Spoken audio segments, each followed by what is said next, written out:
Good afternoon, everybody. Well, it's afternoon for me, regardless. But how are you all doing today? I hope y'all are doing well. It is me, your bestie spare bud Day, and welcome to today's final Our Life Beginnings and Always stream. I say final, tentatively. I figure we're finishing up with Baxter's route today, and that will be... We've done a Cove route, we've done a Derek route, and then once we finish Baxter's, I figure it will put a pause on the Our Life streams for the time being. And maybe a couple months down the line, I'll revisit the game. Just with a little headache. Well, I hope it goes away soon, but I'm glad you're doing good regardless, Will. Also, congratulations on first.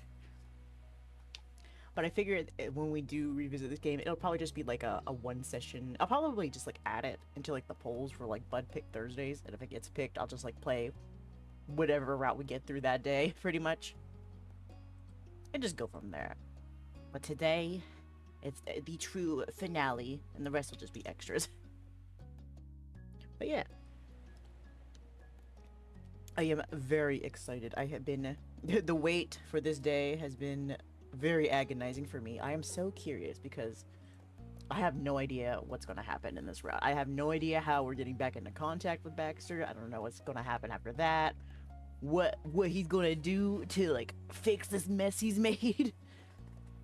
So we're going to see. It'll be very interesting. I'd probably see maybe like one screenshot from the epilogue in general, and I don't even remember what it was. I just remember like the image, and that's it, which doesn't really tell me much about the story and what's going on there. So I'm pretty much going into this completely blind, which was pretty much with most of Baxter's route regardless. Damn, I'm really lacking today. You are, Kira. Damn. Where's the shut up 1 minute redeem? I'm ready. I'm ready to be cut off. It's fine. Cut off. Not allowed to speak in the narrating game. Nah, I missed my shot. It's okay. You know, I'm sure you'll get me next time. I always have to keep my guard up. There was a while where you hadn't done it for a couple of streams, and I was like, maybe the bit is over, and then you came back. It's like, oh, I should have known. It was all in the plan. Make me lose my guard, and then strike me from behind, like a little ambush. Don't mind me chugging some water before I start. Well, yeah, I guess without further ado, we can go ahead and get into the gameplay. Let's see. Let me find... Okay, it's right here. There we go. Let me switch on over so everybody can see. There we go. Oh, why is this? Why is this so off-center? Hold on. I think I accidentally, like, punted... I think I accidentally punted the camera view of the game at some point.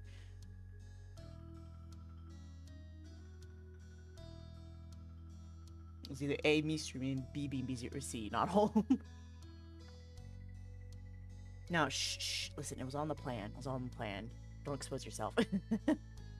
But nah, I get that. It really do be like that sometime.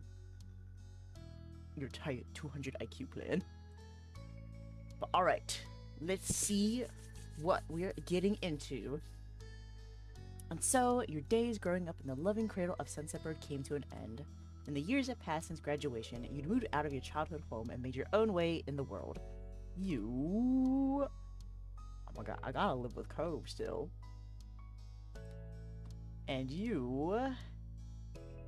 And... Oh my god. My own business in the art industry. There we go. Perfect. So I don't want to think about work.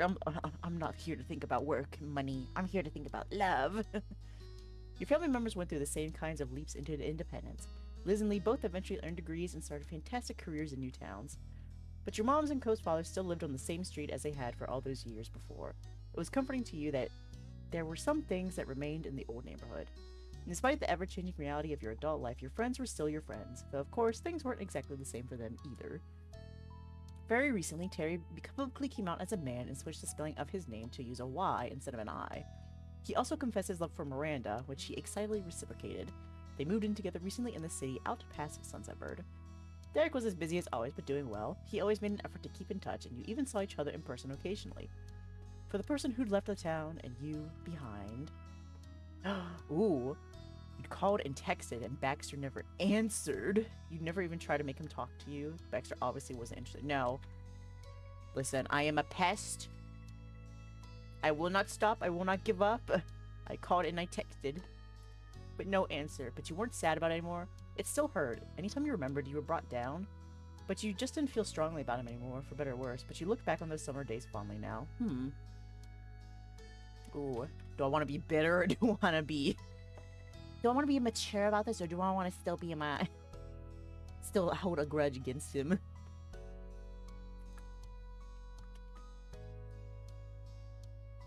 Honestly, I feel like I probably would have moved on, but if I did think about it, I'd still be brought down just a little bit, you know? Well, I hate to say I didn't feel strongly about him.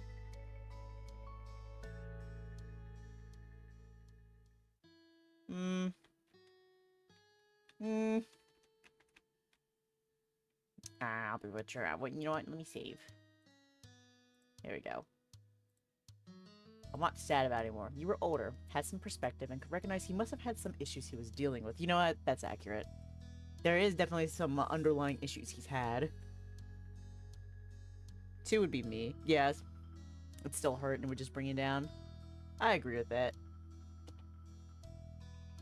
I feel like it'd still be a mixture of 1 and 2 for me. Like, I could gain some perspective on what he was going through, but I would still be hurt by it, you know? Because, you know, being a rude-ass dude about it is no excuse, you know? Like, I understand, but still, you didn't have to be like that. It seemed your thoughts and feelings would go unheeded by him for the rest of your life. And then there's what became of the sad little boy you grew up with, Cove Holden. Of course, he was still a very important person in your heart. He was family. He truly thrived in his continued efforts of cultivating loving and supportive relationships with his family and friends. You couldn't say his personality had changed exactly, instead it became more refined. Cove was a warm, inviting, considerate man who took the lessons he'd learned over the years to treat the people around him with patience and understanding. When Cove eventually developed a picture of the future he wanted to have as an adult, it ended up being a surprise to most based on his past interests. Cove decided against pursuing a degree and focused fully on building up a career. He got a small business of his own teaching surf lessons, and he still volunteered with Orca when his workload allowed it. As an adult, Cove was also able to recognize and have it diagnosed that he was on the autism spectrum. It was something that hadn't been noticed by his doctors as a child, but he was still the same Cove he always was to you, and he was just glad to understand himself better. It thrilled you to see how happy and successful he'd grown up to be. Of course, growth and change didn't only occur for the people you knew most directly, it happened to everyone. And a particularly exciting bit of news came in the form of an engagement announcement. Miranda's older brother Jude was proposed to by his longtime boyfriend, Scott Adam, that guy you'd known as Grant. Learning his actual name after all those years was almost as incredible as finding out the two were getting married. Oh my god, Grant! You go, Grant. Get your man. After being long distance for a few years, Scott had moved... Oh, you're not even going to call him Grant anymore? That's his name now. It's his given name. Don't use his government name, damn.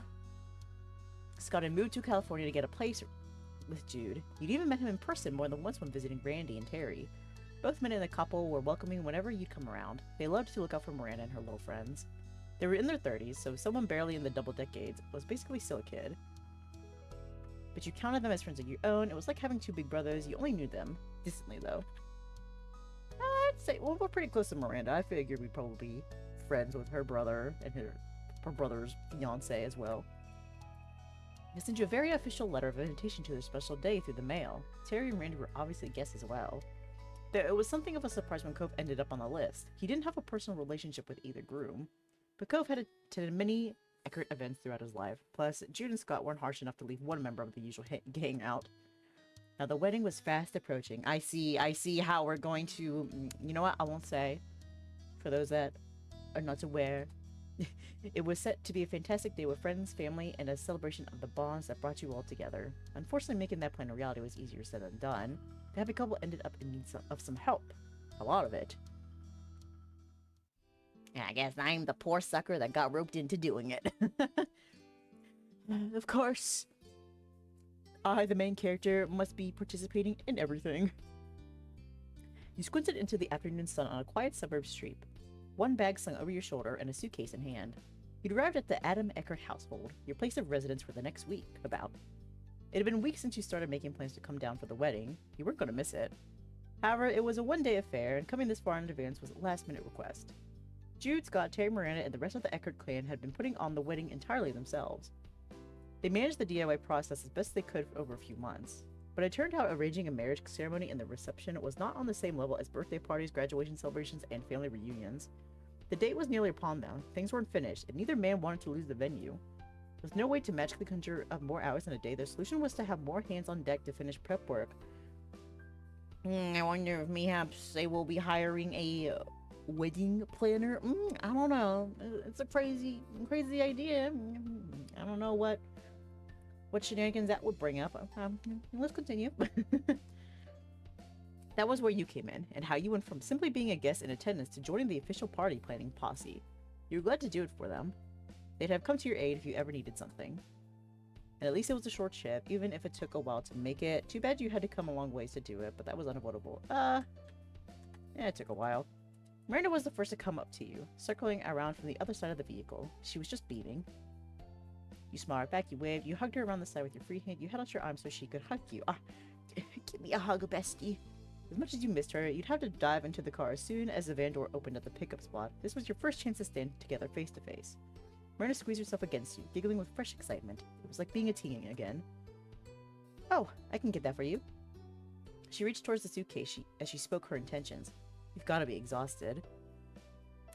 Well, if you insist. It's fine, I'm not even tired. I am tired, but I can handle my own bags. That would be great, I'm so tired. You shook your head. You gratefully held it out for Miranda to take. Well, if you insist. I do. Last one out was Terry. He hopped from the driver's seat, ready for action. Let's get all this put away. It sounds like you want to pack me in a box or something. Yeah. Not yet. We can't ship you back until the wedding is over. Oh my god. What shipping? What type of shipping am I going to go through to get back home? Snail mail? You chuckled, of course. You offered Terry a high five. You put up your fist to bump his. You went in for a hug. Give me a hug. Terry threw an arm around your shoulder in response, pulling your heads together. The stubble of his buzz-cut sides tickled your cheek. Time to bring the party inside, buds. Oh my god, he just like me for real. You didn't need to say more. Miranda Speed walked ahead, your suitcase in tow, and her sun hat flapping from her firm and determined steps. She had the spare key to her brother's place. You all would have been staring down the curb without her. Miranda got it unlocked, opened the door, and gestured for the others to come on in. All three of you went inside. Oh, I like the couches. Very nice place indeed. It seems like there's a lot of open space here, though. Yeah, perfect for dancing. Mission accomplished. You successfully dropped off Dae.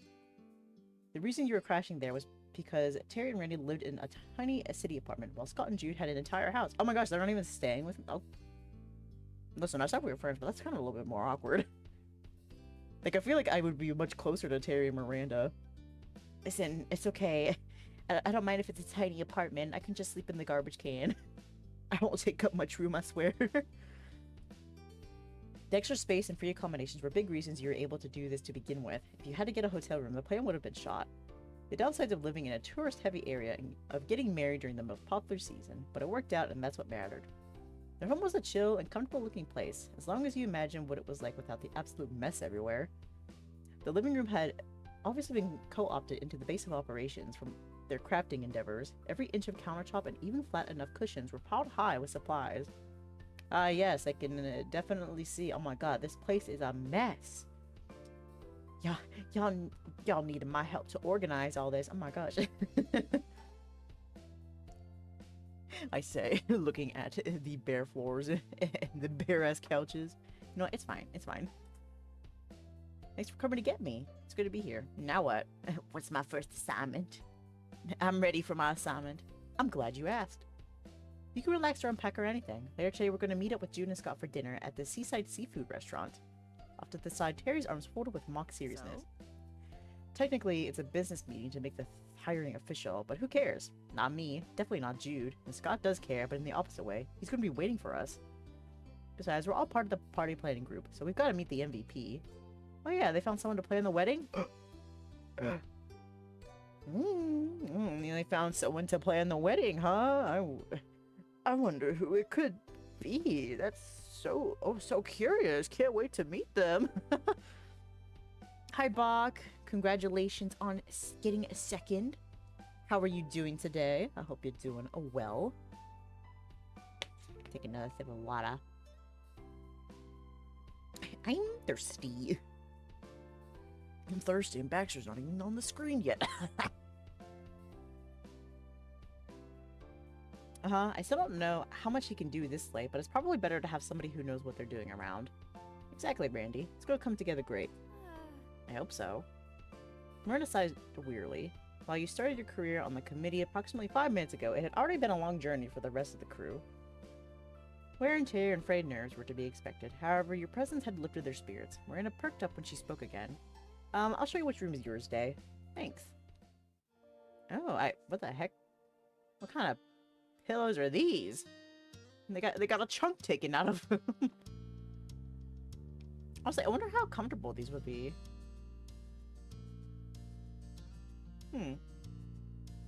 Because sometimes maybe it'd be better. I don't know. I'm trying to like explain. I was about to say like maybe it's more comfortable to have them this shape when like you're a person that likes to put like your pillow between your shoulder and your head, and you sleep that way, like under your arms under the pillow and your head's on top. But I don't think that really made much difference. I don't know. I won't question the quirky pillows. They are fine as is. She escorted you upstairs. Terry lingered behind. He assumed you didn't need 2 people overseeing your unpacking. See you. You can use the bathroom right across the hall for showers and everything. I'll give you some privacy, but you can always come downstairs if you wanna. See you soon. Bye. I was relieved to not rush out the door. He popped open the suitcase and began to settle in. You were also sure to text family and friends to let them know you'd made it there safely. After all that, you were able to rest. Your mind calmed, and slowly it sunk in that you were actually back in the area. You were home. Kind of. In one direction up the highway was Prism Vista City, and the other, Sunset Bird. Oh my god, I'm in between Cove and Derek. I wonder if we'll get to see them. Oh my gosh, I hope Derek was invited to the wedding. If Cove was invited, then I want to invite Derek. Derek's my +1. That was the most unusual thing. You weren't in either of those locations, but a strange place in between. As the sun began to set, a knock landed against the door. Terry called through. Dinner time! Okay, be right there. It's dinner time. Gonna go eat some seafood. I wonder if it's a Red Lobster. You got your phone off the charger, a few other things, and joined up with Terry in the hall. Then you both linked with Randy on the first floor. Once more, the 3 of you piled into Terry's van. He pulled out of the driveway with great haste. You were bound for another long-awaited reunion. It took about 20 minutes to reach the restaurant. The place had to be popular since the only open space was at the very end of the lot. You leisurely exited the vehicle and stretched in the warm air. Terry and Miranda ambled over, in no rush, until you glanced towards the building. Because they were there, right at the front, the curly-haired Jude and the bespectacled Scott. Neither of them were easy to miss on their own, and together they were unmistakable. Hey Jude, dude. Hi, Grant. Hey. Hi. Miranda took Terry's arm, dragging him across the tarmac. Whoa. She's zooming. You had to break into a light jog to not be left in the dust. Guys, wait for me. Don't leave Dae behind. Your best bud, Dae. The couple of the hour amicably greeted your little group. Oh my god, they got their own sprites? Wow. Jude Eckert and Scott Adam. You know, I was wondering if they were just gonna be like characters off screen, or if they would maybe get like some sort of version of themselves on there. But oh my gosh, this is so nice. We actually get to see them. Oh, and they got the rings on too. Oh my god, so romantic. Mwah. Myrna's one and only brother was living the typical Californian software development dream. Jude's partner, Scott, was easily able to transfer his physical therapist career to a new state when he moved. Both of them needed to take time completely off from their packed schedules in the lead up to the wedding. Myrna's workload was almost non-existent already. She was normally a teacher's assistant while continuing her education. School was out for her students and herself. It was a bit more awkward for Terry, whose lifeguard services were in high demand during that season, but the whole team was committed to getting things done no matter what. You made it. He's got his own voice too. We love that for Jude. That was sort of meant for everyone, but mainly Jude was talking about you. Scott made the special attention even more transparent. Hi. So nice seeing you, Dae. Hi, I missed you. Hello, Jude and Scott. Wow, so stiff. Congratulations on your almost wedding. You smelled the sight and you looked down shyly. I missed you guys. Oh my god, double high. Oh no, not the high five. Give me the finger guns. Bang bang. They responded with laughter and friendly waves. Scott's enthusiastic flail looked all the more frantic compared to Jude's single relaxed arc. And hello, Terry and Miranda. Scott finally addressed the other people there. Hi again. What are you doing? I thought you'd had a table.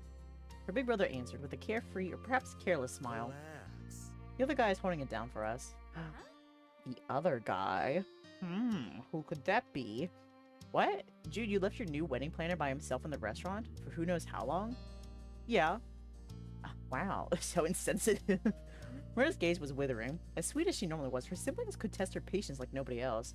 But Jude's fiancé came in with an equally unapologetic defense. It's okay. He didn't mind. We had to be here to meet you. Besides, none of the real planning is happening today. It won't start until tomorrow. We're not missing anything. It's kind of awkward for the planner, though. Well, let's give him some company. Good call. Good call indeed. The meetup moved inside as everyone filtered into the fancy restaurant. Jude signaled to the host and got a nod, recognized as someone who'd already been seated, so a group passed by to the seating area. Jude and Scott had already taken their place as the leaders of the squad, guiding the rest of you to the right place. Oh my god. We're rapidly approaching his location. Terry remained hot on their heels when Miranda kept close to him. That let you bring in up the rear. Threading through the white white clothed furniture, you noticed how most of them only had room for 2 to 4 people. Your party would be 6 in number, counting the planner. You had to be situated at the far end of the room because of that. The others came to a stop directly in front of a window with a glorious view of the sun setting over the ocean. That must be the spot. Oh yeah, it is quite nice. You tilted and stretched your neck in an attempt to see through a gap in the small crowd of people. And you managed to catch a glimpse of the table. Is he there? There he is! A young man was already seated, his legs crossed primly, his chin resting ever so delicately against a hand. Swept hair and a tailored suit spoke of a high level of care and attention to details. In the reddish light of evening, his brown eyes shone like rich pools of dark honey, and on his neck was a distinct beauty mark, a living portrait of class. That was the wedding planner. And it was Baxter! Baxter Ward, that fucking bitch that ghosted us! 5 years ago! And Baxter is sitting there at the table in the restaurant. Surprise, bitch. Bet you thought you'd seen the last of me. There was no one if this was who you thought it was. He was as stunning as ever. He seemed super professional. You wondered who he was. What a mysterious stunner. Oh, I wonder who that is. And you glanced at the others again, not too interested in the stranger. Nah, it's him. Here we are. This is everybody we've got. My sister, her boyfriend, and her friend. Baxter's focus shifted away from the sea views to acknowledge his clients. Seeing the new company, his already heavily lidded eyes narrowed further. The softness in his smile pinched. Of course. You were that delightful older brother of Miranda's. Why wouldn't you be? The vague comment didn't pass Jude for a second. He was incredulous in an instant. You know Miranda? Well... No elaboration. He brushed it off with an actual brush through his hair, but Terry caught on the implication and chimed in. Randy? You recognize this guy? She faltered in a similar way, unable to commit to denying, but not able to confirm either. You couldn't see the faces of your friends. They huddled together to discuss Miranda in a way that gave you a clearer view of Baxter. He was demurely scrutinizing the reactions, tapping a finger against his cheek and gauging what to do next. Me standing there while the group is like trying to discuss, oh, who is this guy? I'm there like sweating. It's like, oh, yeah, I have no idea who he is. What? Yeah, Miranda knows him. So do you, Terry. Maybe they would have recognized you if you were wearing black and white. Huh, Baxter? Oh, and here I thought you were never coming back, stir. You tease. Well, I remember. It's great to see you again, Baxter. I can't believe you're here and planning a wedding. You could only stare in disbelief. Maybe they recognize you wearing black and white. Yeah, where's the white? You got purple on now. Baxter's palms cracked against the tabletop. He abruptly stood, almost knocking the chair over. Did you not recognize me? It was entirely out of place with the restrained countenance you'd always known Baxter to maintain.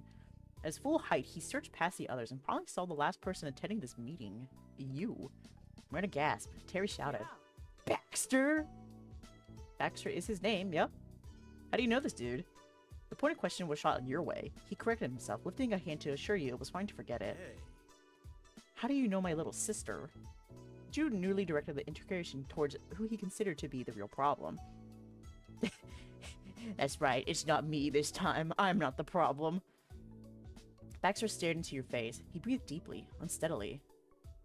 You stood rooted in place. You unconsciously stepped forward. You instinctively stepped back. You turned to leave.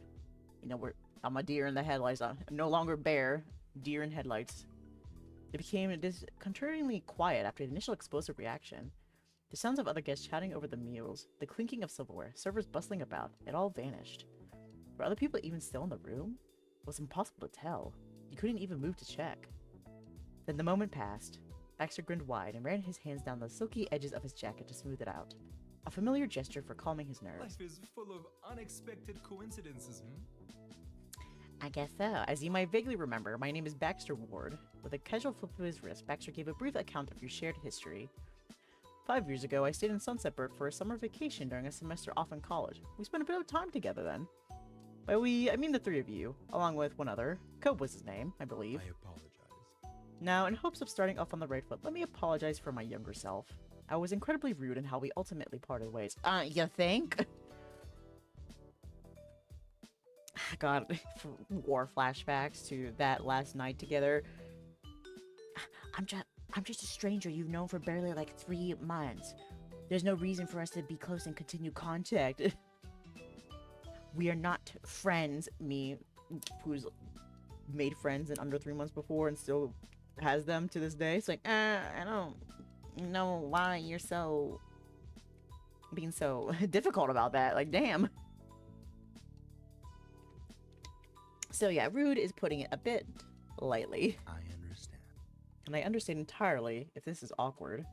Just know that I'm open to any ideas on how to accommodate working together. I am fully committed to assuring that Mr. Eckert and Mr. Adam have a wonderful wedding. That is the only reason I'm here. You clocked what Baxter was doing immediately. He was placing distance, making this as impersonal as possible. There he goes, placing distance again. Although I guess this time there's a bit more of a reason to it. The reason that we know of, at least. Not a hint of warmth or familiarity could be seen in his sharp features. Even if he was apologizing for what he did, it was of professional courtesy.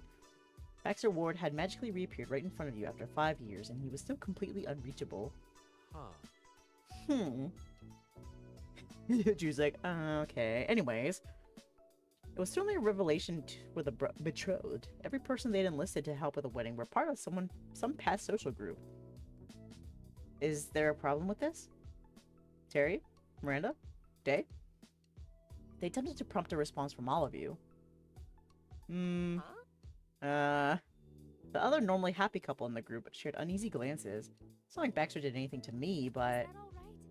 Well, it's nice of you to say it, though. Their former friendship with Baxter had been tentative. Whether they could accept him or not came down to the one who'd vouched for him the most originally, and the one who had the hardest time being near him now. Oh, that's me, isn't it? This seems like a good time for a fresh start. Apology accepted. Hey, don't be so worried, it's fine. I don't really care. You offered an encouraging smile, you gave a shrug. That didn't matter. I don't know. I hate giving, like, non-verbal responses. Like, because it's like, that doesn't really matter. Like, if I were to give, like, an actual response, like, my response would be, this isn't about any personal business we have together. This is just about getting Jude and Scott's wedding together. Like, I'm not gonna put any personal feelings or gripes into it, you know? Like, this isn't about that. If we were to, like, actually, like, confront the issues we had with each other in the past, I would prefer to do it outside of a situation like this, like, maybe, like, after the wedding. Like, that would be me. That's how I would respond to it. Just feel like it doesn't matter right now.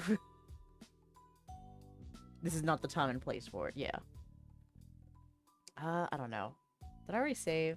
Okay, I saved. I'm gonna pick the last one, but if I don't like the response, I'm gonna pick a different one. I appreciate the understanding. I appreciate that. You didn't doubt how grateful he was to let bygones be bygones, even if his smile couldn't reach his eyes. Tay and Randy brightened properly. and that had the domino effect of putting relieved smiles on the faces of June and Scott as well. The mood was salvaged. Me pushing all the negative feelings back down into the pit of my soul once again. It's fine. As I'm trying to, like, keep the door shut without letting it spill over. Here, Baxter coolly moved the conversation along. The sooner the topic had nothing to do with his personal life, the better. I've got business cards for you. It has ways to contact me. Email, phone, the usual. Would you actually respond, though? Baxter didn't attempt to pass them out directly. Instead, he delicately placed a stack of cards on the table. They were such a stark white, the fancy cloth they rested on looked dingy. Sleek black cursive was printed across their front, very formal. Next, Baxter retrieved a sleek black phone from his pocket. Black and white cards and a black phone. It could be a coincidence. Those color choices normally expressed a lack of interest in displaying any personality, especially with businessmen. Yet a part of you wondered if it was in reference to the unique way he'd utilized those shades in the What past. do you think? If possible, I could use your numbers. That will be useful for keeping everyone informed. There's a group chat for the wedding planning. I won't text you privately. You got it, boss. For the second time with Terry and the first for Miranda, numbers were exchanged with Baxter. Thank you. You told him your number. You shared it reluctantly. My number is the same. You should already have it. You mentioned casually. Ooh, ooh. I say it with a hint of salt into it. I'll just tell him. But that was very tempting, though. That was fine. He tapped it away at the screen as you listed up the sequence before turning the phone into his side It's jacket. settled. Thank you for your cooperation. It's settled. One final black and white object appeared from Baxter's pocket. His wallet, which held a green $10 bill, which he put next to his business cards. Please use this for my coffee. I'll take my leave. Wait, You're going? We haven't even ordered.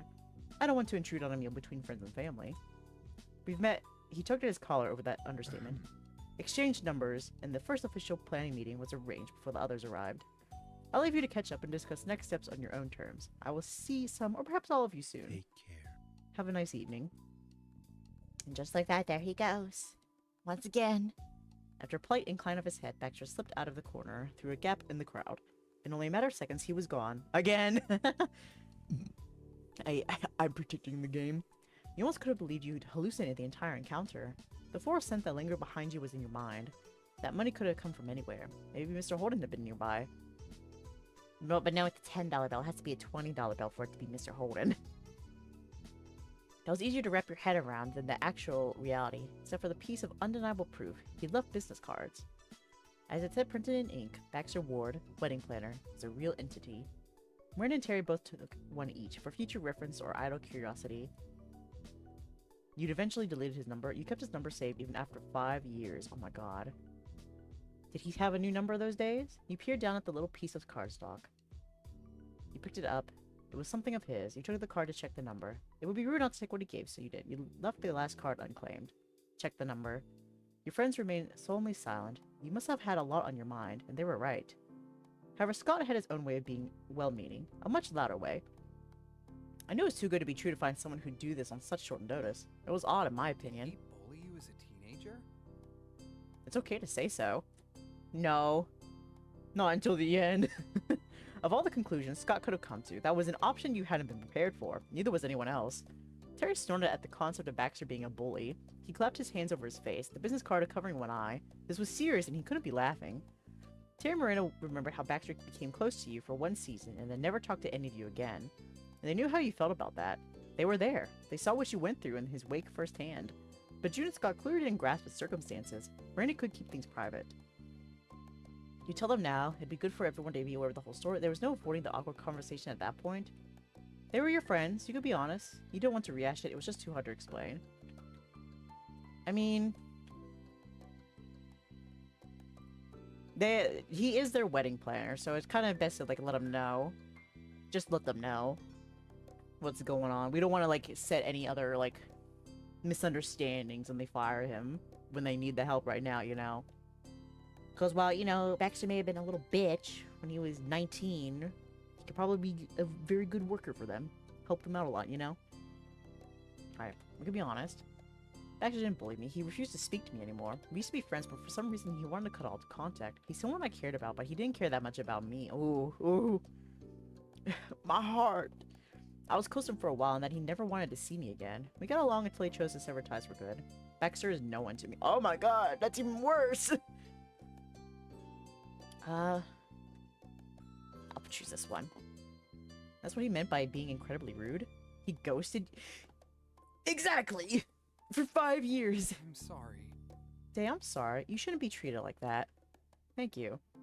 They were great guys. It was reassuring to know they were on your side, and it made you glad you could be there for them too. Jude and Scott deserve the best wedding physically possible.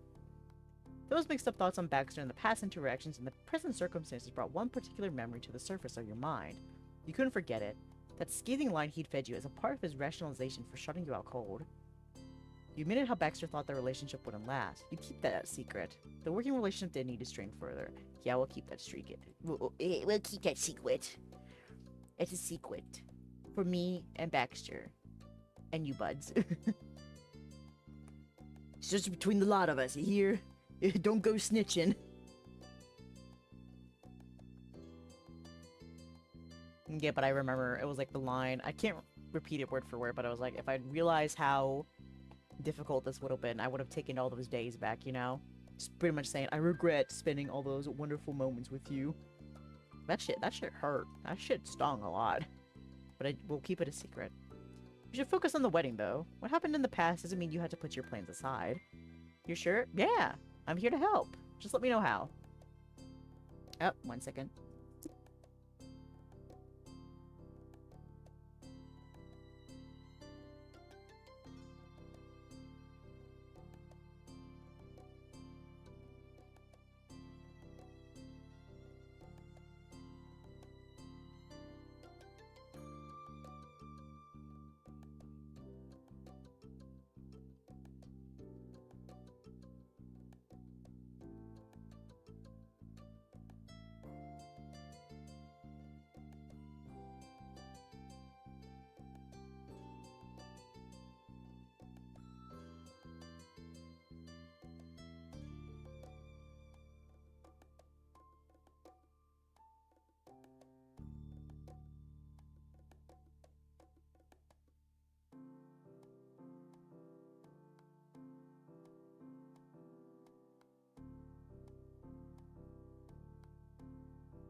You're sure?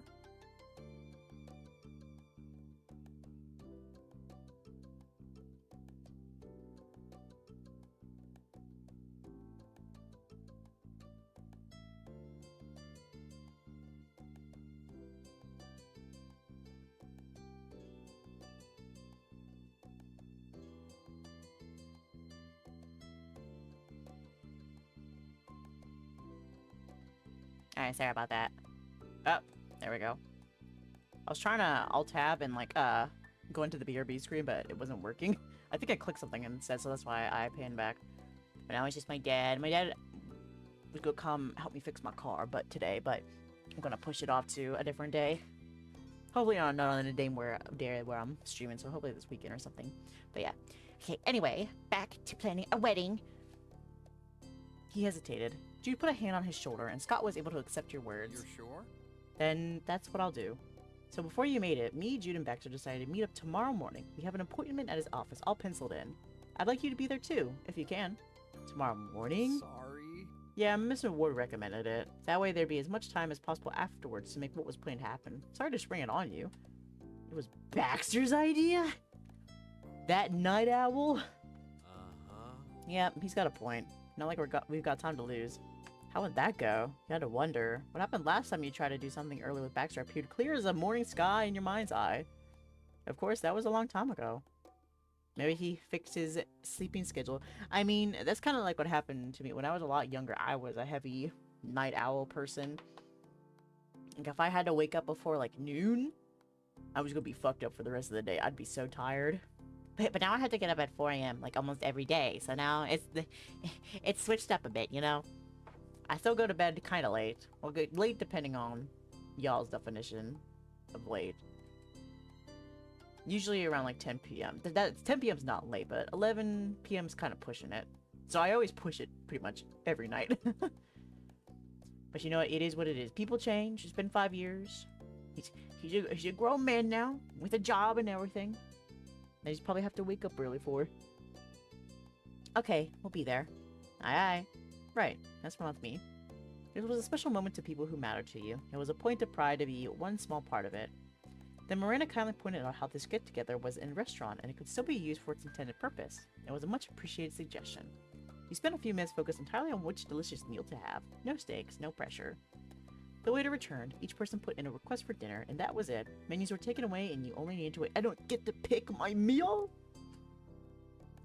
Hate this game. No, I'm kidding. In the relative privacy of a back corner table, Terry solidly dropped his fist onto the table as if calling a meeting. Baxter wasn't wearing black and white. I never thought I'd see the day. Wow. Baxter's a wedding planner? Miranda blurted out her own non-sequitur with equal amazement. Makes sense he ended up as an event planner. He doesn't look right in other colors. It's so wrong. I wouldn't have guessed that, considering his own way of managing relationships. Dae, your bitterness is showing. He had to let it go sometime, Terry. You're not along with them. He stared silently at the table. No, it makes sense he make it as an event planner. No, yeah, I totally agree. Baxter is perfect to do that, but that almost makes it weirder. It's like someone made it up because it sounds reasonable. Well, anyway, I'm so happy it's almost your wedding. Starting shy and building up more cheer, Miranda attempted to express her happiness for her big brother and his soon-to-be husband. So great. It's so great. Thanks. So thank you, Miranda. Agreed. That's right. This is a time to celebrate. Congrats, my man and other man. My man and my other man getting married. Oh, I like Scott's. Is that? I'm assuming this is an undercut, maybe? And maybe this is like his natural hair color and he's just dyes it blonde, maybe? I like it. It's quite nice. Very stylish. They both look amazing. Oh, they got nose rings too. Oh my god. Beautiful. Even though the final destination was many trials away, it was still shining on the horizon. You'd make it there. You were certain of that. Congratulations! Cheers to the couple. What they said. It's really happening. That's wild. Give a thumbs up. You smiled over the two. Cheers to the couple. The conversation was abuzz with excitement for the event to come. For now, anything sounded possible. Food soon arrived and the topic switched again. You caught up on how things were going with each other overall, how your trip went, and all the things besides the opaque man who had left early. You had a great time with friends. Glad to be back. When the meal was over, goodbyes were exchanged. Terry and Miranda had to go back to their apartment, while Jude and Scott were going to take you to their house. The party planning committee broke into two teams after Terry was talked about giving... After Terry was talked out of giving special code names to the groups with the promise of reuniting early the next day. Tomorrow morning, the work would officially begin. At the house, your host gave you space to finish sorting your things along with your thoughts. You ducked clothes from the suitcase in a total haze. It was dark outside, and indoors the artificial lighting blurred around the corners of your eyes. Eventually your phone lit up repeatedly. Plucking it off the side table where it had been charging, you checked to see what came in.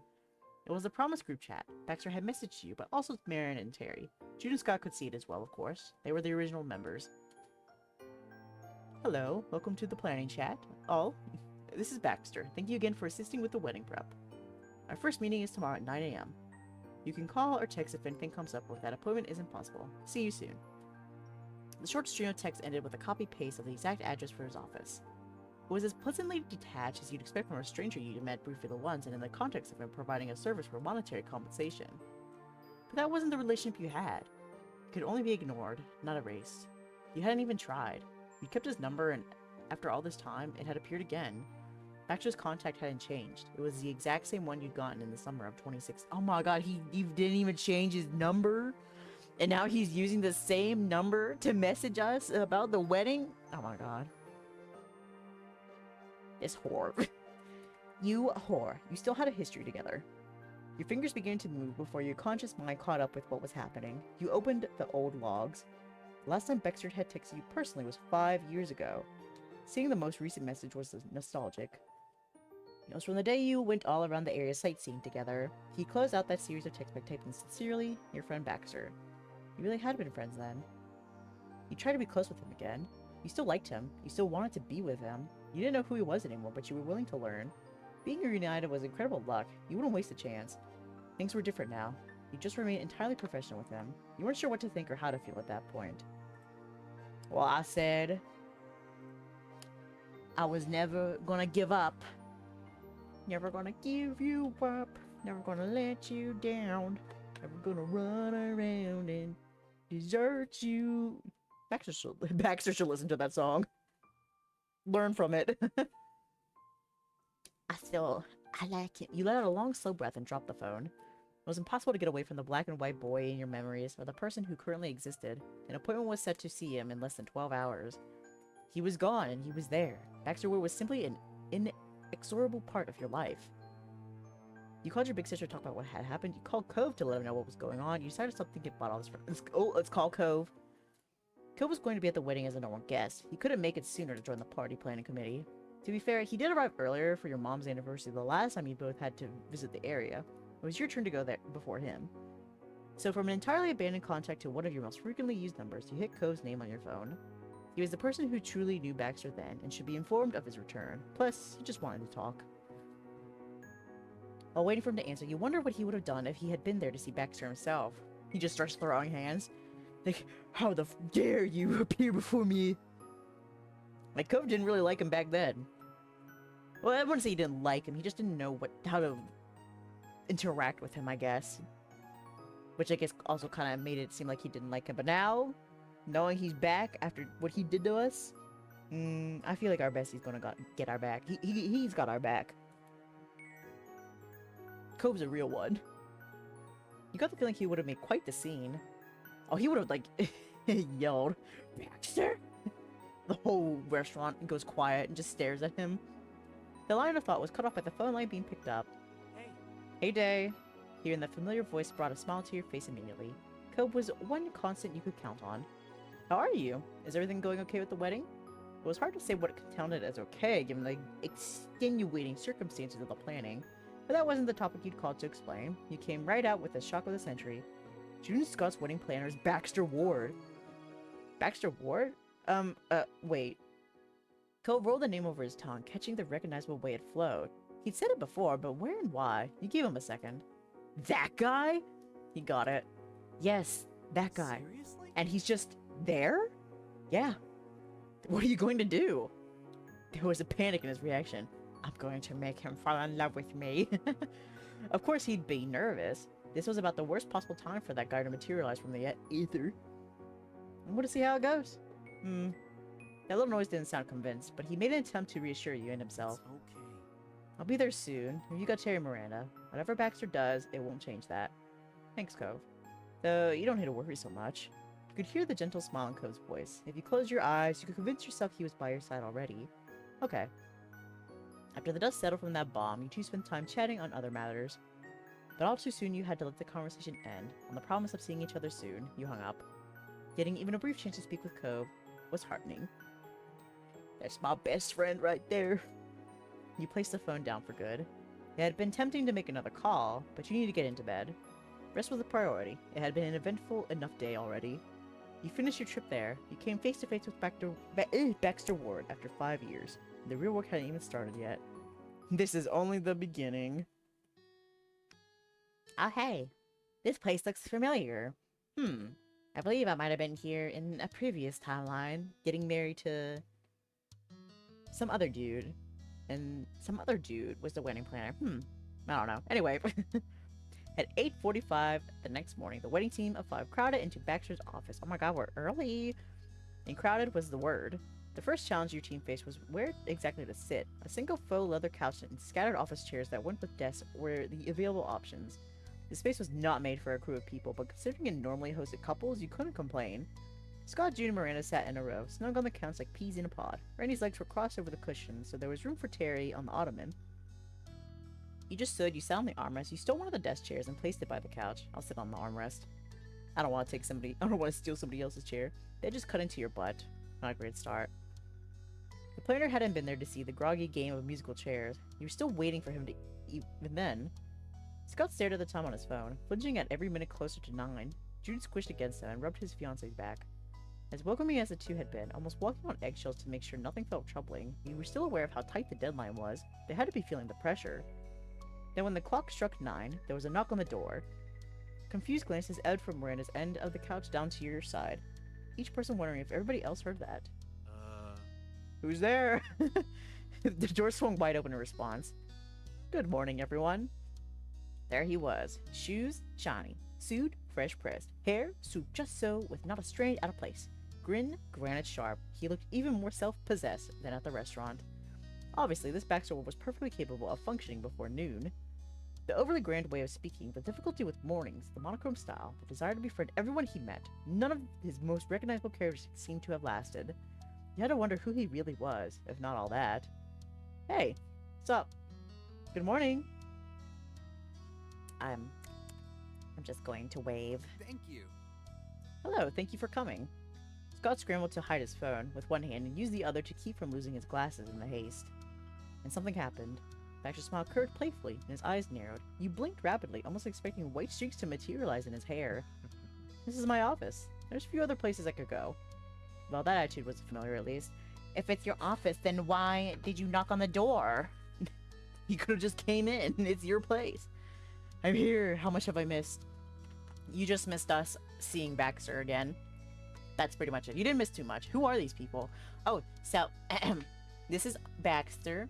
This is Jude. This is Miranda's older brother. And this is his fiance, Scott. So basically, the story that's going in this route is that we are here to help with Scott and Jude's wedding. And Baxter is the wedding planner. I was really surprised. Like I kept mentioning, I had no idea how we were going to like waltz back, how Baxter was going to waltz back into our lives naturally. But then they brought up Jude and Scott again. And they even gave him their own sprites as well, which I was really surprised about. Very enjoyable. 10 out of 10. Then, of course, that's how Baxter weaseled his way in. Like, I'm the wedding planner. I'm here to confuse your feelings again. We also had a little chat with Cove about Baxter as well, but that was it.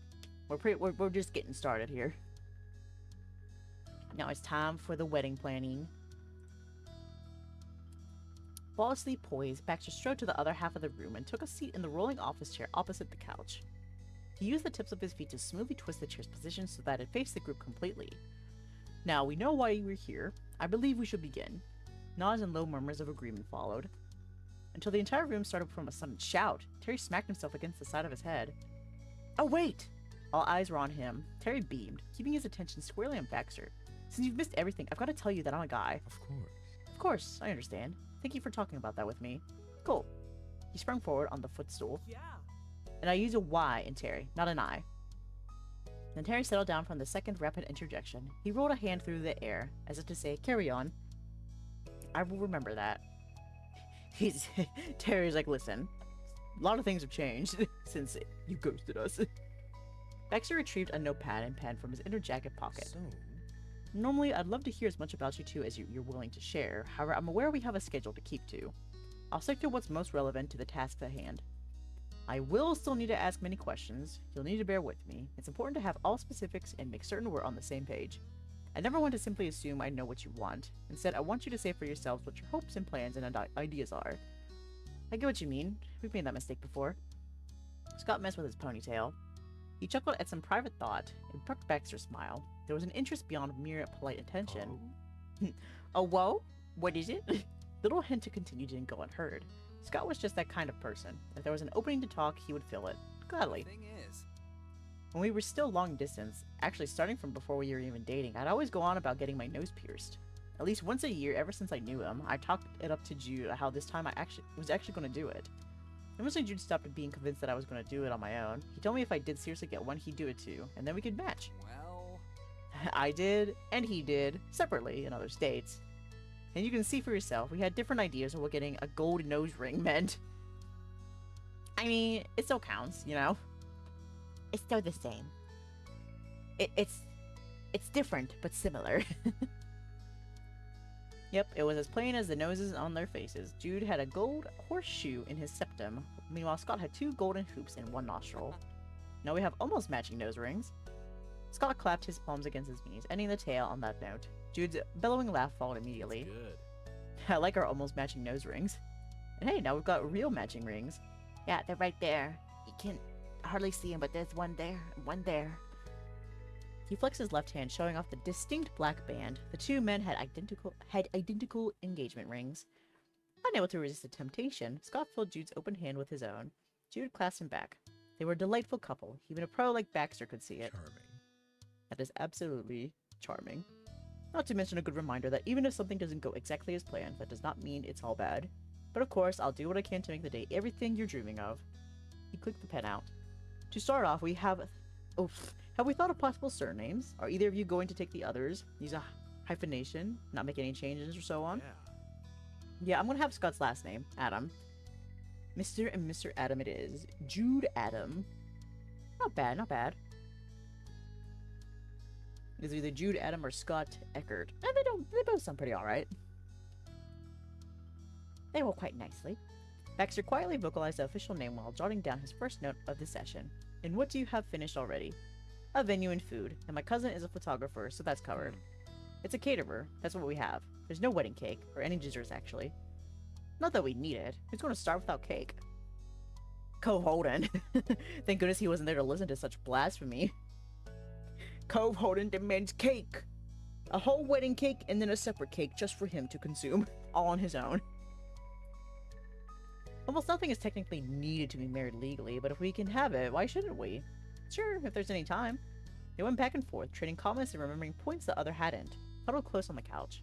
It was like watching a meeting between two kings and their semi-trusted advisor. Unfortunately, in the moment it was comparable to kings coming from different countries rather than ones ruling together. Their approaches were not the same. The final guest list is done. Invitations were already sent out. We've got speakers for music. And? There's no live band or DJ, just a playlist, and the ceremony and reception take place in one room.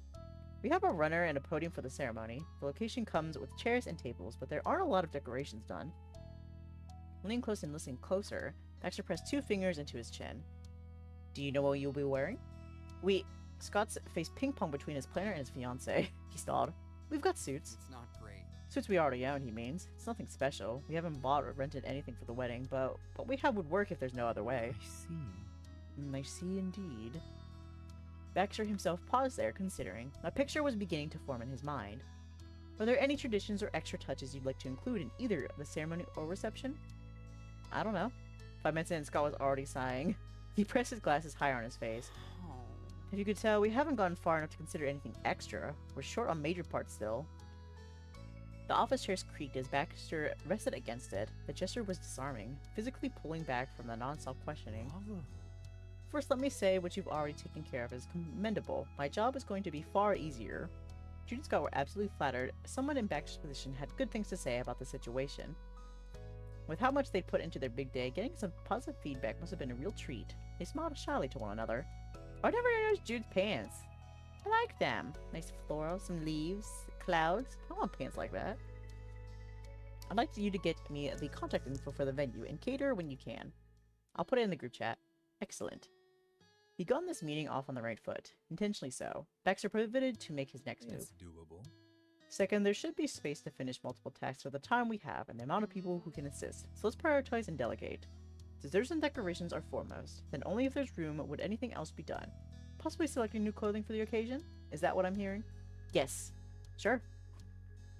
Throughout the extended interview, you, Terry, and Miranda had been silent. Scott and Jude might very well have forgotten you were in the room. Yeah, I was about to say, why are we here? Like, why? Is it really necessary for the 3 extras to be in the wedding planning room?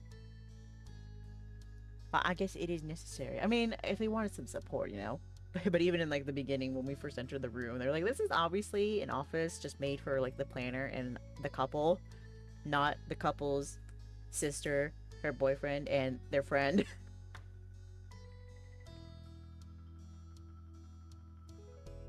Hi, Glacier. Welcome. You little octopus dude. At that point, your job was to listen. You'd only act once the decisions were ready to be put into action. But watching Baxter work as a professional planner was a surreal experience.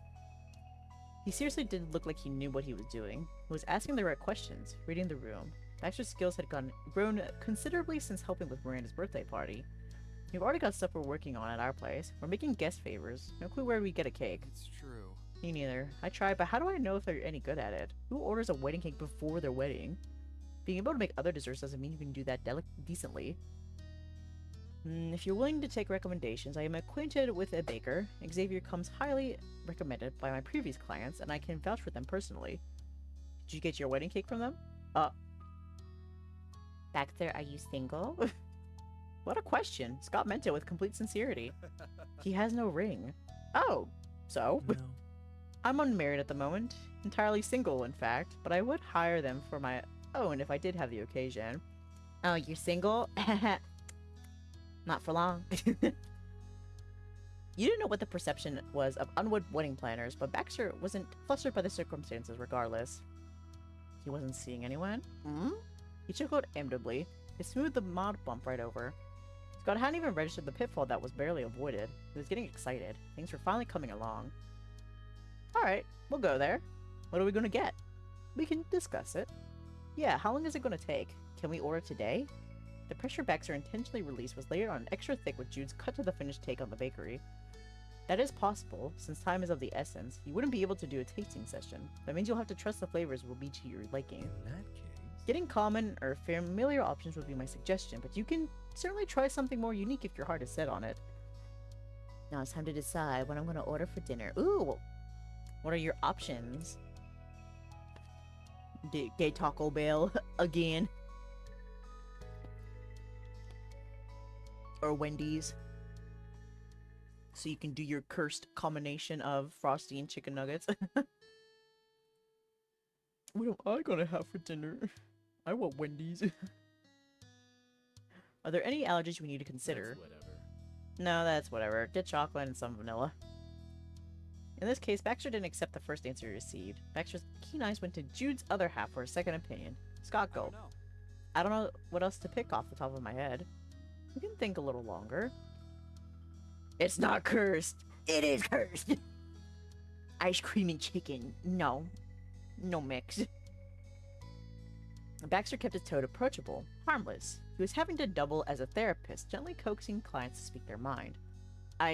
No, I really don't know. We should get chocolate and vanilla. Everybody will like that. That's fine. It's a classic. Chocolate and vanilla. The note was taken down. Baxter pressed firmly into the paper at one point. A period. What do you think? But Wendy sounds tasty. I mean, you could.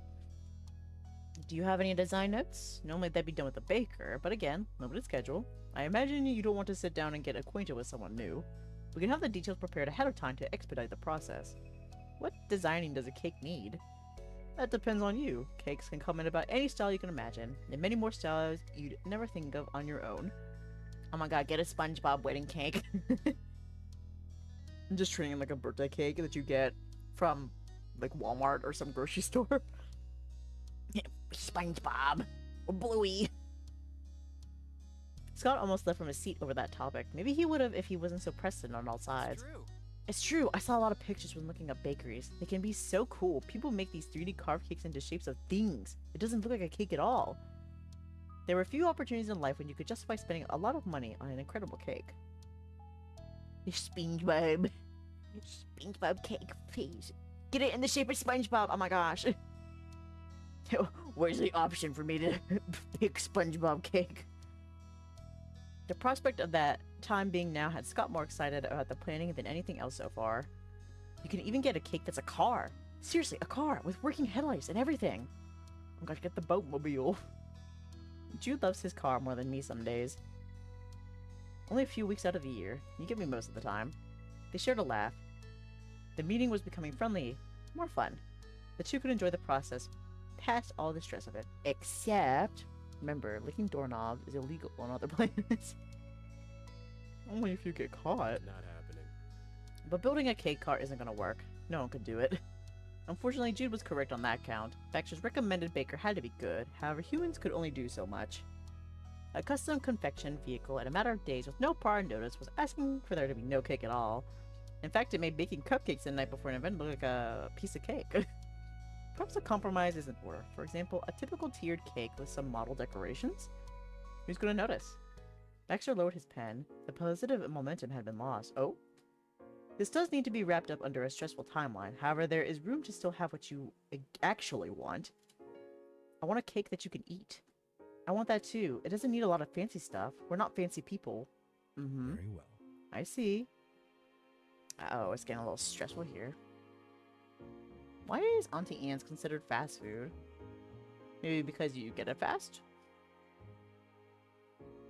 I mean, if you can get it quickly, it's fast food.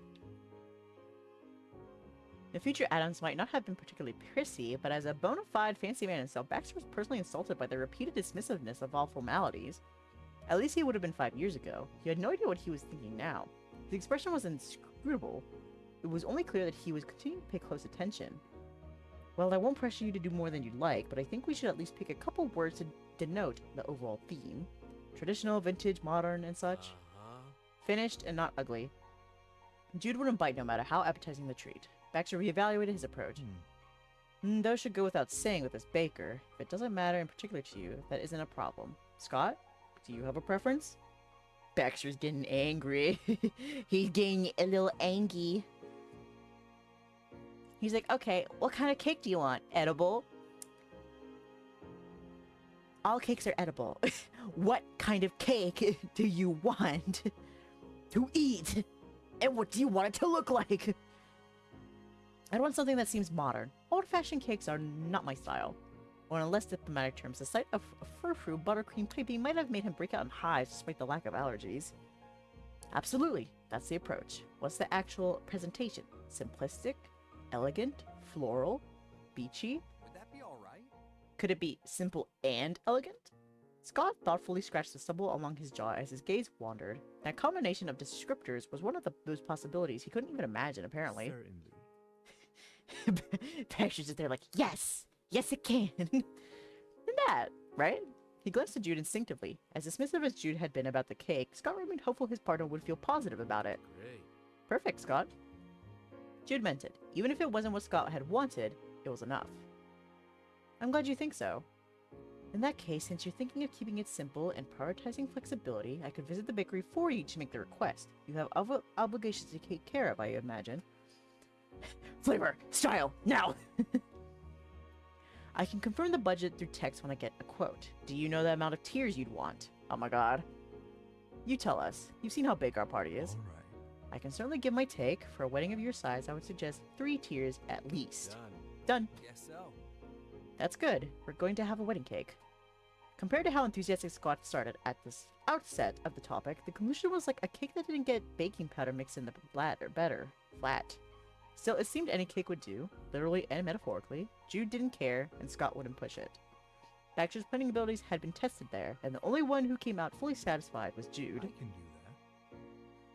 I believe I know everything I need at the moment. I can put in that order for you today. Thank you for so much help, but somebody should go with you to be sure. I can do it. Would the rest of you be good making flavors? Probably. Amazingly, the single word response, said with a shrug, didn't fill Scott with confidence. Not sure. Maybe someone else should go to the bakery. Jude? He can handle it. We got a planner so he can do his things and we can do our things. The frisson of disagreement didn't frazzle Mr. Ward. He calmly interjected with a suggestion. If the two of you are the most informed about the guest favors, then someone who doesn't know that process as well could attend the bakery with me.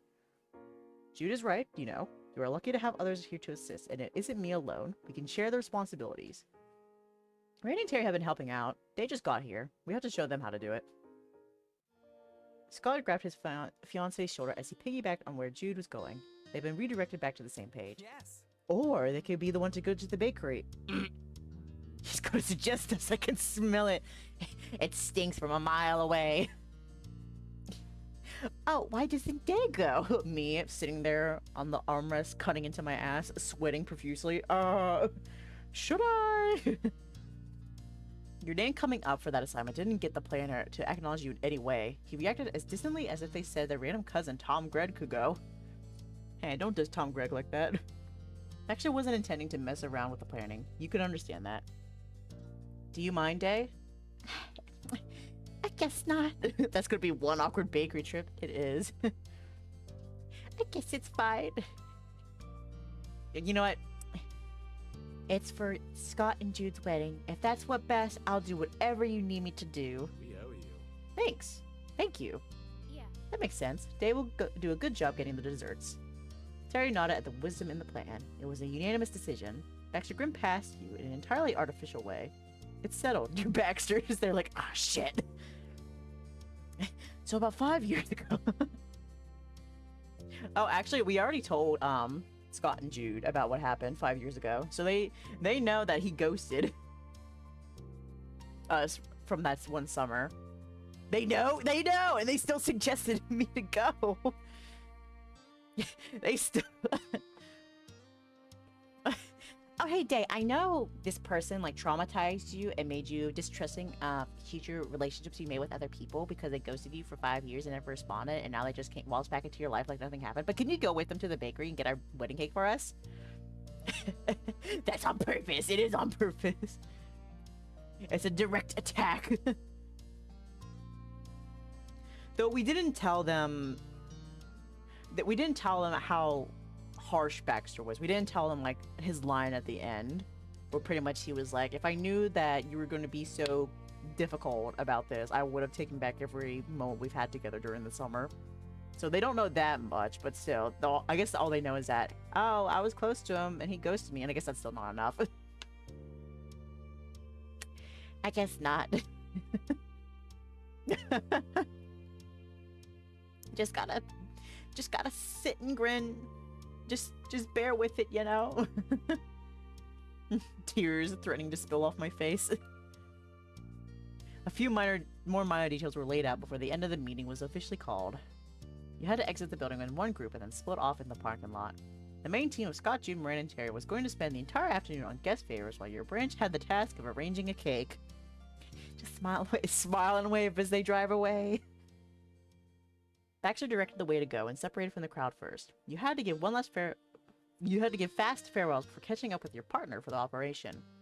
Baxter led you to the back of the lot and approached what you assumed was his car. Somehow, as you got closer to it, you could have guessed it was Baxter's. It was sparkling white. Oh, I thought it was going to be a black car. And more importantly, Baxter threw out the thought that Jude's relationship wouldn't last. We withheld that. Mm-hmm. Oh, yeah, that's right. That's right. That is true. I remember, yeah, because we tried to use... That's what happened, because when we were trying to convince him that we could still have a meaningful relationship long distance, we used Jude and Scott as an example. And Baxter was still like, relationships don't last. Nothing lasts. So it doesn't matter. That's right, we did withhold that. Yeah, I remember now. I saw the option that revealed that Baxter said the relationships wouldn't last, but I didn't put the pieces together. Oh my god, if we had said that, if I had revealed that, Baxter probably would have been fired. Gets in the car. You're so lucky. I could have gotten you fired right here now. Ironic they getting married with him as their planner, right? Jude and Scott walk into the planning meeting. So you didn't think our relationship would last, right? That's so crazy that we're getting married right now. Not a single scratch, scuff, or speck of dirt. Once the door was opened, the interior, however, was floor-to-ceiling black. Black and white. Another coincidence, perhaps? Or were there too many of those at this point for it to be a happenstance? Also, Winnie's apparently sells baked potatoes. Yeah, they do sell baked potatoes. I've gotten one from there before. They're pretty alright. Baxter eased the seatbelt across his chest and addressed his passenger. You. It was strange. He'd been so committed to maintaining a defined distance when it was no longer an option, he didn't touch on the change. Instead, he behaved as if he was always an employee in your service. So, welcome to my vehicle. Please, change the temperature and air direction to your liking. The radio works. I'll leave it off, but of course you can put on some music if you want. Baxter's face was kept straight ahead, eyes toward the road, and he hadn't even started driving yet. How professional. You could watch him as much as you wanted, right up close, and you did. The beating mark on his neck was close enough to touch. I bite his neck. Just tear it out. I'm tempted to try one. I never knew. Yeah, do it. Try something new. I mean, you can't really go too wrong with a baked potato. It's a potato. That was him, Baxter Ward. It was you and Baxter sitting alone in a car after 5 years and a promise that you'd never see each other again. And he wasn't going to acknowledge even a hint of that on his own. You were certain of it. Oh. Am I allowed to speak to the driver, or is that off limits, you tease? Can we talk? You didn't need to put him on the spot. It was a relief that he didn't want to confront you with the past. What do you think? What do you guys think? Stare at him while he's driving the entire time. Just sitting there, my eyes boring into him. What the face that I make right now. Car talks are best talks, in my opinion. All right, well, what should we speak about? I apologize. I can endeavor to help with any part of the planning, but unfortunately, my base of knowledge is limited to specific areas. Well, that was a pleasant way to outright reject talking about anything actually important. Your car is black and white, huh? What's the baker like? How long have you been a wedding planner? Hey, when do people normally order a wedding cake? Have you been doing well? Ooh.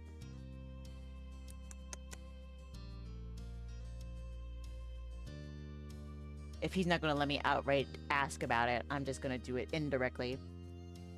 Have you been? I've been as well as one might expect. What were we supposed to expect? He didn't elaborate. You attempted to add follow-ups or kickstart other conversations. He bunted each one, answering as succinctly as possible. It couldn't be described as a cheerful drive, but the time passed in an acceptably uneventful fashion. Damn it! I wanted to expose this bitch. I wanted to... piss. Listen, I wanted to get in this car, shut the door, buckle up, and then just go, so how come you ghosted me for 5 years? What happened? You probably would have done it the same each time, to be honest. Yeah, probably. But no, he's acting so distant right now. But when he saw us, when we came to the restaurant, when we reunited for the first time, he had a very strong reaction. He like slammed his hands on the table. He stood up and he was like staring right at us for like a solid chunk of time there. So he's feeling something. I know he is. Relationships don't last, right? Then why do you still care? I know you care. Why? I know you still have feelings.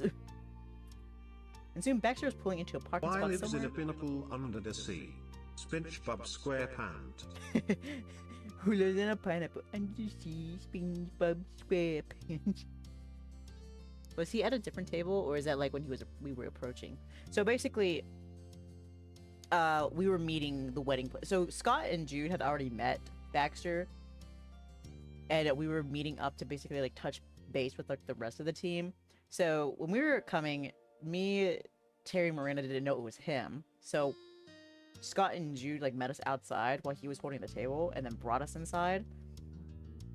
And they didn't tell Baxter who the other people were, pretty much. So Baxter didn't know we were coming. But basically, it was a plan to meet up with him. We just didn't know it was him until we got there. Well, I mean, we knew. The character in the game didn't know. They're like, of course we knew. Oh, we're meeting up with the wedding planner at this seafood restaurant. Oh, really? Wonder who that could be. And then that's when he had that reaction to seeing us for the first time in 5 years. There's something going on in that black and white head of his. You'd arrived. A pastel pink sign plastered across the top of one of the buildings read, Zake Bakery, in big bold letters. A smaller cursive underneath said, Cake Designs by Xavier. Baxter approached without wasting a second. A tingling bell jingled as Baxter opened the door. He held it out for you. Being in a rush didn't mean being impolite, apparently. You joined him. The design of the sign accurately alluded to what was to come. The whole bakery was decked out in soft pinks and creams. Each dessert in the neat little rows was delightfully delicate. So delicate. If the taste matched the presentation, they must be incredible. Warm air, perfumed, with spices like cinnamon and nutmeg surrounded you completely. Whatever teenage Baxter's sharp monochrome style was supposed to be, this store was the opposite of that. Food has been ordered and now I must feed the babies. Feed the babies. Oh my gosh, my baby. My Sam, she's been so tired since coming home yesterday from the kennel. She's just been sleeping. I don't blame her. The sound of the bell summoned someone from the back. Clad in a simple apron with far from basic face makeup on and a stylish updo, the employee smiled brightly. At the risk of being presumptuous, you'd guess that was Xavier. Their whole look was made to fit with the overall aesthetic. Always a pleasure. Sorry. Even the flowers in their flowing hair looked as if they were plucked right off a wedding cake. Always a pleasure. Baxter, welcome. Is this a new client? Not quite, but I do have a job for you. This is Dae, a friend of my latest couple. They're here to assist with the preparation of the event. Well, Sorry, I'm eating a piece of chocolate right now.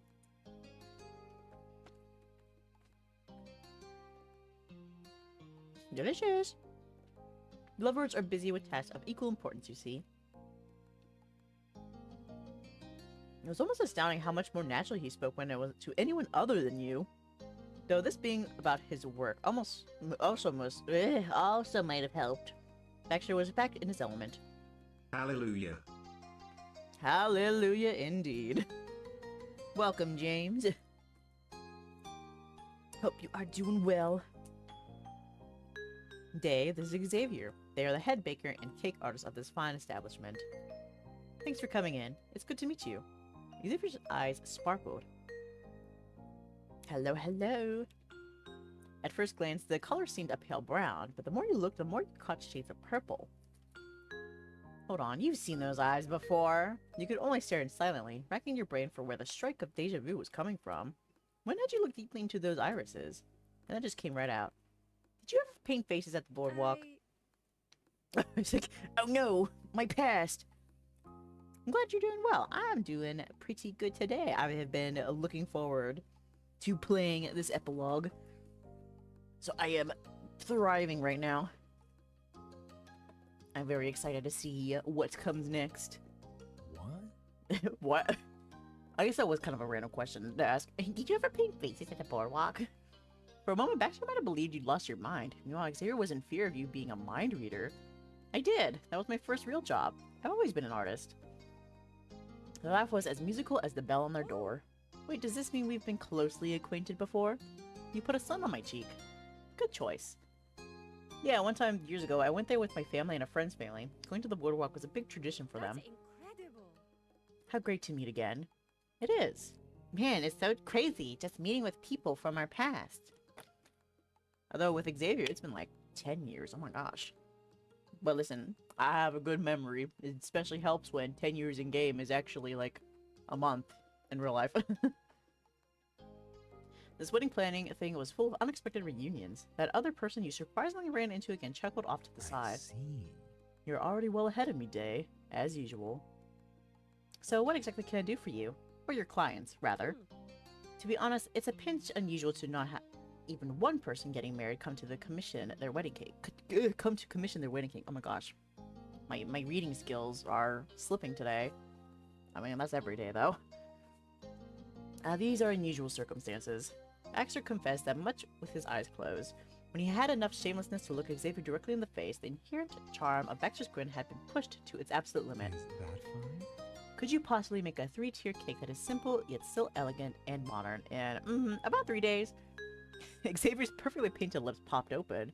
Not a word came out of them, but it wasn't as if they were given a chance to object. There was more. And that schedule is including today. The wedding is Saturday afternoon. Baxter rolled his wrist, smoothly recounting each of the points said during the initial planning meeting. If he stated it as a predetermined fact, surely that meant it had become real. For flavors, they would like chocolate and vanilla, separate for 2 of the tiers, and combination for 1. They finally cut him off there, folding their arms defiantly. Flavors are not a concern right now, monsieur. Really? I would say that's fairly important. Not if I can't do the order. Oh, Xavier, no need to worry. I trust in your abilities immensely. There was a scoff. Baxter kindly ignored it. He pretends he does not see it. Besides, there are worse arrangements. Are there? An example of that would be... Well, entirely theoretically, you could have to prepare desserts for a full-scale party the very night before the event.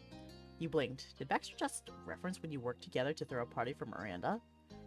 Those shared memories had played about your own mind lately, especially since you were handling event desserts together again. But he'd made his interest in reminiscing known.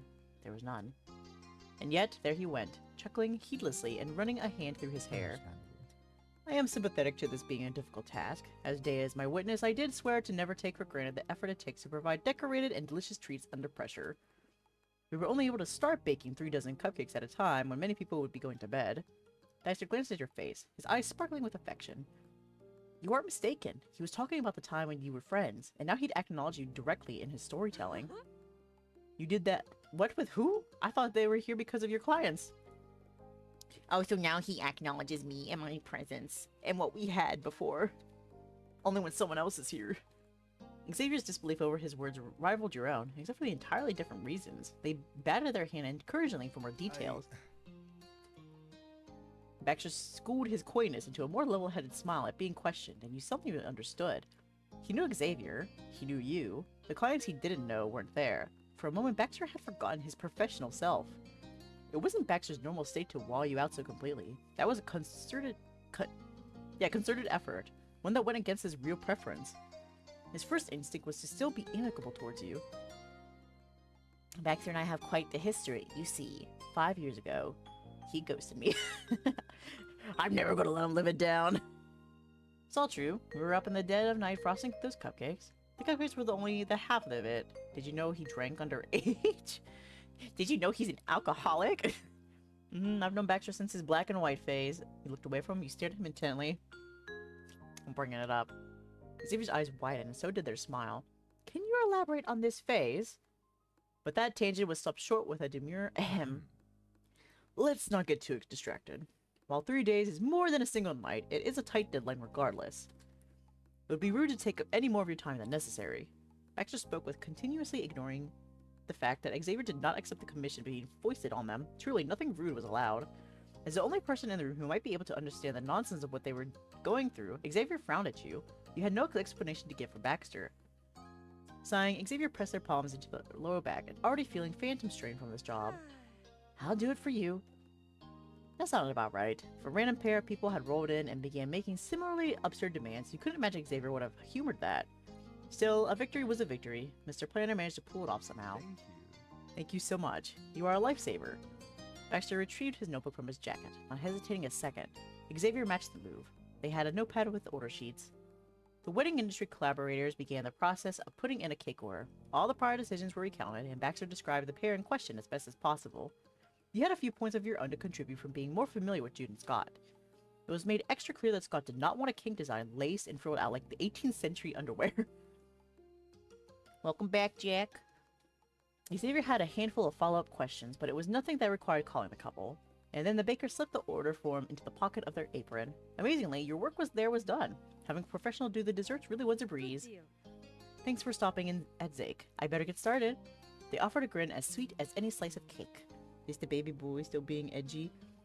Well, actually, he decided to bring up to Xavier the time that we made cupcakes in the dead of night together. And he looked at us with affection in his eyes. And I straight up wanted an option. Where was this in the car 5 minutes ago? Now you want to bring up the past? Let's see each other again soon, okay?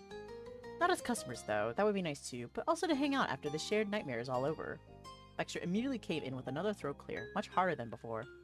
First off, you shouldn't call the Adams wedding a nightmare, even if the circumstances aren't ideal. They have done what they could. I would have been petty. Me too, but it didn't let me. And second, you were right the first time. Dae is a friend of the couple I am working with. We don't hang out together. Be cut off. If you didn't ghost me! Xavier's face went blank, and they paired it with an ever so slight tilt of the head. I'm not sure why you're saying that, but we've all got work to do. You two can explain it next time. I can wait. This bitch. And Xavier's just here like, I don't know why you brought that up. That's none of my business, but okay. Whatever you say, Baxter. You wonder if Baxter remembered about 5 minutes ago when each one of Xavier's objections went through one of his ears and out the other, and if his own medicine tasted bad. He bristled. That simply wouldn't do. With firm insistence and exaggerated enunciation, Baxter repeated his standpoint. Regrettably, there won't be a next time the three of us come together like this. Once the wedding has concluded, Dae will have no reason to interact further.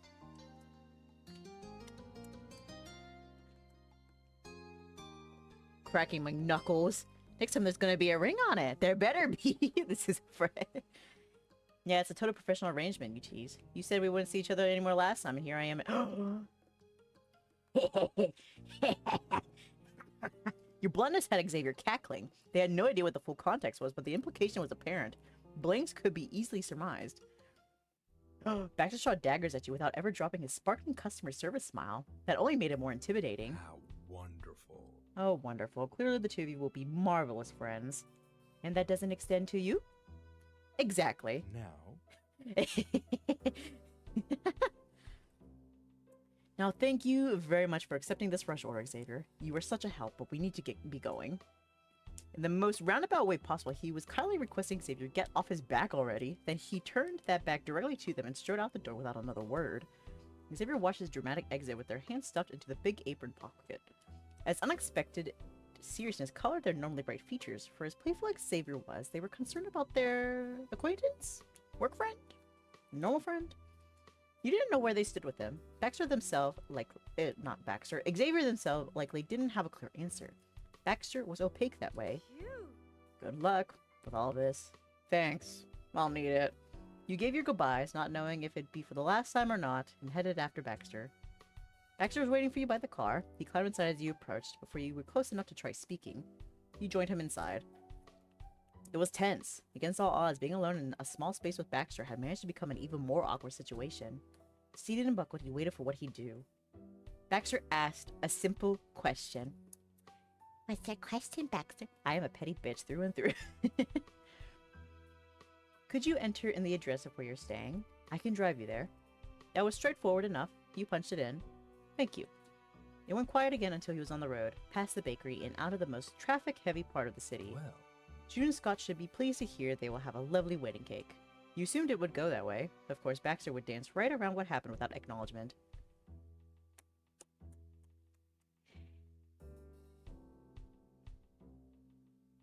I'll never let it go. I'm gonna take this to the grave, and now he's gonna show up in the dead of night crying. Straight up ball. Baxter, I want to talk to you. Baxter flexed his knuckles, and the perfect smile on his face twitched. You heated up his rejection before he could give it. I know you're here right now because of a client, but you can't be working all the time. You have to be done for the day. I have other work. Baxter was quick with that retort, prepared from the last time you heated him off. Then you should take a break. I'm not going to let this go. He sounded in a dramatic fashion that was entirely opposed to the forced cordiality from seconds before. There's no other way. Let's use rock, paper, scissors to decide. What? Before you could doubt the logic of playing a hand-signaling game while driving or question the maturity levels of the highly professional planner next to you, he'd already made his move. It's going to be rock. I only choose rock. And you? Paper? At a complete loss, you held out your hand like you wanted him to shake. He didn't take your paper hand. He didn't make a fist rock either, but he did accept your answer. You win. is that fine? Would you mind if I pulled over to have this break? No, that'd be perfect. Then we will talk. Baxter shut the GPS off. He no longer knew where you were headed anymore, but he took some exit and got to a place to park. It was mutually decided not to talk inside the car. It was too suffocating. The both of you wordlessly opened the doors. Outside was the same waterfront path where you saw fireworks together. That was how he'd found a place to park right away. He already knew the area. You could picture it with clarity. Baxter was by your side, so much younger, so much closer to you, under the night sky and flashes of light. You'd been happy. You were certain he was happy too. He gave us his shirt because we were cold. He let us cuddle into him. Oh my gosh, poor Jack. Jack's missing all the tea for the baked potato for Wendy's. Okay. But that moment was over. The reality of the new president was stark under the unforgiving summer sun. Baxter was walking away from you, pointedly placing distance between you and him. He only faced you directly when he was out of arm's reach. Ah, Dae. What a stunning coincidence stumbling into you here, and right when I happened to be taking a bit of time off work. He finally got him talking, and it was pure sarcasm. How are you doing this fine afternoon, I'm totally fine. There's nothing wrong with me. I want to know what's going on with you.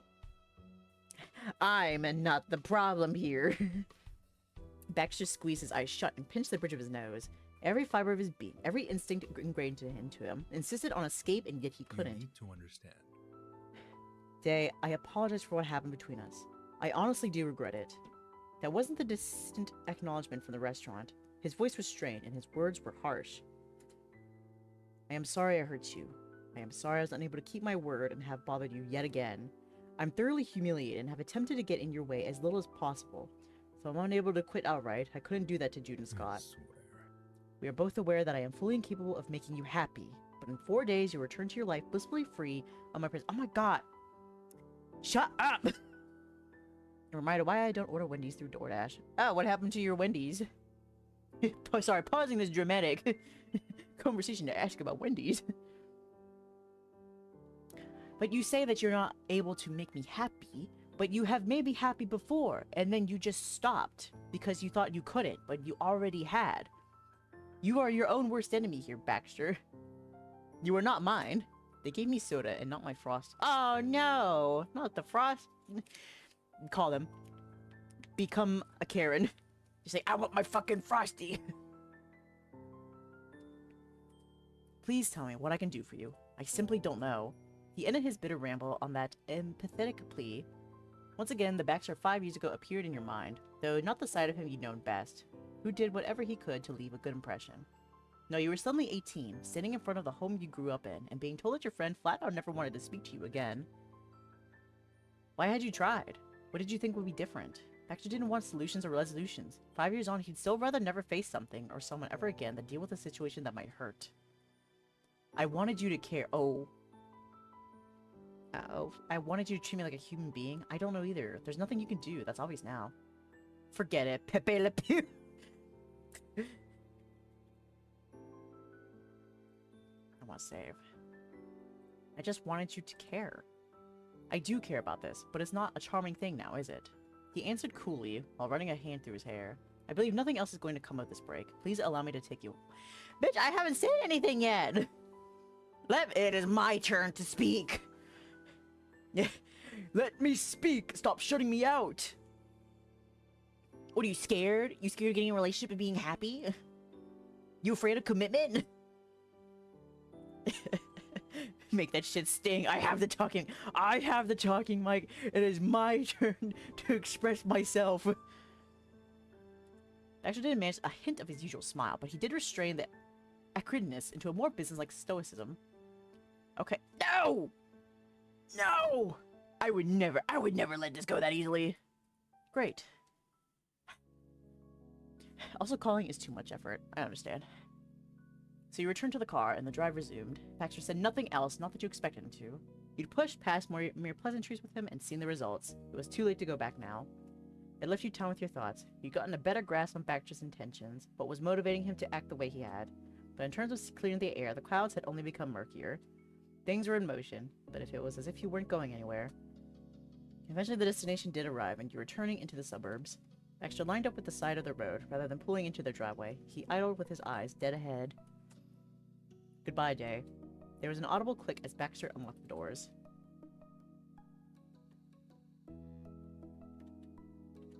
Bye.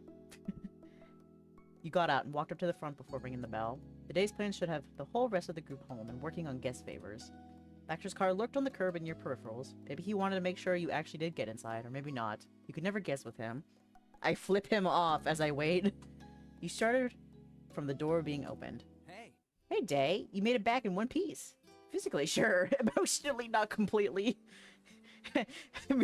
Standing there, about to have a breakdown? Yeah. Yeah, I did. I would literally cry. Just burst out laughing. Hi, Scott. While following your host inside, you stole a last glance behind you. The road was clear. Waiting HQ was at full capacity in the living room. The supply count had doubled, no tripled, since yesterday.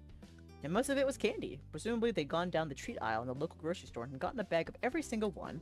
The only living human you could see sitting in a pile of goods was Jude. He lifted a hand in greeting. Hey. Hey. Hi, Dae. Thanks. You're just in time. We're making lunch. Is it candy? Oh. That's my mood. The voices of your friends carried over from the kitchen, as did the smell of hearty, fresh-cut vegetables. I was thinking about this since I first heard Jude's voice, but his voice actor kind of sounds similar to Mr. Holden's voice actor. I want to look that up real quick. One sec. Let's see. Our Life Beginnings and Always Jude. I don't know, when he says hey, it sounds like Mr. Holden. Who is your voice actor, sir? Characters.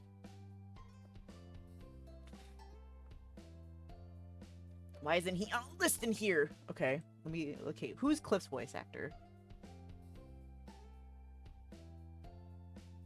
It does not tell me. The voice actor. Also, I'm surprised Terry, Miranda don't know what went down with Baxter 5 years ago. Oh, they know. They do. They just don't care. Well, it's not that they don't care, but it's just... I don't know. I guess... If they just let us go like that... they did. I think they're under the impression that we're over it. I think that's why they let us go, because they think, oh yeah, we're fine. We're not fine. But I guess they just assumed that we were okay with interacting with Baxter. Because this is because, you know, it's Jude and Scott's wedding. But still. Okay, so why doesn't tell who is Jude's voice actor? I just want to know. I want to know if this is the same one as Mr. Holden here, Mr. Cliff Holden here. Okay, Jude, voice actor, yes. Oh my god. Okay, let's try the IMDb then. Okay, oh, okay, here we go.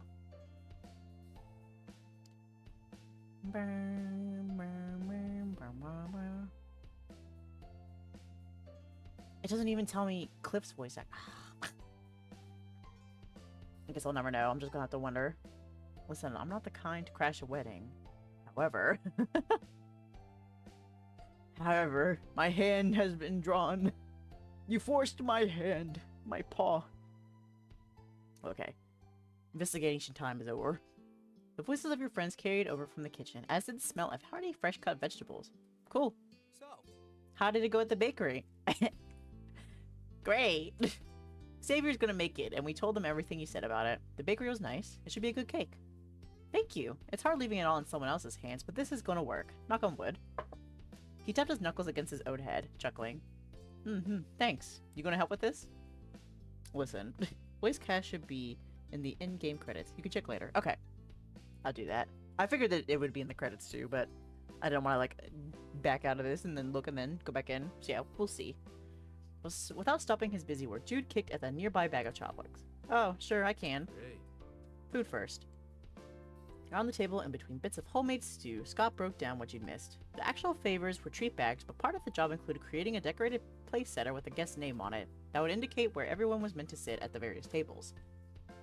Technically, the attendee could take the fancy display with their name, but the couple was under no illusions that anyone would actually want to. It was purely for presentation. Basically, the steps consisted of writing the name down in your best handwriting, applying decals to the basic nameplate, and filling a bag of candy with what the person might like. When the meal was done, the full force of this party planning committee came together to tackle the trial of guest favors. No one would stop until it was done. A good chunk of the list had been checked off while you were away, and it was simple work, just time-consuming. Luckily, there were plenty of people to do it. Many hands make light work, as somebody once said. Wait, that was Baxter who said it. Leave me alone! You were almost certain. That sounded like a phrase he'd use. While you were there, Jude mentioned twice how you could throw some of every type of candy into each bag and call it a day without the fuss. Tried to imagine neither were the first instance of that objection coming up. But each time Scott remained adamant that they should personalize the selection. If someone was coming to their wedding, they were important enough to have a treat to their taste. Very deliberately, Cove's candy bag had been left empty until you'd gotten back. You were assigned to do that one yourself. Of course, I am Cove's keeper, apparently. It was as easy as taking candy from a baby in order to give those sweets to Cove instead. In the evening, the wedding group chat popped up with a new text. Another entirely casual, exceedingly normal update from Baxter Ward. It noted that you'd meet tomorrow morning to discuss today's accomplishments and plan next steps. During the process, some sparks flew between allies. They couldn't be helped. Debates over which treats were best was inevitable, and those always became serious. Overall, though, you were a unified force. Then, as night fell, your team effort brought about the completion of the collection. On one side of the room was a stack of stylish table settings, each with a thoughtfully compiled bag of candy sitting on top. On the other end was enough garbage to fill a dump truck. That was going to be a hassle. But Terry and Miranda were allowed to tap out when the favors were done. It was already getting late. For dinner, takeout was ordered, so nobody had to cook or clean another meal after hours of putting the little favors together. No complaints there. Did they DoorDash Wendy's and not give the Frosty? For a little while, the three of you could pretend the work was already over for real. No one mentioned the chaos that was waiting one room away. But when everyone was full, Jude wandered back into the living room, turned workshop. He heaved a sigh and tossed a random piece of trash into a garbage can. It was a drop in the ocean. The entire living room was a mess of wrappers, paper, scraps, and undefinable crafting residue. Scott hovered nearby, his features drawn apologetically. The lighthearted atmosphere you shared as a team earlier in the day had shattered. All that remained was the fractured debris, and it went beyond pre-wedding jitters. The fractured debris, my fractured heart. After months of planning, Jude had reached a point where he wanted the preparation to be over. He was worn down, and little victories weren't able to lift his mood. All he saw was what was still left. Meanwhile, Scott only seemed to become more invested, more concerned, over how it came together as the deadline approached. You debated having some kind of intervention with about their friction, but weren't sure you could pull it off in a way that would actually improve the situation. I do not have the qualifications to be a couples therapist. I will make things work, but I could do it anyway, you know? We can clean this later. Let's play something. Sure. Scott blurted out an agreement instantly. If Jude had asked him to do a backflip for his entertainment, Scott probably would have in that moment. Alright. Cool. Wanna join? He tilted his head your way. You waved your hands back and forth. Thanks, but I'm gonna go to my room. What are we playing? Maybe I did want to play. The two had spent the entire day with other people. You weren't going to get in the way of them having some quality couple time in the final hour. Alright. Jude gave you a half shrug, half smile. He was on to what you were doing. Have a good night, Dae. Good night. Your hosts retired for the day, happier than they'd been since you first showed up. It was a relief. You made your own way to the guest room. The rest of the night would be yours. You could use this chance to actually call your sister. Okay, so we do get to call her. After what happened that day, you could use a conversation with someone who'd be happy to hear from you. Someone who actually wants to be with me. But also, we need a good cry. Well, here we go. We're going to cry on the phone to Liz. There was plenty to think about to pass the seconds as the dial tone played. She wouldn't be attending the wedding. Miranda was your friend, only acquaintance of hers, and she never even met Jude or Scott in person. Liz has no idea what was going on over here and never would unless you said so. And so, you would. Your screen changed. She answered. Hey, kiddo. What a sound for sore ears. Seems she came right out of the gate with teasing you. So you've actually decided to call instead of texting the whole time. How generous. That's right. Hi, Liz. She laughed and you could easily imagine her tossing her head back. Well, how's it going? Terribly. The wedding? Oh no, the wedding's fine. Me though? I'm spiraling. That pleasantry was a more complicated question than she knew. It was going, that was for sure. But you got straight to the core point. Jude and Scott, the couple I'm helping, hired a wedding planner. It is Baxter Ward. You inserted as much thrill and intrigue as possible in the rush statement. Her answer was a single flat word. Who? Who's that? Why do I care? Baxter, the guy who stayed at the Victorian emo boy Pepe Le Pew, you know? Really? That weirdo? He's a wedding planner now? Yes. She processed this over a silent minute and concluded it was acceptable. Well, I guess who else would want to spend their time absorbed in the fanciest of life events than a guy who acted like every day was a grand ball? Are you gonna be okay? It's been a long time, but there's no deadline for getting over clowns like him. Or would it be more appropriate to say mimes because of the black and white look? Liz, it's fine, and he doesn't wear only black and white. Alright. And now I regret not getting an invitation to that wedding. I had to be there for this. It would have been nice to have you around. Liz is like, I want to be there with my popcorn in one hand and a phone in the other as you beat the shit out of him. He wears purple now, yes. Yes, it would. You two siblings spent more time chatting, but eventually had to wrap things up. You had an early morning on the horizon. After a playful bye, kiddo, Liz ended the call. Everything was done, for the moment anyway. You finally had space to think about something other than wedding worries or Baxter bothers, or at least for a little while. Some time for just yourself was well deserved, and you managed to enjoy your relaxation before slipping off to bed. Then all of a sudden it was morning, and you were off to the proper second meeting with the planner. Everyone once again gathered in Baxter's office, waiting for him to arrive, and in turn, Jude and Scott were tense. The closer the wedding got, the further they were from getting any semblance of peace. No matter how much they tried to unwind outside of the meetings, the moment they returned to this chic office, their discomfort skyrocketed. The way Scott's fingers were fidgeting in his lap, you would almost believe he was anxiously twisting the tension in the air. Miranda frowned, unable to disregard the worsening creases in her brother's brow. So...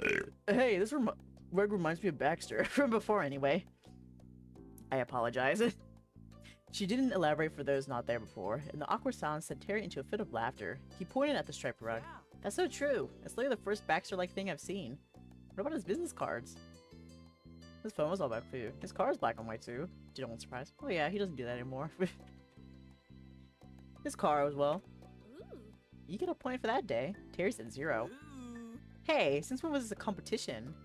Since I awarded the points. Terry nodded and his mouth pressed into a hard line. The review only lasted a few seconds before bursting into giggles at the silliness of the situation. Rainey looked at her brother and Scott, noticing their lack of input on the subject. She knew they would need a little context to join in on the joke, but neither even acknowledged her presence. The couple was too absorbed in their own worries for their stony expression to crack from her icebreaker. She folded her hands neatly in her lap and made no further attempts to chat. You and Terry shared a knowing glance and decided to also stay quiet. Jude and Scott weren't in the mood. Shortly after, there was a knock on the door. Everyone snapped out of their thought bubbles and swiveled towards each other instead of moving to answer it. Hello? Hello? The door opened and Baxter cheerfully stepped inside his office. His notepad was already open to a fresh page. Nice to see you. Good morning and welcome back. Thank you for waiting. A round of greetings bubbled up from the planning party committee while Baxter moved through the room. He promptly sat on the rolling chair opposite the couch and clicked his pen out. Now that we're all here, we should begin. Let's go over where things stand and determine how to proceed next. Scott sat up straighter on the purple couch and stiffly nodded. Jude, in contrast, slouched further into the cushion. Alright. So yesterday an order was put in for your wedding cake. I can assure you it will be ready on the day of the ceremony. Thank you so much. Thanks. Of course. Baxter carefully placed his pen tip to the notepad. His expression grew more serious all of a sudden.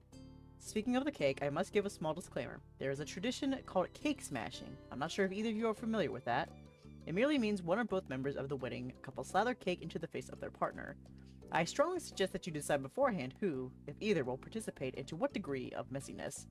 I cannot tell you how easy it is to sour the entire day by accidentally crossing a simple boundary line. There's a sad history of partners who find ignoring the wishes of their husband, wife, or spouse to be funny and realize far too late that it's absolutely not. Alarmed, Jude and Scott stared at Baxter. You were certain that neither had even considered any of those possibilities. Do you wanna? I don't. Do you? No. No way. And then could we not do it at all? Do we have that option? Certainly. We don't have to include any tradition besides your own. The couple simultaneously sighed in relief. They peeked at the other and shared an amused grin. The first time either had smiled all morning, Baxter stole a moment to jot down a Glad note. to hear it. I'm delighted we're all on the same page. Moving right along, you worked on guest favors and decorations, correct? Have you finished, or will you be continuing with that task? We're done. We are done with the guest favors, but... Scott anxiously laced his fingers and pressed his palms together in his lap. His knuckles turned white. Whenever he had anything to say about wedding plans, it became a trial of trying to avoid a disagreement. It's fine to explain what's on your mind. That's why we're all here. There's no way to compromise or find a solution if you won't even have the discussion.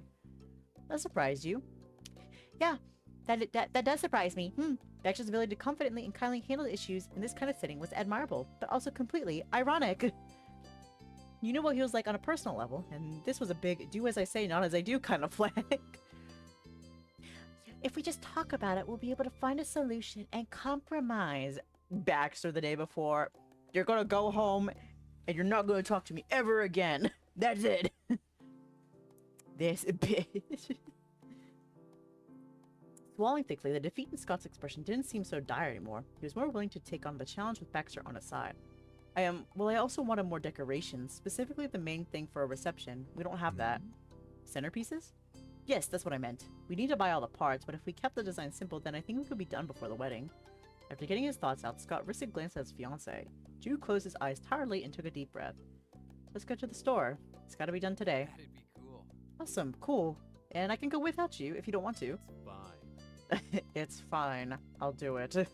Scott's joy vanished. Jude didn't hide an ounce of the irritation in his voice. He was forcing himself to go along with this rather than taking any true interest, and he was making that fact crystal clear. Come on, Jude. She poked his side with the side of his arm with a forceful jab, and Jude shooed her off. His frown worsened into a scowl.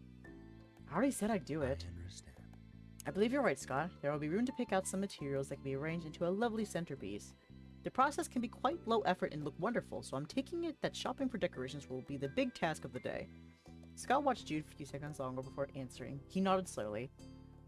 Before the window of opportunity closes, is there anything that you would want to include, Jude? Anything that you'd enjoy? It doesn't even have to be a typical wedding feature. There are no limits on what your own ceremony or reception can have. No. So don't question, but which one is Scott and which one is Jude? Jude is the curly-haired one, and Scott is the blonde one. And Jude is Miranda's brother. No. He folded his arms across his chest, and you wondered how deep Jude was about to dig in his heels. I don't want anything else. We're almost finished. Why add more on top of it? Randy sighed. Terry silently bit his lip. That was a track you'd gone down before repeatedly. It was always the same point of contention with Jude, but today Scott was emboldened. Enough that he muttered his long-held back grievance anyway. Why are you being like this? If you don't have anything to contribute, can you at least stop trying to take away what I think of? Ooh, ooh. Yeah. Fight. Jude's eyes snapped wide open. He swiftly pulled in his shock and replaced it with a distinctly unimpressed stare. I didn't take anything away from you, and I did contribute. In the planning stage. We're past that. It's done. But since there's time, we could... Come on. We've been putting this thing together for weeks. Hell, months in some ways. I've been to more parties than you, and I've planned more. You need to relax. Jude went to brush back some of his curls, but his fingers tightened and dug into his scalp instead. Bewildered, his gaze flickered around the room. Scott doesn't even like parties. I don't get his issue. We have a planner now. He can figure this shit out. Why even have him if we're still going to be spending every hour before the wedding working on crap? Jude's flash of anger dimmed as quickly as it had flared. He redirected his attention to Baxter apologetically. No offense, dude. It's not your fault. None taken on my account. Ooh. I've been trying to see when they speak, but it hasn't been helping. Yeah, they're always on screen together too, so it's hard to tell who's who. If you didn't see like the descriptions beforehand. This was all good. The pinch in Baxter's features made you think he was fairly miffed on behalf of someone else. Yeah, for Scott, who's trying to make, add some stuff he wants for the wedding. While Jude's over here just being so dismissive about it. Continuing the trend of speaking directly to the audience, Scott offered his side of the defense. It's true. Everything Jude said is true. I've never planned a party, and yeah, I haven't been invited to many either, but we're the people making this one. I don't want to be an awkward embarrassment. All of our friends and family are coming. I can't stand the idea that would leave wondering why the hell they even came in the first place.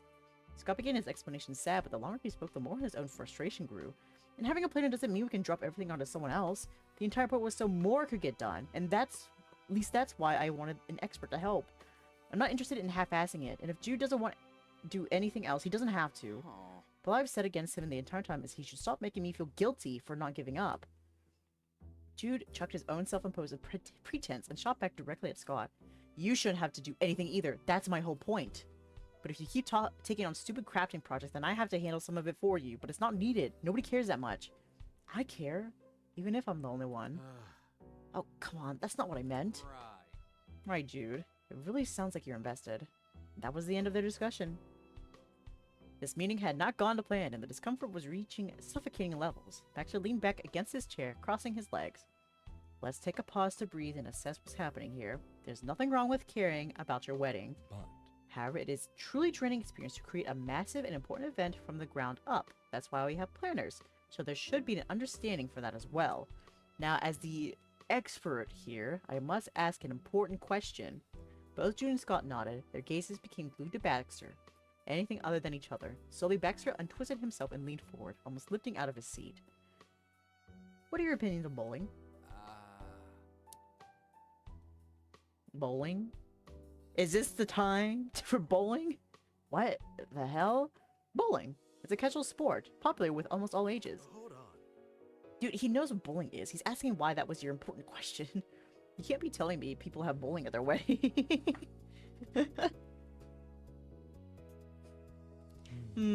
Baxter considered that remark with a smirk. He tapped the side of his head cheek twice. No one has ever done that at any of the weddings I've held planned, but I wouldn't be surprised if some couple out in the world set up a game or two of lawn bowling for their guests. Or perhaps even held their reception at a bowling alley. Interesting, though. That's not what I had in mind. I wish to invite the five of you to bowl with me today. Right now, preferably. My treat. Perplexed, Scott pushed his glasses up. He was at a loss for words. I'd do it. What? I said I'd do it. You would? Jude's answer confused Scott further. He gazed the room and Terry offered him a thumbs up. Fun. I love bowling. Sounds like bowling time. I don't get it either, but sure. Whatever you want. He shrugged. Alright, let's go bowling then. Agreed. Yeah. Terry put forward a high five that you gladly accepted with a loud slap. Just about everyone was thrilled by the prospect of getting out of this office and stretching their legs. But Scott retained the final say. He tightened his already taut ponytail. Alright, we can go do that. Excellent.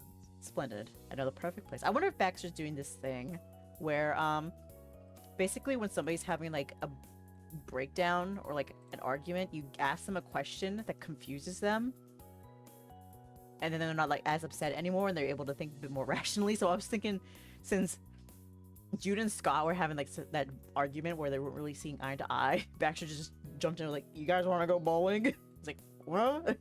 And the confusion just like ended the argument. It was a move, a tactical attack.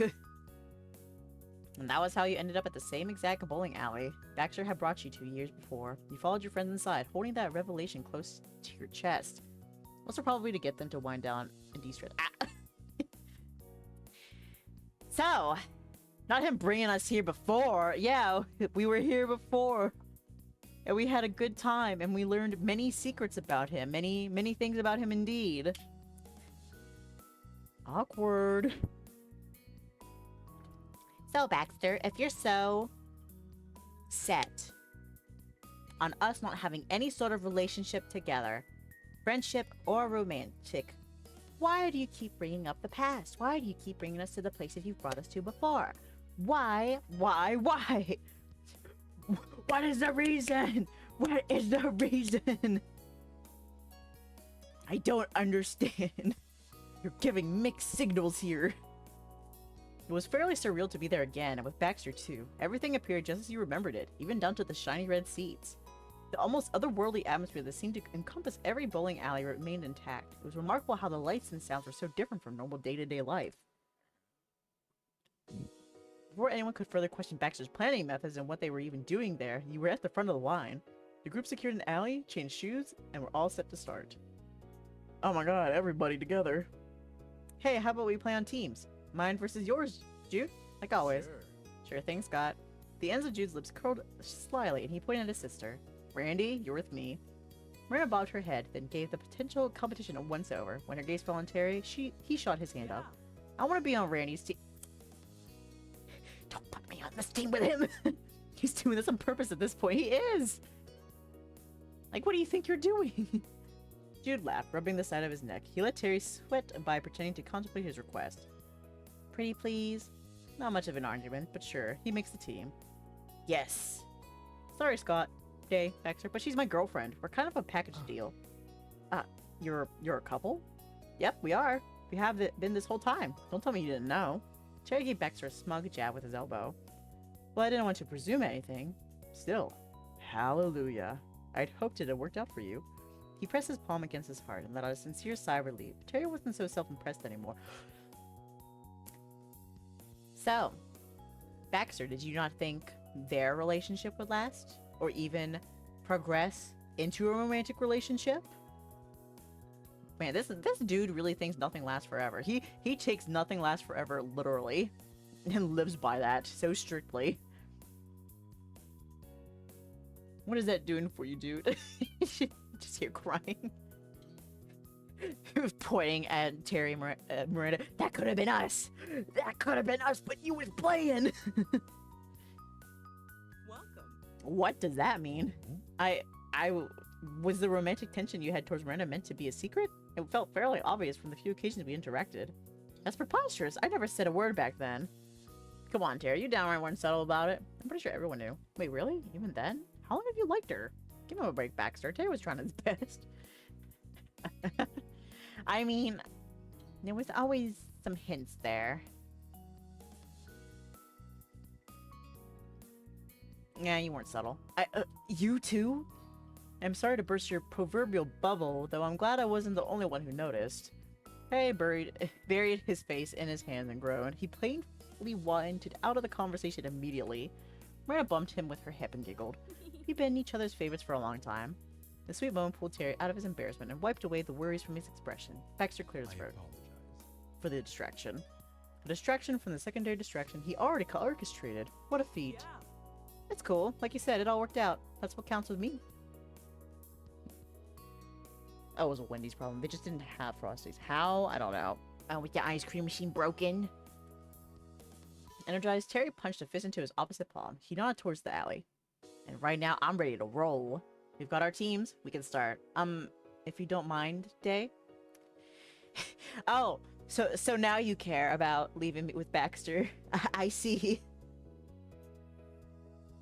I'm okay with that. I wanted to be on Scott's team anyway. No worries, I want to be on Baxter's team. Our team is perfect. It doesn't matter. I don't know. I don't know. Should we be clingy to Baxter, or should we be like, oh, that's fine. I'll do it for Scott. Glares at Baxter. Be petty. That means this one, right? The Baxter's team. I don't know. They could both be petty in their own way. No. Okay, Scott. You want to be on my side? Really? Yeah. Cool. Thanks. I'm glad to have you. Myrna grinned eagerly. She rubbed her palms together. Do it. Excellent news. Let's get this game started. How are we deciding who's going first? Rock, paper, scissors. Oh my god. A classic. One I rarely win, though I only choose rock. What a statement. He was a man with convictions. Rock-based convictions, apparently. Okay. Very well. Regardless, since Jude got to pick who was on his team, I believe it would be fair for Scott's team to take their turn first. Jude shrugged smugly at the suggestion. He gestured towards the colorful bowling balls. Go ahead. It's not going to make a difference. That's right. Because if we chose Baxter, that one us wanting to be with him, but saying Scott is us saying we don't care Baxter is there. That's true. Like, listen, I am aiming for that confession later on, but I also gotta, we gotta let it simmer. We're letting it simmer, though. Like, right now, we're like, no. We're playing hard to get so that Baxter... Maybe Baxter seeing all these relationships work out, maybe he's like, oh man, maybe I could have had a relationship with Dae, and maybe he's gonna try, but I'm gonna be like, at first I'm gonna be, no. No. I don't think so. You gotta prove yourself. I am upset. Scott calmly readjusted his glasses and then smirked. He pointed at his husband-to-be. Jude's gonna lose no matter when he steps up the alley. Jude snorted. His competitive nature burned brightly in his unshakable expression. Bring it on, Grant. You're about to get your government funding revoked. Scott's mouth wobbled slightly at the sound of his own nickname, but he was determined to keep his game face on. Squaring his shoulders, he went straight to the rack and selected his ball. Scott went for the medium option. He picked it up and sent it down the alley with a large curve. Unfortunately, the ball barely managed to bring down 2 pins. His confidence hadn't faltered, though you could caught him mumbling under his breath. No, just try again. Fool me once, shame on you. Fool me twice, shame on me. There will be no third time. Exactly. The bowling ball rolled on back, and Scott brought it to the starting line. And on this run, he managed to put a special oomph into his swing. The pins scattered in all directions. It would have been an easy strike if that had been his first throw, but it wasn't. Your team opened with a spare. Okay. You can go next, Dae. Got it. Springing to your feet, you stopped by the selection of bowling balls. You gave your arms a quick stretch while you weighed your options. I think I usually pick a medium ball. Sometimes I usually go heaviest and then it doesn't work, and then I go lightest and doesn't, so always medium. Always compromise. Smile. Good old reliable. The feel was what you were used to. Why mess with what fit? Moving with precision, you took position. With a single swing, you let go and... Your skills had improved over the years. That was perfect. Your abilities were holding up. You couldn't believe how rusty your skills had gotten. That was awful. I mean, this would be the most realistic for me, but I'm perfect. Every game that had been leading up to this victorious moment, the ball flew down the alley and smashed into the pins, securing you a strike. I did it! Scott excitedly threw his arms into the air and cheered. You did! That was incredible! Less up for your crew was the wild card. The person any of you least expected to be here, yet he was the only reason you were there to begin with. Your paths crossed while you were returning to the sitting area, and Baxter was going to select his ball. He briefly tilted his head in your direction. I'm also glad to be on this team. Are you now? That's a shocker. The sound of his voice stopped you dead in your tracks. You looked over your shoulder, but he had continued on his path. Shaking your head, you secured your seat and watched what he did next. Baxter brushed his fingers along the rack of the shiny weighted spheres. His hand stopped on a white ball, the heaviest size. He selected it not without a subtle smirk. He strode up to the alley just fine with that. Biting your bottom lip, you tried to swallow a laugh. You knew under the surface Baxter was ecstatic with his showing, especially after his inability to use that in the past. Baxter didn't waste time messing around. He hefted the ball in an arc and sent it right off. He managed to topple 7 pins with the first throw and scored a spare on his second round. Not bad. I'll accept that. He pivoted to the group and dipped his head in good-naturedly after his performance. Jude stood up and clapped politely. Alright, it's our turn now. The opposing team started off with their leader Jude, who matched his fiancée and got a spare. In his case, he managed almost every pin on the first try and sealed the deal on the second. Terry bounced over and scored a spectacular strike like it was nothing. He met your eye and grinned. In terms of one-on-one, he showed himself as your real competition. I'm about to start throwing hands with Terry. I have to eliminate the competition.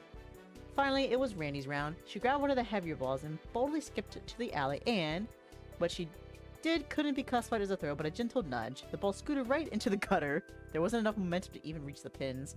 Everyone in your group gawked at her in disbelief. Jude's jaw in particular hit the floor. Randy, what was that? Well, that's... I don't know. She spun on her heel and twirled a curl with a faux innocence.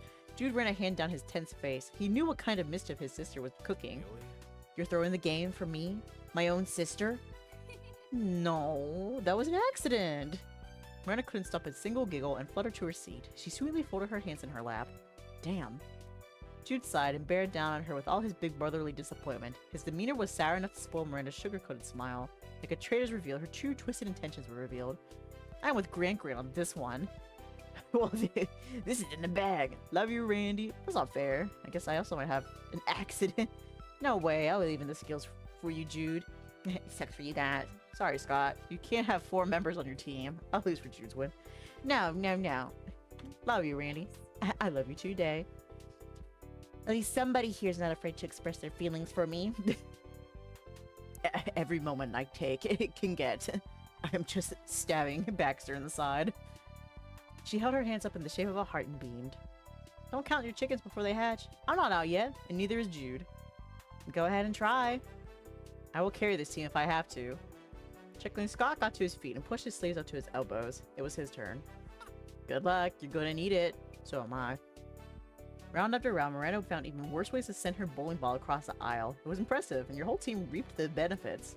Jude gave it his all, and Terry did what he could to buoy up the points with strikes, but their efforts weren't enough. And at the end of the game, you, Scott, Baxter, and Miranda were the winners. Even though it was a biased 4 versus 2, Scott was more than thrilled to claim this win. A victory was a victory, and he didn't care to lose. You offered Scott a high five, you offered Scott a fist bump, you held both of your hands up to Scott for a high five, you held both of your hands for a fist bump, you threw your arms around Scott and a hug, you hooked your arms around Scott and Baxter, you threw your arms around Baxter and a hug. Ooh! You know what? I'll give him a little taste. Not directly, but, you know, as a team, I'll hook my arms around both Scott and Baxter. Go team! You tucked both of them in closer and laughed lightheartedly. Scott nearly tripped over his own feet, but he was too happy with the team's victory to care. Baxter squeezed his eyelids shut and leaned into your touch. He didn't return the embrace. You're incredible. Fantastic work, everyone. You sighed happily in response, and felt the soft ends of Baxter's hair brush against the side of your cheek. He opened his eyes and then held his breath. Baxter untangled himself from your orbit and stepped back to a more polite distance. That was the first time you had been physically affectionate in years, and it happened so easily. Your body had moved on autopilot. For a split second, you were 18 and sharing a special summer with a boldly confident and bizarrely dressed boy renting the condo up the street. I told you were gonna lose. Scott punctuated his teasing with a breathy laugh. Bending over, he planted his palms against his knees and rocked on his feet. Jude attempted a frown, but the redder his fiancé's face became, the more his own smile grew affectionately. Yeah, tough guy, you win. Don't pass out. Chuckling, Scott stood straight and removed his glasses. He wiped an eye with the side of his wrist and then began cleaning the lenses with the bottom of his shirt. Despite the totally stacked odds, it was fun. Wouldn't have wanted it any other way. From the precious way Jude watched his husband-to-be, you got the impression that Jude probably agreed Scott deserved a win today. You glanced away suddenly, deciding not to intrude any further on the couple's private moment. It was a comfort to see the couple in better spirits. Even with all the disagreements over the wedding details, you knew at the end of the day, Jude and Scott truly loved each other. Peeking at Baxter, you caught the genuinely pleased smile softening his expression. Watching the couple reconnect was his win. Well, Since we're already here and it's nearly lunch, how about we grab something to eat? Here? You want to get food at the bowling alley? That went against Scott's whole view of the classy planner. To be fair, it surprised you too, and you knew him better. Yes, I don't see why not. yeah. Let's go with me. How bad could it be? Let's do it. Scott's focus flickered between the siblings, his brows raised in contrast to their easygoing remarks. Sure, we'll eat here. I mean, at the bowling alley I go to, they have food, and it's not bad. It's just, you know, it's just food. I mean, it's nothing special, but it's not awful. It's not like it was made out of a garbage can, you know? Terry snorted and folded his arms across his chest. He didn't share Scott's qualms at the moment. I'll bite. So Baxter, I gotta know why you would want to eat at a run-of-the-mill place like this. Immediately, the corners of Scott's mouth curled triumphantly. He soaked in the validation that he wasn't the only one thinking things fell off.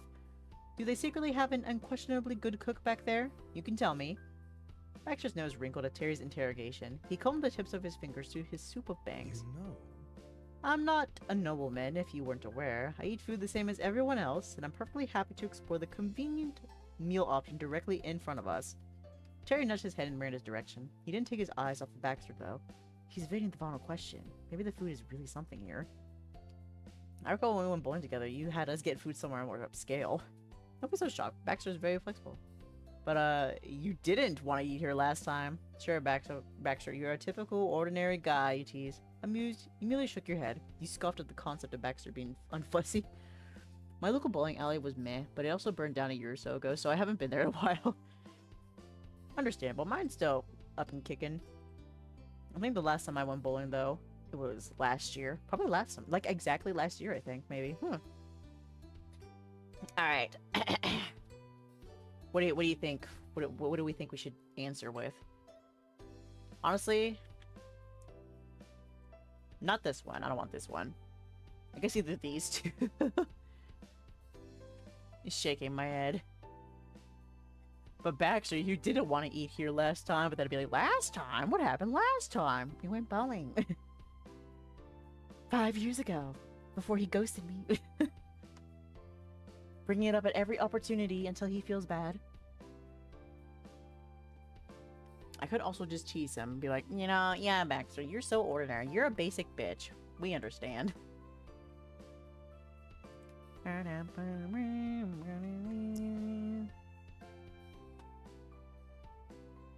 Oh, never mind. Already saved.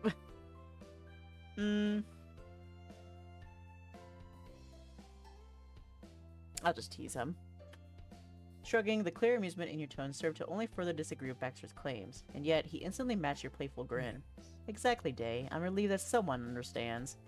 Oh well, if Dae's gonna vouch for you, then we have no choice but to close the case. Baxter's a boring guy like the rest of us. Thank you. Fooled by your own sarcasm.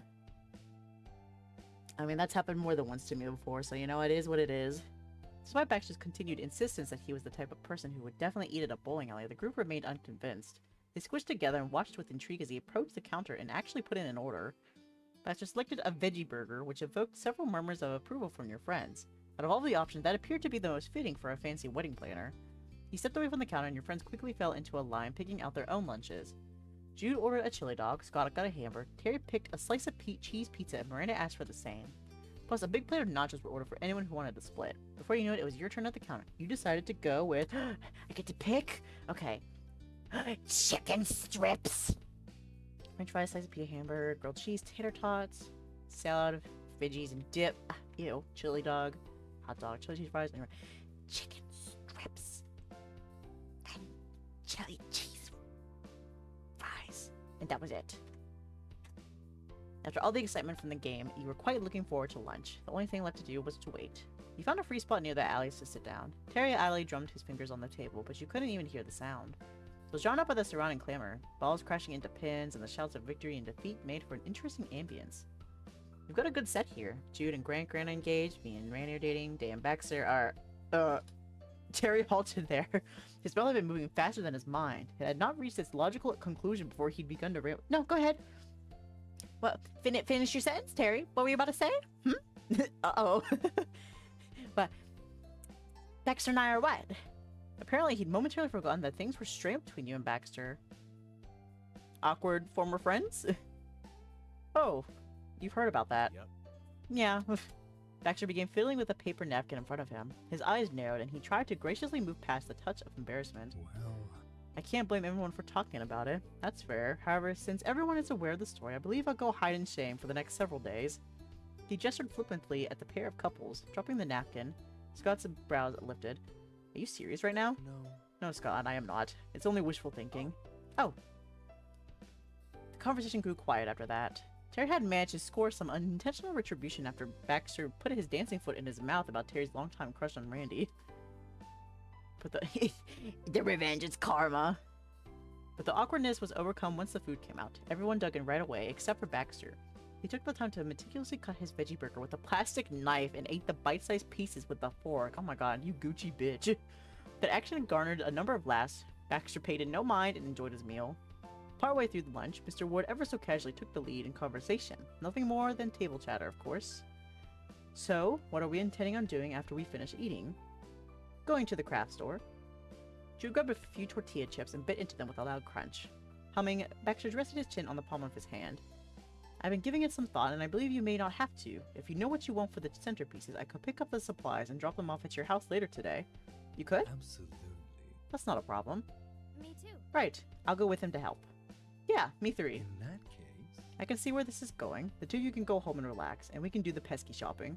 The two of you are likely more worn down than you've registered. My suggestion is that you should take as many breaks as you can sneak in before the wedding. As slick as ever. You didn't want to crowd their house while they were resting, you'd have to go too. Craft shopping could be fun, why not? You could put in the extra effort as well. I mean... there's not even an option to be like, alright, let's all go back. I'll stay at Jude and Scott's house. Like, no, you have to go. You have to go with Baxter. It's fate. Exactly. Take it easy and we'll get this done. Oh, well there you have Would it. that be alright? That would be great, actually, don't you think? Jude folded his arms and surveyed the sight in front of him. His friends, family, and the wedding planner were all watching him optimistically. Finally, he cracked a smile. Yeah, thanks. good. Fantastic. And there's little else to worry about until we return with your centerpiece material. Hold on. Anything else, Scott? I'm not sure. What kind of wiggle room do we have left on the schedule? There's certainly space for a few things, plenty of elements that can be added with minimal effort and will have a big impact on your experience. For example, you could plan to have a first dance or have multiple with a parent, guardian, or another important figure in your life. Rather conveniently for the line of work I'm in, I used to ballroom dance I competitively. can do that. So if either of you need lessons or wish to practice, I can provide that. It wouldn't be an additional charge, of course. My services are all-inclusive. Your attention snapped in his direction. Why did he word that like he was retired? You couldn't imagine a world where Baxter didn't dance anymore. Competitive ballroom dancing? You sure you're a regular dude? Positive. Does that sound like something either of you would be interested in? The couple shared a long, silent stare. Scott bashfully rubbed the back of his neck and returned his attention to the I conversation. don't know. We need to think about that one some more, I think. Good call. I get it. That's fair. Let me know when you come to a decision. Baxter hummed quietly to himself, musing over his next thought. He lifted his head. At this point, he wasn't bothering to hide that he had returned to planner mode. Jude, you mentioned that you've thrown parties before, correct? Uh-huh. Ones for my sisters, parents, cousins, sometimes. Scott nodded proudly while Jude only shrugged in response. His lips curled bashfully. I've got a big family.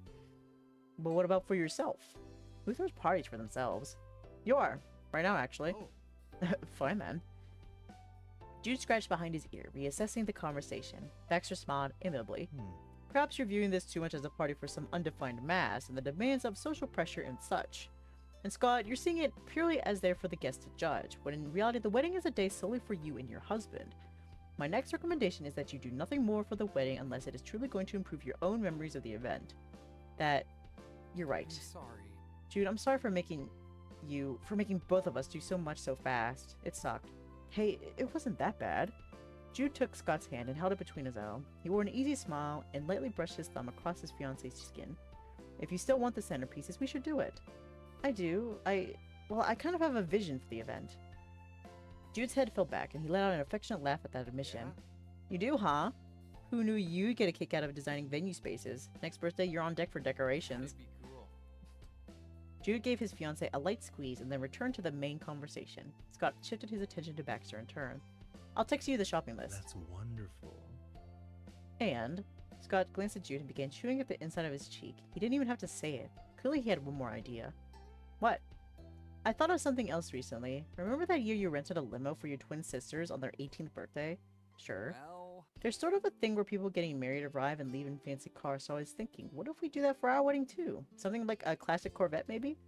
Jude's eyes widened in awe. The suggestion hit the nail on his curly head. Seriously. That. I want to do that. I'll call around and get it sorted today. Hell yeah. Pleasure. The couple beamed at each other. Jude gently cupped the side of his fiancée's face, and Scott leaned into the touch. Thank you for thinking of that. You probably could have thought of it yourself if I hadn't given you 1,000 other things to worry about. I doubt it. I'm a shitty wedding planner. Besides, it sounds to me like you're talking about yourself. I am? You've been so busy that you haven't even told Baxter about something important we still got to schedule for the ceremony. Stunned, Scott searched for a shred of what Jude was talking about. Nothing could be grasped in his panicked state. Jude decided to let him off the hook. We want to have a candle lighting ritual. Perfect. Oh, that's a delightful idea. We already have the candle for it. We just gotta make sure it doesn't get skipped. That was something we wanted for the both of us. That's true. Yeah, Jude's right on all accounts. Can't believe I forgot that. Could you make sure the officiator doesn't forget? Absolutely. That's what I'm here for. And so you all finally finished the day's intended discussion in a far livelier atmosphere than how it was at the office.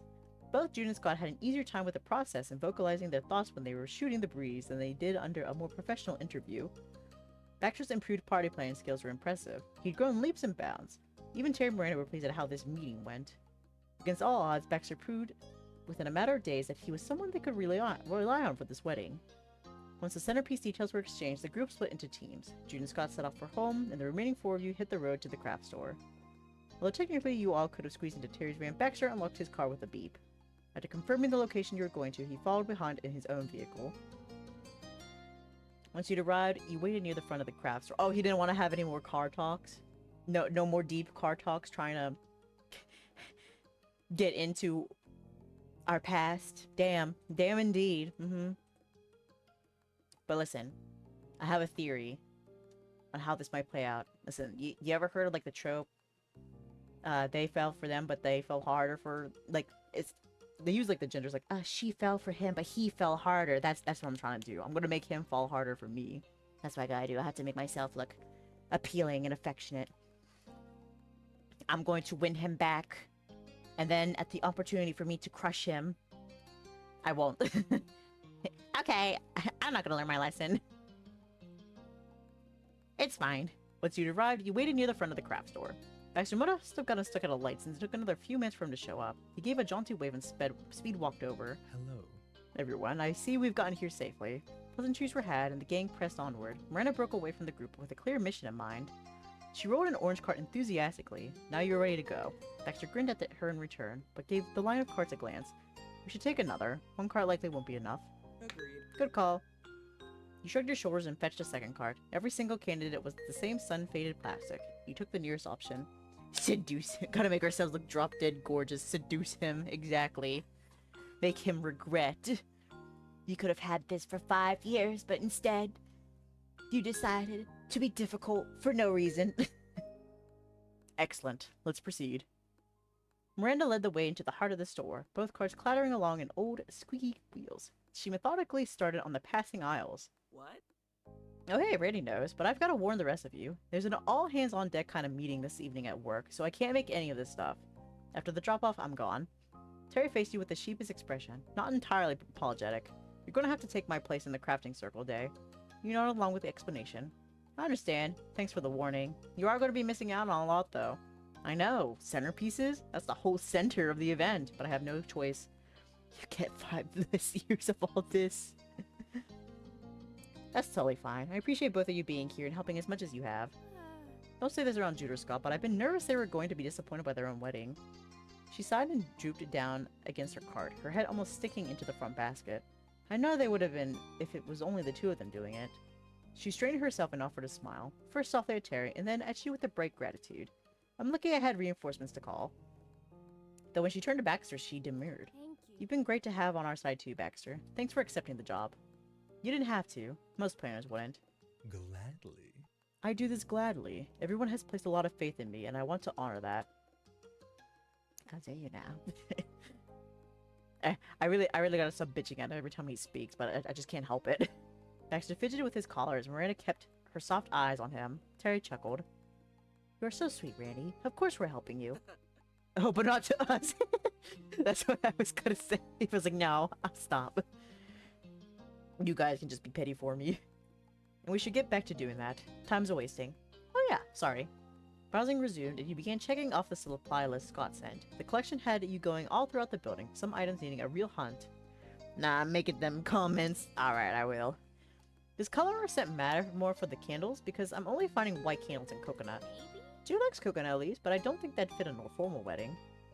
Terry, you're in the beach-themed section. Coconut scented is better than plain white candles. Maybe there's another store?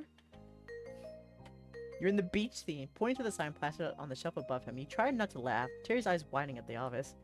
That explains the sea breeze and pineapple options. I didn't notice either. Let's move down. Baxter nodded approvingly. Along the way, he spotted a floral section and a summer section, too. Was summer really that different from the beach? Maybe in other places. In Cali, they were one and the same. Embrace the petty! Embrace petty! But since the white candles of the proper variety were secured, the supply team moved on to the next items. Now having a better sense of how the store was laid out, it went quicker. After a decent-sized pile had accumulated in both cars, Baxter spoke up. We found the more unique bits and bobs. If you don't mind, I'd like to leave the last of it in your capable hands. I think it'd be best if I could look into rental cars before it gets too late. Yeah. Right, of course. No worries, we got it. Go ahead. Terry ushered Baxter away with shooing motions. A car was more important than an extra bobby to throw fake flowers in the cart. Thanks. I'll be in touch soon. His departure was closely watched by the three of you. Miranda and Terry awkwardly waved him off, neither full of their usual cheer. Uh-oh. Oh, listen, I wanted a deep talk, but not with you guys. Silently, the gang pressed on, scooting the carts across the white linoleum tiles. Your friends were both still quiet. Neither knew how to act with Baxter. On one hand, he was friendly and had been a huge help for Miranda's family. On the other, more frustrating hand, the last time you had opened up and let yourself care about him, he'd really hurt you. Baxter tried to erase himself completely, to scrub away the permanent ink he'd left on your memories. They gonna ask us about it, they do. Oh, it kind of sounds like they're feeling guilty that they're having a good time with him when I'm over here like, man, you really just gonna be friends with that guy who ghosted me like that? It hadn't worked. It couldn't work. Not for you and not for anyone else he met that summer. What happened between you continued to linger. It kept mattering, exactly as Baxter never wanted it to. Is that all right? Dae, have you been okay working like this with him? I'm alright, and it's okay if you like him. I'm not sure. I think he's changed. It's fine. I'm not upset with him anymore. No. Being near him is hard. I'm scared I'll get sucked in again, only to be left behind. Thanks for being on my side. No words managed to get out. The question had to go unanswered. Let's see. Let's save. I'm not answering how I feel. Just thanks for thinking of me. But how are you feeling, bitch? Oh, feelings? None. Terry shared a look. It was a silent conversation where you could only guess what was being said. That's something you can count on. No matter what, we are your friends. Hear, hear. I love a good friendship. But it was time to refocus on the task at head. Terry didn't have many minutes to spare, so you had to hurry. What else did you need to find again? You rushed up and down the entire store, the carts rapidly filling. Meanwhile, Baxter hung out on a bench at the front with his phone glued to his ear. Oh, I thought he left completely. He fluttered his fingers of his free hand whenever he noticed your group shooting past. He spied more flowers and booked it. Each decoration on the list was added to the mass so that you approached Baxter. His phone call was still in his grip, but he was no longer on a call. How are you? Hello, were you able to find everything? He inspected the carts, trying to visually sort through the chaotic lumps of stuff. Yep, I think so. Everything except a chocolate fountain. You gestured at your cart, which was indeed bereft of a fountain. His lips twisted wryly. What an unfortunate loss. You were sure that was entirely sincere, and no way sarcastic expression of remorse. My task is done too. I found a car that is up to the couple's taste. I texted it to them and got approval to rent it for the day. Cool. I was even able to do so legally this time. His tone was amusingly flippant. Oh yeah, during that summer he had pulled some shenanigans to get his car. Marin and Terry, however, stared at him, concerned. Don't worry, it's an inside joke. You think you have the right to make inside jokes with me? After what you did! A smile pulled at your lips. You decided not to explain further either. Miranda probably wouldn't imagine too extreme of illegal scenarios. Okay. Come on, let's pay for this haul. It's going to take a while to ring up. The rest of the gang agreed, and you and Miranda drove your carts through a blessedly empty checkout line. After several minutes of listening to the beeping of items getting scanned, Miranda swiped her card. It was done. As you headed to the parking lot, Miranda checked her phone and frowned at the time. You yourself did a double take at how long the shopping had taken. Not again. The craft store was dangerous. And you're sure you have enough time to drop us off before work, Terry? Uh-huh, no problem. I don't want to cause any problems with your boss. No way. Don't worry, it's not like I can just leave you here with 50 million decorations. Someone would have to be strapped to the roof of Baxter's ride to make everything fit. Okay. Alright, thanks again for this. Hustling, you stuffed the various bags into Terry's car. It was fortunate his van had so much space, but even then, it was filled up. Maybe you could hold some of the bags in your lap? Baxter noticed Conundrum and hummed at the mass of bags remaining. It resembled a tentacled monster when the wind whistled by and waved the transparent plastic handles. I can do that. I can take the more delicate pieces and store them separately in my trunk. Jude and Scott's home isn't ridiculously far from the city. I don't mind popping over there first. Thank you, but are you sure? You don't need to go through all that trouble. Hey, it sounds good to me. That'd be handy. Of course. Let me pack them securely. Soon enough, the van was once again on the road, with Baxter's car bringing up the rear. Does anyone remember how to get to Jude's home? Oh. Well... She quickly pointed her finger to the right, only to earn a laugh at the effort. I'm kidding, but wouldn't it be funny if we got lost? I wonder if Baxter would follow us or keep to his GPS's directions. I think he'd follow us at first, and then call if we got too off target. You have work, remember, Terry. Plus, I'd rather not mess with Baxter. That's a bad idea. You're right, you're right. Speaking of right, here's my turn. Okay. Red car, could you let me over? Thanks. Oh, I need to take the fast way anyways. Oh, come on, do you know how to drive? Oh my god, not the road rage. God damn. Steam notif- listen, I'm about to beat up everybody on my Steam's friend list. But why it gotta be almost 7? I know, I'm so sorry. You'll have to watch the VOD. You gotta go stream, Jack. You gotta have your own fun, you know?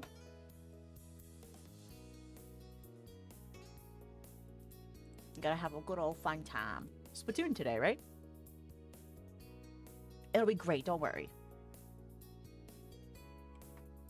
You better have that shit posted immediately. Yeah, I always do. I always make sure. First thing I do after stream is I post the VOD. So it'll be there when you're ready for it. Terry drove back to the rest of the way to the home base with his occasional commentary of the abilities of the other drivers on the road. He noticed a few vanity license plates that made him wonder about the person behind the wheel. Miranda chimed in with creative theories, usually that it was a secret code. The conversation flowed enjoyably easy between the two. Then you arrived. Baxter parked behind Terry's van. You nodded at him on your way to open the back of the car. Terry grabbed a bag and another. Miranda put a bag on each finger, including her pinky. Not to be outdone, Terry threaded his hands through more plastic handles. Baxter made his own massive effort. He took a breath and gathered as much as you could manage. Everyone loaded up. Miranda led the coordinated shuffle to the door and awkwardly bumped the doorbell with an elbow. There was the muffled, melodic ding-dong of their bell, and then footsteps. A moment later, Jude answered. Your group, utterly laden with plastic shopping bags bursting with silky petals, must have been a sight. Come on in. He scooted to the side to let everyone through. He maneuvered your bulky hoard carefully so it didn't bash into anything. Unfortunately, Terry got caught on the door handle. Whoops. Jude darted closer and untangled the bag. Terry shrugged with effort and slowly inched forward until he was completely inside. Is that everything? Nope. Got it. I'm gonna go get some. He sidestepped around Terry and dodged Baxter to get outside. That was when you noticed Scott trying to usher everyone to the living room. At this point, your arms were regretting taking quite so many bags. Surreptitiously, you began eyeing any likely surface you could deposit them. The place was neater than before. The table had been completely cleared off and the floor must have been vacuumed. Jude and Scott hadn't completely committed to taking a break. Scott directed the group to where the supply should go. Quickly, you shed the weight and the others were only a breath behind you. Miranda subtly massaged her hands while Terry slumped against the wall. Jude returned with the leftovers, which was still a generous armful of stuff. Yeah, perfect. Now that's everything. You guys need a lot of stuff. He wiped his brow dramatically as if coming from the car had been backbreaking labor. It would have been more of a joke if he wasn't actually breathing hard from carrying so much. Yep. Jude did not humor Terry's act and added his armful of bags to the pile. 2 cartfuls took up a lot of space. Terry surveyed the scene, mentally checking things off, and nodded with approval. I leave this in your capable hands. Thanks. Bye, Terry. Thanks for doing this. Yeah, you're a good dude. Forget it. I never let Randy down. Or you two also. Miranda brightened at your ever chivalrous boyfriend. Good luck, Terry. Later. See you later. He saluted the team and bounded outside, the door slamming shut behind him on a course of goodbyes. In the wake of Terry's big exit, Miranda flopped onto the couch with a sigh. Jude immediately raised an eyebrow. Something happened, Randy? You can talk to us if something is wrong. Nothing, and you're busy. Scott looked at her, face creased with worry, but her expression didn't change. His gaze drifted over to you. He was sending up please help me signals. Despite the silent plea for insight, there was none to give him. You had no idea what was wrong and was perhaps even more confused than he was. Miranda had seemed fine shopping. She was just joking in the car, but suddenly she deflated and dropped what you hadn't noticed to be an exaggerated smile. Scott's hopeful eye contact wasn't ending, and you still didn't have a clue. You shook your head. Miranda was the only one who knew why Miranda was upset. It's 'cause Terry's gone. She misses her boyfriend. Jude approached his little sister. He tapped her shin with his foot. She pulled up her legs onto the couch, curling into a ball. So he sat down heavily beside her and waited for her to get comfortable. Slowly, hesitantly, she began to speak. I just feel bad that Terry always does so much for me and my family. He's a lot bolder than I am. He's amazing and can jump into anything. Terry has always been the one to take the initiative ever since we met. What do I ever do? Nothing. It's unfair. She hugged her knees tightly to her It's chest. okay. I think Terry understands. He's so outgoing he can't help but be involved in everything. You're different. Subtle acts can mean equally as much as if they take the same effort. What if I want to do something bold for a change? Jude snapped his fingers loudly enough to make you jump. Got it. You can propose! Oh my god! That's what Scott did. My big move was asking him to come live with me, but Terry beats you to that one already. What? Oh my god, double wedding! Another one. 2 weddings at the same time. She gaped at him, completely shocked out of her melancholy. Scott, however, was all in agreement. What if it happened at our wedding? That'd be the perfect place for a daring engagement. Okay, you know, in the normal circumstances, never propose at somebody else's wedding. But since these two are giving her the blessing, that's fine. But still, that's like, whoa. That's crazy. Yeah, that could work. I see. Wedding proposals are traditionally frowned upon. You were both quite gracious to suggest it. Baxter's tone was casual, if anticipatory. Miranda, however, gaped at him, and so did Jude. I forgot you were here, dude. I was kind of sitting here like, did Baxter leave? Is he gonna say anything at some point? Oh, forgive me for the surprise interruption. Miranda flushed with embarrassment and straightened her posture until she sat up properly. She hadn't realized she started the heart-to-heart with Baxter in the room either. Jude, you're 6 years older than me, and you're getting married right now. I'm not proposing to Terry. If I'm not overstepping, why not plan a trip to go away together? A nice vacation for myself and a special someone after spending so much time focused on others would be an incredible gift.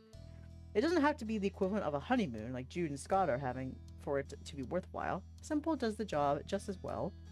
I'm no travel agent, but you could think about a day trip or staying somewhere overnight. There are some perfectly lovely possibilities.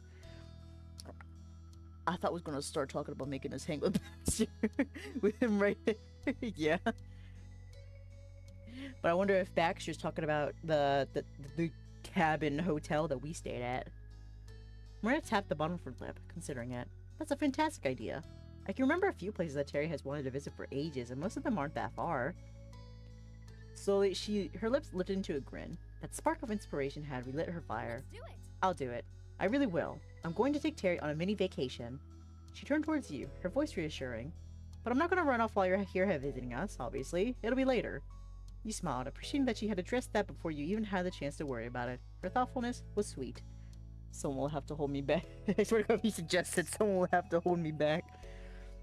He just punches him straight in the jaw. Thanks, Miranda. And I agree that you should go take a trip with Terry. That sounds nice. For as long as you'd known her, she often struggled with confidence.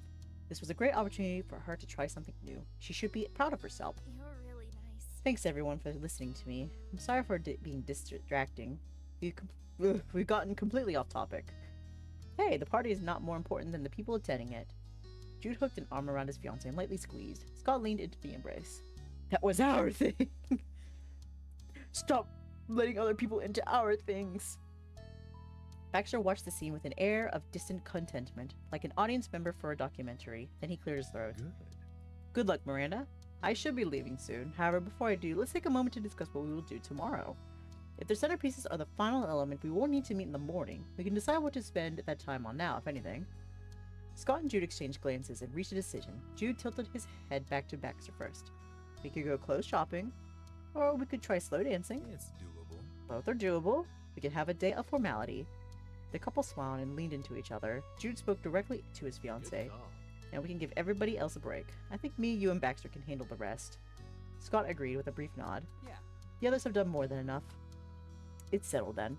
Baxter's clear voice filled the room with an announcer's flair. We'll have an eventful afternoon before the big event, but it will be the perfect finishing touch. Jubilant, Miranda bounced and the couch cushion squeaked beneath her enthusiasm. So great. Thank you, Baxter. Also, we're not going to get to spend the day with Baxter. We're not going to get to bring up the trauma he's given us once again. He chuckled and once again tugged at his collar. Thank me for the wedding after the wedding is over. Yeah. Miranda's attention drifted to the intimidating pile of decoration supplies. Thank God. Will you be fine finishing the centerpieces? I think so. There's not much to do to actually put them together. It should go a lot faster than other things. That is good to hear. Goodbye for today. Well now, if you'll excuse me, I won't hold up your progress. I'll see you tomorrow. June's God especially, but I do hope the entire committee will be there for the last meeting that night. Wait. Baxter stopped and refocused on Scott. For the special last meeting, why don't we have it here instead of in the office? Yeah, it's not like it'll be your first time coming over. You're already here today, giving advice. You're too kind. Inviting me to your home? You are too kind. He wasn't able to answer right away. His brain was probably weighing the pros and cons, thinking of the potential ways that his choice could explode in his face. This matter was far more important than frozen desserts. Well, I would be glad to accept your hospitality. Alright, Okay.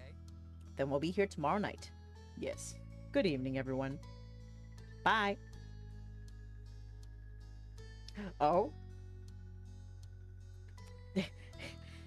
I'll see you out since you helped us. You will, Quite the proper host. Yes, I am. I'm like, somebody! You reached forward and opened the door for him, exactly like a proper host. Baxter went through with an appreciative nod, but he didn't expect you to follow. You led him to the end of the driveway and then to the opposite side of the street where his car was parked. The politeness in his smile began to crack. He kept glancing your way, wondering where in this short trip you were planning on leaving him. You weren't sure yourself, but each time he caught your eye, you felt compelled to continue. You didn't stop until you were standing at the nose of his shiny car. Thank you for escorting me the whole way. No worries. I'm staring down at him. No worries at all, Baxter. He stood there silently for a few more seconds, his features tense as he robotically took keys out of his pocket. Baxter unlocked the car and opened the door. He didn't get inside. He kept looking at you, his mouth twisted awkwardly. All right. Be safe. You hummed in response and remained rooted in place. Baxter's gaze flickered between you and the car. Could you please move off of the street? I wouldn't want to hit you when I pull out. Sure thing. It's a gun. No worries whatsoever. Stopped on the sidewalk. Hopping up onto the curb, you balanced on the edge so you could watch him leave. Baxter's jaw dropped in disbelief. Are you sure?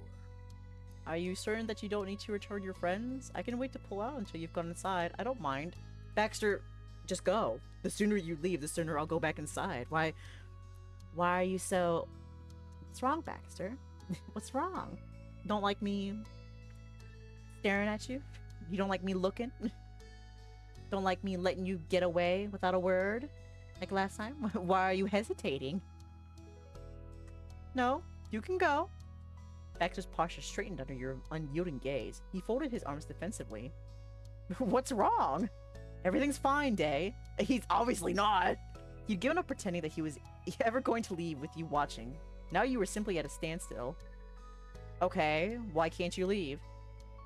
Finally, he smiled again. Since the jig was up, he wasn't going to feel sorry for it. To be honest, It wasn't my intention to leave in the first place. I wanted to go get I wanted to get some ice cream from an ice cream truck is what I mean. We caught you. Caught him in the act. I just wanted some ice cream. He was going to sit in that car and wait for the ice cream truck to come by. Added context flew from his lips the second his initial response hit his own ears. When I dropped you off here yesterday, I remember this was the general area it covered. I checked online to confirm that was the case and that it had the same route. The longer he spoke, the more he squared his shoulders. It was as if he needed to reassure himself that he was still a mature adult to counterbalance his desire for ice cream. Red-handed. Since I was already here, I didn't see any reason I couldn't patronize the truck again, so that is why I'm in no rush. Please don't let me hold you up. I'm sure that you're eager to rejoin the others. I wanted mine some ice cream. What? You're trying to hold out on me. You shook your head with zero intention of going anywhere. You left it unexpected turn. That's adorable. Holding out on a romantic relationship and holding out the ice cream. What's next? Arching a brow, you mockingly put your hands on your hips. Baxter gaped at you. I see how it is. Yeah, I'll text Miranda and let her know I'll be back soon. Actually carded his fingers through his hair, the corner of his mouth crooked. At this point, it is out of my hands. You know what I'm up to, and it is a public activity. Who am I to say you're not also welcome to visit the neighborhood ice cream truck? Uh-huh, that's right. So unexpectedly, the two of you looped through the nearby streets, keeping yourselves on alert for any sign of the ice cream truck. Luckily, it didn't take long to locate. The melodious sound of the well-known tune drew you both in, and then it came around the curb. Ice cream! Decked out in the faded posters rolling along under the setting sun, it looked like it drove straight out of your memory. It was the same truck from 5 years ago. That wouldn't surprise you in the slightest. Huh. We found it. You caught a brief sparkle in his eye and a hint of thrill in his voice that instantly caught you off guard. Bro, you could probably hear that from a few streets down. Yeah, I don't know why we couldn't hear until it got right up against us, but you know, it is what it is, I guess. After a minute, the side window snapped open. Hello, hello, what kind of sweets do you two want today? Baxter stepped even closer, flashing his dazzling grin. Hello, I appreciate you stopping for us. Thank you. Of course, people of all ages love ice cream. It's a little joy that brings us all together. That's very true. Would it be possible to get an ice cream sandwich? Oh, and some napkins too, if possible. Can do. Huh, he still preferred those. Something about that memory made your chest tighten. You weren't quite sad, but the sentiment wasn't happy either. It's longing.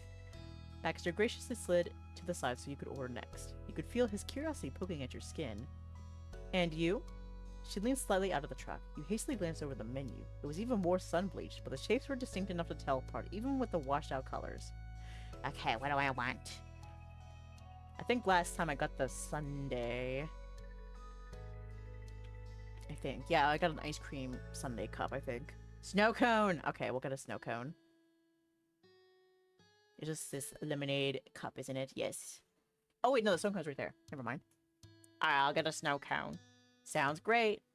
After that, you and Baxter paid for your frozen treats. The lady gave a toothy smile. Thank you so much. Alright, give me 1 minute. I thought Baxter was saying that. You don't have to if you don't want that. Now, I want the snow cone. It has been spoken, I will get it. Grabs you by your throat. I'm getting the fucking snow cone. Is what she said before ducking out of sight. In her absence, neither you nor Baxter uttered a word. The only noise between you was the faint sound of the woman rummaging through her own truck. Then, just as promised, she returned about a single minute later. Baxter retrieved his desired ice cream sandwich and a handful of white paper napkins. The woman extended an arm out to you next, passing your snow cone. Thanks! Have a fantastic evening. I'll be enjoying mine much more with this. Oh, wait, that was him. I always thought it was the lady saying it. Have a fantastic evening. I'll be enjoying mine much more with this. You're welcome. He just gives a country accent. The woman laughed at his niceties, whatever, and lashed up the window. You waited as the truck roared to life before puttering along the street. Wow. I suppose we should start finding our way back. Yeah. Ooh. Baxter strolled leisurely along with his free hand in his pocket, and the other carefully pinching his treat. You kept up with him, sampling your own frozen dessert. Baxter waited for you to complete your first taste. His brow raised curiously seconds before he voiced his question. What do you think? How's yours? It's really good. It's kind of alright. It's actually pretty terrible. It's better than not having a treat. He shrugged. You nodded, wearing a tiny smiley. Smiley. She's looking at that money like, hee hee boy. Glad to hear. It's really good. I'm glad. Baxter visibly brightened at your genuine answer. He returned to his own thoughts after that. It struck you that as long as Baxter was placated with his dessert, he wasn't running off. For the first time in a long, long while, the two of you might actually be able to talk.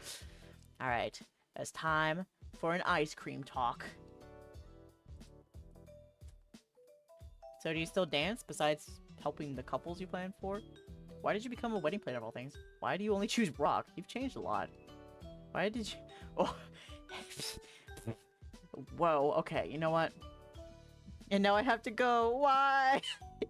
At the most pivotal moment. Goodbye, Jack. The VOD will be waiting for you. Wait, let me get ready. Hold on, I'm waiting. Take my merfolk place. As first. Be petty. Do me proud. I will. I'm going to be very petty. I may or may not be waiting for Jack to start their stream so I can get first. Just continuously refreshing. Give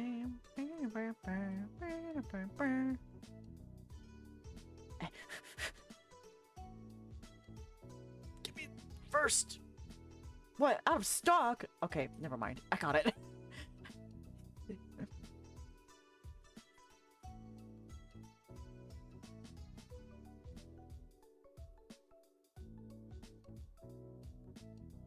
Oh, feral. Try to say feral. The first redeem was out of stock for a second. I was like, what? The stream literally just started.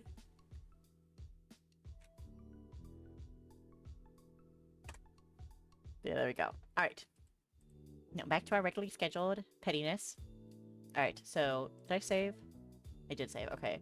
I'm assuming we get to pick any of these. So do you still dance? No. Not competitively. Actually, I haven't even kept up with it as a hobby. These days it only ever comes up with my clientele. His gaze trailed off in the distance. I love dancing, but unfortunately there isn't room for everything. I imagine you must have dealt with similar situations in your adult life by now. He stared straight ahead at the empty road and thought about it. He was right. Adulthood brought hard changes, and yet it seemed impossible to separate dancing and Baxter in your mind. Yeah, I get it. Having said that, I can't complain. There was a rather low chance that my love of dance was going to be utilized in my actual profession, and yet here we are. Not bad. Silver linings and all that. Okay, why did you become a wedding planner? It fits, but I have no idea how it could have happened. Ah. Baxter held onto your question for several more moments. He closed his eyes consideringly. Let's see. I received a degree in business management after all. I always assumed working with fellow employees within a company would be preferable to dealing with the wider public. However, in practice, I found that even event planning best suited my strengths. I'm fortunate that thanks to my upbringing, I happen to be well acquainted with formality and what it takes to authentically achieve it for an event. It's a unique kind of direct experience to wield. Additionally, I deal well with the high level of control and detail work one must take in a stressful event. And that's most situated in bursts with different people rather than long-term position in a consistent group. You can easily just get sick of someone who needs everything to be just so. Baxter finally paused to breathe. You could sense his focus trailing across your furrowed brow, and that only made it worsen. His appraising response was a barrier rather than an answer. My job makes me happy. The ups and downs are worth it. Ah. I enjoy seeing people at their most joyful and knowing that I contributed to making it happen. At least, ideally, they'll be joyful on their wedding day. I've long since realized how straining and unpleasant the whole planning process is. It never seems to matter how much I try to smooth out the process. It all happens in such a frantic flurry, one can scarcely keep up. But when the day comes, and if I've done my job right, then the entire event will be an unforgettable moment, and once it's done, it's done. So I believe you can see why this position was a fitting match. Yeah. Why do you only choose rock? Oh, that's an unexpected query. Is it? That's not a normal thing to take such a committed stance on. I've been wondering about it this whole time. Truthfully, it's my favorite option out of the bunch. A nice fist. Simple, effective. Baxter's free hand tensed into the aforementioned representation of a rock just long enough for you to see it. Then his fingers loosened. The Arthur fist meme. But rather than why I chose rock out of the three, I imagine you're more intrigued on why I only use one in general. Yeah. Well, I've done it about as long as I can remember. It made the game more enjoyable in my youth. The petty types of decisions that were best suited to be decided with randomness mattered little to me. It was far more amusing to see who would use the advantages they had to win and who would be willing to take the loss, and why they seemed to do so. Baxter glanced towards the distant sky. At the very minimum, I'm not that much of a brat any to longer. be honest, Oh, are you though? Yeah, so you're not a brat, huh? We'll see about that. As an adult, I use it mainly to get away with not making decisions of my own. Whoever's playing with me has the responsibility to win or lose because what they're up against is preordained. I don't even need to choose which symbol my hand takes. It's easier that way. Oh. But of course, when it comes to work, I absolutely can make decisions. It's only in my personal life where I lack conviction. Like deciding whether you want to, I don't know, have a relationship with me. Okay. He hasn't really changed that much. I think in my opinion, some things have changed, but really, he's still the same Baxter, I feel like. You haven't changed much.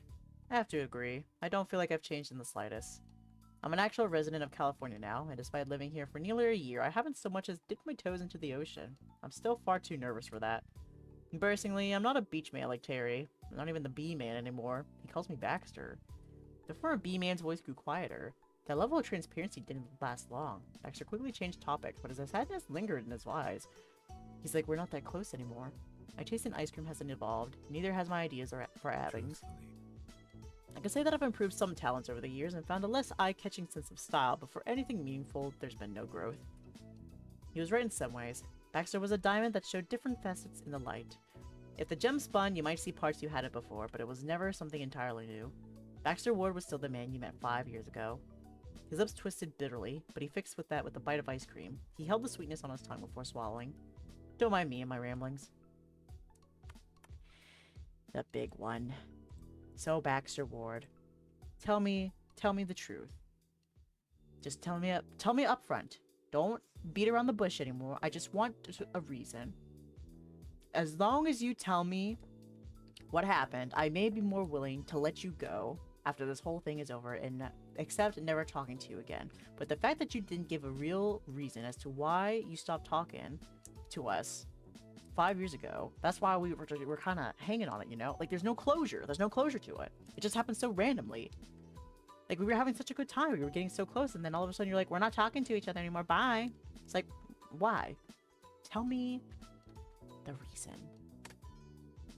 Even right now, you're keeping yourself at a distance. What's the point of all of this? Isn't it hard to intentionally avoid people for no reason? Why couldn't we stay friends? I can't understand. This is all so sad. I looked at him for an answer. Okay. Let's see. Not these three. Even right now, you're keeping yourself at a distance. Let me try this one. What's the point of all of this? You watched the anxious bob of his throat, and then the toe of Baxter's shoe got caught and scuffed on the pavement. He tripped but caught himself almost instantly. Baxter carried himself as if it never happened. You couldn't stop yourself from scowling from the frustration. I've often asked myself similar questions. Baxter took a deep and steadying breath, then ran his fingers along the edge of his swooped bangs. You need to understand. Dae, I do want to be entirely clear. You are wonderful. Never doubt that. What happened, I do exactly that to everyone who unfortunately crosses my path. The acquaintances I made at college, dancing partners, the friends I had since childhood, my parents, though, that is an entirely different story. The point of the matter is, excluding those I interact with regularly due to work, I have no relations whatsoever. That's simply the way it goes. So you ain't got no friends? No family? You're just alone? He found his words incredibly hard to believe. Nothing was simple about his explanation. Baxter cut things off there.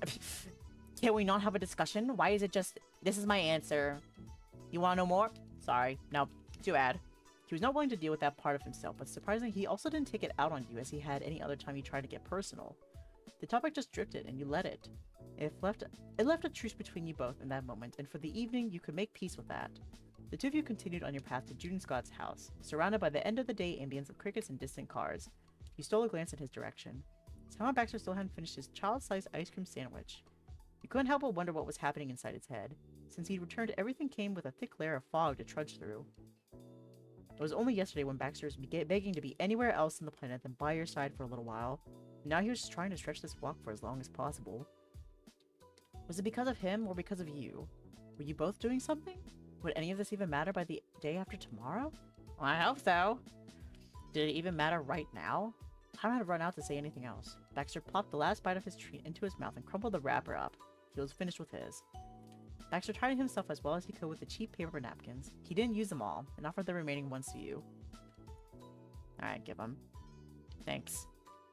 You stashed the napkins in your pocket. Baxter's amiable smile didn't change. Thank you for accompanying me, Dae. As we can both see, my car is right over there. I won't keep you any longer. Good luck with the centerpieces. I'm sure they'll turn out wonderfully. I hope so. Bye, Baxter. See you later. Yes, I'll see you tomorrow. He got into his vehicle for real and was gone again. After an exceedingly long break to see him out, he returned to the house.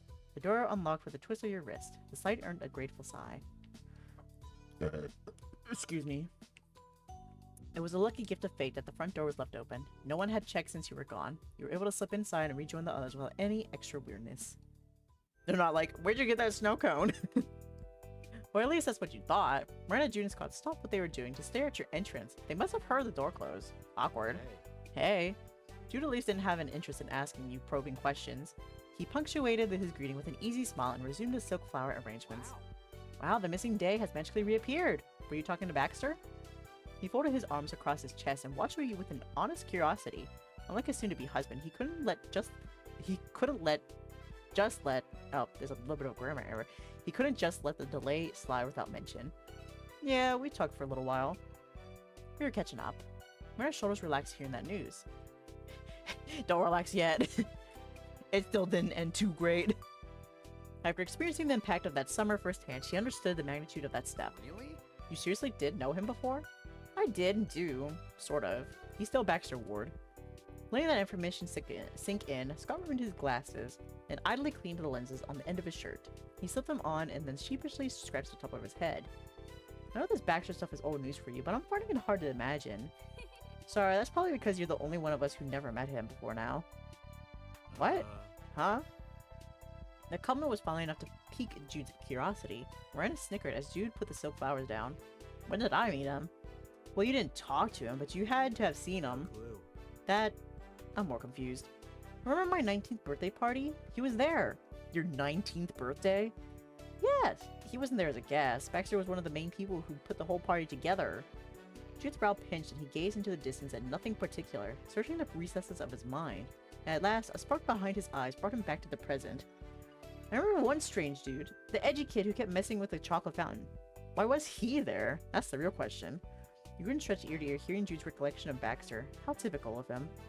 Somehow seeing a strange monochrome man at his little sister's party didn't prompt him to ask any questions then. It was never too late though. That was Baxter. What? That was Baxter? With the eyeballs? On his shirt? Not just for having regular eyeballs. Jude repeated those words slowly. He needed a moment to process.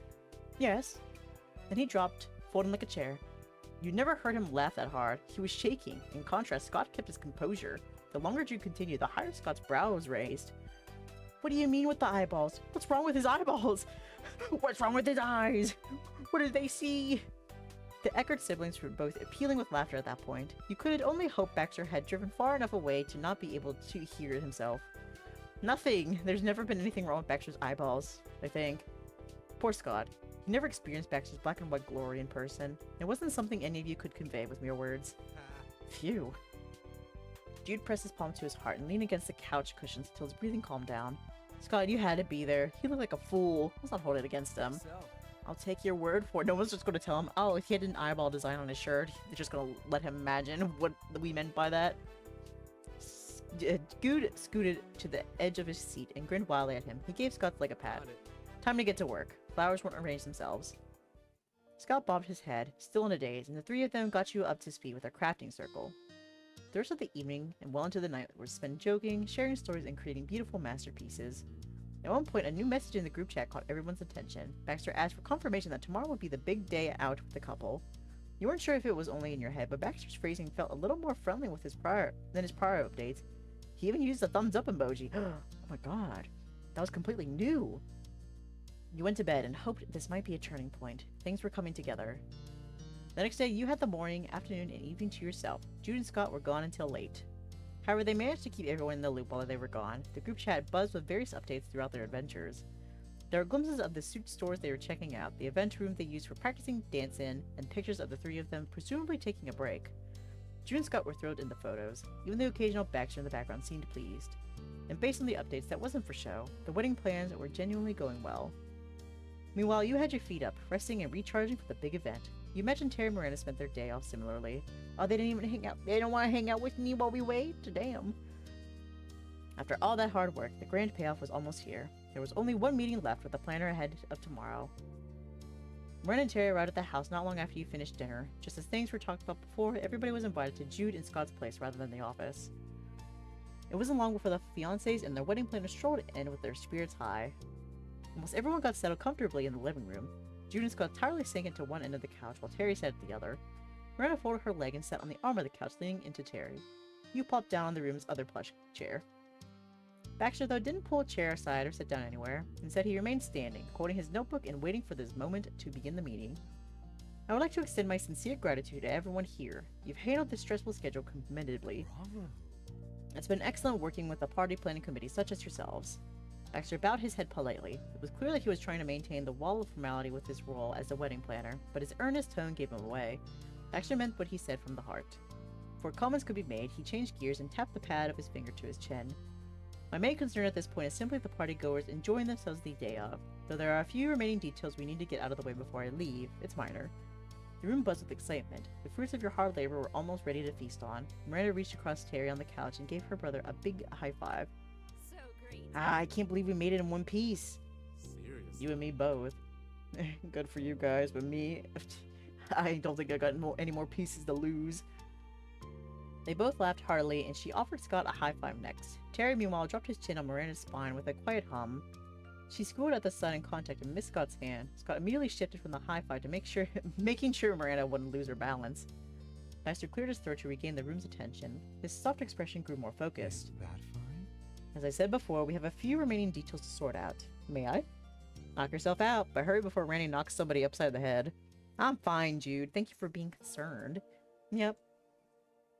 Miranda resumed her seat, perched on the arm of the couch, and Terry signaled Baxter to start with a thumbs up. So we had quite a productive day, as you might have seen. Scott sat up straight on his seat and nodded confidently. He couldn't hold his thought a second longer. We got the suits. They're super. He was the man who assisted the store with a massive help finding us options that work splendidly off the rack. Baxter showed us some steps. He sheepishly rubbed the side of his neck and glanced at his husband-to-be. Jude playfully bumped his shoulder into Scott's side. Guess we're going to have a slow dance. Exciting. It'll be delightful. Oh, you know it. From there, the conversation kept rolling. You, Terry, and Miranda listened while the couple confirmed the final touches of the wedding ceremony. And I have some additional good news to share. It's an update new to the whole room. Xavier sent me their progress on the cake. It's finished and will be delivered tomorrow as requested. Would any of you like to see the photos? Yes. I want to see. Yes, please. Sure. Do we actually get to see? In a flash, Baxter had his phone out and tapped the screen. He flipped it and walked the picture around the room for his audience. The cake on display was 3 tiers, and the white frosting had rows of lines textured all the way down. Piped leaves and flowers were dotted about as accents. It was understated and stylish. No picture, but it's okay. I'll just think about it in my mind. It's so pretty. We'll actually have a cake this well made for the reception. I seriously appreciate what they did for us. The baker did good. While the couple's words were complimentary, honest praise for an objectively nice piece, there was a problem. It was obvious the cake was the result of their former lack of synergy. The final result was as finished and not ugly and generic as Jude had insisted upon. It could have been a random stock photo Baxter found online. Scott was amazed by the craftsmanship regardless, but seeing it for himself, Jude slouched lower into the couch. It will taste as nice as it looks. Xavier's gifted in the kitchen. Great. Some notable creases remained in Jude's brow, but still he managed to smile. Baxter nodded, and no one had anything else to add about the cake. Are we... We're gonna bake another cake, aren't we? We're going... Jude or Scott is gonna mention what they really wanted for their cake, and then they're gonna be like, but it's okay, we'll just deal with this one. And one of us, me or Baxter's gonna be like, no, we have to make a better cake. We have to make them the cake they want for their wedding. And then Baxter and I'm gonna be up in the middle of the night baking this cake, bonding. There will be tears. I'm predicting it now. I'm spoiling the game. Unintentionally. Let's see. We'll see how it goes. The conversation pivoted away. Baxter ran through the ceremony procedure, piece by piece, and the intended times for every moment. Much of it was familiar information at this point. However, it was crucial to have it all straight. Now, I have one last question for the couple. There's a tradition where two being married choose not to see each other, or not to have any communication whatsoever before the ceremony. Would that be something you'd want to consider? I can arrange separate areas for each of you to get ready. The men frowned nearly simultaneously. They gave each other a long and silent stare. It would be hard not seeing or talking to each other at all. Yeah. I'm not sure. And what if there's a problem? Scott's frown deepened. He lifted his glasses and rubbed the bridge of his nose. We've got to see the thing through together. Beaming, Scott hooked an arm around Jude's shoulders and pulled him close. He whispered in his fiance's ear, "We're gonna throw a great wedding." I know that. Are you both feeling prepared to get married then? We're raring to go. Jude rested his cheek on Scott's shoulder and let out a gentle sigh. The peaceful look on his face splintered. Yeah. Very good. Could be baking a cake. There was something in Baxter's tone that caught your attention. His gaze lingered on Jude. Whatever he was thinking, he kept it to himself. it's settled. It's official. No, it wasn't. You could read it on him like a billboard. I believe this means we can call an end to our final meeting. Amazing. Wow. Woo! The couple got to their feet and gave their heartfelt thanks and goodbyes. Miranda hopped off the armrest and pulled Terry along too. Raising a brow, you watched on as Baxter actually left. Jude and Scott walked into the door. You followed them. Baxter left with one last farewell, and the door was shut. The day had wrapped up nicely. Everyone had done as best as they could. Yet regardless of all the signs, you remained unconvinced that Baxter had finished his planning. From there, Jude and Scott rallied themselves into one last cleaning session before bed. They began putting their house into some semblance of order. They were unstoppable. Scott pivoted and you sidestepped out of his way. In the living room, Terry and Miranda were settled on the cushions of the couch together, watching something quietly on one of their phones. They would be going home soon, and the last thing you wanted was to get in the way of either power couple. But a guiding light came in the form of your phone jingling to life. Baxter texted, "You want to bake a cake?" Lo and behold, it was Baxter Ward, and this text wasn't for the group chat. He sent it directly to you. Oh? I'm sorry for messaging you out of the blue, but could you do me a favor? I need Jude to meet me outside. I'm still here. I want to speak with him. Can you convince him to do that? I'm worried he might not listen, or he'd tell Scott if I text him directly. Let's type out an answer. Alright, so you are able to use my number for private message. I guess I can be your partner in crime. You owe me one. You do owe me one. It's not as petty as the other one, but it's still pretty petty.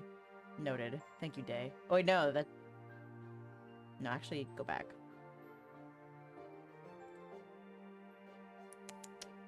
So you are be able to use my number for private messages? While I do pride myself on my professionalism, there are some situations that call for flexibility. I'm sorry for crossing a line, but this is important. That's not what I was getting at, Baxter!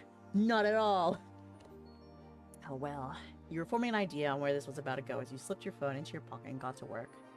Scott had moved into the living room, so that meant Jude was alone in the kitchen. Perfect timing. I'm zooming in, I'm Naruto running in. But silently, so that Scott doesn't see. Fortunately, he was too absorbed in his task to notice you sneaking past. Jude stood at the sink, humming a quiet tune. He was already making a dent in washing the dishes that had piled up from earlier in the day. Hey, Jude. What's up? He didn't take his eyes off of the suds. You hung back in the doorway and made sure that you were alone before inching closer. Before anything else, could we move this conversation outside of the house? He looked at you then, but he put the bowl he'd finished scrubbing on the drying rack and then dried his hands. Sure. Lead the way. Thanks. I like how he's not questioning it. He's like, why do we have talk privately outside the house with nobody else around? The two of you are halfway through the house, almost home free, when Jude startled you by speaking. You stopped dead in your tracks. This is about Baxter, right?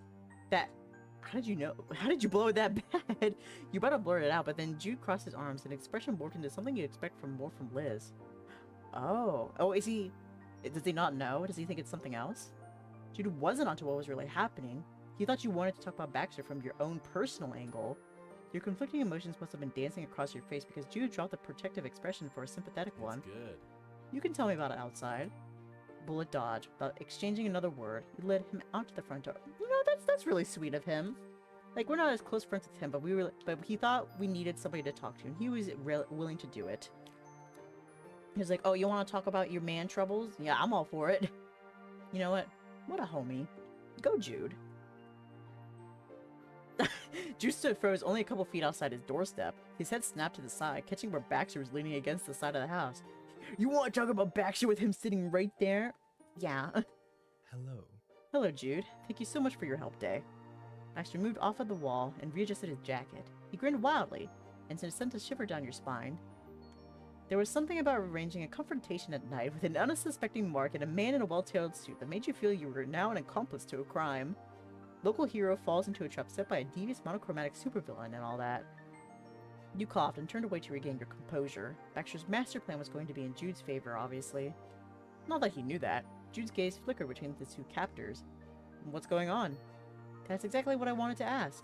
You didn't appear particularly thrilled at the end of our meeting. Jude's uneasiness vanished and was replaced by a clenched jaw. It's all good, Baxter. Come on. You'll have to do better than that. I don't believe either of us are convinced. Fine. Things are as good as they're gonna be. Baxter sighed at the note of hurt in Jude's tone. He let his hands sink into his pockets. We can't even begin to find a solution or a compromise if you're not willing to discuss the issue. Jude tapped his foot anxiously. He hoped someone else would speak, but the two of you were waiting for him. It's way too I late. understand. I believe I have an idea what this is about, but I could be wrong. Please try me. Jude opened his mouth, hesitated, and closed it. He glanced away and scrubbed his fingers roughly through his hair. Why not? Why not? You're the wedding planner. He let out a defeated sigh and guiltily lifted his gaze. The problem is that cake. I screwed it up. It's our wedding, our chance to do whatever we want, and I didn't let him or me do that. We only needed to talk for 15 minutes about a design and flavors and shit. It all would have been good. But me thinking about that now doesn't matter. There's nothing we can do.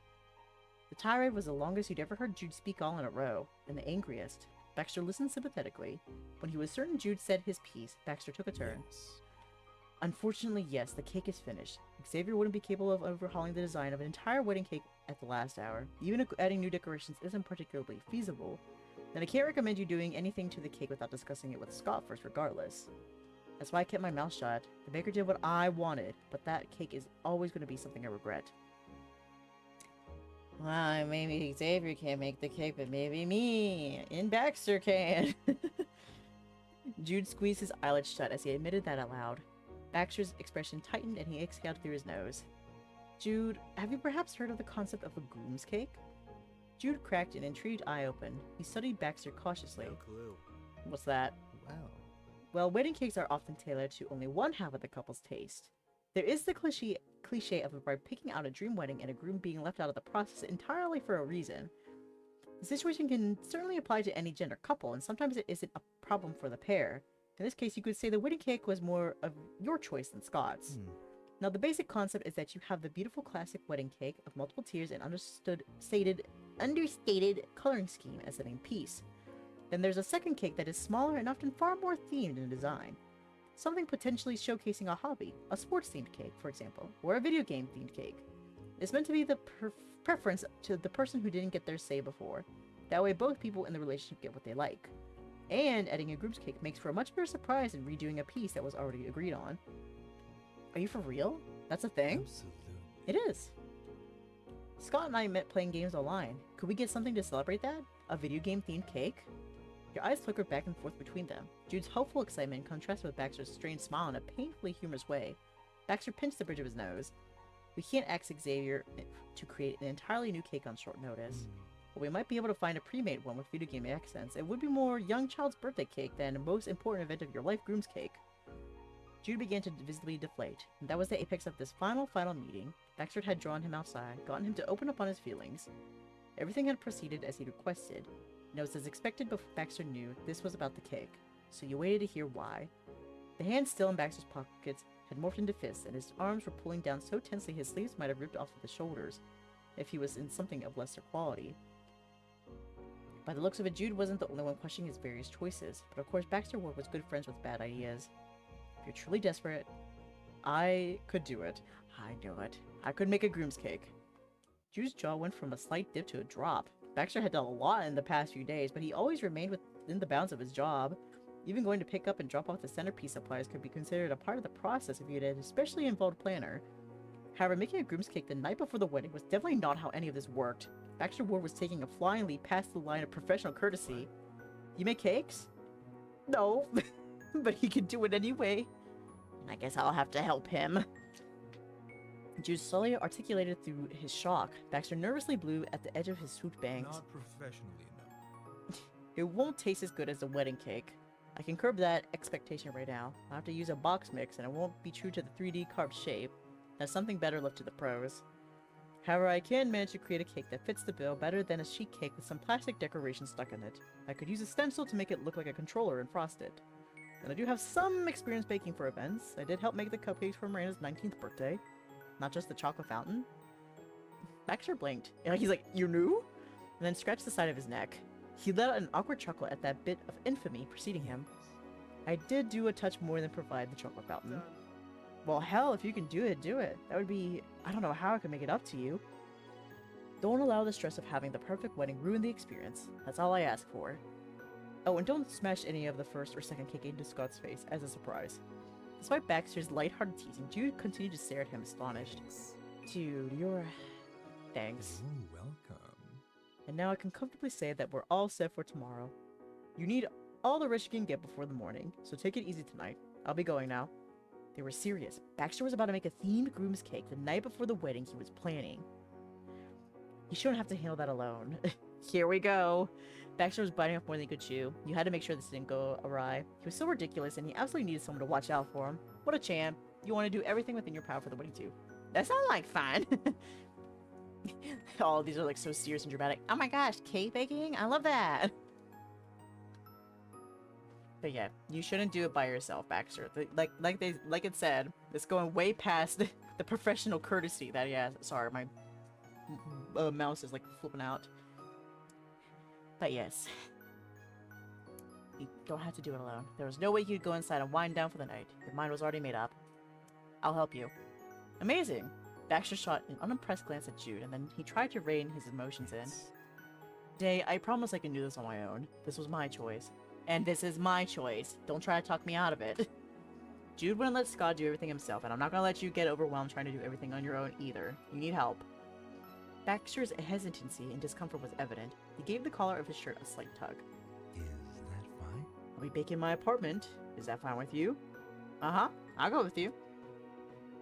He still didn't quite believe his ears, but he also didn't question your actions any further. Fine. I'm grateful for your assistance. Thanks again. Oh, I'll text you a picture of Scott's favorite controller, and for Dae, I'll bullshit some reason you're gone. Ah yes, that'd be excellent. Jude's forethought got Baxter to refocus on the situation. He scratched the side of his cheek. But before we go, I have one more question for you, Jude. Shoot. Do you have a cake mix? And either your pre-made frosting or powdered sugar? Oh, and perhaps food coloring? And a sheet pan too, if you have that. Do you have the stuff that is needed to make a cake? He far exceeded the limits of one more question and managed to tell you both indirectly that he needed literally everything other than the eggs and oil. Baxter was shameless about his request and simply shrugged instead. Honestly.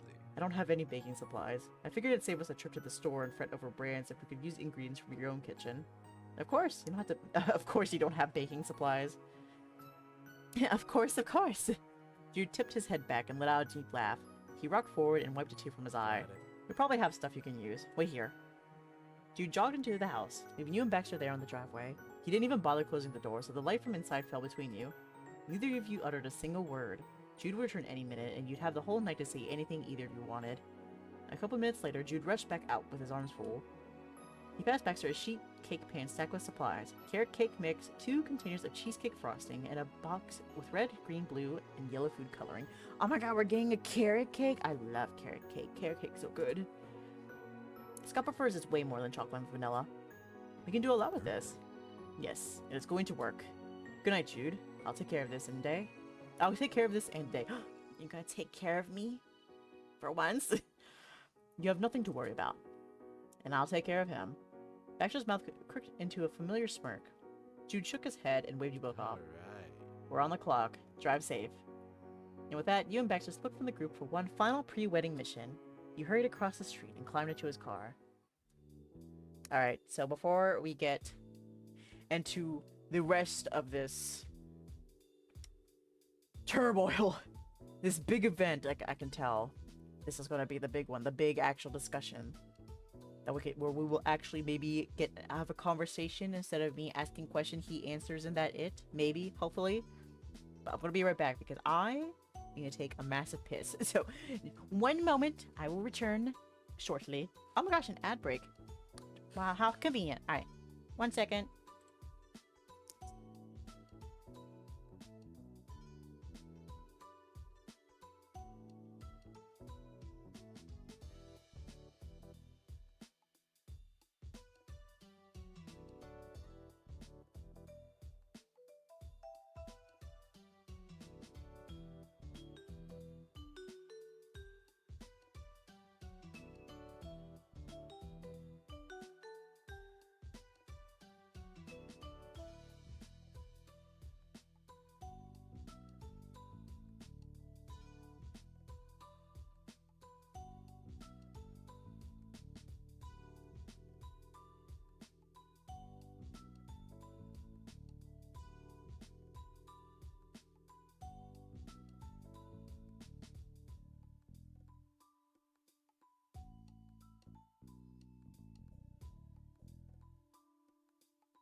I'm back.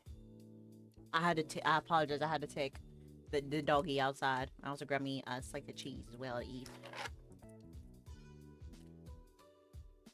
I'm gonna keep up my energy for the rest of this. Okay. Soft music poured out of his car stereo in lieu of conversation, fitting itself in as ambient backseat on the drive to the prison vista. Streetlights lined the freeway and cars rushed by with their own purposeful missions. Yours was just as important. Baking cakes was no small matter, especially a wedding cake.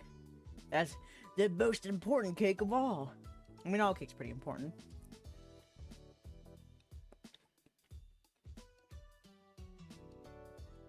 Baking a cake at, well, Baxter's. It was a novelty, all things considered. There had been times when you went into the condo running out for Baxter by the elusive Mr. and Mrs. Ward, on top of the occasions when you'd been to his office to help with the wedding planning. Now, you're going to be treading new ground in his day-to-day space. There was something that felt impossibly personal about it. That kind of thing wasn't even an option that summer. His family lived out of state, and he was going to college across the country. You wonder if 19-year-old Baxter would have invited you into his home or the dorm room, if he could have. It'd take long to come up with an answer. You had a feeling that he would have avoided it. Monochrome Baxter would be in a heap of trouble if the people he wanted to hide from knew where he lived. That's true. So what made this Baxter different from that one? These guys, we're doing it. We're reeling him in. We're making him fall hard for us. Make him regret his past mistake. The veneer professionalism colored your shared silence, but the air wasn't taut with tension so much as buzzing with anticipation. Oh my god, this is your apartment? Oh wait, this is the lobby. I thought this was his actual living room. It's like, why do you have so many couches? Why do you have so many chairs? You ain't got no friends. Who's sitting here? The dust mites? No, it's the lobby.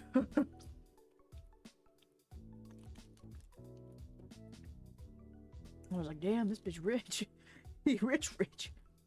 Eventually, Bector pulled into the parking lot of a high-rise apartment building and with some fumbling, managed to get through the doorway with some of the cake materials in arm.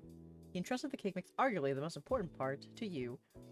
As Baxter gestured to the modern decor in the minimalist lobby, there's nothing minimal about all these couches and chairs. You passed through. He guided you both toward a polished chrome elevator. His fingertips were left behind on the shining buttons. The elevator took you to the 11th floor, where you followed Baxter to the end of the hall and into his apartment. Shrugging the supplies more to one side, he unlocked the door and held it open. After you, Dae. Baxter was always a gentleman when it came to situations like this, so you offered a quick thanks for crossing the threshold into his apartment. Alright, okay. Now this is much more reasonable. Oh my god, I was really expecting to just see like we come across an even bigger living room than the lobby downstairs. No, it's all good. Oh my god, he got such a good view. Oh my gosh, I love views like this out in the city. I don't know why, but it just tickles a part of my brain that I really enjoy. Oh wait. Why you got blue and orange in here? It's not black and white. Whatever you expected, it wasn't this. The apartment opened up into a chic living room embellished with tones of oranges, blues, and grays. Silvery curtains were drawn aside, and the metal on some of the furniture gleamed with a similar polish to those in the lobby. Distant light from the cityscape shone in from the huge floor-to-ceiling glass doors that opened onto a balcony. Oh, it's a balcony? Ooh.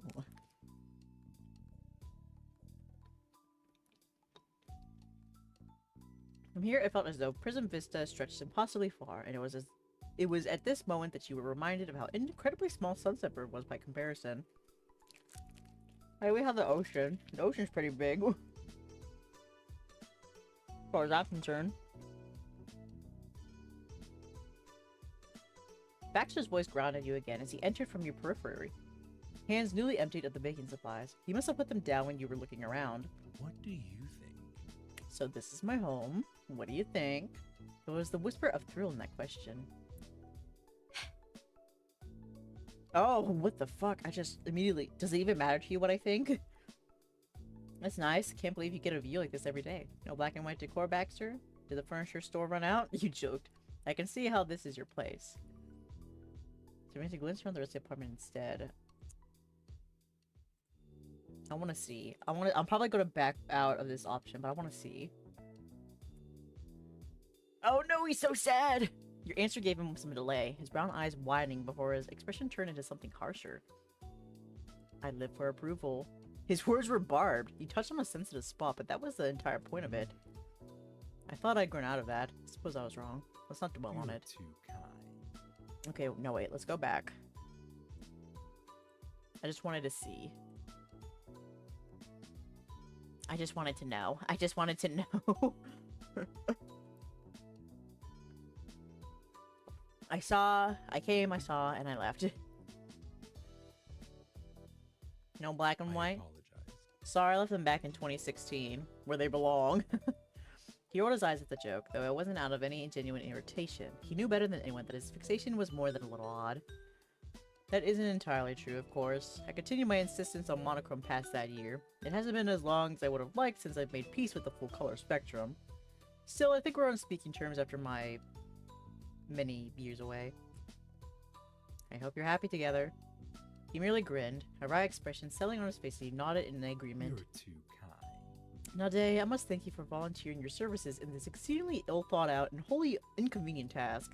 Not many would. I do believe we should get started before it gets any later, He rounded the couch, slipping off his jacket before tossing it with reckless abandon over his blue armchair. Hey, armchair. I don't know why I said it like that. He gently tugged at the edges of his sleeves, inspecting them for some non-existent dust. Oh my god. You're naked. I will hang that up correctly later. Are you sure? I really won't take that long, you said seriously. And let it crease? That isn't proper, Baxter. Sticking two fingers into your mouth, you whistled loud. Your gaze lingered, only for you to turn away when you realized you noticed. Talk about a grave view. I whistled. He leveled at. Look at you. One eyebrow raised. You got him nervous. As much as I appreciate the encouragement, there are other matters that need your keen attention. Like I said, I'm always here for a stripper show. I solemnly swear I will do my best. It won't be easy. Excellent. Very well. Let's go over what we'll need to do in a semi-flexible list of steps. My dog's here. A visitor? She kind of scared me. She scared me when I was leaving to go to the bathroom, too. I, opened the door, and she was just right there. Waiting. I left the door open this time, so she could come in. Have you rested? You got some energy back? Alright. He passed you on his way to the small kitchen unit, gesturing every so often to where he placed things as he reviewed. We'll need to first preheat the oven, then prepare the batter in the pan, and we'll bake it. After, we'll have to make a stencil, dye the frosting, take the cake out, and let it cool. Then cut the cake to the approximate shape of a controller using a stencil. He took a cursory glance at the tub of frosting you've been allotted before ultimately picking it up and checking the bottom of it for the expiration date. Oh my god, what if it's gone bad? Finally, we'll apply a base coat of frosting, add detailing, and pack it up so that it's ready to simply be taken to the venue in the morning. Baxter returned the frosting to the counter he'd taken it from. Well, That doesn't sound impossible. The grimace that suddenly crossed his features portrayed his disbelief. It might not have been impossible, but that didn't mean it wouldn't be difficult. Exchanging the frosting tin for the cake mix, he scanned the directions on the back before reaching for the oven's digital screen to set the temperature. 350 degrees. Applying speed with recognition, and its interior lights flickered on in warning. So it begins. Tucking his nails beneath the box top, Baxter worked at opening it. The world wasn't going to give him a single brick, however, and it refused to come apart cleanly. Only the paper on top came off, while the rest of the flap remained glued down. Baxter had to teasily tear at the cardboard. Oh my god, I fucking hate it when that happens. And it always happens. I can never open any of things like this cardboard cleanly. It's always the paper that comes off. Sorry, I was petting my puppy, and she was here. I moved your blankie on the dog bed. You can go lay there. Oh wait, the box is in the way. Let me move the box, and you can go lay on the dog bed if you want. There you go. You can go lay down. Only the paper on top came out. Okay, yeah. Scrapped your abandon on that tabletop little by little while you search for a bowl and other to be utensils. honest, You may be surprised to hear this, Dae. I am quite the skilled cook these days. I've had a short life's worth of delicious and interesting meals. There's something quite satisfying about making it for myself as opposed to going to a restaurant. He hummed as he pressed his hands into the box, the top of it eventually splitting open to unveil its contents to him. Baxter took out the pot of mix and examined what remained of the box once more.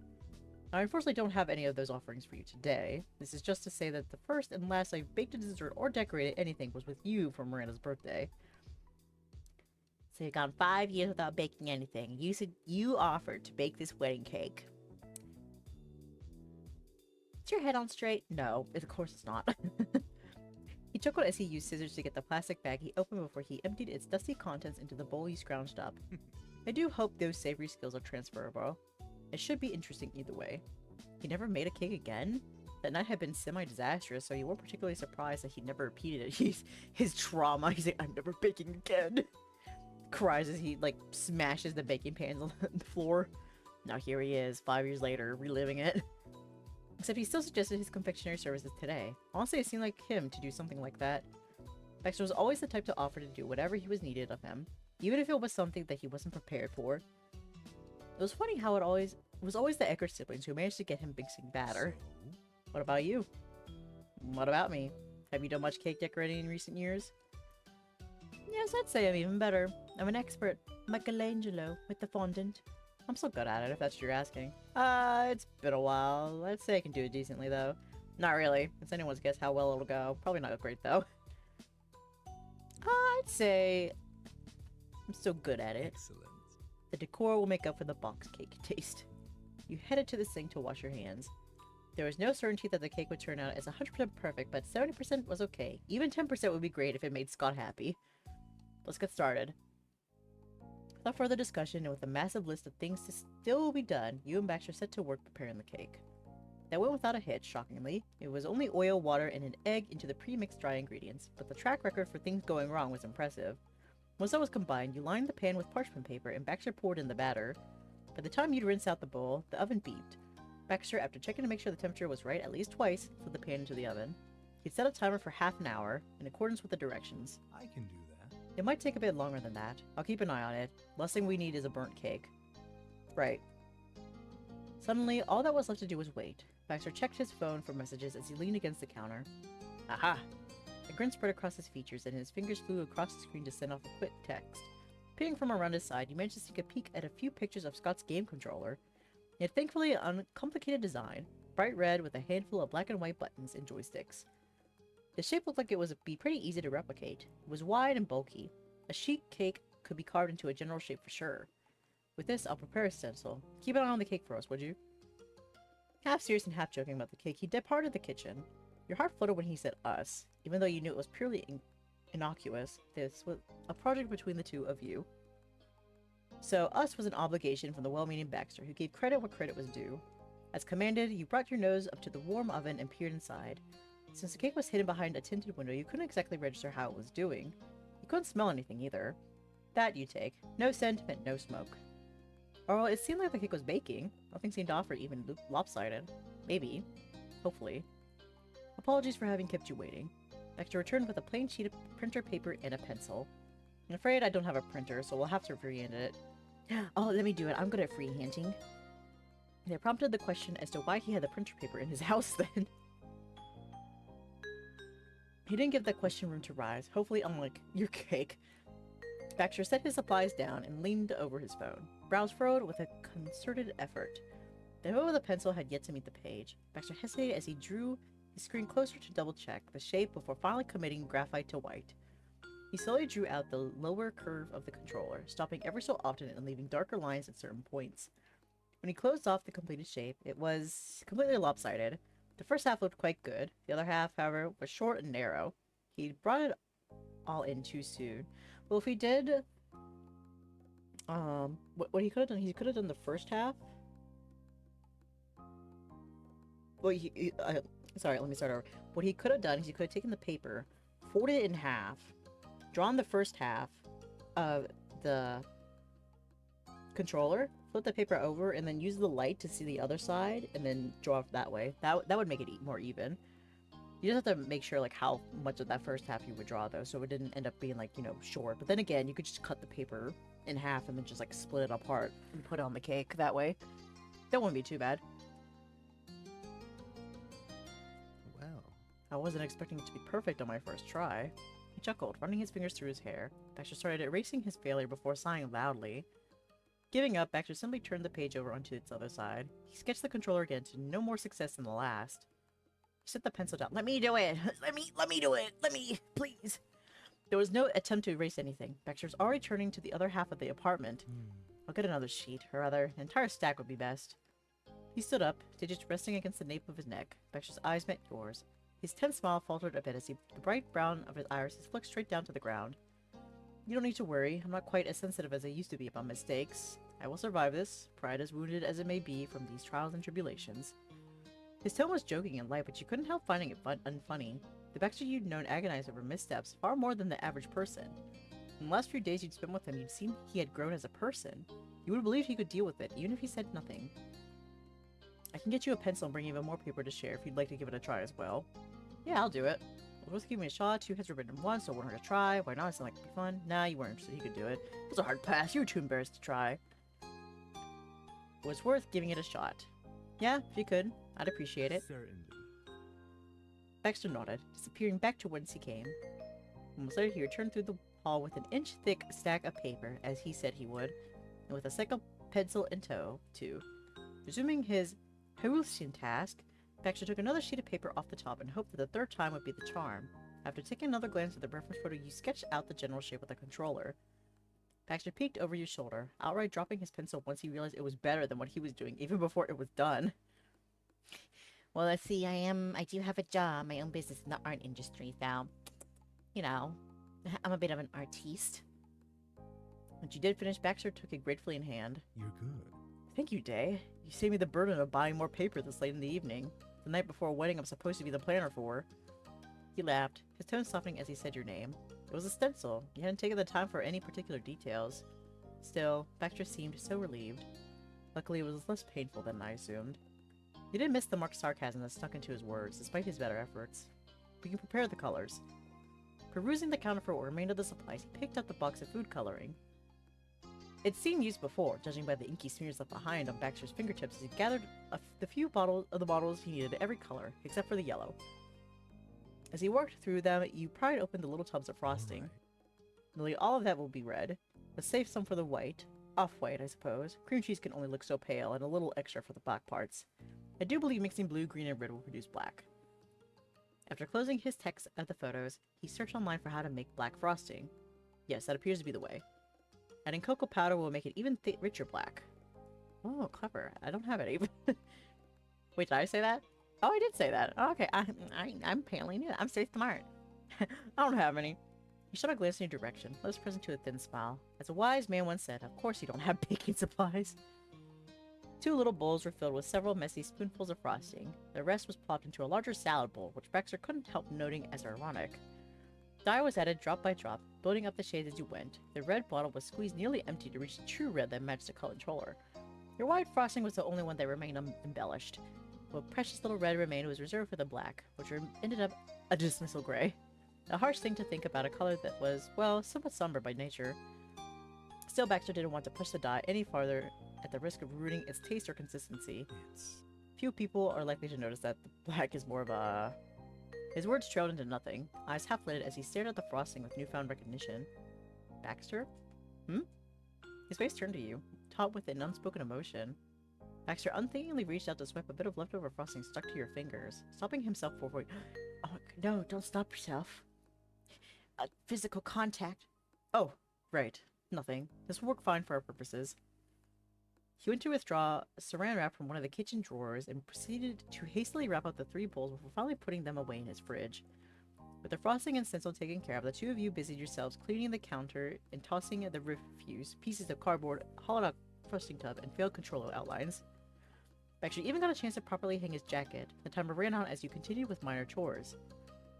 You'd move on to cutting out the stencil using the same scissors Baxter set aside from his adventures in opening the cake mix box. Baxter handled the cake. A toothpick test was done and came out clean. It was time for your treat to chill inside the freezer until it was set enough to be decorated. Outside of that, everything that needed to be done had more or less been done. It was odd how familiar the empty space between a finished cake and an almost finished one felt. Then again, this all happened before, hadn't it? You weren't left lingering in that quiet thought for long. Baxter had a plan for what to do next, of sorts. It amounted to pressing against the fridge with his body almost perfectly parallel to it, staying it that way. Before you could ask, he sighed deeply, as if the air he had stored in his body was being sucked out of him by the devious appliance he'd become attached to. I cannot believe I am doing this again. You and me both. I can. Why wouldn't we, right? Gonna get another irresponsible drink? You asked jokingly. What, are you implying you're not thrilled about this development you teased? You sighed alongside, not literally. There wasn't enough space by that fridge for that. You only shook your head at his surprise. You know what? You and me both. Neither of us ever learn, do we? Baxter's eyes closed as he languished there in relative silence. The veneer of him being a put-together wedding planner had been chipping since before you walked through his front door. It was entirely absent then. Who he actually was had been left exposed. You wanted to talk to him. The Baxter before you. I was meaning to ask, but what made you volunteer to do this? Why'd you mention groom's cakes in the first place? It's unhealthy to push yourself this much. No one would have thought of anything of it if you hadn't brought it up. Is it because you know the couple personally? Doing this last minute was terrible planning, I have to say. It's pretty funny, you know. That is true. Why'd you bring it up? If you hadn't said anything, it just would have, you know, went as is. True, and I usually wouldn't volunteer for such an absurd assignment either. Even I can admit I wouldn't do this for every client. And somehow this makes this worse. It's painfully obvious I have some personal investment, enough to merit this. He gestured vaguely to the kitchen, then to you. More than I intended to be. More than I ought to have. His arm relaxed, falling uselessly to his side. Finally, Baxter pried himself off the appliance, though he didn't remove himself from it for long. Instead, his black hair tousled as he flipped around so that the back of his head was against it. His gaze shifted to the ceiling, suddenly fascinated by the next floor up. I wouldn't have done this if you weren't here. It was because of us? He's invested in us? We're doing it. It's working. It's working. He's falling for us. Baxter closed his eyes, sighing deeply as he continued. Even though Miranda was the client's sister. He said client in a way that made Jude sound clerical, that detached him from knowing him. Miranda or Scott as actual people. I wouldn't have offered. It'd be overreaching to do as much as I have. I've gone beyond the line of pure professionalism more than once already. The cake is the icing on top. Why did you do it then, if you're so worried? And what do I have to do with it? The question made him stop in his tracks. His confession came, uncharacteristically, without much thought on how it'd be received. Now he needed to explain himself. That's time. Explain now. Well, naturally, it's against my better judgment to make anyone uncomfortable. In such a tight spot, Jude wouldn't have questioned any help he was offered. But what would Miranda have thought? And Terry as well. If some strange man they knew long ago was getting that personally involved in their situation, I wouldn't have crossed that line, no matter how much sympathy I had for Jude's position. Miranda and Terry had been your friends for years. You were certain Baxter was wrong about his assumption. Whether or not Baxter had prior experience with those two, there was no way they would judge him poorly for caring about someone, especially when it was for Jude and Scott. Yeah, there's nothing wrong for care. If there's nothing wrong with caring, it's okay to care. Nothing that would never be a mistake. Baxter wasn't finished, however, and you weren't going to interrupt. So where did my confidence come from? Very simply, I thought you would understand. That I had good intentions, that the odd lengths I went to was merely how I am, that it was okay to let me be involved, and if you did understand, everyone else would as well. Oh. His answer fell like a rock into still water. He seemed smaller, younger now, like he was still 19. Truthfully. As soon as it comes to you, it appears my reason goes out the window, along with much of my dignity. He snorted derisively and didn't know where to look. The tiles above had lost their appeal, but that is how it is. I do understand, Baxter. I know you. I don't understand, Baxter. I don't know why you do this to yourself. To everyone.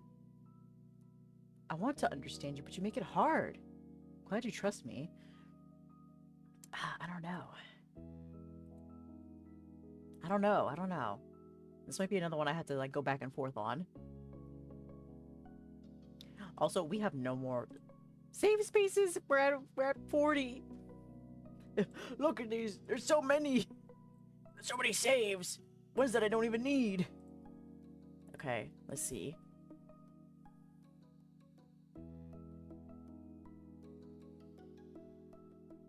I don't understand why you do this to yourself. It's like you're punishing yourself for wanting to be closer with people. For wanting that. For working for that. He settled on staring past the wall, past everything, his arms crossed over his chest. Baxter's fingers dug into the sleeves of his shirt, pinching and knitting the fabric with new creases. His voice felt far away too, like he wasn't there in the same room with you anymore. It's odd, really. I'm the one who left. I hurt you. And yet I haven't stopped seeing you as someone important to me. Important in my life. It truly does seem as though everything I did was for no reason at all. Baxter gave you no time to process the emotions he'd stirred before he launched into another non sequitur that sent you for a loop in an entirely different way. Dae, do you know that I enjoy dyeing my hair? For a second, you weren't sure that you heard that right. Baxter had been painfully honest with you these last few seconds, only to prompt you on the hair dye. He convinced you he was doing the same thing that he always did, changing the topic when it became a little too real. When nothing further happened, you realized that he was seriously waiting for an answer. Yeah, your hair was dyed when I met you. It had white stripes. Like everything else about him, though, you didn't add that to the conversation. He smiled faintly, as he idly ran a finger along the curve of his bangs. That was my most dramatic look. However, I started dyeing my hair when I was 14. I'm still dyeing. So it's still... It's always been black, though, hasn't it? I mean, I've seen his sprite in Our Life, too. When he's younger. It's still black. Another little kernel of truth you hadn't been prepared for. That isn't your natural hair color? No. It is not. Then what? He twirled one of the longer strands of his hair around his finger. Gray. The generous might say I could count it as black, or that it was black in the right light, as my parents placatingly put it. Honestly. The fact of the matter is that it's a dusty gray, quite similar to the frosting, actually. Considering it had been a decade of dye jobs and you'd literally never seen his roots show, Baxter was more than dedicated. No way. I think I would still call it a black, but you know what, whatever. He chuckled at your disbelief. His smile was faint, tucked into his cheek. Yes way. Now why would I do that? I said to myself earlier. Who would notice a color that wasn't exactly black, and why would they care even if they did? Me. I noticed. I noticed and it bothered me, so I dyed it. He pinched the fringe of his trader's hair again before finally leaving it be, his hand finding its resting place on his upper arm. Was it something I wanted only for my own preference, or was it because I believed if I saw it as an imperfection, then that meant everyone else did? Probably the latter. That was the crux of it. He doubted his actions and appearance because others would scrutinize them, but whether they actually would or not didn't matter. He projected self-invented insecurities on those around him. Baxter only seemed half aware that was what was happening. He couldn't fully believe those who cared about him did so without terms or conditions. His jaw tensed with newfound frustration. Baxter was firmly rooted in this moment, stubbornly refusing to take his thoughts away from it. It startled you, in part because this was the first time he had ever opened up to you without prodding. And because at the end of everything, you were still the only one he trusted enough to tell it to. Well... I have always been like this, you know, Dae. Well, I won't bore you with the details. Now give me the details. Give me the lore! I want to know! I've been waiting for so long, please! His voice was as delicate and heavy as glass. I'm sure I've already made you question your remaining here enough as it was. In short, what I'm saying is that I'm a fraud in all regards. You can't take any of it seriously, including what color my hair is. He chuckled darkly, pushing himself off of the refrigerator and busying himself with checking the cake in the freezer. As the tension reached a fever pitch, Baxter reached out to pluck the ephemeral thread and unwound it with a forced levity. And more than 10 minutes or so had passed since you'd put it inside, but it felt like hours had gone by. I appreciate the understanding. Your many attempts to give me credence are noted and appreciated, though. He shut the door again before announcing that he would need to check the oven again to make sure that it was really off. Not that he doubted your ability to turn off an appliance, but for his own self-preservation. That time it was the classic Baxter, a change of topic when it got uncomfortable for him. He always did that. Baxter tore himself apart, shred by shred, exactly like he did to that cake mix box earlier, all for just being who he was. Of course he wasn't telling the truth when he told you he didn't do that anymore. That was another of his made-up stories, he said, for the amusement of the listener. You had some clarity for the first time in years. Baxter returned to your side eventually. His teasing smile softened as his gaze met your pensive stare. You were kind to listen to me complain. He reached out, lightly pressing his fingers to your arm. I'm sorry. It was a bad idea to make you deal with that. I won't sour everything that we, Jude, Scott, Miranda, and Terry, worked for by ruminating on my indiscretions the night before the wedding. At least not for any longer. His voice was firmer, a change from moments before. He drew his line in the sand for the evening, meaning that you weren't going to be able to pry any more out of him. But perhaps later, if you're interested. Ooh! I promise to keep talking. So after the wedding, we're not gonna part ways and never speak to each other again. We're actually gonna have another talk. Hmm? No more ghosting? Can we do that? Oh. I get it, but we're definitely going to talk later. Fine, I'll let it go. Okay, I understand. You can't keep running from it forever, Baxter. Simply let it be to placate him. You nodded, frowning at his immediate dismissal of his feelings. Alright, we're definitely talking later. He'd been the one who started it. You were going to finish it. He didn't give you a response outright, instead favoring a practiced smile. There was a tinge of regret that lingered in his eyes at telling you no again. At least this time, once and for all, it was a no for now. Good. Can I offer you a glass of water, Dae? Still or sparkling? Or there's oat milk, if you're feeling it fancy. The only other drinks in the apartment are not appropriate for the present situation. I won't repeat every mistake of my life, only the largest, most impactful ones. Being offered water while teetering on the precipice of a deep, meaningful conversation, huh? Where had you heard that one before? I did that. Me! Would you like to come in for a drink? But yes, I see. It's pretty much as I thought with Baxter. He's projecting his own insecurities on other people, thinking that they see them too, but we actually don't. But hopefully with this next the future conversation we have, we'll be able to convince him just a little bit that that's not always the case. Except where you'd been trying to help Baxter open up on that fateful evening long ago, here he was once again deploying his social niceties to make sure that didn't happen. Talk about ironic. It was strange that the events from 5 years prior should keep showing relevance in the present, with the steps out of order and the meanings jumbled up. As the two of you were tentatively resuming the motions of a dance you'd thought forgotten, an encore of a summer which had since faded into memory, variations on a theme. Baxter was still regarding you with a polite expression, faintly inquisitive. Right, the drink. That was a real question. I would like water. I don't think... No chance of having those inappropriate drinks. No, let's not get drunk on the night before the wedding while we're making the wedding cake. Just water. I can't do sparkling. It'll hurt me. Let me take care of that. Please feel free to make yourself at home in the living room. I promise you the sofa and chairs are comfortable despite their boxy appearance. You opted for the sofa and eased yourself down into the variously colored cushions. It was a pleasant surprise to find that Baxter hadn't been kidding. Your seat was nice and plush. Your host busied himself with the fridge he'd been intimately acquainted with, fetching a can of sparkling water along with a filtered jug of still water. As he did so, you couldn't stop yourself from taking a peek at the refrigerator shelves from where you were sitting, wondering how much it resembled the one in his rented condo. That had been a paltry and tragic affair, and thankfully it was a thing of the past. Baxter now kept a healthy range of foodstuffs in his own home. He was looking after himself. Having taken care of the refreshments, Baxter made his way over to you and seated himself in a chair. Your glasses, filled with a fresh condensation, were placed on the coffee table. He went to the effort of placing coasters underneath each one with his now free hands. A minute's pause was filled by the two of you slowly sipping your drinks, and Baxter returned his glass to its place and took a stab at conversation. He elected for something easy, starting to run over the plans for tomorrow, once more, with the focus specifically on what you and he would be doing, rather than the happy couple. Now, To clarify, I will take care of the decorations in the morning alongside Terry Miranda and the other members of Jude's family. In the meantime, you'll need to... and so forth. It was a subject entirely within his wheelhouse, and you nodded vaguely along as he went through the itinerary in stages, asking him questions if you needed clarification. Eventually, he ran out of details to touch upon, and you both ran out of stuff to drink. It was decided that now was the time to tackle the remainder of the cake. In the kitchen once again, Baxter retrieved the carrot cake from the freezer and placed it on a wooden cutting board with the same gentleness as if it was a newborn baby. What came next was entirely incomparable to childcare. He selected a large serrated knife from a block on the counter. I think it's the same.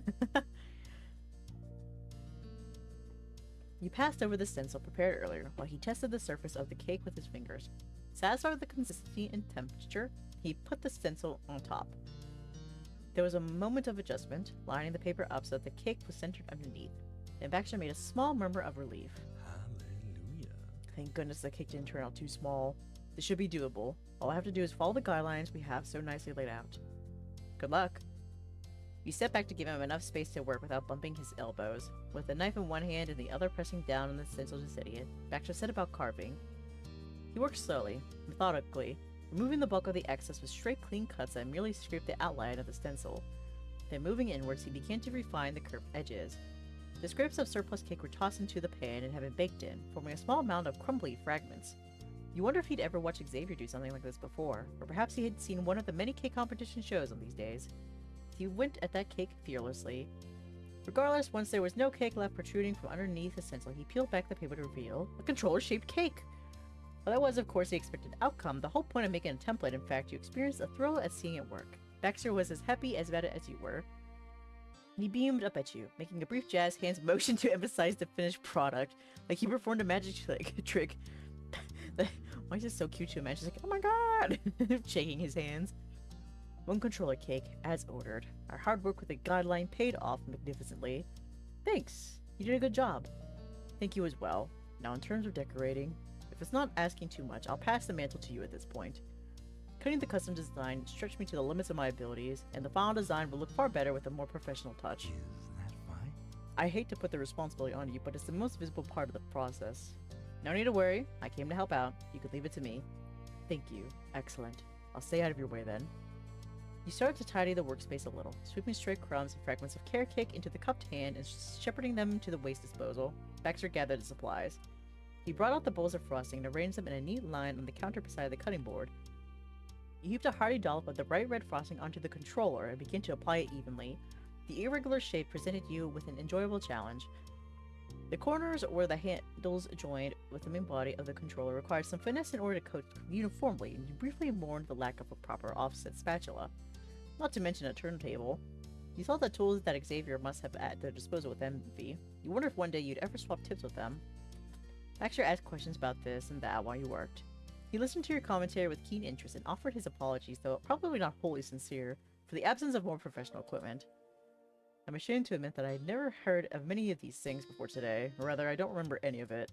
I have a bad habit of missing details when Xavier goes into too much depth about their craft. You know. But now I'm glad for the opportunity to be educated. I could hardly complain. It was nice to have him for an apprentice, you thought? Buoyed by his enthusiasm, you made short work of the crumb coat and the base layer of the frosting. From there, you added the remaining details using a couple makeshift piping bags. Those were entry by simply snipping the corners off some plastic Ziploc bags. The buttons and the joysticks were laid in with a not quite black, with some almost but not exactly white used for the markings. And that completed the illusion. The dessert had taken on the form of a modern electronic device. You stood back to admire your handiwork. It didn't look bad at all. Mom would have said that it was good enough to eat. It was never going to compete with a fully 3D creation like a commercial bakery could have made, but for a homemade cake prepared at the last minute, it would do just fine. Scongy were going to love it, you were convinced. Baxter was fawning over the finished cake with a mixture of pride and abject relief. He put a hand to his chest, puffing out an exaggerated breath. It is finished. We have a groom cake. With this, we can hope to see the couple's dreams fulfilled a little more fully. You're incredible. I'm grateful for your help, Dae. Truly. This wouldn't have been possible without you. He tried to point out that he would probably have managed on his own, but Baxter dismissed the idea with a wave of his hand.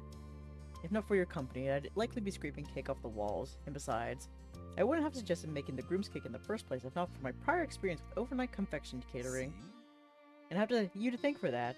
See? A watertight argument. You'll simply have to accept my appreciation. Alright, I'll accept it. He fixed you with his most winning smile, attempting to dazzle you into submission. You shrugged, not wanting to disagree with something he was clearly so certain of. Plus, it was nice to be praised. You looked down at the fruits, cake, of your combined labor. Oh, you were proud of the effort. This cake, it was like... this cake, it was like... You're Baxter's baby. Why is it written like that? Your heart did a little wobble, seeing Baxter so happy. He still thought it a bit silly to be so moved by a cake. If anything happened to that cake, he'd probably die. Mostly you were glad it was over and done with. If anything happened to this cake, I would kill everybody in this room and myself. It was our baby. He even treated it as such before carving it into pieces. With the utmost care, you and Baxter proceeded to put the cake safely into a container and sew it in the fridge, arranging things so that it had its own dedicated shelf for ease of retrieval. A glance at the clock on his wall showed it past 1 in the morning. Oh no, you hadn't counted on finishing up that late. Baxter's expression tensed.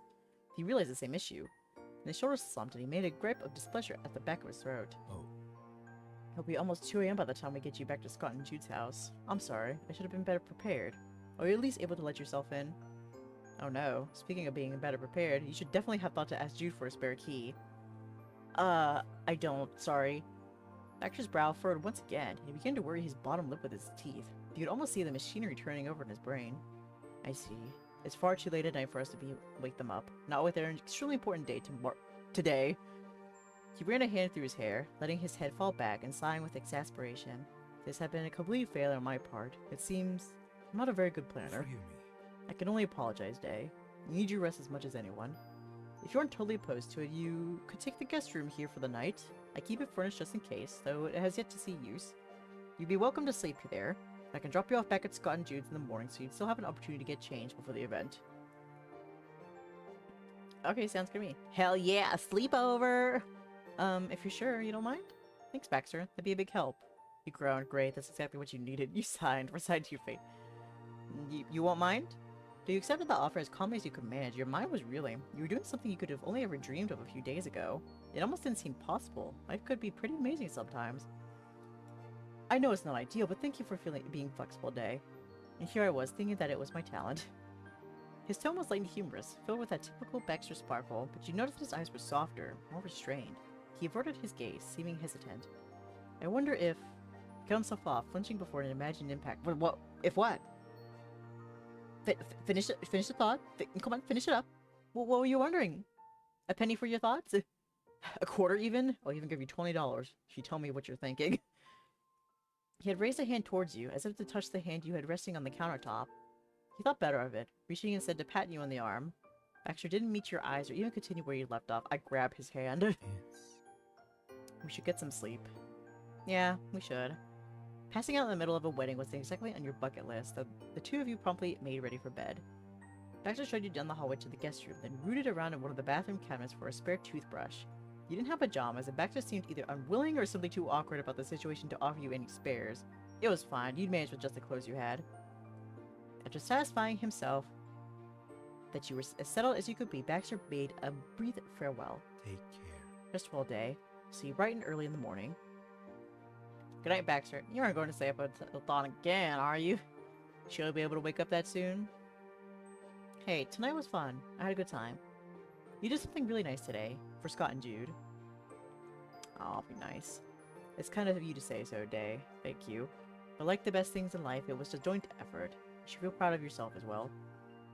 Baxter bobbed his head before ducking away completely inside his bedroom. He closed the door. You headed into your room and went straight over to the spare bed and tucked yourself in. Sleep had the good grace not to keep you waiting, not after such a tiring day. Soon you were drifting off into a deep slumber, head empty save for the smell of unfamiliar bedsheets and carrot cake. No thoughts. Hey, empty! You were woken by the shrill sound of an alarm that you vaguely remember sitting on your phone the night before. You fumbled around on the bedside table to turn it off. Sitting up in bed, bleary-eyed and yawning, you could see that it was a beautiful day. The sky was a pristine blue. That is pink? Okay. The tops of nearby buildings were gilded in the morning sun. Okay, now it's blue. You dressed and ambled out of the living room, sleepily wondering what Baxter might have in the way of breakfast. That was until you were confronted with something that chased all thought of food from your head. From down the hallway came a sort of clattering, thumping noise. Every so often you could make out a muttered curse and the sound of someone moving about. The door to the master bedroom was ajar, though you couldn't make anything out through the crack. The commotion was coming from inside. Was Baxter okay?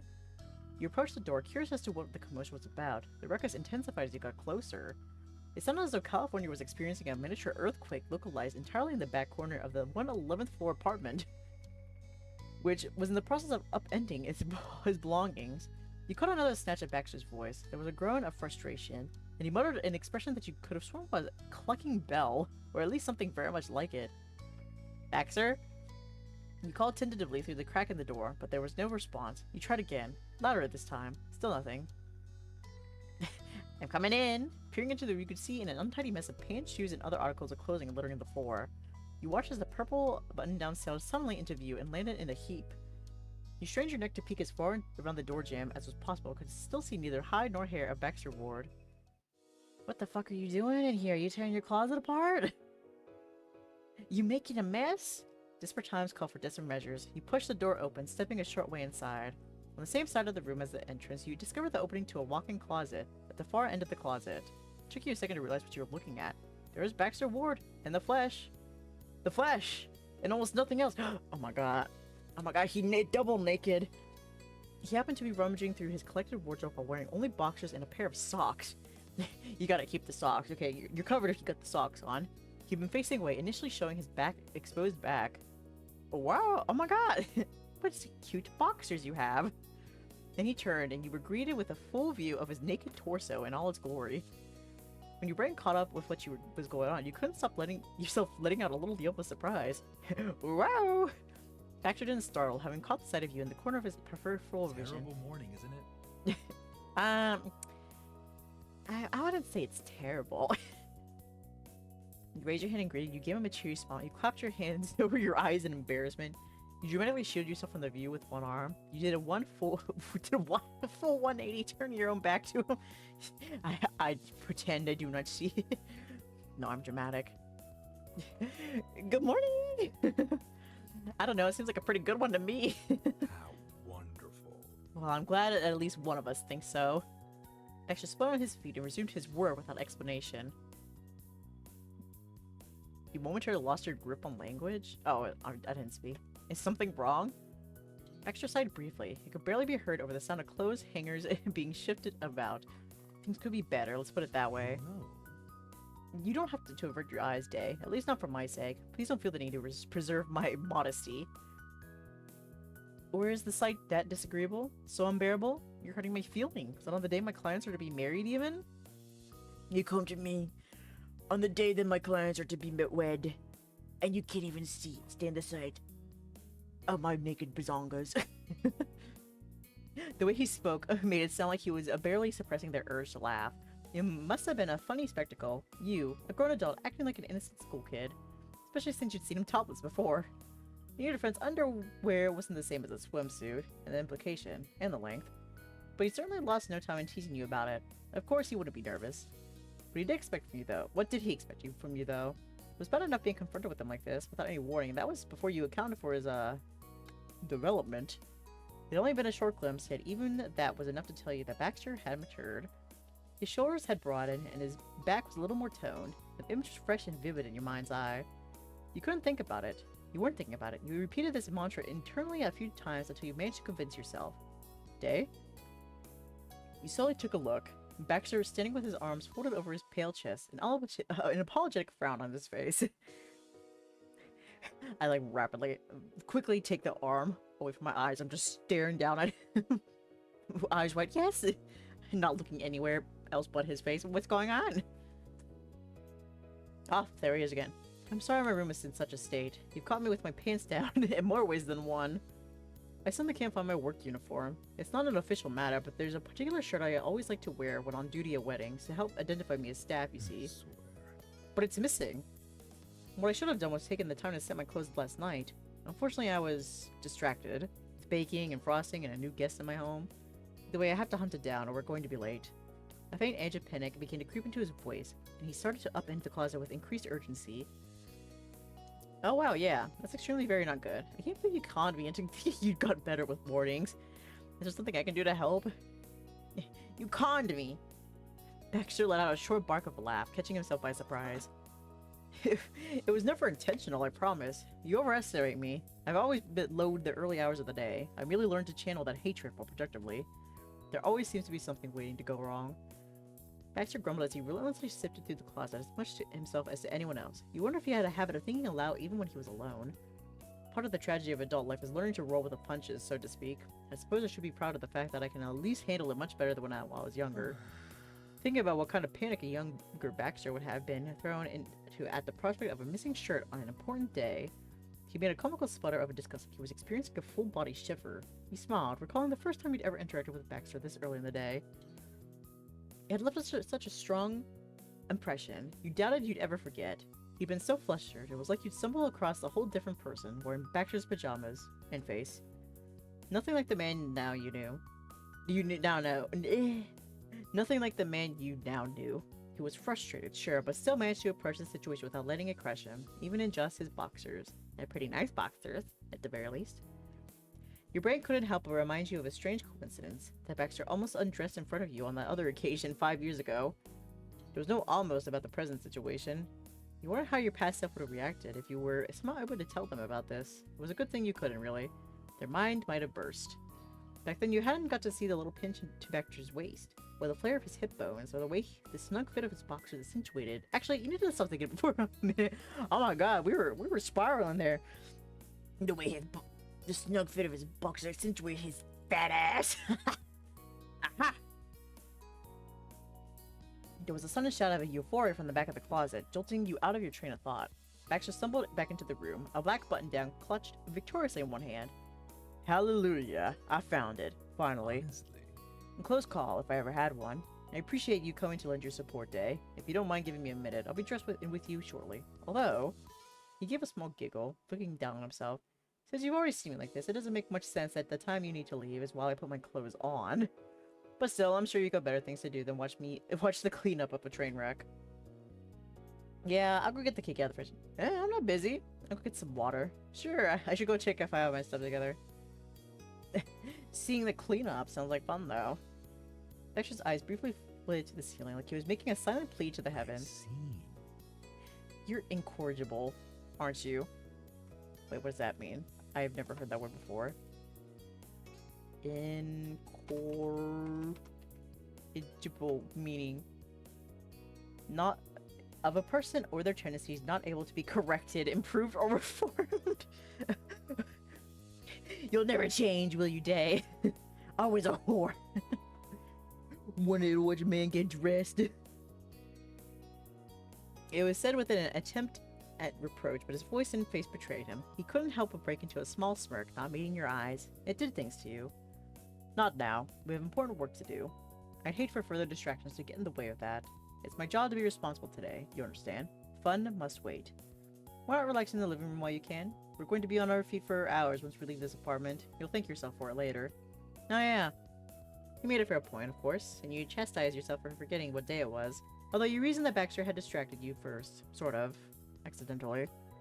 You could console yourself with the fact that he took your flirting shockingly well, as much as he might try to pretend. Not now was a phrase with a lot of implications. Maybe Baxter was right to call you a hopeless case. No more dawdling. Alright, I'll see you. You left him to get decent alone and headed out to the living room, popping down onto the first squishy surface you could find. It wasn't long until Baxter appeared. You were gazing out a window, and you heard the click of shoes on the hard floor, followed shortly after by the man himself sauntering into view. Here he is. He was smartly dressed in black from top to tail. His slacks were crisp and pressed, his shoes polished, and miraculously his shirt seemed to have survived the ordeal without getting creased. The crisis is over, thank goodness. I'll procure our cake from the fridge, and then we should be on our way. Is that fine? You readily agreed, picking up your bag and joining him by the front door. A short trip down the elevator, and both of you and the cake were safely bundled into Baxter's car. He pulled out of his parking space and set a course for the suburbs once more. It was still early, and the air crisp as it wafted through the rolled windows. Baxter leant one arm on his door, cool and casual. Since we're keeping our creation a surprise, I'll take it to the venue, so don't worry about leaving it here. I'll hop out with you to say hello to the bistro, though. No. As for what happens next, I thought we could. A pair of you naturally wade into a discussion on the wedding plan. Dial-up noises. You already been over most of it, but it was confidence boosting to have it laid out one more time. As Baxter described it to you once, weddings and similar occasions were a kind of ritual. You supposed that obsessing over the little details was a crucial part of another kind of ritual. Surprisingly, you had begun to feel almost like Baxter's colleague, a fellow planner endeavoring to bring this event to fruition. You certainly put in the work by this point. The conversation didn't stop at your own responsibilities for the day. Baxter irritated that he, together with Terry, Marina, and the other members of Jude's family, would be decorating the wedding hall over the course of the morning. The marriage would be conducted in the late afternoon, with a sit-down dinner reception in the evening, so there was still plenty of time to prepare. This detour back to Scott and Jude's was for you to change into your outfit. You couldn't exactly come to their big day in the casual clothes you'd slept in the previous night. You'd regroup with the rest of the crew after freshening up, but they don't want me in my graphic t-shirt and my basketball shorts. But you think it's not wedding appropriate? Even though Jude at least knew the reason for it, your cheeks got heated at the prospect of showing back up with Baxter after spending the night at its place. It felt so scandalous. Mr. Ward didn't give the same impression as Terry or Cove, or any of the other men you knew, really. Crashing with them was totally cool, no questions to be had. But Baxter? Someone both suggestive and inaccessible. Staying at his apartment would raise eyebrows. And that was without mentioning the fashion in which your morning had started. It was too late to take it back now. Not that you would even want to. You realized the final calm before the storm until Baxter stopped the car, across the street from the soon-to-be Adam house. That was typical, though this time he couldn't pull up on the driveway because there was already an occupant stationed there. A shockingly red sports car had been parked facing the road, its spotless painted body gleaming in the ever-intensifying rays of sun. The rental, you assumed, Baxter had come through yet again. It was almost exactly the same shade as the controller cake tucked safely away in the back seat. He'd bet good money that Jude had the motorhead wouldn't be the only one thrilled to ride in it. Thinking of, you had a bit a tender farewell to your confectionery creation. The next time you saw it, it would be when it greeted two men whose wishes brought it into existence. Well, yours and Baxter's hard work was what actually made it happen. Still, Jude and Scott would love the cake as much as you. You could let it go to the place it belonged. Walking past the vehicle on the way to the front door, you and Baxter paused to admire the sleek profile and elegant curves. The Corvette somehow looked better up close. The gloss of the paint was reflective. In the entryway, Baxter rapped on the door with a knuckle. You noticed that he did this in spite of the fact that there was a doorbell. Maybe just another one of his inexplicable mannerisms. I was like my dog snoring. Oh, here she is. Hi. Welcome back. I heard you approaching. You back for some more attention? Sam, we're going to a wedding. We're gonna watch some dudes get married. After a brief pause, there were footsteps inside, and then Scott was standing in the open doorway. He greeted you enthusiastically, full of restive energy. Hey, welcome back. Oh, and Baxter too. Good morning. Being confronted by the groom you were in the process of keeping a secret from caught you off guard. It would have been prudent to go with a plan for this on the ride over. Baxter, however, had no problem acting fine under pressure. How are you? Good morning to you, Scott. And how are you feeling today? Excited? Nervous? I don't know. Maybe both? No, yeah, definitely both. I thought I'd never sleep in. There was more commotion in the hallway. Jude came jogging up behind to greet you over Scott's shoulder. You made it. How was your night with Terry and Randy Day? Oh my god. He came in clutch. I was about to say, what's the story? Why were we gone? Jude didn't tell us. Samir was cool and calm, exuding total confidence despite the nonsensical question. You quickly surmised that sleeping over at your friend's place must be a cover story. You hastened to school your expression, not wanting to give the game away. It was nice. Nothing major happened. The important thing about lies was to never embellish more than necessary. You learned that from your mom, who could have told tales for the Olympics, which was ironic, really. She abhorred lying. Fortunately, Scott wasn't the least bit suspicious, his mind obviously preoccupied on more matrimonial topics. You could practically see the daydream bubble of Scott skipping down the aisle. I wanted to stop by briefly to see how you were both feeling before this afternoon, and happened to bump into Dae on the driveway. Well rested, Jude? It's good. Somehow managed to get Scott to go to bed, too. That's true. Jude knows that the art of relaxation. It's wonderful there's nothing to worry about on that front. Everything is running smoothly with regards to the preparations. Here, Baxter gave Jude a meaningful look, who cracked into a small grin behind Scott's back. Message received. So you can focus on getting yourselves ready for your moment without concern. Although if anything comes up, please don't hesitate to give me a call. You stifled a giggle throughout the exchange, in spite of yourself. Seeing Baxter suavely passing veiled messages when he'd been such a frantic mess half an hour before was too funny. Also, the fact that he was able to pull such an abrupt about-face to let his own stress fade to the background in service of pure professionalism was kind of hot. And just like that, you weren't in danger of laughing anymore. Oh no! My heart's pumping! Oh no, he's hot! I already saw him in his BAXTER'S, but I just know. The delayed reaction. Aww. I have my legs propped up against the wall, so they're not on the floor, and my puppy just laid down. I want to take a picture. Sorry, 1 second. I need to take a picture of my puppy. She's being cute. Got my dogs in the pic, so you guys can't see it, but I can send it to my friends. Well, now I can't put my legs down. You can lay there. You're okay. Aw. Actually cleared his throat, glancing at his phone.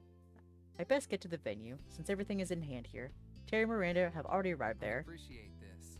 Right, don't let us keep you. And thanks, Baxter, for everything. We really appreciate what you've done for us.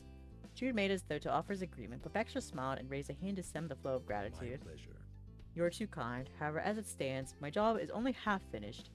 I'll be only too happy to accept your words once the wedding is over. To do so now would be premature. Sure, dude, but thanks anyway. Jude made you gaze as he said this, to include you in the sentiment. You silently hoped that your baking lived up to his rising hopes. Oh shit, I turned my stream manager off. Oh, my dashboard off. There we go. I was like, wait a minute, why? I can't see nothing. I can't see the chat no more. Why is that? Oh, it's because it's on my phone. Baxter nodded and turned to leave before double backing to catch you briefly by the elbow. I'll see you later, Dae. Terry shall come by to pick you up once you've had an opportunity to get changed. Sure thing. Baxter smiled warmly and gave your arm a nearly imperceptible squeeze before letting go. With goodbye said, Baxter wasted no time. He strolled briskly down the driveway and got into his car, sparing you a wave as he drove away. Behind you, Scott cleared his throat. Good day. Jude and I were starting to get ready ourselves. Do whatever you gotta do. Oh, and there's finally a key for you. It's on the kitchen counter. Yeah, we remember that one a little late. Jude's like, shit. Jude, sleeping there in the dead of night, wakes up. I forgot the key! I forgot Dae! I certainly have, but you couldn't pretend as if you asked for it. Or that you were mad you got more time with Baxter. Now I have some pants to iron. He vanished into the house, a spring in his step. As you were crossing the threshold, Jude mumbled to you under his breath. Hey, help yourself to the food in the kitchen. Not sure if you had to pass on breakfast this morning or... He spoke guiltily, but you brushed it aside. You lost out on some sleep, but the look on Scott's face would be worth it. It's okay. Thanks, Jude. You were left to your own devices for the remainder of the morning. Availing yourself of Jude's offer, you cobbled together a quick breakfast before heading upstairs and taking a well-earned shower. As a treat for working hard, you indulged in the hot water for a while. But eventually you returned to the other guest room that had been loaned to you and hauled your suitcase onto the bed before fishing out your wedding attire. Okay, it is a...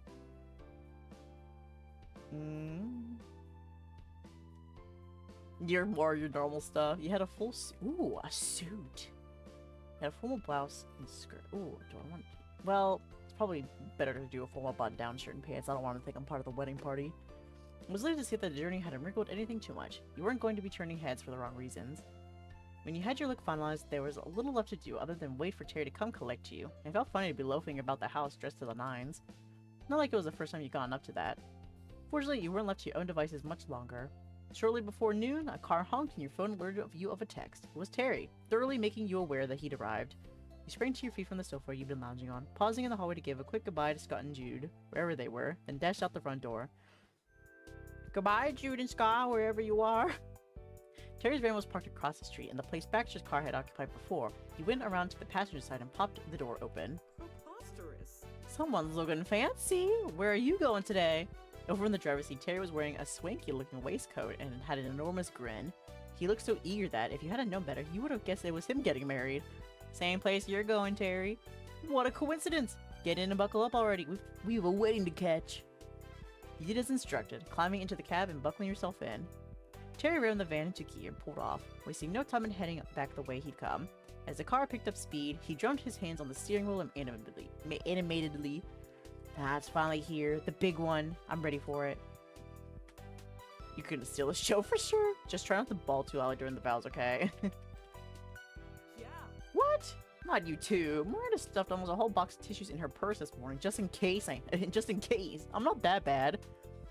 Okay, sure, there was that one time with the video of the three-legged kitten where I cried so hard I couldn't see and walked straight into a wall, but we don't talk about that. Besides, Cove's coming. How's anybody going to talk about me when the master's right there? He'll have us treading water before anyone can say I do. I mean, he's not wrong. He's definitely not wrong. We've seen Cove cry plenty of times. It made sense his emotions were shown via tears most of all. Cove was a child of the sea, only fitting that his happiness would overflow in the form of salt water. You walked away the journey in idle conversation, most of it wedding-focused. The preparations were already well underway, but Terry was keen to stress that your assistance would be very welcome. Or kill steam. The route brought you into the heart of the city. Both the wedding and the reception were to be held on an upper floor of one of the many skyscrapers that dominated the urban sprawl. Terry parked in the lot under the shadow of the high-rise, and after an extended elevator ride, the doors opened. Ooh, wow, this place is pretty nice! He stepped into a spacious room flooded with sunlight. So? And here we are. Impressive, isn't it? They know how to pick a place. You couldn't help but agree. The wedding hall, which was basically an entire floor of the building, boasted floor-to-ceiling windows.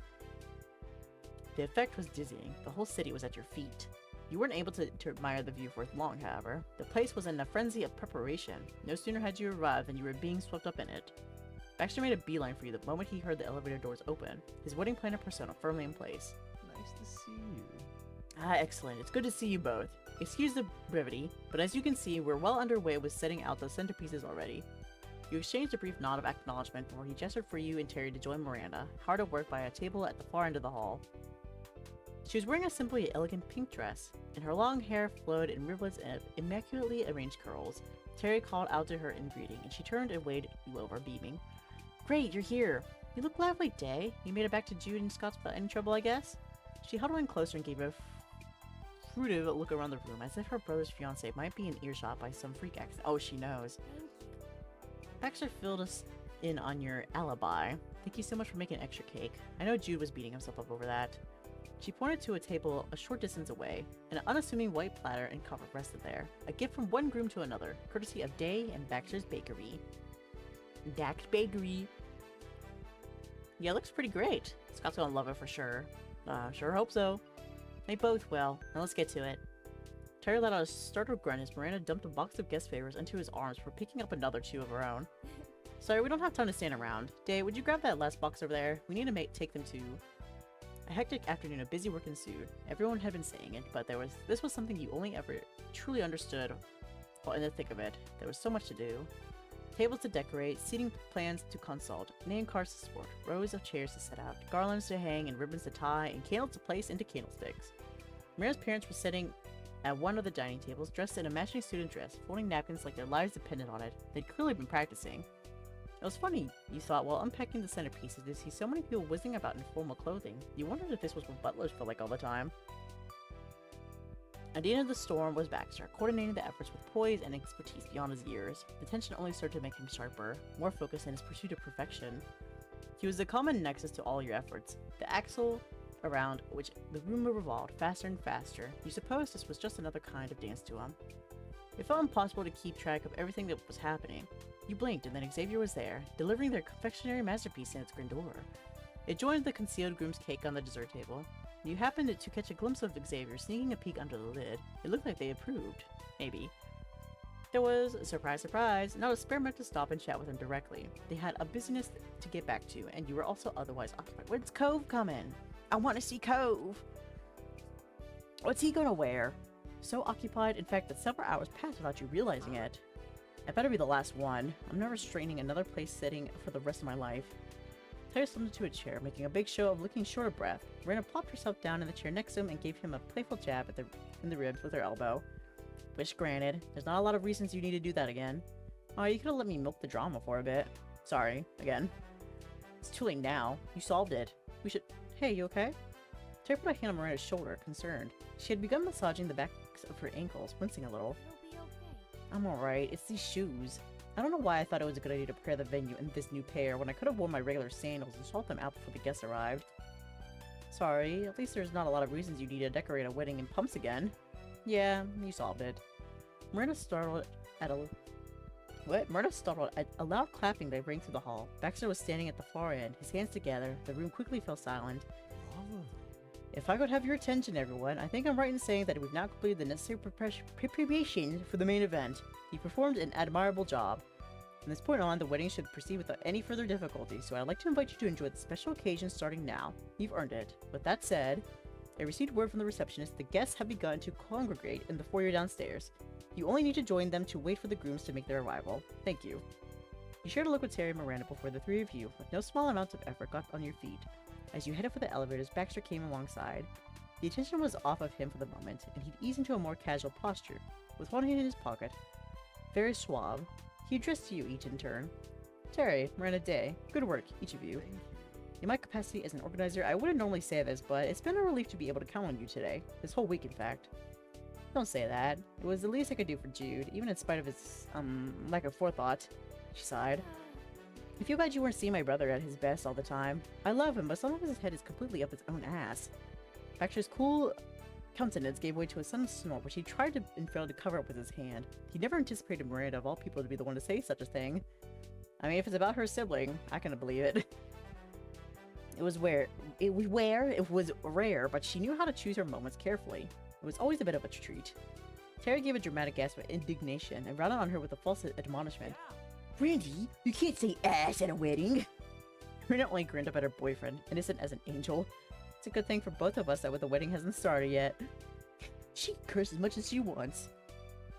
It was no good trying to keep a straight face, but you and Baxter exchanged helpless glances before joining in the laughter wholeheartedly. It had been a tiring few days. You were feeling it, now more than ever, but you made it through with a little help from your friends, and no small amount of silliness. Baxter cleared his throat, regaining his composure to the best of his ability. That being said, we should get our butts downstairs. After you, Dae. You piled into the elevator and made the ride down to the lobby, prickling with anticipation as the floor number grew closer and closer to what? Is Cove gonna be there? They said the guests were coming. Cove? Where is he? I'm looking for the sea green hair. He's like over 6 feet tall. I should be able to see him. Double doors opened to a bustling energy. A thronging host of guests were lingering about, chattering excitedly amongst themselves. Baxter gave a proper tip of his head and darted off into the crowd, ostensibly to take care of arrangements for when the couple arrived. Here Miranda followed not far behind. You stayed put while they went around to give welcomes. Unlike you, they knew a fair number of the people in attendance. Still, there was one ever familiar face in the crowd. Oh my god. There he is. Oh my god, I like his shirt. Oh yeah, this is the one he wears in the other epilogue when we go to our mom's anniversary dinner. You're finally here. Towering impressively over almost everyone else, yet standing awkwardly off to one side was a man with a gentle face and hair the color of sea glass. Can't Cove hold it! You cupped your hands around your mouth to shout. You rushed over to his side. You carefully picked your way through the crowd. I'm embarrassing him. You immediately had the attention of a good number of people in the room, most of them total strangers, but on the plus side, you also got Cove's attention. He was looking at you with wide eyes. For a moment, he was like an oversized deer in the headlights of an oncoming truck before he registered who had called out to him. His face lit up, and he ambled over to where you were standing. Welcome! Give me a hug. Cove had many good qualities, but being premium hug material was definitely one of the better ones. He made a small sound before his arms wrapped around you instinctively. When you drew apart again, Cove was regarding you with fondness. Hi, Cove. Hey, Dae. I missed you. His tenor was soft, full of sincerity. It tugged at your heartstrings to hear it in person again. I mean, I know it's only not even a week, but that's okay. I missed you too. It was the kind of sensation that you only truly recognized the instant you gave voice to it, but it was the truth. You'd been missing Cove all the way through this ordeal. My other half, platonically, in this situation, in this lifetime, in this universe. And hearing his feelings echoed back at him, Cove positively beamed. You basked in this shared sentiment for a while, not really speaking, content to simply be together. So... How did it go with the preparation stuff? With, Baxter, the wedding planning? There was a faint upward lilt to the way he said Baxter's name, kind of like he was unsure if he remembered it correctly, though of course that wasn't really the reason. Cove had found it just as hard as the rest of you to believe that your old acquaintance had reappeared. He was still not yet accustomed to including the name in his vocabulary. It's been good. Wedding's gonna be great, and Baxter's, well, Baxter. It's been eventful, yeah. Honestly, it's been a pretty amazing week. Jeez, I don't even know where to begin. Honestly... Oh shit, that's right. Oh fuck. Oh shit, oh shit. You know what, I'll save for this one. I ran out of saves! Cove's eyebrows drew up in a face of mild concern. That intense, huh? Yeah, it's putting it lightly. Your union was cut short by a sudden shift in the surrounding ambience. The constant hubbub was rising in intensity, reaching a fever pitch. Something was happening. Have they arrived? All around you, people were turning to face the entrance, craning their necks and peering around each other to get a better look. Through the glass doors, you made out a familiar splash of scarlet. There were several appreciative whispers from the congregation. A low whistle came from somewhere nearby, and you overheard a guest announce to his neighbor that the car was a Corvette. Baxter was at the head of the assembly, ready and waiting to throw open the doors. Oh! They look so nice. I like the texture on Jude's suit, but the colors complement them very well. Two men exited the stylish ride, dressed in even more fashionable suits. The grooms had arrived. You'd picked up the photographs from the shopping spree, so you'd know what to expect, but there was always something different about seeing it in person. When Scott and Jude entered the building, the crowd parted, forming a corridor to let them pass. They would be leading the way back up to the hall from there. The crowd was shepherded into the elevators and stages, heading back up top. Baxter stayed hard at work directing the incoming traffic and ensuring that everyone promptly found a seat. You and Cove had arrived early and snagged a row of 4 somewhere near the front. Terry Miranda appeared afterwards and took the 2 spares. Soon the elevator doors closed for the last time, and the final few stragglers eased into place. The betrothed were behind everyone, waiting patiently. All at once, like everyone could sense it, a hush fell over the crowd. Peering over your shoulder, you saw Baxter give a curt nod to the officiant before fiddling with a miniature remote. From hidden speakers, you heard the opening bars of music you couldn't place, something measured yet upbeat, and every head in the room swiveled to watch Scott and Jude walk down the aisle. They were bound for an elegant archway that had been erected right beside one of the enormous windows. As they drew near it, the afternoon sunshine haloed them with gold. The music fell silent. All was still. The last 5 days of your lives have been a whirlwind, a long, stressful journey towards this singular moment. You gazed at the joyful faces of the two men in front of you and saw none of that. Here at last was the magic to the ritual. There were two figures, radiant, bathed in sunlight. They stood hand in hand, with the whole world beneath them, and had eyes only for each other. The ceremony itself was brief, no unnecessary pomp and circumstance, but sufficed throughout with sweetness. The officiant gave a welcome before proceeding with opening words on the subjects of commitment, of family, and of love. The exchange of vows and rings immediately followed, promises to be there for one another in good times and in bad. Scott went first, reading his vows from a little card. Jude did his from memory, his voice trembling with emotion. He tried to focus on every word, but became a little distracted by your friends. Oh my god, is everybody crying? Are we here crying at the wedding venue? 2 seats down from you, Miranda was wordlessly dealing out Kleenex to both Terry and Cove, who on cue had begun to weep. She then dabbed at her own face, teary-eyed herself. Thereafter came the candle lighting ceremony, a moment of quiet intimacy, save for the odd sniffle. The grooms each lit their own smaller tapers separately, before igniting the large unity candle together. I never heard of the candle lighting ceremony, so that's very interesting. I've never seen it before. I think the only wedding tradition I've really seen, was cake smashing. I've like some of the others that have been mentioned, like in the Cove wedding DLC that they suggested, I was like, I have no idea what these are. So it's nice to see a little bit of this with Jude and Scott. One by one, you watch as their hopes for the day were realized. Baxter had been right. The whole thing went off without so much as a hitch. Well, besides the people getting hitched, of course. It went so smoothly, in fact, that it was nearly over in no time at all. There was one final matter to take care of. Show him the cake. Oh, never mind. I didn't realize it was just the rest of the ceremony, not like the whole wedding. With a broad smile and a booming voice, the officiant pronounced the marriage complete. And now pronounce you husband and husband. You may now— oh! There wasn't any point in finishing. The crowd had erupted in cheers before they could get that far.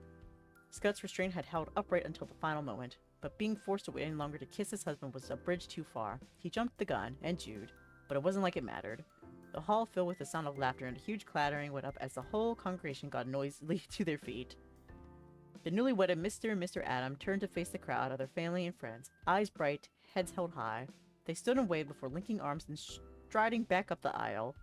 They shook hands and smiled with all and sundry, leading a growing procession over to the far end of the hall where the reception tables were laid out waiting. Just like that, the ceremony was over, and it was time to start the party! As the guests began to migrate, the staff hung back, already beginning to rearrange the space. Chairs were being stacked and wheeled over to the reception area, ready for dinner. Take care. Go ahead and enjoy yourselves. I'll take care of things here.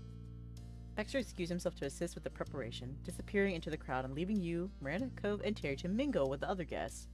No sooner had you lost sight of him than you spotted the men of the hour, wading through the mass of guests, hands clasped triumphantly between them. Their progress was rather slow. Everyone and their mom wanted a handshake. Eventually they made it over to where your little group was standing. Scott was bouncing on the balls of his feet, lighter than air. Jude was his usual grounded self, but you could tell he was ecstatic. He raised his hand in a casual wave. Yo! Hey guys! You turned the wave, cheerily you beamed at the pair of them, you tilted your head in their way acknowledgement, you threw your arms around them both. I don't know, you really— just wave. No, I'm gonna beam at them. Your happiness was mirrored on Scott's face. He was smiling at everyone with all his teeth. You have such a nice ceremony. Congratulations on your marriage! Scott's radiant expression could have powered all of California for a year. Thank you so much. It's been hard to keep myself together. I'm just so— He scrunched up his face and squeezed his arms in tight, as if to clamp down on the powerful nameless emotion welling up inside him. He understood, even if he couldn't find the word for it. Jude, with one arm still entwined with Scott's, reached over with his free hand and tapped you on the shoulder. Hey, this wouldn't have been the same without you. Appreciate this. You can say that again. Thank you so much for your help, Dae. Take some time to relax and enjoy the reception, okay? You earned it. Hell yeah, you're welcome. It was my pleasure. And thanks. The pair of them grinned in unison before once more being swept up in the tide of the well-wishes and distant relations. For an instant, you were left twiddling your thumbs along with the others. You took a moment to survey your surroundings, for lack of anything better to do. In a far corner of the room, you spotted a conspicuous figure flitting about, a grim-faced lady holding a camera. You recognized her easily. She'd been at every single Eckhart family event for the last decade or more, dutifully documenting the event for posterity. You would have put money on her having been there when Miranda and Jude were born, in fact. It was hard to imagine her missing any significant occasion, relieved she could make it. Eventually, Scott and Jude had hugged, kissed, or shaken hands with the majority of their guests. Meanwhile, the staffers began to clear a large empty space in the middle of the room, easing the crowd to the walls to uncover the central floor. With cautious steps, Scott and Jude made their way onto the dance floor, two lone figures. They took their positions as the noise of the guests faded into silence. You saw Jude leaning close to his husband, whispering something to his ear. Scott grinned, their eyes met, and the music played. It started off slow, with a measured, even tempo. The couple began to move in unison, easing into the dance carefully, their toes testing the floor as one might the surface of a frozen pond. As the beat began to pick up, though, they quickly settled into a polished practice routine. To your left, Terry sucked in an impressed gasp. He wasn't the only one to give his approval. As the couple spun steadily around the space, there were encouraging whoops and smatterings of applause. You could hardly believe those were the same people who only a few days prior would have sworn on their own lives that this was an impossible feat. And now they were taking turns tipping each other to cheers, barely able to contain their joy. From across the room, you noticed Baxter watching with a gentle, heartfelt expression on his face. You detected a hint of satisfaction. He was unabashedly proud of his students. You thought his eyes flicked to the side to meet yours, although that might have been a trick of the light, the setting sun casting strange shadows. Now he looked at us. We've warmed our way into his heart, I just know it. Either way, his features remained unaltered, tendered. As the music came to a delicate finish, Scott and Jude maintained their final pose for a second or two before embracing, to more acclaim from the onlookers. Scott held Jude's head in both hands, leaning in for a kiss, extra cheering from Teary. Cove averted his eyes a little bashfully. He'd always been the type to get flustered over PDA.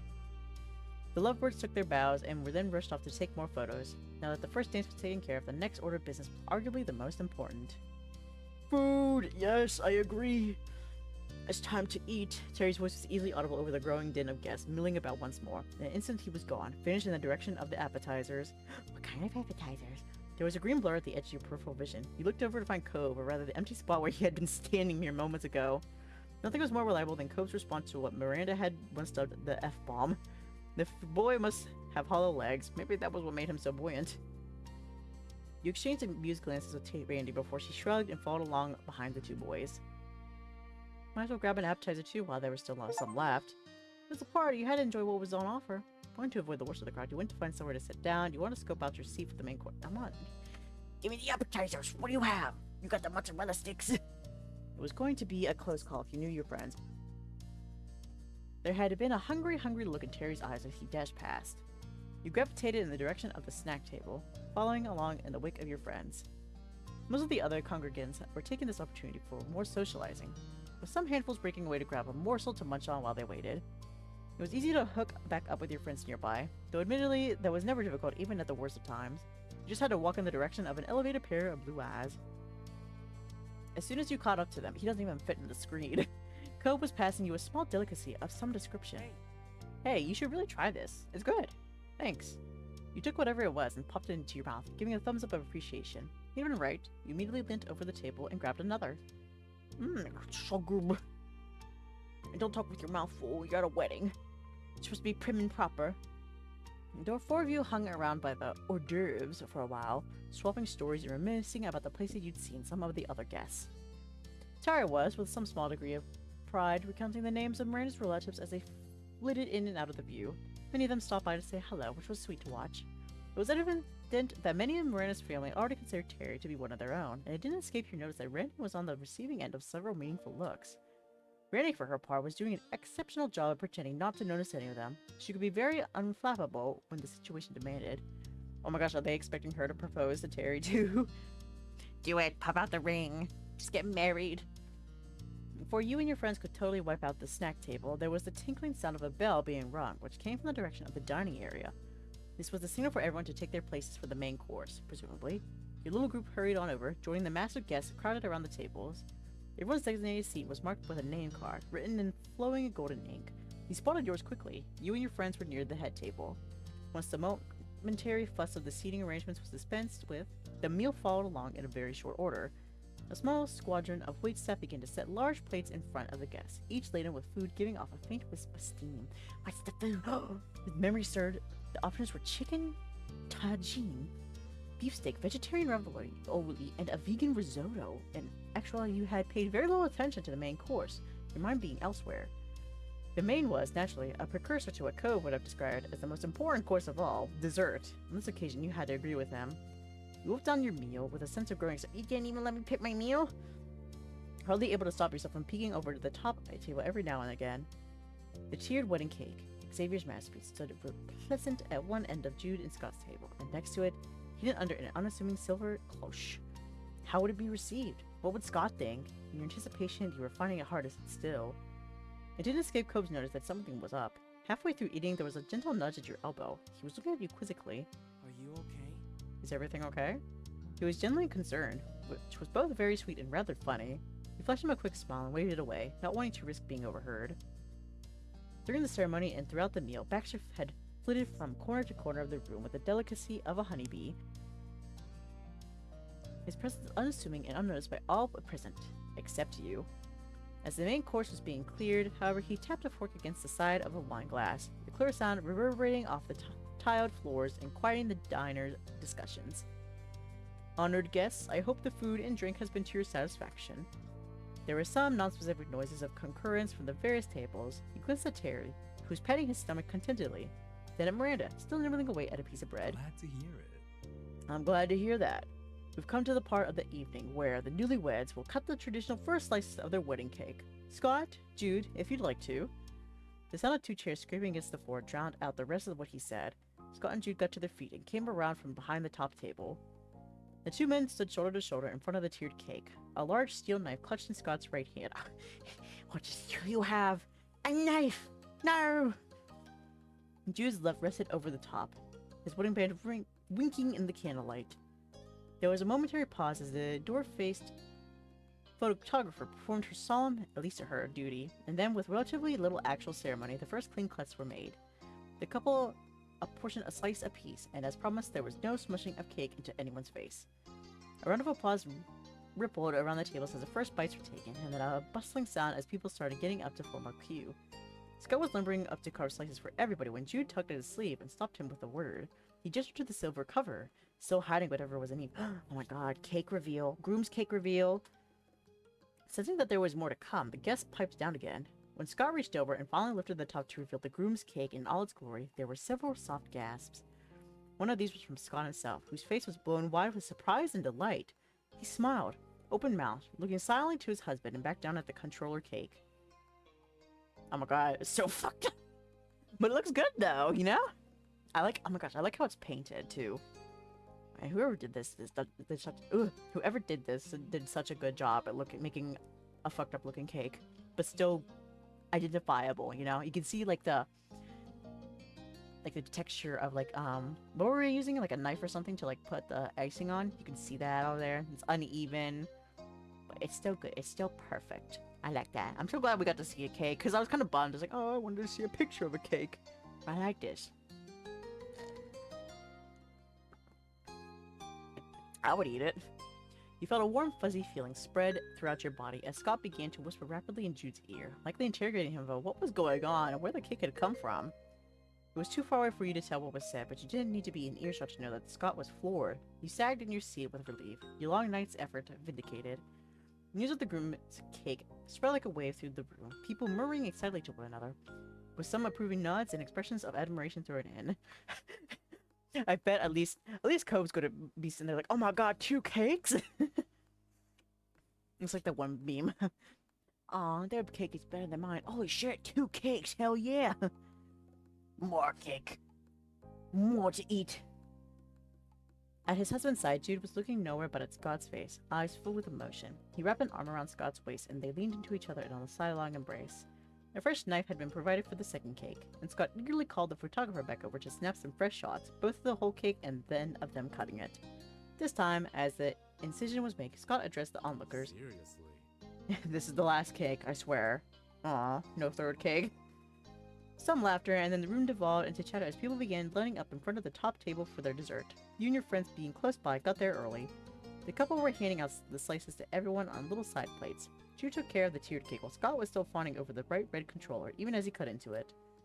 At the front of the line, you had the option of taking a slice from the chocolate vanilla tiered cake, the carrot cake of your own making, or to Cove's delight, a piece of both. You went for, both. Obviously! Why wouldn't I? Having just served Cove, the grooms both laughed to hear you also ask for 2 slices. What could you say? You wanted to have your cake and eat it too, twice. Cove grinned at you as you both returned to the table with a plate in each hand. 4 helpings between you. Why make a hard choice when you don't have to, right? Alright, exactly. My man, he knows it. When everyone was in their seats again, you had an unexpected visitor. Baxter had squeezed his way past the line for dessert and over to your table. His hand hovered at the back of your chair. Oh my god, hello everybody. Sup? Hi. Hey. Cove's greeting was stilted and awkward. There simply hadn't been time before for him to get used to Baxter's presence, and he was never quite used to it to begin with. Hello. It's been a while, Cove. Good evening, everyone. Are we enjoying ourselves? Your group exchanged glances amongst themselves and have to decide who would go first. It's nice. Cove swallowed his mouthful of cake and tried again. It's nice. It's been pretty nice, yeah. Miranda threw up her hands in mock exasperation. Her body language having become a lot more flamboyant ever since the wine she'd had with the main course. Are you drunk? Miranda, are you drunk at your brother's wedding? Oh my god, girl, you crazy. Don't worry, Baxter. I think it's the best wedding I've ever been to. Terry nodded along as she spoke, tilting his chair up on its hind legs with his arm draped over the back of it. It's been amazing. You brought your A game today, B-man. Baxter's eyes twinkled at the mention of his old moniker. He's so happy. And it looked like the professional here was suppressing a laugh to boot. I'm afraid that joke gets a C-, Terry. Hey, no, but seriously, man, it's been a blast. That's what, 2 successful events you've organized for Miranda's family already? You should become the official party planner for the Eckerts. Yeah. That could work. At least I know who to come to when Terry and I, need help. Exactly. Huh? Wait a minute. The front legs of Terry's chair hit the floor with a thunk as Miranda waited for her boyfriend's brain to catch up with the conversation. She reached for her glass and took another swig of wine. Is she gonna do it? Terry looked like he was trying to solve an extremely difficult mental math problem. All power of language having evaporated. Miranda simply patted his leg, looked into his eyes, and smiled sweetly. Okay, she's not gonna do it. She's just teasing. Okay.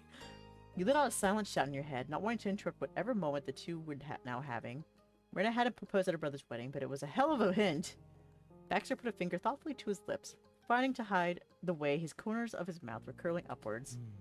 Perhaps I could consider introducing a loyalty card system. I certainly appreciate a returning customer. Miranda had now laced her fingers together with Terry's, who was still unresponsive to external stimuli. Cove giggled and leaned in to speak quietly to you. I wasn't here for a week. What happened? A lot. It's been a lot, Cove. You didn't get a chance to elaborate. Baxter, Dae, I was looking for you. I know what you did. I know what you did last night. Scott had a healthy flush to his face, his eyes bright and enthusiastic. It didn't match the almost sinister choice of words. Jude appeared at his husband's right elbow. You made that cake? Last night. Scott's eyebrows and voice rose in unison, his tone modulating a few octaves upwards in incredulousness. What? Last night? You can't be serious. What were you thinking? Steve and Baxter nearly fell over each other, trying to reassure Scott that it hadn't been too much trouble, that you'd volunteered your time, and besides, you were both old hands at baking by now. Out of the corner of your eye, you noticed Cove paying attention, a look of comprehension dawning on his face. The source of your earlier agitation had finally been revealed. With enough reassurance from the pair of you, Scott's concern was mollified enough for him to round his way back to thanking you again. It was the highlight of the day, honestly. That's wonderful. You're too kind, Scott. It's been more than worthwhile. As long as you're satisfied, I couldn't be happier. Yeah, you're welcome, Mr. Adam. Thanks. It was just perfect. The cake, the ceremony. His voice was getting strained with emotion. He broke off in favor of taking Jude's hand again. You won't forget it. Right, Grant? A vigorous shake of the head from Grant. Cool. Well, here Jude reached over and clapped a hand to Baxter's shoulder. I know you. For real, you made this happen. Thank you. Thank you all. There was another round of your welcomes, and don't mention it, before Baxter made his excuses and promptly vanished. Oh, I wanted to give him a bite of this cake. The cake that we made. Baxter, take a taste of this baby that we made. Jude watched him leave, arms folded. Blue. I don't get that dude. He's got a head for dealing with stuff. He handled me and Scott's issues. Why can't he do it for himself? I'm like, Jude, is this the right place to do this at your own wedding? Yuko and Miranda and Terry all swapped a series of silent, sidelong looks. For having only known Baxter, with Jude's perception was uncannily accurate. What could you even say in rebuttal? Jude didn't pay you any mind, nor did he retract his statement. He merely shrugged with one shoulder, the fingers of his hand splaying out in a universal, well, whatever kind of gesture. No, not whatever. You have no idea. At least he's better than he used to be. Hey, problems or not, I still care about him. He sighed long and deep. He didn't respond, merely glancing down. Oh my god. Yeah, I guess he's somewhat better. If he was 5 years younger, he probably would have left the state to avoid me. Sounds about right. Jude gave his wedding reception a glance with new eyes. We should go. The real dancing started, and he owes me a rematch. Scott tutted, cocking his tip. It's not gonna make any difference, Jude, but I'll humor you since it's your wedding day. It's your wedding day, too.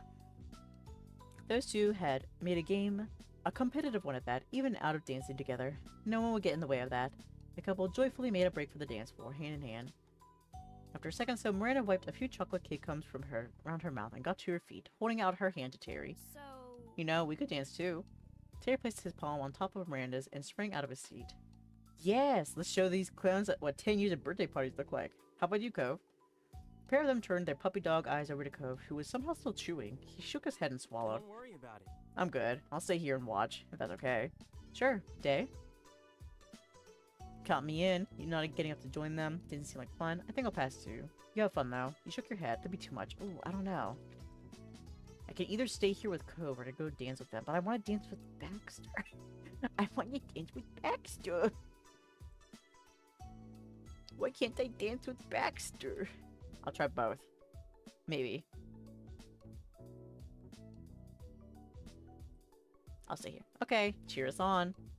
They ran off to join the center of the space, leaving you and Cove to chill. You slouched in your seat, letting the chair take all of your weight as you performed a full body sag. It was time like those when you were grateful that someone, somewhere, had invented the age-old art of sitting down.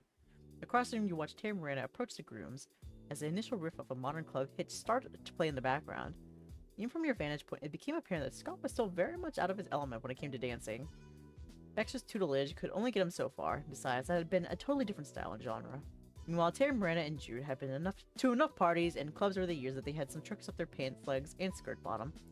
Your two friends shimmied about the room with abandon. Then Scott and Jude canoodled to a slow blues number. Whoever chose the music had obviously known their audience. In this glass palace on top of the world, the people celebrated the evening away. A few early stars, like curious children, began to poke their heads out. The time moved for you in strange increments, moments and colors running together like globs of paint. You counted the minutes by measure of jazz chords and camera flashes and laughter. You remember looking around for him at times, trying to catch a glimpse through the shifting masses of bodies, eyes peeled for that telltale schmop of grayish-black. But try as you did, Baxter was visible only in short snatches, the back of his head over someone's shoulder, half a face turned to speak to a colleague, a pair of eyes reflected in a window. His presence was like a wisp of insubstantial smoke. He had become a shadow, easily forgotten yet always there. Hours passed, until... you were standing in the lobby with the others to send the couple off. It was funny, you thought. For the days of effort you'd put in, it was all over so quickly. Scott and Jude were doing the rounds one last time, expressing their heartfelt appreciation to people for coming. They hadn't stopped holding hands since the dancing began. A few moments later, and you were waving from the front steps as they got in the sparkling car and drove off. The splash of red sped away in an instant, carrying them to a new life together. The majority of the guests made themselves scarce shortly afterwards, heading down to the parking garage en masse or getting into taxis. You stay behind, together with Scott and Jude's relations. The party portion of the party might have finished, but someone had to clean up afterwards. You lean against the wall of the elevator on the way back up to the hall, half tired, half relieved. One good thing about the event being over was that you didn't have to worry about it anymore. The doors opened once again, and you stepped out into the wedding hall. Cope, Miranda, and Terry were at the dining tables, busily stripping them down. Hey! Over here! You were beckoned to join them, and soon you were scooping up garbage and folding tablecloths in earnest. It was almost a cliche at this point, but once again found yourself recalling a similar occasion years before. It was just like when you stayed behind to clear up after Miranda's birthday party. Someone play the music. Where's Baxter? We're dancing again. It had felt the same way then. A strange mix of emptiness and satisfaction. Casting your eyes about the room, you realized that wasn't the only common thread. Like before, there was one member of your ragtag group who wasn't present.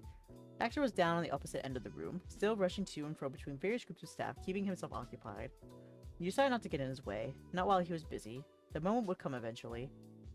You've been hoping to spend some time together. The wedding might be over, but you still wanted to... You needed to talk, now that the big event was done. Someone needed to think for his part in all this. It would have made you sad to think he was being left out. You resigned yourself to waiting. The trouble was, it took a lot longer than you anticipated. Once all the trash had been cleared away, he had started vacuuming the floors. How did he find that? and when you finished the decorations, he was in the middle of moving stacks of chairs over to the elevators. You passed close by as you were beginning to pack the wedding cakes. You called out to him, but all you got was a perfunctory smile and a tilt of the head before he sped away again. Your heart sank as you turned back to what was left of the groom's cake, which you were slicing to pack into a storage container. You wouldn't ignore Baxter, but the same clearly wasn't true for him. No, he's distancing himself again. Baxter, please. Not again. He hadn't spoken to you since that one time during the reception. It couldn't be a coincidence. For some reason or another, he'd been avoiding all of you, or maybe you specifically. It was getting kind of ridiculous. There was almost nobody left in the room, but now it was you, Coe, Moran, and Terry, and some employees from the building itself, and Baxter. Everyone else had gone. Time was running out. If you left before you'd had a chance to speak, there was no knowing whether you'd get another. You might never see him again. You looked down at the cake that you made, the last evidence of your collaboration, maybe even your friendship, and you were cutting it to pieces and putting it away in a box. How symbolic. You carried on slicing, ruminating on this thought in silence. It was hard to say how you felt about it. Sure, you accepted this sort of behavior in the past, but now... Ickenberg? Huh? The sound of Miranda's voice pulled you out of your mental quagmire. You've been so focused on Baxter's usual strangeness that you hadn't registered talking. One look at the surprise on your face was enough for Miranda to know you'd been a million miles away. She tapped the table in front of you. I can finish up here, Dae. You've been going for ages, and you were up all night too. Her wide eyes were worried, and you looked into them. There was a slight pinch in her forehead. Yeah, you should take it easy. Terry's head popped into view from behind Miranda, his expression of concern an exact replica of hers. It was so cute, the way they had gradually taken on each other's mannerisms over the years. Need something for Cove to do for once. He's gotta earn that fifth slice of cake. You had 4 slices of cake? Where's my... I only got 2. There was a yelp of indignation as, last but not least, Cove made his appearance over Terry's shoulder. The sight that the three of them lined up in height order like that was comical. Cove's face was a little pouty, his tone defensive. It wasn't like I didn't want to help out, Terry. Besides, it wouldn't be my 5th. It would be... let's see. He trailed off, his gaze drifting up to one side as he silently counted on his fingers. As a unit, Terry and Miranda rolled their eyes, seeming to realize his mistake. Cove dropped his hands. Anyway, they were right about the break day. You can leave the rest to me, okay? Oh? At this, Miranda pulled up a chair next to yours and sat down. Wow. Leave it all to you, Cove? That's so nice. Huh? Wow, thanks for offering, buddy. It's been such a long day after all. Terry stretched wide and made a ridiculously exaggerated yawning sound before plopping down onto Miranda's lap and putting an arm around her shoulder. They both grinned at Cove with all their teeth. Hey! I didn't mean that! Sniffling a laugh, you got up to leave. Your friends were probably right. You needed to give the wedding work a rest. You had other things on your mind anyway. You patted Cove sympathetically on the shoulder as you headed for the far end of the wedding hall, in the direction of a certain someone, rapidly approaching his location. For the past half hour or so, Baxter had visibly struggled to stay preoccupied. Almost nobody remained for him to give instructions to. There were no more chairs to stack or tables to clear. But now he resorted to standing with his back turned and his arms folded, gazing out over the city through the enormous windows and trying his best to look deep in thought. 20 bucks for your thought? You weren't fooled, though. It was about time you put him out of his misery. You approached him from behind and softly called his name. Baxter? He stiffened at the sound, shoulders tensing. For a few seconds, he was frozen. Then all at once, Baxter spun around to face you, that perennial smile fixed firmly in place. Oh, good evening again, Dae. Is everything alright with the cleanup? It's going fine. The others are handling the last couple things. I see. It's good everything is in hand with respect to the tidying up. You've been a great help. That didn't bode well. Baxter was as amicable as ever, but his body language was closed off. His tone light in a way you'd long ago learned was his way of establishing a sense of distance. You inched a little closer, expressing your intent to stay right where you were. This conversation wasn't over with a pleasantry. The slight hunch returned to his shoulders. Well, since I have you for a minute, I wanted to mention it early, but there wasn't a convenient moment. Lovely. Oh. Your outfit. You look wonderful, Dae. Your sense of style is very tasteful. You were truly a showstopper all to yourself. Though I guess it shouldn't be a surprise at this point. It was true years ago, and it is even more so now. He was talking quickly, his eyes never seeming to settle in one place for long. In spite of all the compliments, you found that it all washed over you without making much of an impression. More than anything, you were disappointed. Baxter was deflecting, and doing so in the only way he knew how. It might have been funny to you once. I won't keep you any longer. I'm sure you'd appreciate a chance to relax after a trying week. Before you could react, he was stepping away from the window. In an instant, he was in line with you, and in another, he had passed. Grab him! Grab him by his throat! make him sit down. We're speaking. You know how this whole song and dance went. He led you through it once before. You tried your hardest, but if Baxter wasn't willing to meet you halfway, then there was nothing to be... nothing to be done? What do you mean, nothing to be done? You just have to go after him. Don't let him get away. You have to sit your foot down. Don't let him walk out of your life again.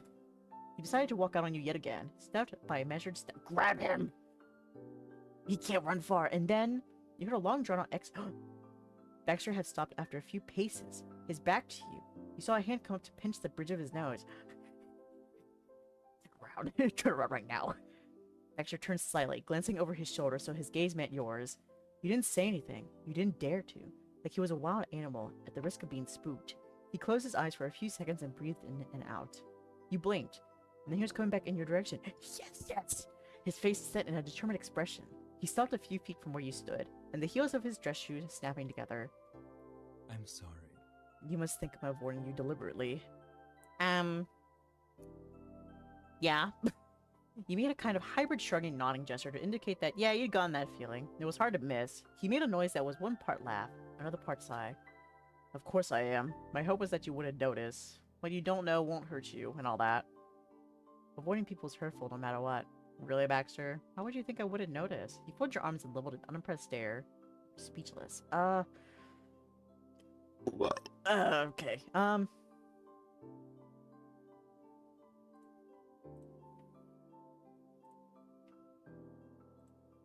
I don't know. Wishful thinking? You always notice more about me than is convenient. And since that plan is dashed, I wouldn't want you to get the wrong impression about why. It isn't your fault, and I haven't forgotten everything that happened last night. It's... Only this highly specific situation that has reawakened my reticence, you might say. What about it? Baxter silently stared over the expanse of the city for a while, as if collecting his thoughts. Then he finally spoke to you. Really spoke to you, as two people who knew each other with no pretenses in between. It's been hard not to feel nostalgic this past week. We've had quite a stroll down memory lane, sometimes by happenstance, sometimes because I went out of my way to do so. I have fond memories of those days in Sunset Bird. Treasured memories. Like most treasures, they're things to be taken out and admired from time to time, and then put away again. Though some are too delicate for even that, they should never be touched. He was talking mostly to his shoes. His hands had snuck into his pockets in an uncharacteristically timid gesture. This evening is a reprise of something I never wished to relive. His voice was soft, plaintive. There was an ache in it. That party was wonderful. The summer soiree. Oh, he remembered it too. It had been so long since I know what it was like to be included, to be around people who refuse to let you be left out, no matter how hard you try to weasel out of it. Terry, Miranda, and Cove were too kind, but it was your gestures specifically that are at the heart of this matter. He laughed at that, a nervous gasping thing, and he pressed a hand instinctively to his chest. Truthfully, Here's the truth. If you didn't ask me to dance again, the after hours of another event we helped create like you did then, it would have broken my heart. That would mean definitely that I lost what we had. Baxter's tone shook. His hand dropped to his side, where I balled into a fist. The air around you was very still. But if you did ask, it would be more painful, because that would mean... Baxter struggled to put his deepest feeling to words. The first attempt died off, but he squared his shoulders and forced himself to get it out. It would mean even after everything, you hadn't let me go. That you accepted me still. That you always would have. That I should have believed that all along. The only thing I've done was hurt you and myself of my own accord. But you did do that. I hate to break it to you, but that's what happened. I still care. I still want to be around you. I still want you included. There was a pain to his words that shocked you to hear. I have to choke. Oh, shit. I used a straw to drink my tea, and it fucking flew everywhere on my keyboard. It's fine, it's just a few drops. Though by now, you would never have made the mistake of thinking he lacked emotion. Baxter still so rarely displayed this kind of naked vulnerability. Baxter took his face away from you. It's horrible. I didn't want to know one way or the other. I'm sorry. I'm fairly pathetic, you understand? That truly was the core of it. Baxter couldn't let himself be happy no matter what. He was scared to hope and too ashamed of himself to try.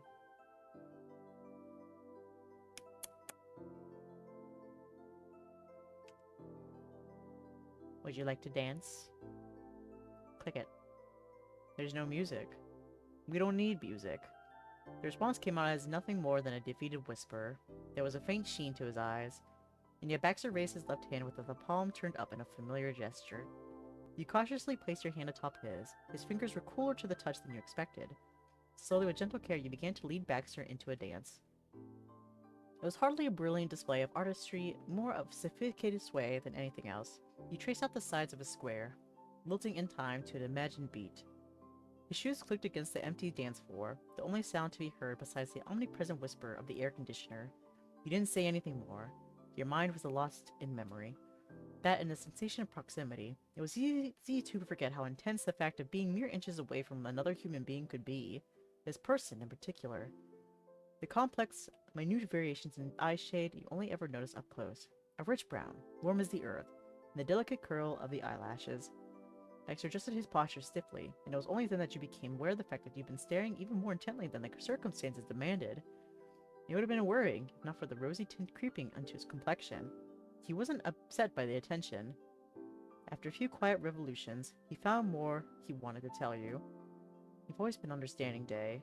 Excessively so, even. Whenever I look back on that summer in Sunset Bird, I'm stunned by the way I prioritize myself above all else. And yet here I am, making that same mistake. From the moment you walked into that restaurant, my actions were nothing but self-preservation and damage control, and occasionally, reminiscent to an extent I was pleased with.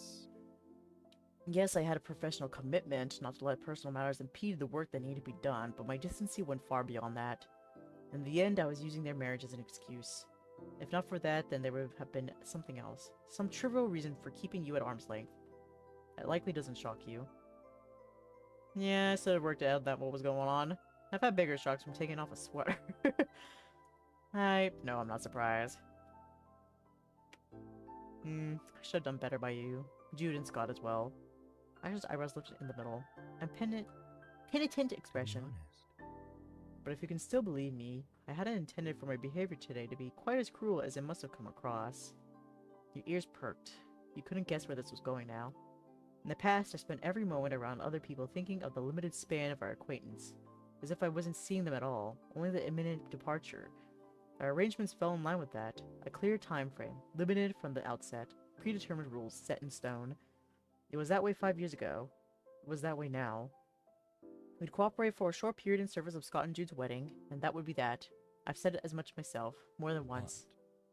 The problem is, has I only recently realized that you don't want that anymore, that you realize that's very stupid and very damaging to yourself, and that you want to keep talking and be friends. Stop being a lonely bitch. He leaned in a little closer. Oh, his voice dipping in volume, letting you in on a secret. I'm listening. I'm about to burp, so let me either try to swallow or get it out. There's a puppy sneezing. I don't know if that means she's coming back in or not. I forgot about that. Huh? Seeing the open incredulity on your face, Baxter gave a dry chuckle. You see, I thought, completely and earnestly, that I didn't need to speak with you now, here, when I was feeling so sensitive. We could simply pick up where we left off later tonight or tomorrow. The fact that we no longer had a reason to interact didn't come up as a part of the consideration. He forgot his own rules. What? This entire time you agonized over the idea that after this wedding, he'd cut you off. And Baxter was there already, imagining what the two of you might be doing next Tuesday. I know. Who would have guessed it was possible to retain a connection with someone, even with no limited set of circumstances to support it? Baxter laughed once, and it was real, but then he returned to utmost seriousness. I'm not going to simply vanish. Not again. Do you promise? Pinky swear? Never again? I apologize for how stressful this was. I apologize for everything I've ever done to you. It's a little hard to approach what I've said over the years. So many mistakes. And even now, when I hope to make things right, to make things last, I'm forced to admit that I'm ignoring the reality of the situation. Baxter shook his head ruefully. This doesn't come down to what I want at all. I don't have the right to put myself before you. I never did. Forgive me. Sorry, I know I'm rambling. The point is, if this is going to continue the way I've been silently picturing, I can't be shallow company.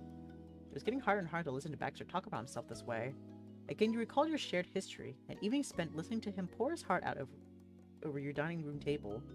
You wanted to interject, to contradict him. Regrets were one thing, but maybe he was taking the self-critique a little far. There's one thing that stopped you in your tracks, however, the words sticking in your throat. Right now, Baxter was being utterly sincere. He thought long and hard about this, and so despite your misgivings, you held your tongue and waited. And on that front, there's some of my own advice which I should have followed a long time ago. When the time comes, don't pull away. You'll only regret it later. The words were out before you even noticed, the scene echoing in the back of your mind as you said it. Baxter blinked, startled. Then his features softened for the first time since you'd approached him. Exactly. How apt that was, though honestly I can't believe I had the audacity to say such a thing to another person, even if they were a fictional character.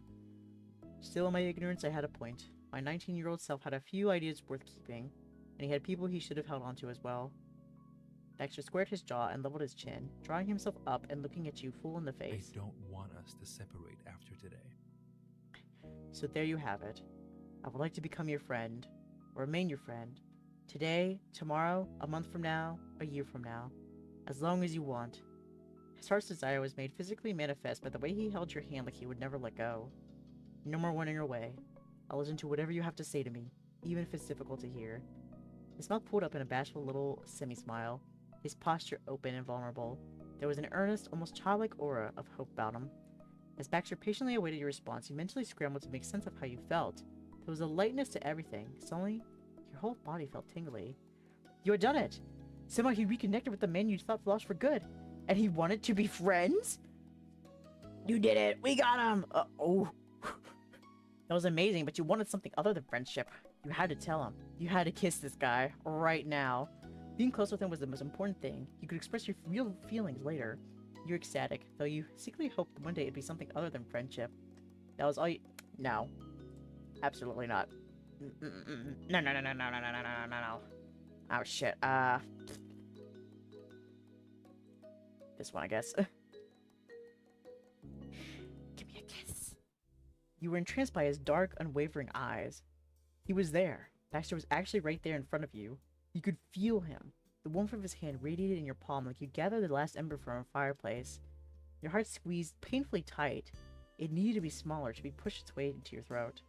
More than anyone else, Baxter had been an ethereal presence in your life. From the very first time he appeared before you, when you didn't even know it, he was a mysterious stranger in the midst of a private event at the Cypress. Sometimes the scene played out in your mind as a dreamlike vision, but you never truly forgotten the encounter or the feelings that it sparked. Though you couldn't say you had recognized who that boy grew into when he suddenly appeared on your very own neighborhood street. The summer of 2016 was more than you could have imagined, all because of him. In the few months you'd spent together then, a delicate friendship had grown between you. But during those days, you were unable to grasp how fragile it had actually been, how completely it would decay. There was no holding on to your companion for a season. He tore himself away from you like an autumn storm, bringing down a sapling. His cycle of being lost and found, being letting go, continued in an endless loop miles away from you. Your life kept going on its own direction for 5 whole years. Yet no matter how much it pained you, the affection you nurtured still hadn't died. Not from the downpour or the long winter that followed. The roots kept hold deep inside, ready to burst through the surface if the chill ever passed. Seasons were meant to come and go, but there was no guarantee summer would come again for you and him. Your paths had no reason to cross. Except they did. Again, you were given a third chance. The young man at a party for a single night. The tourist for one summer. The planner for a wedding. Baxter Ward. This time he was reaching out to you. This time he could stay. He changed. What about you? You could keep hold if you tried. The man himself in the present was waiting cordially as you sorted through your many thoughts. Cracks of anxiety had formed at the corners of his mouth and the creases of his eyes. The more the sun stretched, the more Baxter slipped into this forced professional pleasantness. Against his core nature, he'd been vulnerable. What you might say in response to that was eating away at him. Baxter was important to you, more than he believed. That's what made you pause. Since meeting again, the charm and excitement you'd felt in younger years had grown into an irreplaceable love. You reaffirmed the decision. This was your moment, and you would take it. It was right to feel this way, right? You checked just once more that it wasn't a mistake. Yours was shot. What were you thinking? You couldn't take that. I'm a risk taker. Oh, hi, Noah. I have been good. How have you been? Hope you are doing well. But yes, we are taking... Give me a kiss. The wedding was over. It was done. You didn't have to hold back for the sake of avoiding complications for Scott and Jude.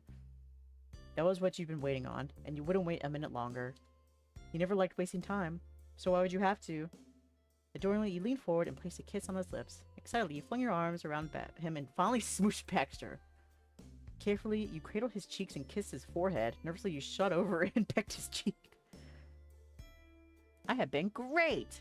That's good. I'm glad to hear that. I'm doing pretty damn good myself. Oh my gosh, let me go. There's so many good options here. I have to save over everything. Oh my gosh, my saves are all jumbled up. Baxter braced himself the moment you moved. Not out of concern for your intentions, but because he couldn't comprehend what was happening. But he didn't turn away, and you put your whole heart into that gesture. This was the first time you touched him that way. There was no going back. A beat passed, then another. Baxter didn't do anything else at the initial utterance, except look at you with sharp-eyed incredulousness. He was giving you all the time you needed to come to your senses and pretend that didn't happen. Typical Baxter bastard. No matter how long he hedged, this wasn't going away. Let's keep dancing. Dae! The former competitive dancer stumbled along. He couldn't quite get his footing while you led him in wide swirls across the empty floor. I want to be with you. That's what the kiss meant. The point was made. You kindly pressured Baxter against his will into saying more than 2 words about it. Swear. Forgive me for asking an impolite question, but what could I possibly have done? Not a hint of his usual wryness or teasing sarcasm colored the words. It was a flat-out request for understanding. In fact, never mind. I know what I've done, and it isn't anything that should lead to this. I treated you terribly. I mean, yeah. But you know what? Listen, it's fine. I'm going to ignore the red flags that have happened. His tone had become icy. Hints of the person Baxter was 5 years ago was resurfacing. The hesitancy to attach too strongly. The disbelief that he had a right to do so. Also, you weren't upset at, or surprised by his instinctive response to romantic overtures. You'd known him for too long for that. Did he even realize how hard he was grasping your hand? It was almost painful. It's because I understand you. You didn't have to do anything other than be who you are. No one else is you. There's no one else who could replace you. You matter to me. You're a good man, Baxter. You deserve to be cared about. Baxter, you're the only one who could make me happy. Idiot, you are you. His chest rose and fell shakily. He couldn't look at you any longer and turned his face away. Baxter wasn't willing to say you were wrong or a liar, but neither could he agree with that conclusion. It was a bad idea. You were making a mistake. Those were the thoughts you guessed he was keeping to himself. A change of approach might be helpful there. You wanted Baxter to embrace the love you had for him, but that didn't have to be the first step. Will you at least let me know what I mean to you? Whether we're together or not? I just want to know that much. Slowly, out of the corner of his eyes, Baxter surveyed you critically. How inconsiderate, asking me that. You are aware, likely more than anyone else, what a difficult question it is. Yes, I do, but I'm saying it anyway. While you wanted to hold on, Baxter took that as his cue to release his clutch in your hand. Fine, honors of both what I feel and what I might do about it. It's only proper after you've gone to so much effort. But First, I need to give a few, prefaces. Alright, I'm listening. Donning on an aloof expression, Baxter pulled at the fitted cuff of his formal shirt. I can't stand doing anything in the morning, even if I can pretend to for clients. I don't care. We'll do stuff later in the day. Neither can I. I still want you. That's cute. I mean, neither can I. Baxter's guarded stance quirked, briefly. Then he continued matter-of-factly. I can't afford elaborate trips these days, and my only remaining social contacts are limited to the wedding industry, not performance theater, or other owners of fancy cars or the like. Okay. I don't have millionaire buddies either. I can treat you to things. Oh my gosh, there's such good things here. I will treat you. In that case, your commitment changed his demeanor for the worse. Stoicism gave way to despondence. He threw out his hands in defeat. Dae, I've never been a good partner, even a good friend, to anyone in my life. I don't care. You were to me. What happened at the end doesn't undo everything. You've grown. You did the best you knew how. I still want you. Oh my gosh. It doesn't undo everything. I still want you. Yeah, it was still good. It doesn't completely undo it, that's right. No matter how many of these considerations he laid out, it was never going to change how important he was to you. You could have reassured him all day, but then a glint of life flickered in his features. Baxter's lips tugged into a hopeful smirk. You should also know I'm not one for flings. At least not anymore. is that fine? Are you entirely positive you want to go down this route with me? It might not be as fun or as easy or as short as you're picturing. I don't care! I wanted to laugh. That is not a con. The problem has always been you running away. Well, I suppose I could put up with you. You tease. I still want you. You know, acceptingly, that was perfect. I'll tell you what. Let's play rock, paper, scissors to decide. A wise man once said, in for a penny, in for a pound. Oh my god. It's your turn, Baxter. With determination, you repeated the questions he promised to face. Do you want this to happen? Do you care for me? Baxter watched you quietly, carefully, noting each and every line in your expression to be bend in your stance. He was nothing if not attuned to the finer details. Then with a flick of his wrist, you had your answer. In a word, yes. Wait, did he agree? Just like that? As soon as you questioned it, the instant you were taken aback, Baxter grinned wolfishly. Baxter wasn't pushed onto the back foot any longer. I love you. Oh my god. And a few more. Absolutely, Mix Ursa. I'm in love with you. My heart, my soul. We got him. I got him. He can't run from me any longer. Your jaw dropped at that change in tune. He remained amused. Now, I won't belabor my objections on your taste in men. That's not what you want to hear. This comes down to what I think, and that was never actually a question, as I suspect you knew. When I left 5 years ago, that didn't make me happy. When I kept you at arm's length after the meeting again, I was unhappy still. If it doesn't need to be that way, if I was wrong, then I don't know, honestly. I'd never considered it a viable option until moments ago. But I do know what would make me happy in an ideal world. It's you. Me? Little me? Baxter gave a bow that was somehow both earnestly deferential and jokingly self-mocking. He knew he was being ridiculous, and you did too. Yet Baxter wouldn't be himself without his flair for the absurd. I certainly hope that is acceptable. Is there anything else I can help you with today? You hadn't caught him by surprise. The response was immediate. Baxter pressed into the kiss, into you, as much as the restrictive uniform would allow. You should have expected his reaction, for as fast as he cooled, Baxter could heat up even quicker given the proper motivation. And though you were kissing for the second time in this one conversation, you looked forward to the day when you could no longer even count how many times you'd done it. Then Baxter pulled away to speak, still grinning, now panting. Should I take that as a yes? You should. There are many things we can both still I do. can do that. Duly noted. I can make that work. Thank goodness. Finally, I knew it all along. You make me happy too. Shit, took you long enough. Baxter slipped his hand into yours once more to finish the dance started long ago. The two of you were in sync then. Your pace increased in time with one another as you took turns leading the other around the floor that remained all yours. Baxter tilted his head, a humorous thought coming to mind. He was kind enough to share it. Nothing needed to be held back anymore. Of course, proposing during a wedding is an absolute no-no. Deciding to date after the event has already concluded should avoid the faux pause. I'm sure the grooms can find it in their hearts to forgive us. Very true. Oh, thank you, Bach, for the sippy. Much appreciated. Your romp ended with a grandiose twirl under the golden lights of the setting sun, striking right through the ceiling-length windows. An ideal backdrop for your private performance. You tried to catch your breath from, well, everything, but that wasn't an easy task, considering you were laughing gleefully all the while. Baxter released your hand. He didn't need it since the dance was over, though he found plenty of reasons to keep you close in a gentle embrace. You're too kind. Thank you, Dae. You are very kind. To me most especially. His brown eyes were warm and inviting, an autumn beauty that made its way into your summer by luck, or chance, or fate. Always feeling out of place, Baxter kept slipping away. Now that would change. Seeing his face, it was undeniable. He wasn't some stranger there to do a hired gig, or even your old friend you happened to be reunited with. He was particular and proper, distant and difficult, shameless and smug, and Baxter Ward was yours. He's all mine. Mine indeed. Whether he likes it or not. It seems our story has a happy ending after all. That's quite the surprise, huh? Yeah, we've come a long way. After 5 years apart and a stubborn insistence to maintain that distance on Baxter's part, the two of you could stay together. You were so grateful. How could you ever need anything more? Well, my charming partner, I have a proposition for you. Or maybe not. More might be on the table after all. Oh, what is it? Having your rapt attention bolstered by his already impressive boldness. If I'm recalling this correctly, now that Jude and Scott are leaving on a honeymoon, you will be alone in their home tonight. That sounds fairly dull, not to mention inconvenient. Are you implying? Are you asking me if I want to have a sleepover at your house after we've just become a couple romantically?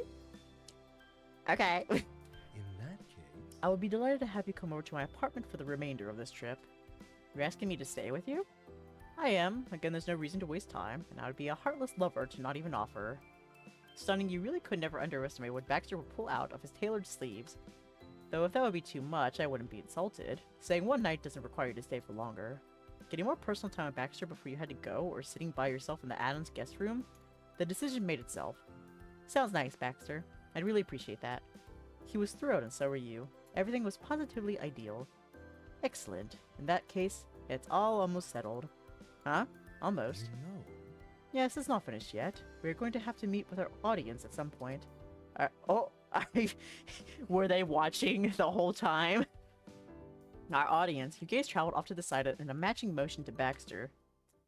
Uh-oh. You got us! Miranda, Terry, and Co were still crowded around the tables, except rather than getting any work done, they were watching the two of you like it was the latest in daytime soaps. Oh, yeah. Ah, I forgot about that. You realized they'd seen the entire fight, your face grew hotter. How embarrassing. So it wasn't exactly a private show. Self-voicing disabled. Baxter chuckled. Why would a little thing like having one of the most emotional interactions in life be a public event bother him? Well, it would have been a big problem if things had ended badly, since it didn't. He was unstoppable. At the momentary distraction that stole your attention away from Baxter was over after a touch, he slipped his fingers in between yours to establish his presence at the forefront of your mind once more. You approached the gang, hand in hand. They continued to gawk even after you'd become distinctly aware of their impropriety. When you reached their part of the room, Baxter offered a cordial greeting. He inclined his head along with the words, Good day. "A marvelous evening to you, friends." Yeah. Uh-huh. More awkward silence. The three of them glanced between one another, their expressions uncomfortably pulled wide and tall. So, you're dating now? Baxter, however, needed no interlude for his response. It came without hesitation. Excellent deduction, Terry. That is correct. Cove gaped like it was his beloved fish. Like one of his beloved fish. If he hadn't been sitting down, he would have fallen over. Also similar to a fish having to navigate on dry land. You're dating Baxter? Yeah. Is that all right? And you're both sure about that? Both, she said. That was not what she meant. Based on Miranda's weary side glance, the question was aimed right at you. It was a valid concern. You'd been hurt by him before. Neither of us are taking this lightly. Sure, it's not going to be easy to have a serious lasting relationship, but it's something we want to try for. Then, congratulations. That's amazing. Miranda beat all the others to the punch in terms of showing excitement. However, she wasn't the last. Terry literally bopped you and Baxter on the arms in his cheer. Finally! Welcome back for good, B-Man. You're never getting rid of us now. You're trapped with us forever. Self-voicing disabled. I'm about to take this V key off so it stops doing that. Baxter rubbed small circles into where he'd been struck. The nudge couldn't possibly have hurt. You'd felt how harmless it was. Maybe he was worried about the wrinkles. Thank you. I think that warning applies more to the rest of you about me. I'm not leaving, no matter how many seasons come and go. But thank you. Cove's distinctive wavy brows stayed pinched. To say he doubted that would be an ocean-sized understatement. He did manage to smile for you. Not the sunshiny beam of joy you love to see. It was a soft, I'm here for you look. Don't be terrible, okay?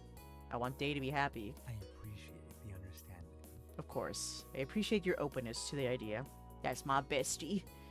Having my back. Well, that was still a work in progress, clearly. You weren't worried. Cove had struggled to talk to Baxter even before he vanished for half a decade. You could give him time to get used to it. Both those men were going to be a big part of your life going forward, and at least Cove was willing to be civil. Your friends accepted your judgment, and your new boyfriend, and that was something to celebrate. Thanks. That means a lot. Excuse me. It was a good time to mention the next little piece of news to you. Also, I want to stay with Baxter for a while.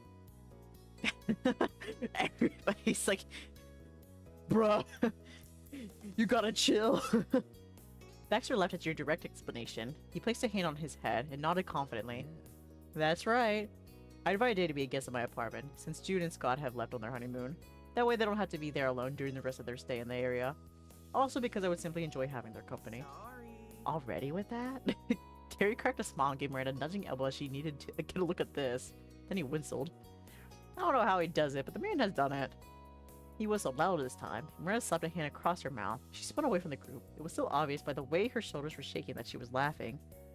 But really, how did you do To it? be honest, I'm not quite sure how either, though I imagine it has more to do with Dae's generosity and kindness than any quality I possess.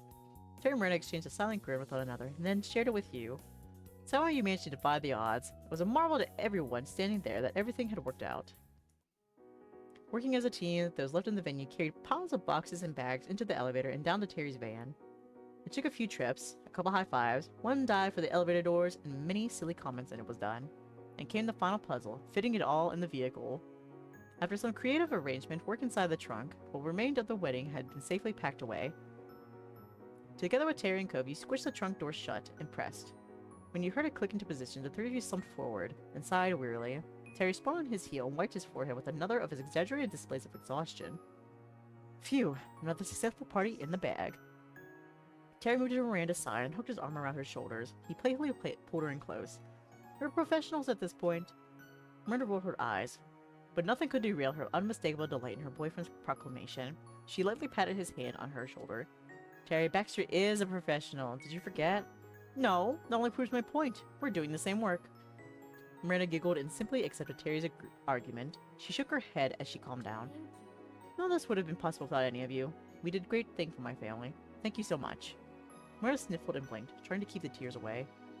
I think the wedding was great. You did a really good job. Terry nodded solemnly and gently rubbed the side of Miranda's arm. Baxter watched over the group, smiling earnestly.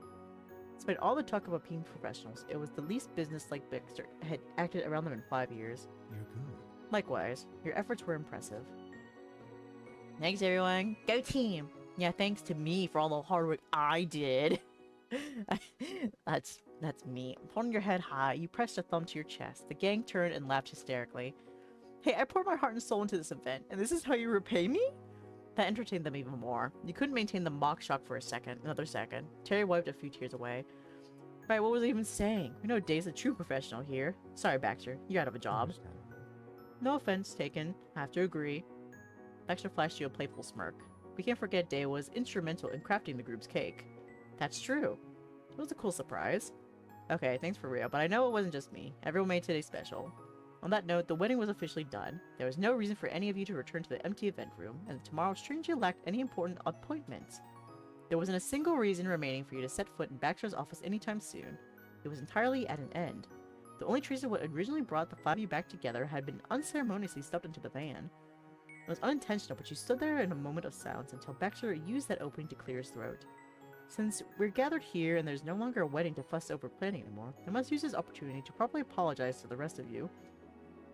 Baxter threaded his fingers through his hair and faced the uncertainty staring back at him. To not beat around the bush, I treated your friendship and the time we spent together inconsiderately. I decided things for you, and about you, without letting you have a say in I'm it. sorry. I was wrong to do that. It was unfair, and I'm sorry.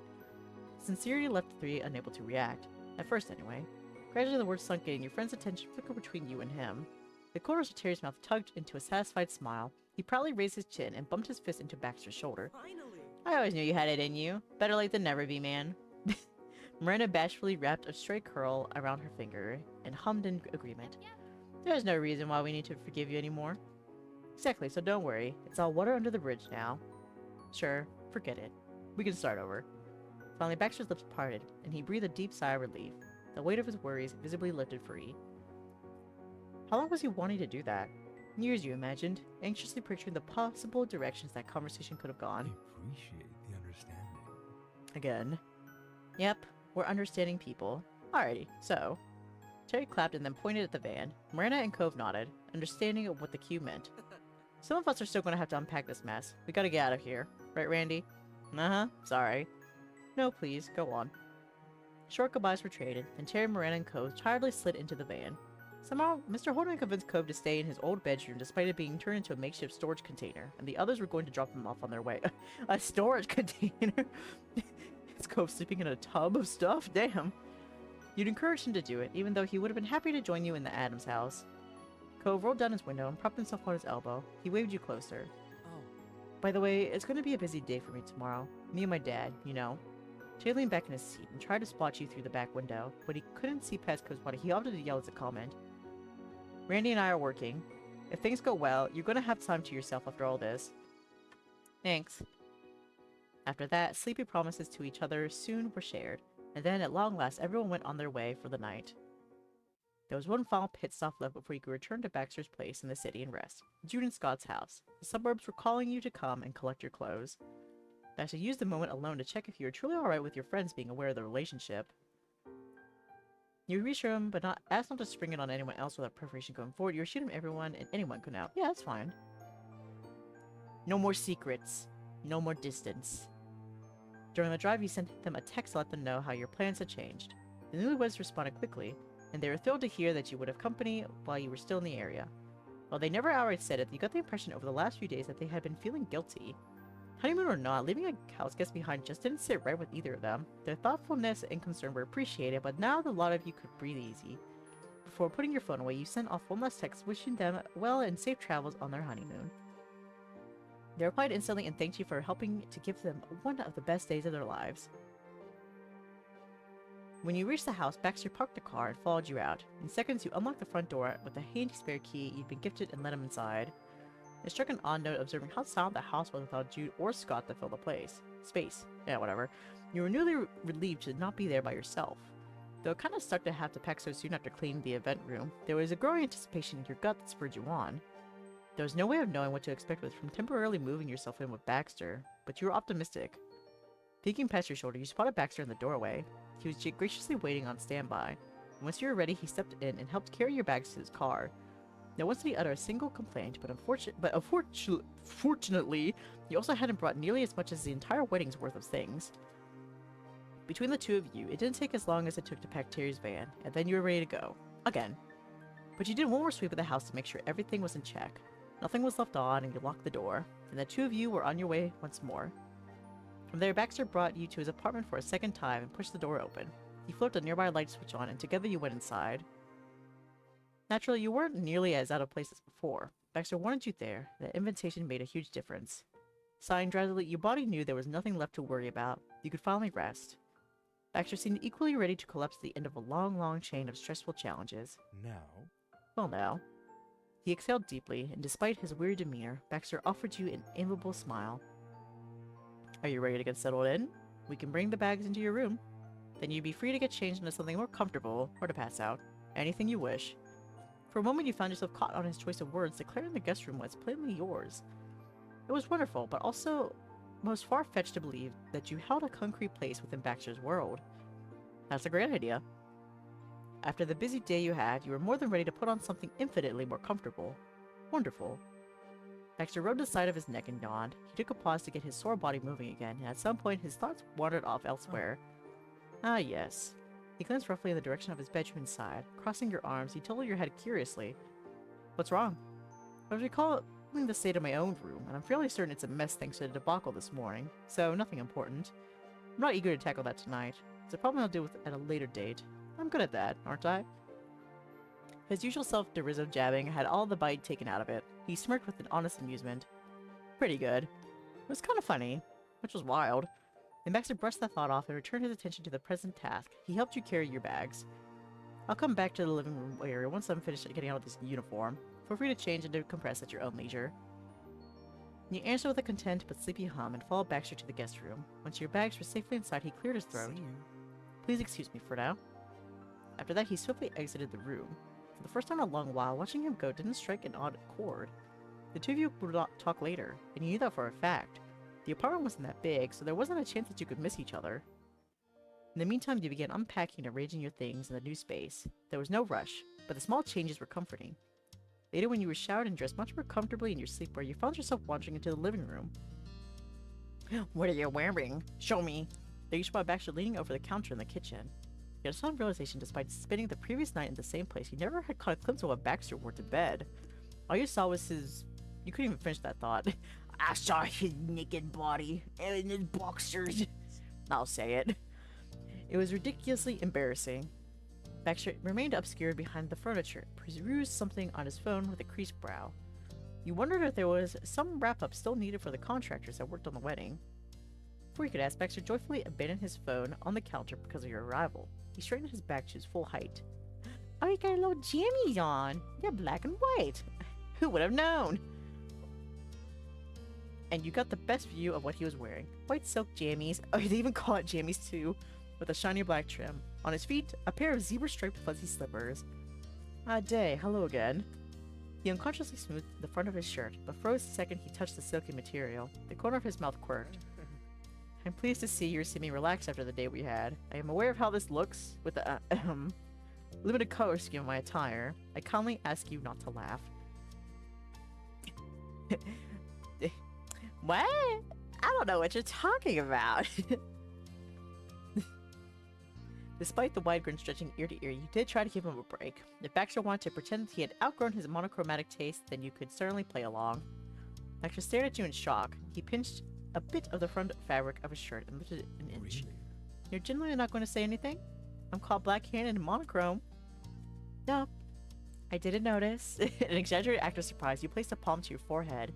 Your gaze fell to the floor, and you nearly erupted into a fit of giggles. Baxter was monochrome from his head to his feet. Baxter covered his mouth and momentarily tried to turn away. He instantly failed to hide his own amusement. Oh fine, I confess. I haven't outgrown the aesthetic as much as I claim. Black and white remains my preferred color scheme.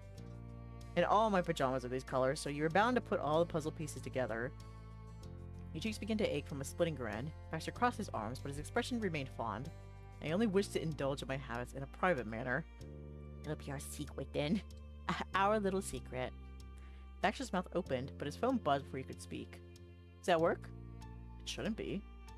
Baxter reached over the counter and checked. His playfulness quickly vanished and his smile strained. Regrettably, no. Not work. It should be significantly more painful. His voice fell to a hushed whisper, then he reached for the phone. Hello, Xavier. Woo. He muttered the name like his own personal arch-nemesis. You recognized it immediately. Xavier was the baker, and Baxter's work acquaintance who considered him a friend regardless. That put the reason for the night call and Baxter's words into a much better context. Baxter lightly tapped the screen and set the phone on speaker. Hi. Sorry to call so late. I wanted to check in on how the wedding went. And on you, now that it's done. Are you holding up alright? Baxter's gaze lighted on you. The day you met Xavier, Baxter was still trying to push you away as quickly and professionally as he could. It was incredible how everything had changed. How Yeah. wonderful. It's so very dramatically changed too. Just like 4 days ago, we would never meet again. After 4 days, after this wedding over, it's goodbye forever. Here we are. We're dating now. That's so considerate. Whoa! Soft Symphony, thank you so much for the follow. Thank you, thank you. I hope you enjoy your time here as a bear bud. Much appreciated. I hope you enjoy the rest of our route with Baxter. That's so considerate. Yes, I would say I'm doing quite well. Hi, Xavier. Thanks for checking in. I'm here too. Hi. Baxter has us on speaker. Xavier, good to hear from you. Oh, you're such a sweetheart. I'm here too. Cupping your hands on either side of your mouth, you cheerfully announce your presence in the call. Baxter's grin brightened fondly. Oh, you're not. Baxter. Who is this? Xavier didn't finish their question. Baxter didn't bother to answer them. He was far too amused by them being the one caught off guard. Dae, right? That's who you are? Uh-huh, you got it. That's me. Me. The bear Dae. Yes, I thought so. I certainly thought so. Hi, Dae. The tone in Xavier's voice shifted smugly. You watched a small crease form in Baxter's brow. So, Dae's still in your presence, Baxter? How interesting. Yes, they are. Even though the wedding is finished? Yes. Well. Xavier huffed confidently, as if their designs had all gone to plan, despite them not having any part of it. That's incredible. That's lovely. I'm truly happy to hear that, Baxter. Of course. I'm sure you are. I also invited Dae to stay at my apartment for the remainder of their trip. They're rooming at your apartment? Didn't you swear up and down that you were, I quote, never going to associate with them after the wedding? Baxter met your eye for a split second, and you found himself staring at the ceiling. He tapped at the counter, smiling wryly. Yes, in both matters. You don't understand what's going on with you two. Hey, we're dating! Neither you nor Baxter knew what to say next. Xavier's plain words hung there in the air until they let you both off the hook. So? We should get together before Dae leaves. You did mention that before. You know I meant it then. I mean it now. Baxter sighed quietly and brushed his hand through his hair. The things never really went his way, interpersonal relationship-wise. Does tomorrow work? We can grab some coffee. Baxter hesitated and checked your face for an answer. He moved to speak, but he remembered he was supposed to be good at managing people. Please hold. He automatically used his customer service voice and clicked the screen, putting the call on mute. Baxter carefully rested the phone face down. He breathed in deep and then slowly exhaled. Baxter wore a tired smile. I apologize. I should have anticipated that Xavier would follow through on that threat. Or request. Actually, I did have something in mind for tomorrow. I gotta go see my mom's. I understand. Of course. You've been busy with the wedding preparation. Tomorrow was finally a free day. Right, I haven't seen my mom since I got here. They've been waiting for me to come home and visit. That's a wonderful plan. I can drive you to Sunset Bird in the morning, and you can spend some quality time with your parents. They must be eager to see you. Nodding, you're curious about how your day was shaping up for tomorrow. Baxter's return to the neighborhood would be a massive surprise. Don't worry, I'll stay out of your way once you're there. Perhaps I'll accept that coffee with Xavier. What? You're not gonna come with me? Could you come with me? You wouldn't be in the way. They've been so patient. I can't intrude on a special visit like that. Baxter, it's really nothing that special. We'd be dropping by to say hello and check in. He ruffled his hair and caused several pieces to stick out oddly in his frustration. His mouth pressed into a fine line. I'm doing it again. I'm doing it again. It's always my first response. He straightened himself out properly before speaking to you again. In the spirit of being truthful about my feelings, even when they're not ideal, I'll admit it. I'm nervous to meet your mothers again.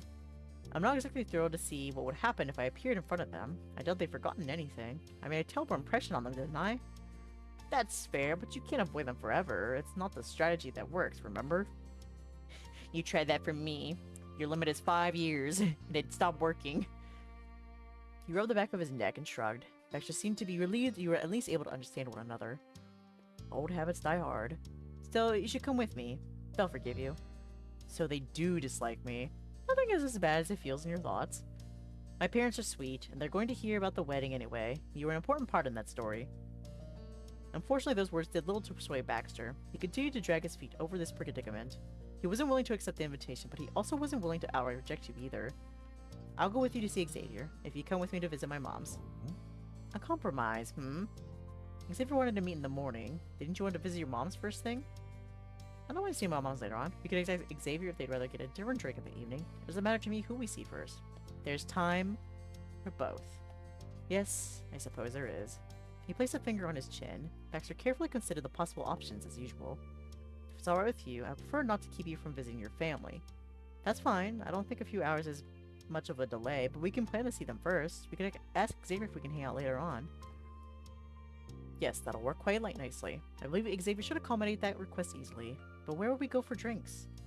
No wonder that interactive play bar place can be visited as just a bar. It'd be nice to check it out after so long. Ooh. Ah, yes, you could attend for the drinks and atmosphere even without catching a show. Great, that's what we could do. Then one final detail. Would you be fine seeing your mothers not too early in the morning? Yes, that's fine. You knew Baxter would agree to whatever he decided, but his brown eyes begged for mercy. That's fine with me. Baxter pressed a dramatic hand over his heart. He expressed a genuine sigh of relief. Good. It seems we have a plan. Now we have to run it by Xavier and their current schedule. He tapped the screen and turned the mute setting off. Xavier, are you still there? Mm-hmm. Uh-huh, I am. Excellent. Thank you very much for waiting. It's fine. I imagine Dae wouldn't let you hang up on me, even if you wanted to. Very funny. We just needed a moment to sort out a few pertinent details, and you're in luck. Dae does have time to see you tomorrow. However, rather than in the morning, we were thinking of meeting in the evening for drinks. There's a particular bar that we enjoyed in the past, and I think it would make a fun fit. Would that work for you? That sounds perfect. Settled. We'll do it. I'll text you the address and a specific meet time after the call. You were proud of him. Baxter had well and truly changed. He's growing. We love character development. Okay, Dae is lucky to have such a well-mannered personal assistant. Baxter caught your eye for a split second, and you swore there was a mischievous glint. You moved closer to the phone and smirked. I'm not their assistant. I'm Dae's boyfriend. Oh my god, the confidence, the fear in their eyes. Xavier didn't say anything. The line fell completely silent until you heard a long, deep breath. I might have heard that right. Xavier's like, what? Non-committal Baxter is a boyfriend to somebody? Excuse me? I think you did.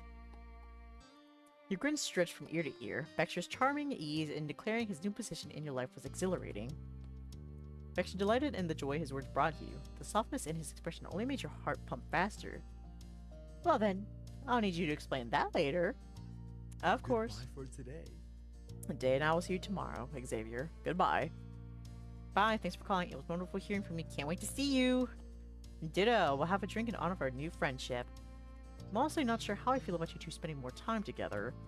You're thrilled, I'm certain. Bye.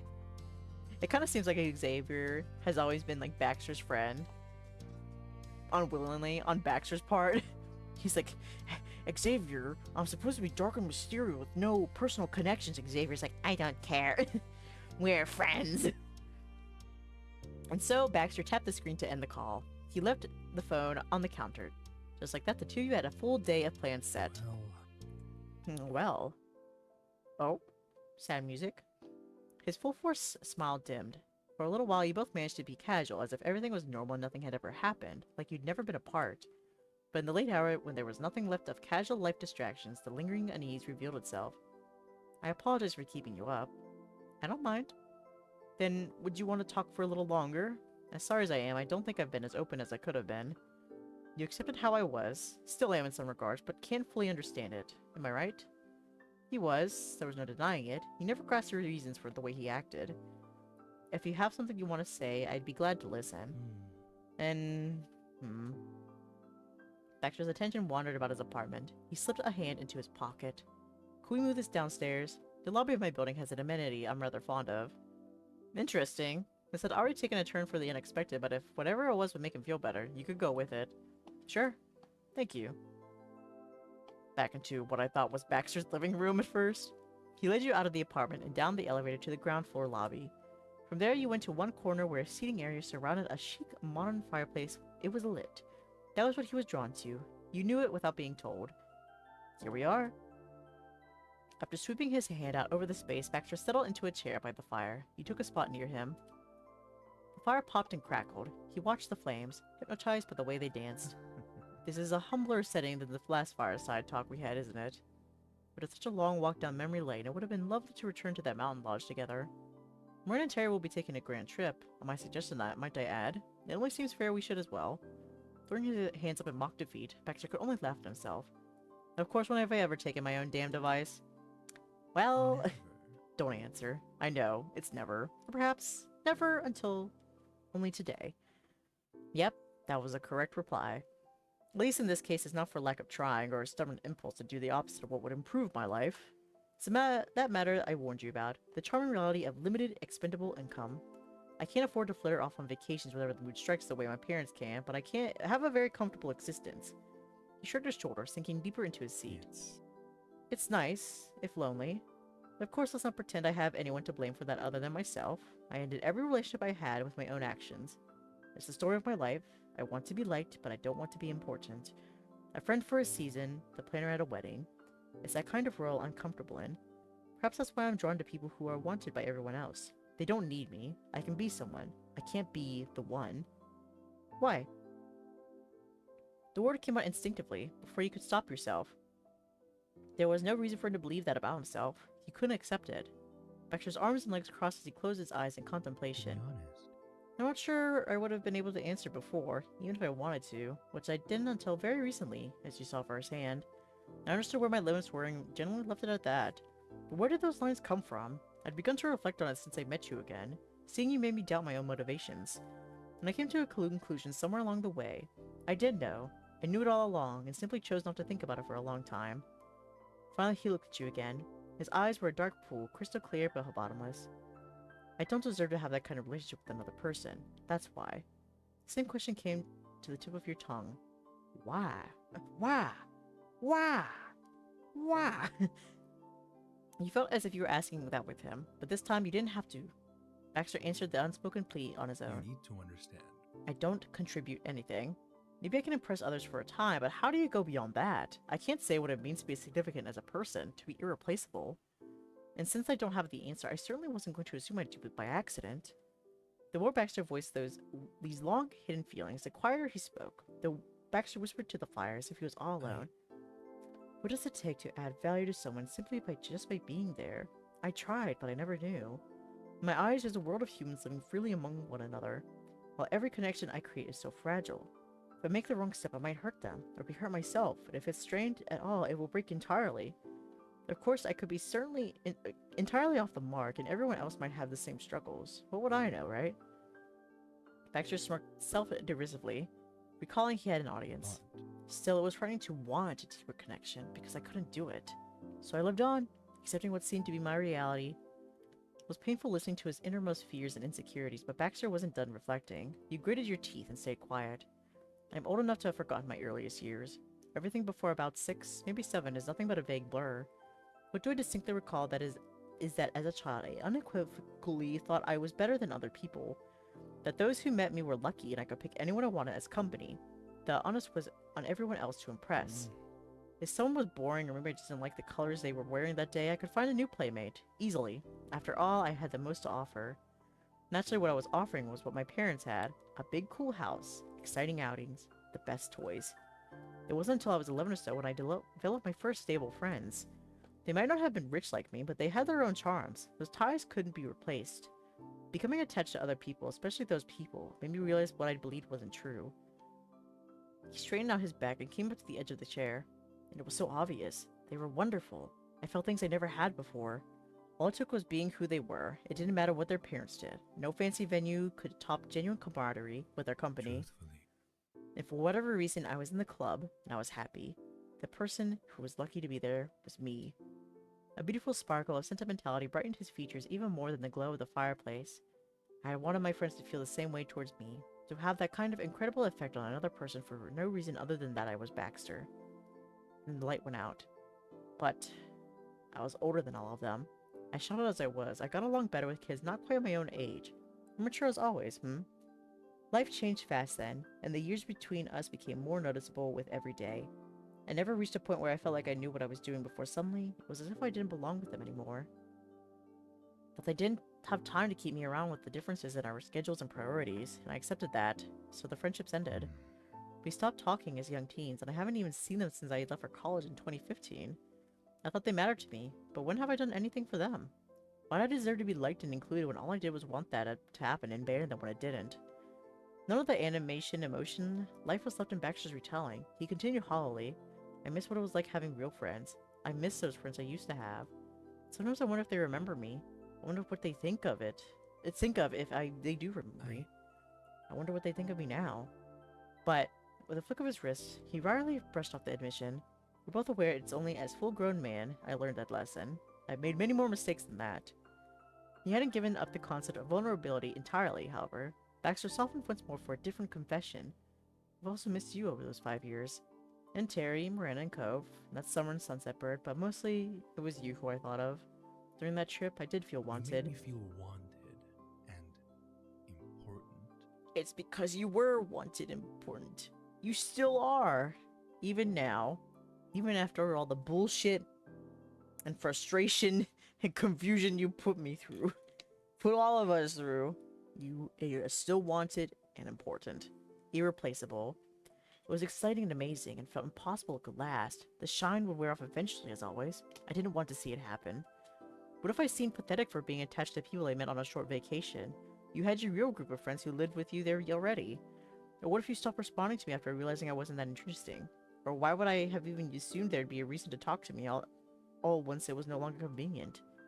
I'm aware that's not a kind of way to view you, but it wasn't that you'd done something to make me believe it would happen. It's my viewpoint for every situation. You recall the night before the wedding, when Baxter admitted he dyed his hair. The problem on this night was very much the same thing. Baxter couldn't see his own value, and he had always feared others wouldn't either. It's... For the first time since he began spilling out his heart, Baxter paused. He considered the way he wanted to put his next words and then continued. Back then, during my tourist phase, we took up that brief trip to the mountains. On a hike, we passed a tree that had fallen across a stream. If you can picture that, it was as if we were on opposite sides, and I couldn't take the path to you because it looked risky. Oh. You certainly hadn't forgotten that experience. What he said didn't line up with your memories of that day. But Baxter, that's not something you did.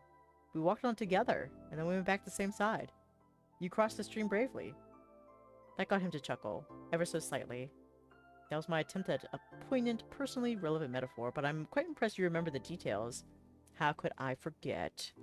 He shook his head amusedly, eyes closed, and tossed both his hands I up. understand. I suppose that is the true story of my life. Me not understanding a thing and getting all wrong at every turn. And Baxter set his attention on you. Completely. He wasn't playing around anymore. But rather than dancing around this, I'll say it directly. Not trying to stay in touch with you is something I've regretted for a long time. I will always regret the days I lost, even now that we reconnected. I'm sorry. Well, you may have ghosted me for 5 years. That's just... You know what that means? That means we have to stay together 10 times that amount of time. As long as you stay by my side for the rest of this time, that'll make up for it. Many times it'd be impossible to count on how many you imagined a moment like this, Baxter Ward standing or sitting in front of you, sharing with you his real feelings. You never thought it would happen. That dream was only a dream, and yet it was happening. You understood what he was thinking, what drove him away, why Baxter was so Baxter. Clarity you'd painfully wished for had come at last. You got up and hugged him. You reached over to take his hand. You went over and squished into Baxter's chair with him. You stood up and kissed him. Ooh. Ooh. Ooh. A kiss. Always pick kiss. Baxter was initially confused by your sudden approach, and then flat out stunned when you held his face in your hands and pressed your lips against his. You desperately attempted to convey how strongly you felt. When you parted, Baxter patted your back gently, unsure if you were sad or hurt or what. Of course, he wouldn't think your woes were for his sake. He was a silly gentleman. Just a silly little guy. A silly little Pepe Le Pew. But it was wonderful, indulging in his warmth, and even better knowing you wouldn't have to let go again, not for real. Thank you for telling me. That means a lot. I'm sorry you had to go through that by yourself. I love you, Baxter. You are irreplaceable to me. You always mattered and should be cared about. Congratulations on making it across the bridge. I'm glad you did. You're too kind. Thank you for saying so. I appreciate you listening to your rambling lover for this long. Baxter smiled, truly moved. What was lost, what could never be, had been there all along if he just reached for it. And he accepted your words without buts, exceptions, or waving it off. And you treasured him, and you couldn't believe that he was starting to accept that. You couldn't have been happier. With Baxter's piece said and done, you both returned to your shared home. After an incredibly, exceedingly long day, you were right to sleep. Good morning! The next morning, you ambled out of your room into the hall.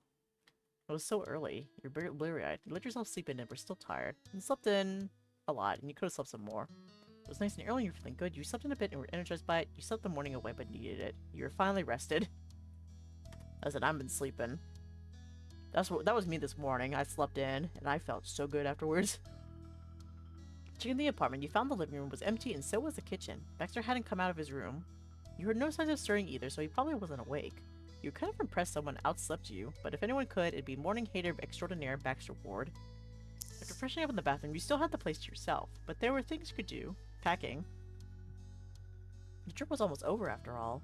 You dropped your suitcase on the bed and started to lazily fill it with bits and bobs. For all your good intentions, your head wasn't in it. Alone with your thoughts, you sank into reflecting on what happened before, imagining what could happen next. Now the sound of a door snapped you out of it. How long had it been? You had no idea, but you were sure that Baxter was up. Slow footsteps approached nearer and nearer, and then there was a knock. Come in. Are you awake? Rising sun? Sunshine? Carefully, Baxter let himself in. He peeked through an only half-open door. Good morning, Dae. Hey, morning, Baxter. I can believe you be if you're in the middle of something. Don't worry, I can do this later. You dropped a shirt you'd been haphazardly folding and joined him by the door, pushing it all the way open. Excellent.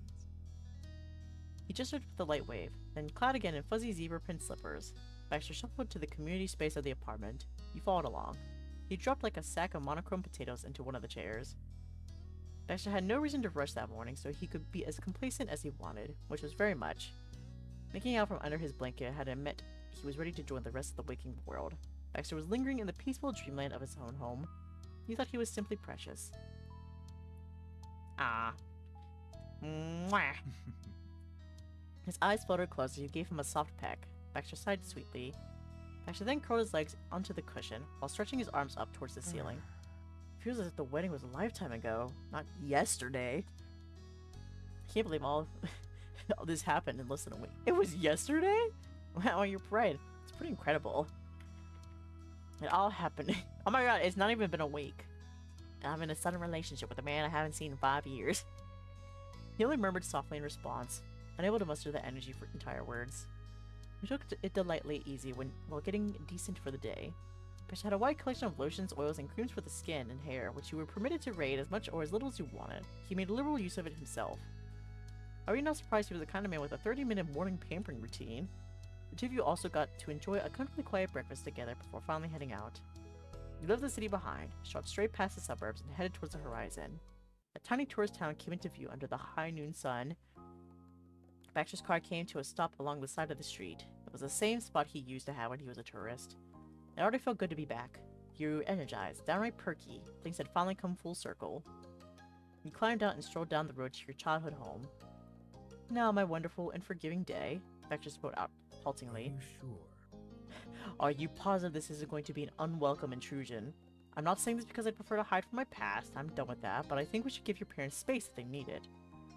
It's not, I promise. Sorry, Baxter. It's too late to back out now. It should be fine. They'll probably get protected, but that's normal. I promise. It is fine. Let's go. He was prepared to meet his fate. This already had been his week. Avoiding embarrassment-wise, what was one more egg on the face? When you reached the door, you rang the obscured bell. After only a minute, it flew open. There was your ma, sporting her new shorter haircut and beaming with expectation. She wasn't disappointed by what she saw. Pam! Dae is here! She shouted the announcement down the side hall before speaking to you face to face. Hello, please come in. You were ushered inside just like that. Ma kicked the door shut behind you all the way with the back of her heel, as Mom ambled along into the entryway. Hello. We've got a real party today.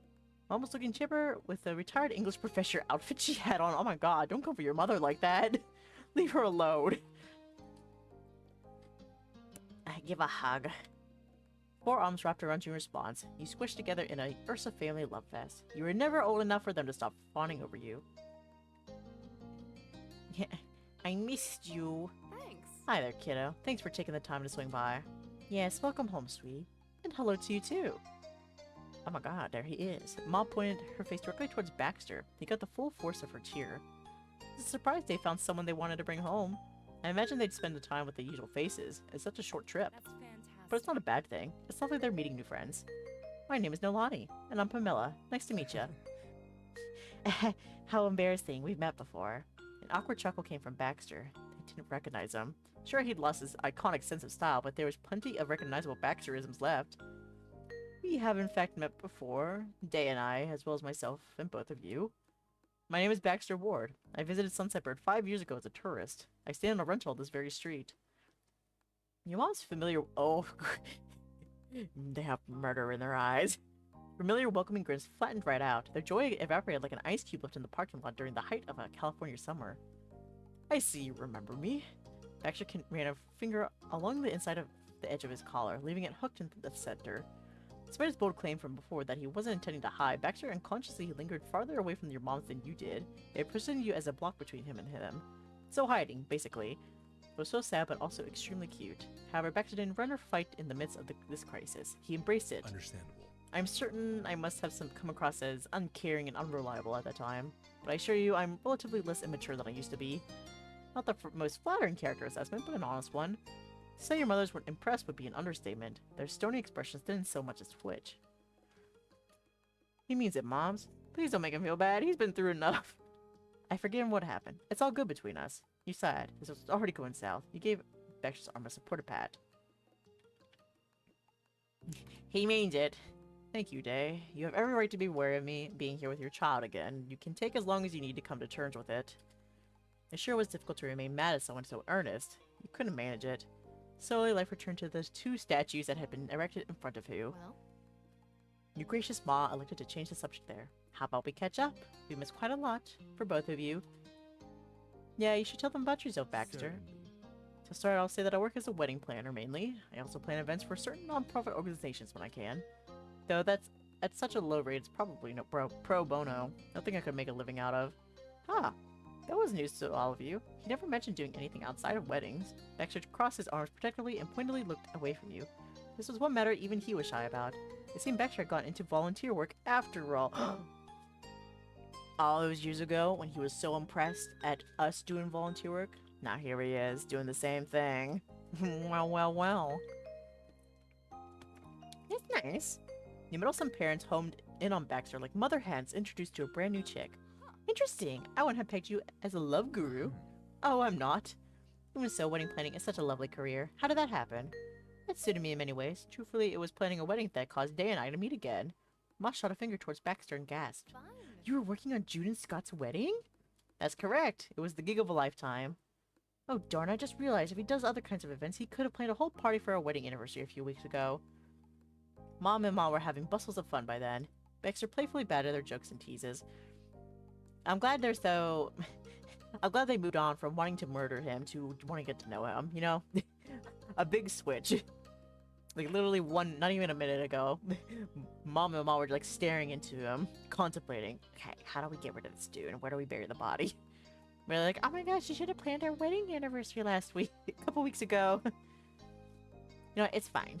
That's wonderful. Happy belated anniversary, and there's always next year. After all, I'm going to be around. At that moment, he glanced at you. Seriousness replaced his casual smile. There are no deadlines anymore. It was that look, the way he was when he saw you, that really sold Baxter for your moms. He held the stare long enough for the pause and conversation to be felt. You realized what was happening. Baxter was hesitating on mentioning exactly how much he was going to be around. Your parents had no clue you brought your boyfriend home to meet them.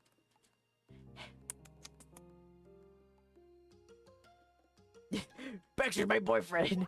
What? Well, there was no backpedaling on that. You're dating? Yeah.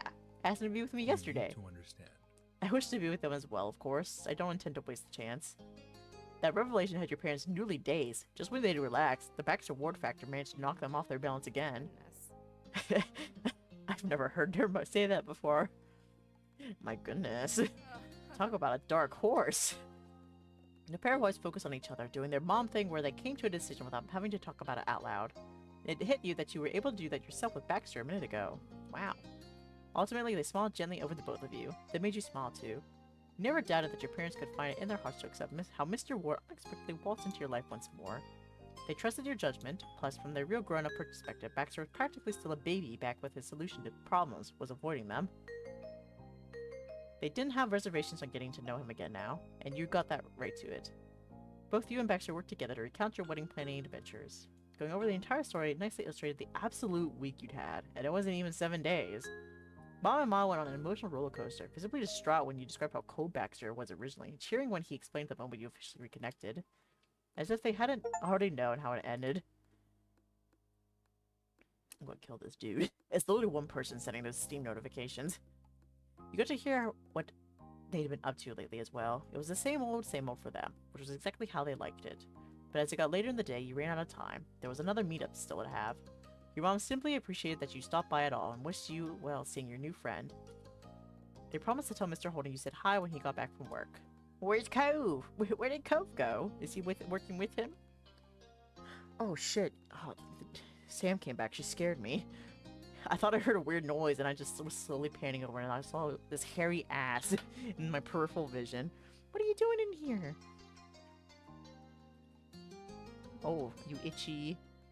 You having a bad time? You need me to scratch your itchy spots? Oh. Puppy. Alright. Baxter and you said goodbye, then headed off to the bar. Baxter brought the car to a stop in the parking lot, wedged between skyscrapers. You arrived at the theatrical bar you attended years ago. Inside, you were ushered through the lobby into the main room by an usher. The sight of it was as dazzling as your starry-eyed recollection. Smooth jazz backed the scene, played by a live band. Some members looked as if they might be the same from before. The partner was definitely someone new. But that was for the best, since you weren't sitting at the bar. Instead, you snagged a booth with enough room for a party of 3 and were passed an appropriate number of drink menus. It was still about early to start drinking, but you guessed right then that it wasn't going to stop Baxter. Only when the host was finished and gone did Baxter take out his phone. I'll let them know we've arrived. Okay. Baxter grinned playfully, buoyed by your own positivity, and put the phone away. His attention was set on you, even if the topic wasn't. No. Xavier is a delightful person. That's nice. You had to imagine that a person would be required to be particularly pleasant and thoughtful individual to build up even a tenuous friendship with someone as closed off as Baxter. One thing you could already give Xavier, regardless of whatever else, was that they saved your boyfriend from being entirely alone before you found him again. You were grateful for it. There they are! Xavier strolled through the door shortly after a set of waters were placed down around the table. They dished the apron that day, which made perfect sense since you were meeting up casually outside of their place of employment. Though it suited them so well, it was a stale part of their look. If Xavier had worn it out, you bet strangers would have accepted it as entirely correct anyway.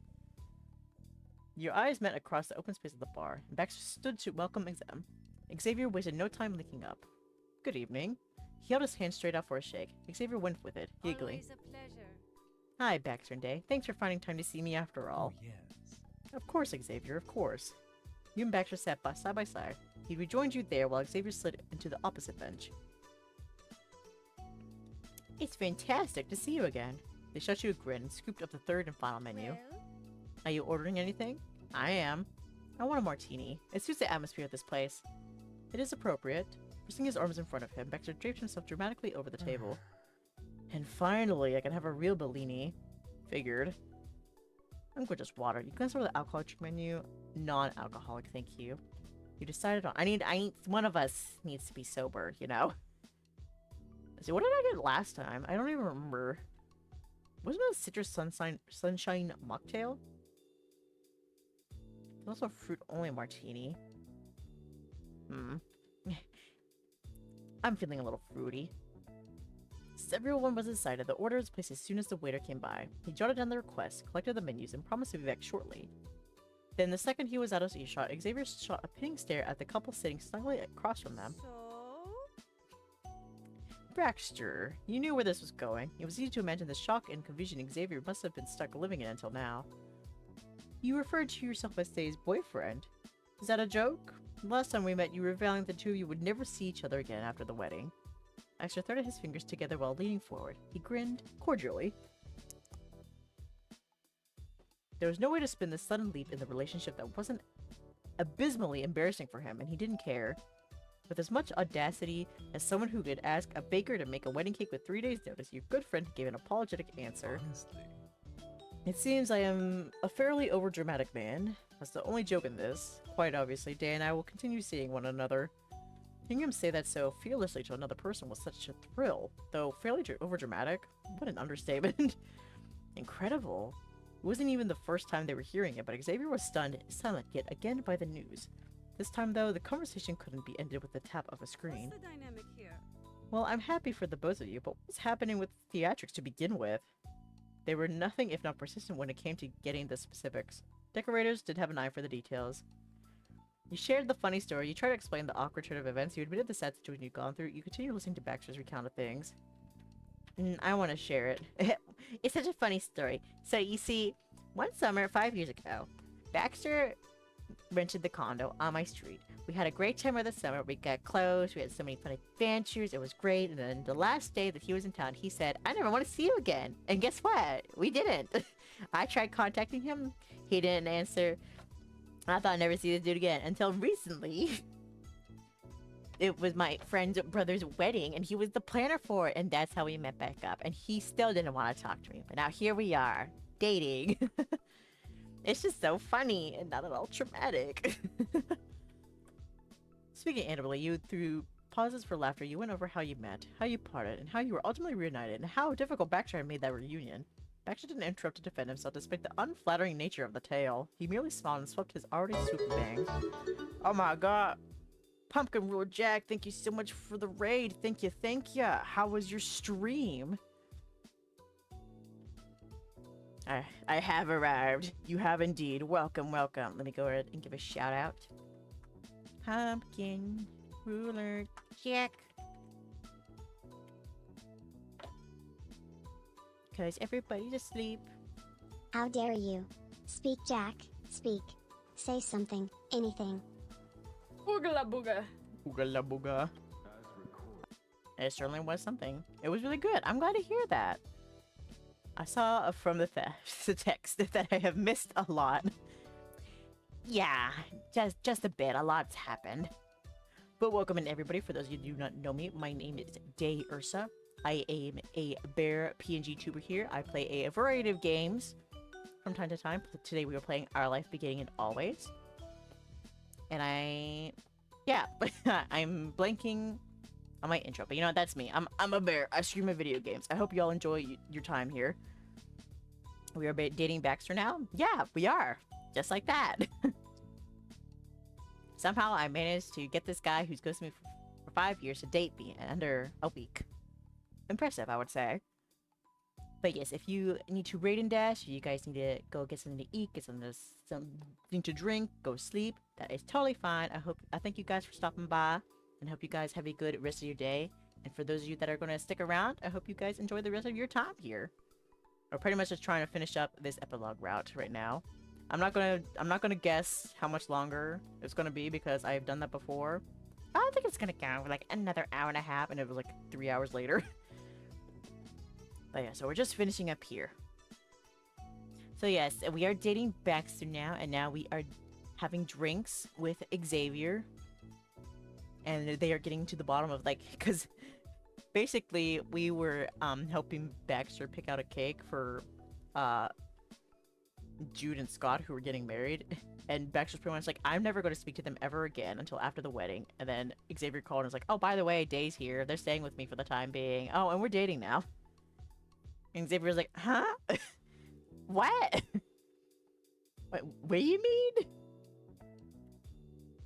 And so that's what's going on right now. We're catching them up to speed. Sorting their longest strands of hair, Xavier found the whole of the story much easier to grasp than they had only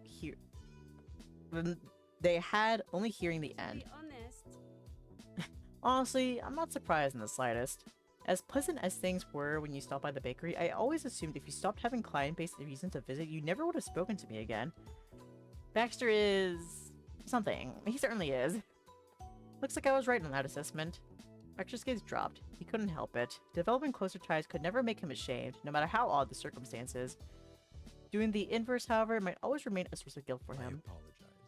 It's not your fault. I have no talent for maintaining relationships that aren't entirely unavoidable, and sometimes not even then. I get it. Trust is always a work in progress, right? I'd say we would have become actual friends eventually, but Dae giving you a push can speed that right along. How's your day, Dae? My day is going pretty good. I'm having such a good time playing this today. I am very happy, although I am getting a little sleepy. How is your day going today? How's everybody's day going? I hope y'all are doing well. Baxter lifted his face at that, speaking softly. Xavier was a nice person. Yes, I think so too. Drinks arrived shortly. The little group mutually took that as a closing to the interrogation of Baxter Ward and Dae Ursa. I'm gonna fight Ami right now. Why? What's it doing now? How is Ami hexing you? After serving the order, the waiter left once more, saying to call him if you need anything else. Xavier and Baxter put a pause on any future discussion to sample their stuff. By the delighted mms and hmms of the flavor, it sounded like the bar was a hit with both. Though Baxter would probably appreciate any alcohol over the mocktail he'd gotten the last time he'd been here. Yours was delicious too. They won't accept my card. It's 4 AM right now and can't sleep, so it's good. Okay. You know, no space. It'd be like that sometime. But I wonder why they won't accept your card. Maybe... is it your first time purchasing on Ami? Because it might be like a bank thing. Because it might be like, oh, you never purchased from this site before. Is this a fraud? Or something like that, maybe. But I'm not quite sure. Should be like, hello, Ami tech support. Take my money. Give me my figures. Please? It is, but I'm not getting any messages from my bank. Maybe because it's so late at night that they're not sending messages right now. Maybe you could try tomorrow morning again and see if maybe you can get through that way. I'm not sure right now. Don't cry, it's okay. You'll get them, maybe. Yeah. Typically, it's auto. He's probably being protective, yeah. I just want Miku. Give me Matsune Miku. Ami, give Jack Hudson Miku, or else we'll riot. But yeah, that's all I can really think of why that would be an issue. But I am not sure otherwise. The three of you stayed quiet until Xavier chimed in with the next major topic of this meetup. Jude and Scott Adams' wedding. How'd the day go? Went off without a hitch. They're a wonderfully stable couple. Woohoo! They whistled. The odds were beat. That was for certain. By all accounts, you should have been informing Xavier how the last-minute preparations ended in disaster. Yes, and your cake got rave reviews from the guests, of course. Of course. Phew. I can sleep easy knowing I made a cake for a crowd who enjoyed it, and for a couple who should actually be getting married. I'm happy for them. Some of these jobs, shivers ran through Xavier's body. If I feel like I'm making a memorably beautiful feast to celebrate a horrible mistake. Ooh. Ooh? You got some tea, Xavier? Oh my god, you're serving tea at the bar here? Oh my god, scandalous. Tell me. Dexter chuckled at his colleague, his fellow in creating matrimonial bliss, and his match in insight for when the happiest day of someone's life is not quite so happy. While I tend to believe in every pair who comes through my office, it is difficult to avoid the occasional wallow in cynicism. The wedding industrial complex will do that to you. Of course. Or would have if I hadn't already possessed a streak of pessimism when it came to relationships lasting, but we've gone down that track. Indeed. Just a bit. Xavier's manicured lashes fluttered as they rested against the back of the booth. They sighed in relief. Relaxing time was over after 1 minute, and they tilted forward again. Now assured their efforts were in vain, Xavier could indulge in juicier ponderings. Hey, what bakery made that groom's cake? I admit I took a peek at what was under the cover when I dropped my own off. It was well designed. Wow, it's really funny you asked that. You see, it was from this new bakery. It was designed by Dae and Baxter Bakeries. This new baker that just opened up, I think they don't know what they're doing, but you know, they did the cake last minute, so I guess that's good. I love that. Oh boy, you're gonna get a kick out of this. Me and Baxter had to bake and decorate the entire thing the night before the wedding. Xavier actually jumped in their seat. I don't know if it gives more context, but the message I keep getting is credit card payment process has failed. Please use a card that supports 3D secure authentication. What the hell? I have never heard of that before.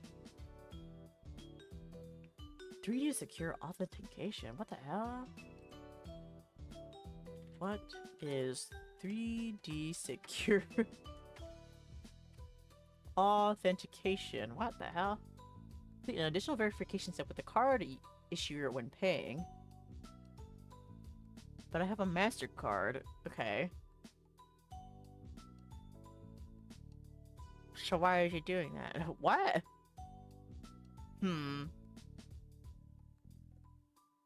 I don't understand. Let me see. Okay, let me see. Omiyami not accepting card.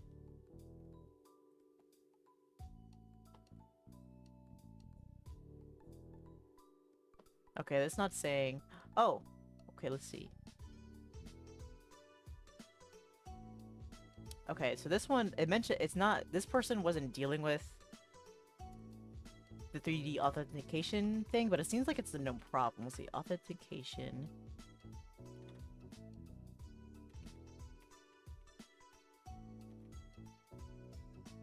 I'm looking.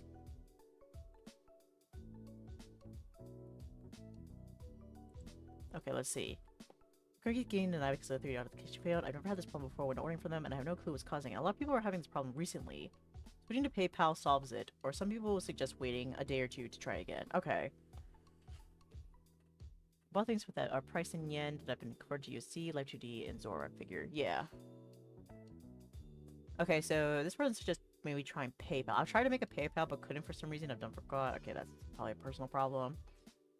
Subject, it is a mismatch between the version of 3D secure your card is using and the one being used by Omiyami's payment processor. As others have indicated, the only no way around it until they correct things on their end is to use PayPal. Okay. Oh god, not PayPal. Not after all of that.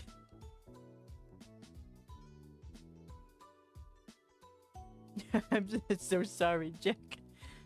Crawling back to PayPal after the shit they have already done.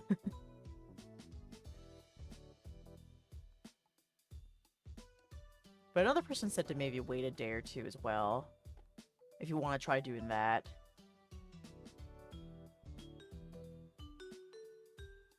Because it looks like it's definitely an Omiyami problem. Guess I'm making a personal one for the time being. Yeah. That's probably like the quickest way to do it. Yeah, it seems like Omiyami's having an issue with that authentication thing, but they haven't resolved it yet, from what it sounds like from these people. I'll wait a day and see, and then if it still happens, then I'll just cry. Well, I hope it doesn't happen. I hope you don't cry. Yeah, that's the best way I can think of how that will fix itself. Right, they settled down and gingerly patted their coiffed hair, making sure it was still in place.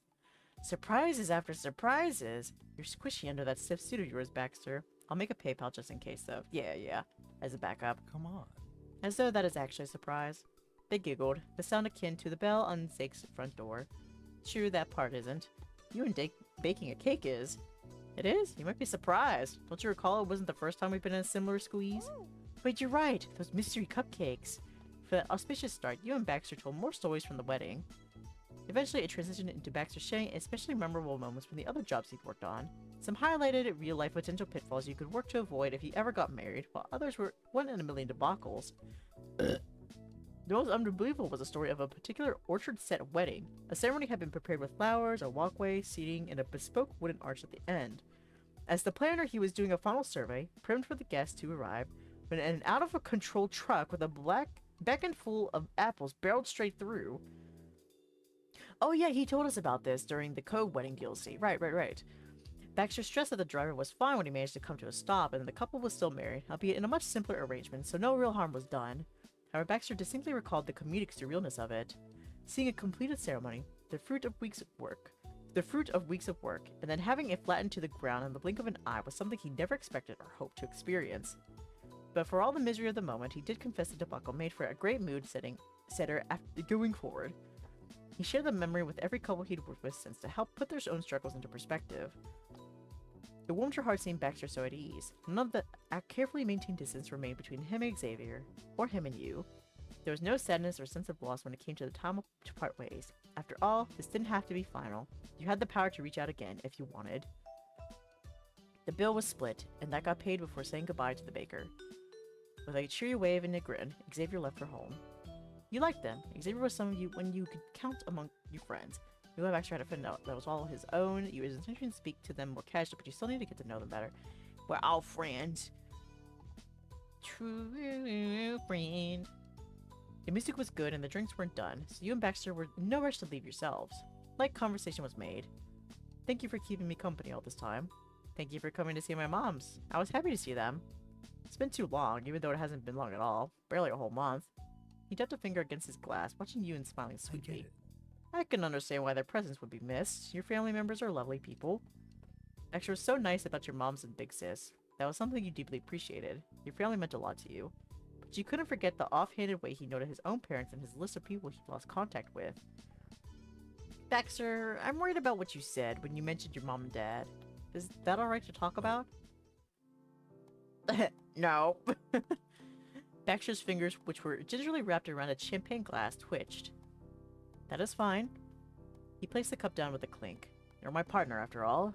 You are allowed to know details about my mysterious, opaque life. Baxter might have been able to form quips as glibly as ever, but you hadn't missed the dullness in his eyes. To start, I haven't spoken to my parents in a few years now. That's what I meant when I included them in the list of relationships I haven't maintained. So they weren't talking at all? He frowned. Even making new ties seemed impossible to him. What would make Baxter cut off the family he'd always known? This question stayed within the confines of your head. This wasn't the time to interrupt. He felt your sharp reaction and gave a tight smile. Don't worry, it isn't a painful topic for me exactly. Mostly I find it disappointing, frustrating, certainly awkward. Shifting in his seat, Baxter leaned on his elbow and angled his body towards you. Before it caused too much concern, they've never done anything to intentionally hurt me. My parents have always cared for my well-being. And I can't deny how much they have done for me. All the opportunities and advantages I had because they provided them. They gave me the best they knew how, and... Baxter cut himself off, raising one hand and using the other to pinch the brow of his nose. He was thoroughly unimpressed with his own ramblings. This is not as nuanced as I might be making it sound. What a novelty it would be if I could speak favorably of my own family. Can you imagine? I must ask, did anything happen over the ice cream? Well, I'm trying to remember, but basically, we asked him why he stopped talking to us. He gave his vague answer that he's always gave. It's like, oh, you know, this and that, that he kept giving us before. Basically, he gave a vague answer again and then cut us off. And we didn't stop him again. Unfortunately.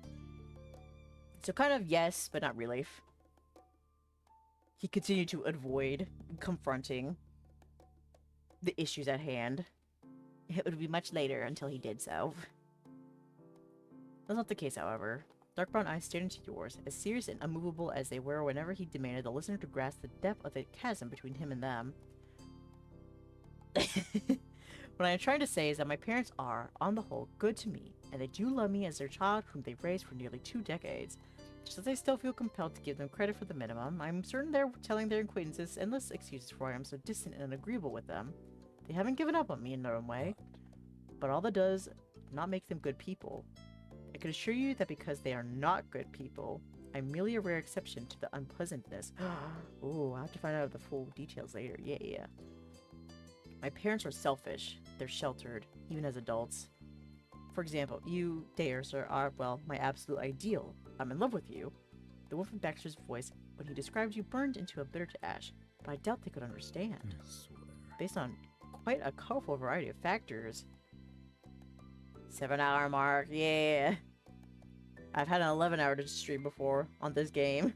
I don't think we're going to make it that far tonight. If they do, I'm going to have to call off from work because I will pass out. Are they homophobic? Do they hate the LGBT? Baxter suddenly raised his voice and arms, almost knocking over his own beloved Bellini. And their nonsense priorities and concerns are what make parents expect from me. Baxter quieted down again quick. He was in public, and you weren't the person he wanted to be shouting at anyway. 11-hour stream? Yeah, it's happened before. It was kind of crazy. After straightening out his jacket, Baxter crossed his legs under the table. Wonderful. How ironic that I can finally see the silver lining in my lifelong struggles thanks to them. If I never realized how poor my connections were, if I never cared that my relationships were nothing more than associations based on conveniences, maybe I'd have been who they wanted. Regardless, I'm not their ideal son. They're not my preferred company either, and I don't expect you to ever meet my family. That's honestly for the better. I get it. Baxter had barely mentioned his parents 5 years ago when they were closer. Still, it wasn't nothing. He'd given small crumbs of insight into the dynamic when you knew him before, and it had bothered you ever since. When you were teens, Baxter laughed with every concerning line about his family. Knowing how the story ended changed the way you saw those early chapters. Let's keep going. I'm gonna keep opening this wound. Do you remember when we talked about how we got along with our families before? Do I? I forgot. You're taken by surprise this time. You raised a brow. Back when we went to that hotel, you asked about my family and I asked about yours. You said something about how there were problems, and they'd really be problems if your parents weren't your parents. Yes, I think I did say something along those lines. It was so silly back then. Imagining myself not their son and not someone they loved seemed meaningless at the time. They did love me, and that's what mattered. Uh-oh. Of course, it's not always enough, is it? If I wasn't theirs, either through birth or adoption, if I was someone else's son, they would hate me. I know I'm foolish on many accounts. It took me a long time to realize that them being hypocritical shouldn't reassure me the way it did. Baxter Ward could have as many shortcomings or problems as he did, and it'd be fine because it was different in that case. There were reasons, can't you see? But they couldn't see that other people deserved the same kind of understanding, and that was some things were problems in the first place. Mr. and Mrs. Ward were not people you needed to build up a rapport with. That was more than certain. I'm sorry for everything, Baxter. No kid should have parents who make them miserable. You deserve a better mom and dad. I hate your parents. Do you care if I say that? I'm sorry. Don't be. It isn't your fault. Maybe. Who knows? Maybe one day I'll cobble together a family of sorts of my own. I've stopped running away whenever I got close to another person. That's the first step. Oh my god. Baxter, we just literally started dating yesterday, and you're already talking about making a family? Let's start with getting a dog. How about that? Let's get a dog. And that's that. You place your hand over his. You put a hand on his shoulder. You wrapped an arm around him. I'm here for you. Give me your hand. I want to hold your hand. Right when you brushed against his skin, he flipped his palm up in order to hold onto you in turn.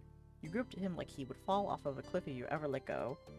Every fiber of your being was working towards a single goal, conveying to Baxter that you were there, and you'd be as long as he wanted you to be. Baxter whispered gently, and you knew the sentiment got through. That's sweet. You are very kind. I've been told that before. Though rest assured, I'm not as heartbroken over my lack of familial bonds as you would be if you became estranged with yours. There wasn't much to lose. While I could wish it was different, it has never been. I'd only be theorizing about pointless what-ifs. With circumstances I have, not interacting with my parents remains preferable over the stress that came with having them around. Honestly, I'm happier with the way my life is right now than I have been at any other time. I can stand on my own 2 feet. I understand myself better. I have friends. He just wants to jump straight to it. I have you again. So I'd hope you can be glad for how far I've come rather than sad that there were hurdles to overcome. Managing a smile, he gave him an answer from the heart. I will then. I'm proud of you, Baxter. Even better still. You've come such a long way since 5 days ago. You got so much character development. For a moment, you connected with one another, genuinely, sincerely, and wholly. That was until his ever-familiar Cheshire-cut grin took center stage. And at the very least, I can be grateful that I don't have the thick-headed parents the bartender and Eva were saddled with. Despite yourself, you laughed. That was a completely unexpected reference. He grew so much. He grew up. Baxter used the opening to continue reminiscing about what happened the day he'd invited you out for drinks so long ago. It was intentional. He didn't want to linger on the heavy topic of his family, but it wasn't forced. Baxter didn't have to pretend he was doing well. It was true. He could carry on with his head held high, and you'd get to be there from now on. It was something to be glad about. Soon the time to move forward did arrive. There were other adventures to be had. You and Baxter hopped into his car once again, and the bar disappeared behind you. Neither of you had eaten since that morning. Your grumbling stomachs decided that you'd eat at one of the nearby restaurants rather than going to the apartment to cook. When you were done with yet another stop and back in the car, it was well into the night. You'd been away from home for at least 12 hours. One might have thought after frantically finishing a wedding, the day after that would be completely less jam-packed. No rest. It had been your 5th or 6th subsequent day of squeezing every last minute of the day for all it was worth. You couldn't keep track anymore of how long you'd been tossed about by this whirlwind of activity. Your charming company in the flurry didn't bat an eye at the pace. In fact, it hadn't budged a hair out of place on his perfectly styled head. The darkness of the world and the lateness of the hour, Mr. Ward had reached his height of energy. It was under those circumstances when Baxter offered up a new proposition. does that sound alright? What would you say about going dancing with me? What? He elaborated. I spent the whole of the wedding working, if you recall. Even though we stole a little time after the event had finished, that was hardly comparable to having a night out together. Especially when you consider the, circumstances that lingered between us. And we can't forget that you'll be leaving soon, and I'll have to start a new client work shortly, so why not take advantage of the moment we have together now? Here you had been thinking you'd already made the most of the day. Apparently Baxter considered you gallivanting around 2 towns to be just a lead-up to a yet-to-come grand finale. I get that, but where could we go without signing up for it ahead of time? And actually, would something even be open this late anyway? That gaping hole in the master plan couldn't fluster Baxter, as expected. I know a place. Now, it wouldn't be as attractive of a location as the Adams Affair, however. It's entirely functional for our purposes. To add to the effect, we could visit the apartment and change it to something more appropriate. Don't you think it's a shame I haven't gotten a single chance to wear a true suit yet? The standard yet everyday look doesn't have the same impact. The car stopped at a red light, and Baxter made the most of that opportunity as well, turning his head to face you directly. His expression was hopeful. It could be your first real date. Well, damn. But he's been in a suit this whole time. I haven't even worn a proper suit. Then what the fuck is this? Gripping the suit jacket. What is this? What are you wearing? Alright. Well, I mean, let's see what suit this will be then. Thank you. That would be nice. Thank you, Dae. He chirped sweetly, but when his eyes went back to the road, he was smirking deviously. Baxter channeled his growing energy into a taut grip on the wheel. Finally, I have a partner I can dance with whenever we wish to. The light turned green, he hit the gas. You back pressed into the seat from the rapid change in momentum. Oh my god, he's speeding! There would be no rest for the wicked. Baxter, you're drunk! He's been drinking too much! Listen, don't drink and drive, kids. It all made you snicker. His enthusiasm never failed to delight. You arrived at the apartment building, went straight up to Baxter's floor, and through the front door of his place. Without needing to reiterate the latest scheme, you and Baxter split off into your respective rooms to get fancy. I dressed glamorously, thank you. The chance to wear this special outfit didn't happen often, but you always packed it in case something unexpected materialized. Speed! And you were eager to find or create a fitting reason when the situation allowed for it. The wedding would have been appropriate, since it was Judith and Scott's time to shine. But thanks to your preparation, you were ready to dazzle. Yeah, I couldn't steal the show at Scott and Jude's own wedding. But now I can. Digging hastily, you found what you needed in your suitcase and shook out any wrinkles that might have been hiding there. It was ready to go. When you were dressed, you found Baxter already waiting in the living room. Oh, they're not even going to show us. See, let's see this suit, apparently. He lifted his head and a thin smile pulled across his face. Of course, he would know how to put on a suit in a flash. It's brown! It's not black or white! Baxter was dolled up in a sleek and stylish brown suit that highlighted his eyes rather than just trying to distract him from them, and tonight they looked clearer than ever. Ew! He got on a poopy suit. Stunned, speechless for a minute, Baxter admired the sight with a grin, then came with the praise. Dae, I must admit that I'm equally impressed and surprised. I had no idea that you even had an outfit of that caliber on hand. I don't know you had an outfit like that either. You never know when someone might unexpectedly sweep you off your feet. That's quite true. You're magnificent, Dae. What if the suit was made out of khaki? I don't think that's the right tone of khaki, but still. After that, a mishap with the mountain resort trip. That's quite true. You're magnificent, Dae. You're also dressed excellently. I didn't expect a brown suit for you, but not in a bad way. I didn't expect a brown suit for you. In a bad way. I would cease. Your suit is cool. You beat it up. Looking up and down, you applauded. You knocked it out of the park. I have such a handsome boyfriend. Not even, you know what? That's a good way to do it. Oh my gosh, my boyfriend's so handsome. Doesn't comment on the outfit at all. But it implies that I am. Baxter proudly smoothed the front of his jacket and then took a sweeping bow. One of my proudest accomplishments, if I say so myself. He idly adjusted the cuffs of his suit jacket. Your eyes followed that movement. I've been told the set is an attention grabber. I mean, he's not wrong. It certainly grabbed my attention. Automatically, you glanced up and caught the gentle curve of his smile. Shall we go? I'm ready if you are. Perfect. Off we go. On that note, the two of you left the apartment behind and gallivanted off into the city. It was exhilarating to run off with little warning to who knew where Baxter Ward by your side. You felt all of the 18-year-olds again. And you had no idea until just now how deeply you missed this. The engine cut off and Baxter's latest mystery location was unidentifiable. Closing the car door, all you could see was a small empty lot and a few street lamps keeping it lit. Maybe no in the way he thought, though. This lot sat behind a huge building, but from this spot you had no way of knowing what the inside could be. The back was entirely non-distinct, just an imposing white wall. Here we are? Yes, it's a door ahead. Baxter— oh, is this his dance studio? Baxter led you away from the car and towards the back door you had missed entirely in the shadows. He opened it with little effort and slipped inside. Baxter, you stood there, and stared into the dark void Baxter disappeared into. Come on. Right this way. You could kind of see his arm in the doorway, and Baxter motioned for you to follow. You had anticipated being surprised by where he was taking you, but this was way more unusual than even his usual flair. Uh-oh. It's so dark I can't see. I'm scared. I'm gonna get jump scared by his suit again.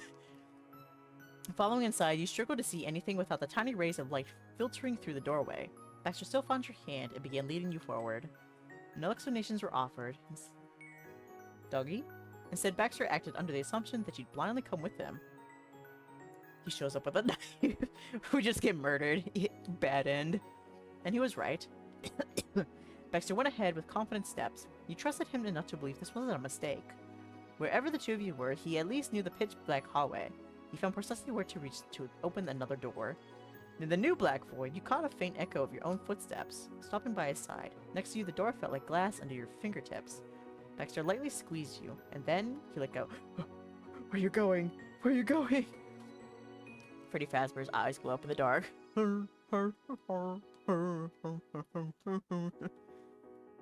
Just put on like a right there in the corner. Wait here, please. I'll get the lights. Baxter, don't. The Fazbear's gonna get you. There's nothing else to do. Listening closely, you could hear Baxter's steps bounce around the presumed open space as he strolled ahead. Imagine it gets silent and then all of a sudden you hear like rapid footsteps on the floor coming towards you. It'd be terrifying. You moved further and further away until you heard the loud click of multiple switches being flipped. Several rows of lights zapped on in succession. Oh, I can't see. Oh, it is his dancing area, his dance studio. The lights flashed to their full brightness and blinded you. Shielding your face, you're aware of Baxter moving your direction. I'm sorry. I should have warned you. Are you alright? It's fine. I'm just blind is all. Foxy jump scare flashbang. You could have warned me just a little bit. Squinting, your blurry sight gradually adjusted. You finally got an idea of where you were. A big, nearly empty room with a shiny tiled floor. It was strange. Something was familiar about the picture. Almost like you'd seen this room before. In a picture! That was it! You had seen it before, specifically in the photo Scott and Jude sent before their wedding. This must have been when they practiced with Baxter. Is this your work building? Correct. Baxter revealed the ring of keys hooked around his finger and spun it, his expression impish. If we're being technical, we're long closed for the day. However, I happen to have keys. That's perfect. Are we going to be arrested for breaking and entering? You joked. Are you kidding me? You were shocked. Baxter, you can't do that. Well. Oh my god, we're going to go to jail? No, not at all. I'm allowed to visit at any time, even when customers are not. What if I need to access a file in the office? Well, that explains you, but what about me? The cops are going to get me still. Weddings, as you know, are a juggling act of many moving pieces. Difficulty would only increase if the work fell exclusively within a window of set hours. That's... yeah. A single wedding was chaotic enough, but planning them as a career could easily be more than a full-time job. You'd have to be ready to tackle needs and demands whenever they hit. Exactly. The higher powers that be what the fuck? The higher powers that be understand we do what we must. I can come and go from the building as I please. Honestly. Though bringing a date here is not entirely an unexpected reason for coming. Personally, I'd say this still counts as job adjacent. You help me maintain my professional dancing form. The owners are highly understanding. See? And excuses are only necessary if we're caught. Which might not even happen. The owners look at the security tapes later on and just see us in here dancing and they're like, what the fuck? Mischief twinkled in his eyes. He seemed so certain in his abilities that you had to believe Baxter would never be taken to task for the stunt. There's no way you could have predicted this situation if you tried. Baxter Ward was an enigma. Well, you surprised me. Excellent. One moment, please. Holding up a single digit, Baxter pointedly dipped his head and then went to the counter by the far wall. He was messing with something there, but you couldn't tell that while you walked to the center of the room. Soon you'd have a dance together. Soon you and him could share the floor of your own dancing. You didn't want to dance yourself. Baxter could demonstrate the steps. Oh my god, we're going to dance. Already lost in thought, imagining a song, you tapped your foot and then spun on your toes. A few snickers bubbled up from the silliness. You got better than ever before. You'd be able to manage. More so than before. You're as ungraceful as ever. Nah, I'll go in the middle. Expert you were not, but you'd improved generally. And right now, it was just you and Baxter. You knew your abilities were enough for him. Music began playing, and Baxter promptly returned to the center of the room. He hummed along with the melody. Baxter placed a hand across his heart. You know. As you know, I enjoy a nice waltz around the room. However, I'm not a one-trick pony, and I'm not selfish enough to only want to stick with my expertise. Yeah, now. What's under your expertise? Ghosting? The owners, excuse me, what the actual fuck are you doing in this building? Do you know how late it is? And who is this random crusty-ass motherfucker you brought with you? They don't work here. Is this a customer? Is there any particular style you prefer? I could teach you anything you have in mind to the best of my ability, or vice versa if you know better. I'm open to experimentation. Let's do the waltz. You can still be a pony, it's okay.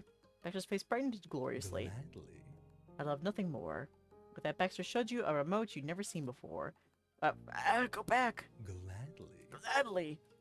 The question bounced on the tip of your tongue, but your gaze trailed towards the back of the room and the answer struck. It was obvious once you realized the sound system was hidden behind the counter, and he must have grabbed the remote when he was there. Baxter swept through the music tracks until he found something that was sufficiently waltz-esque. I don't know why I struggled to say that word. I'm trying to burp at the same time. Excuse me, okay. Then he slipped the remote into his jacket pocket. Oh my god! He's touching our hands, the demons! The demons are trying to get out. Why won't they stay with me? Like a proper gentleman, Baxter extended his hand to you, and you gladly took it. I really am about to finish FNAF in real life. Oh my god! Censor! Oh my god! Oh my god! I'm so sorry, guys. How indecent! Oh my gosh, hold on. Oh god. That's just disgusting. Here, I'll censor it. Don't look, guys. It's okay. I'll cover it. I am the censor. Baxter gradually tightened his grip. He was searching for a sign that you were ready to begin. You answered him with a happy nod, and then he pulled you up to his chest. What is the image? We'll never know. Premarital hand holding? I think not! You knew enough to tell how it was entirely unnecessary to begin with your bodies brushing against each other, but you also knew that you wouldn't want anything different. Oh, okay.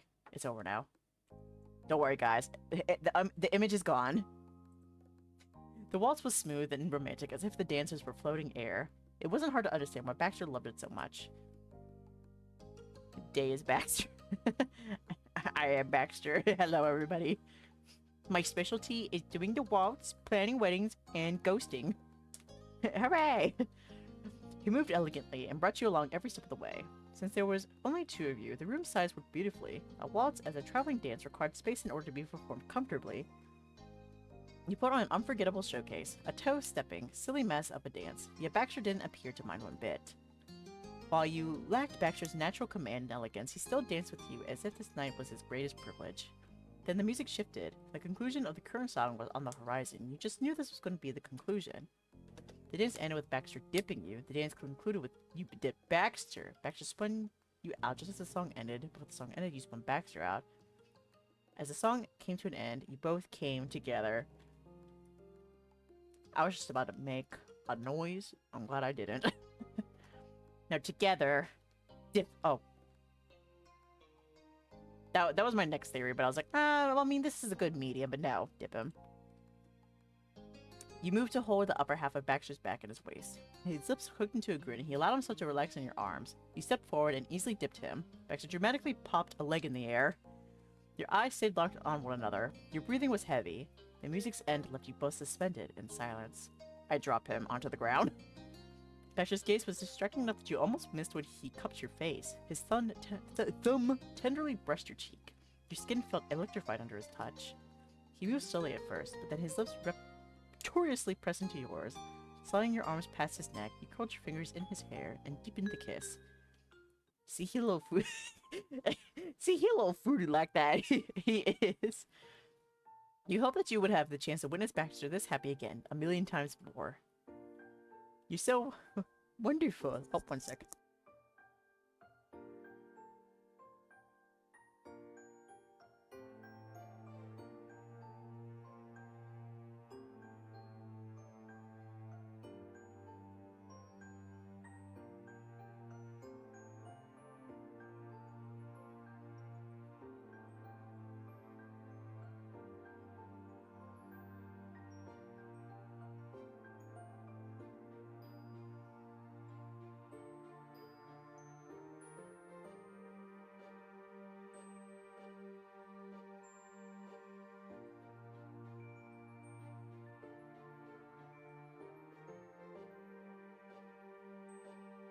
I have been with this man for 2 seconds, but I would kill for him.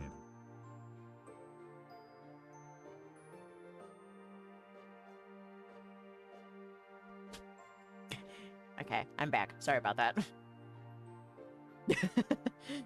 I will kill for him. If anything happened to this man, I would kill everybody in this room and then myself.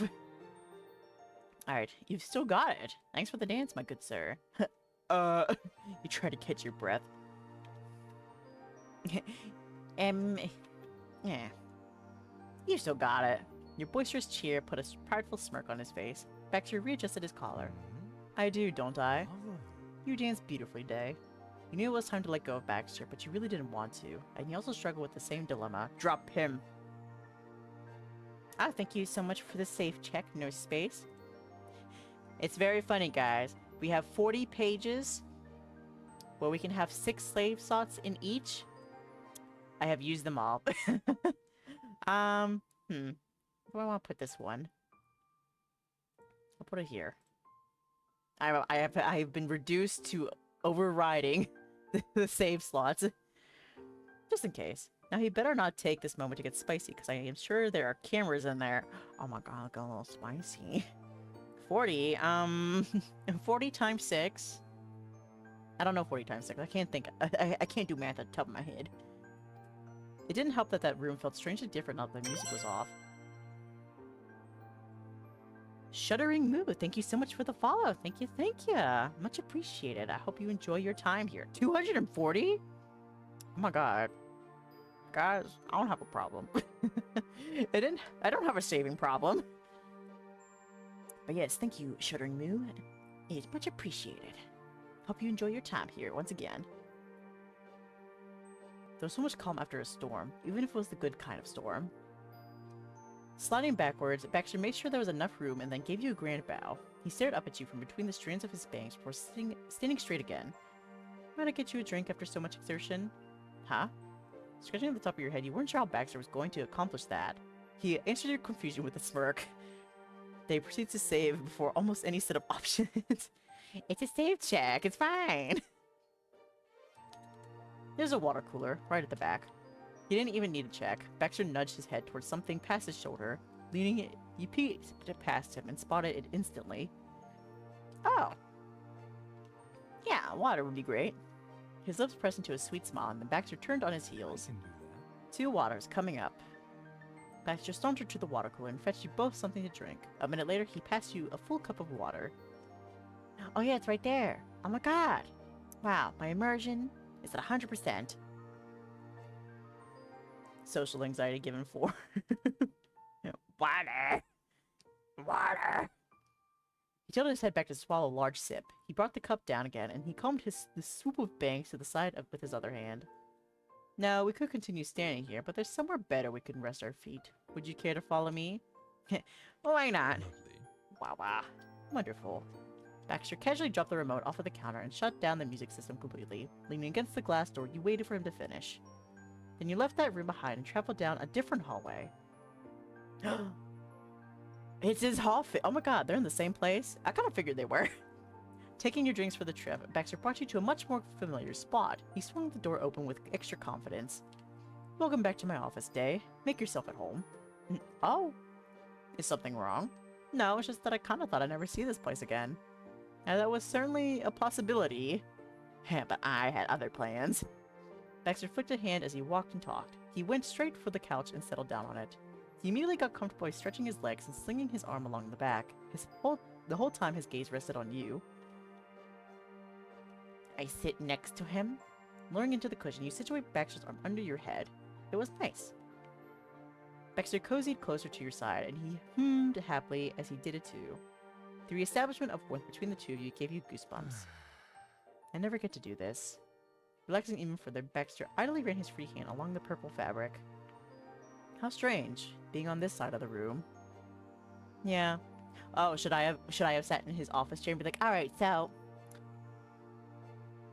what would you like for your future wedding?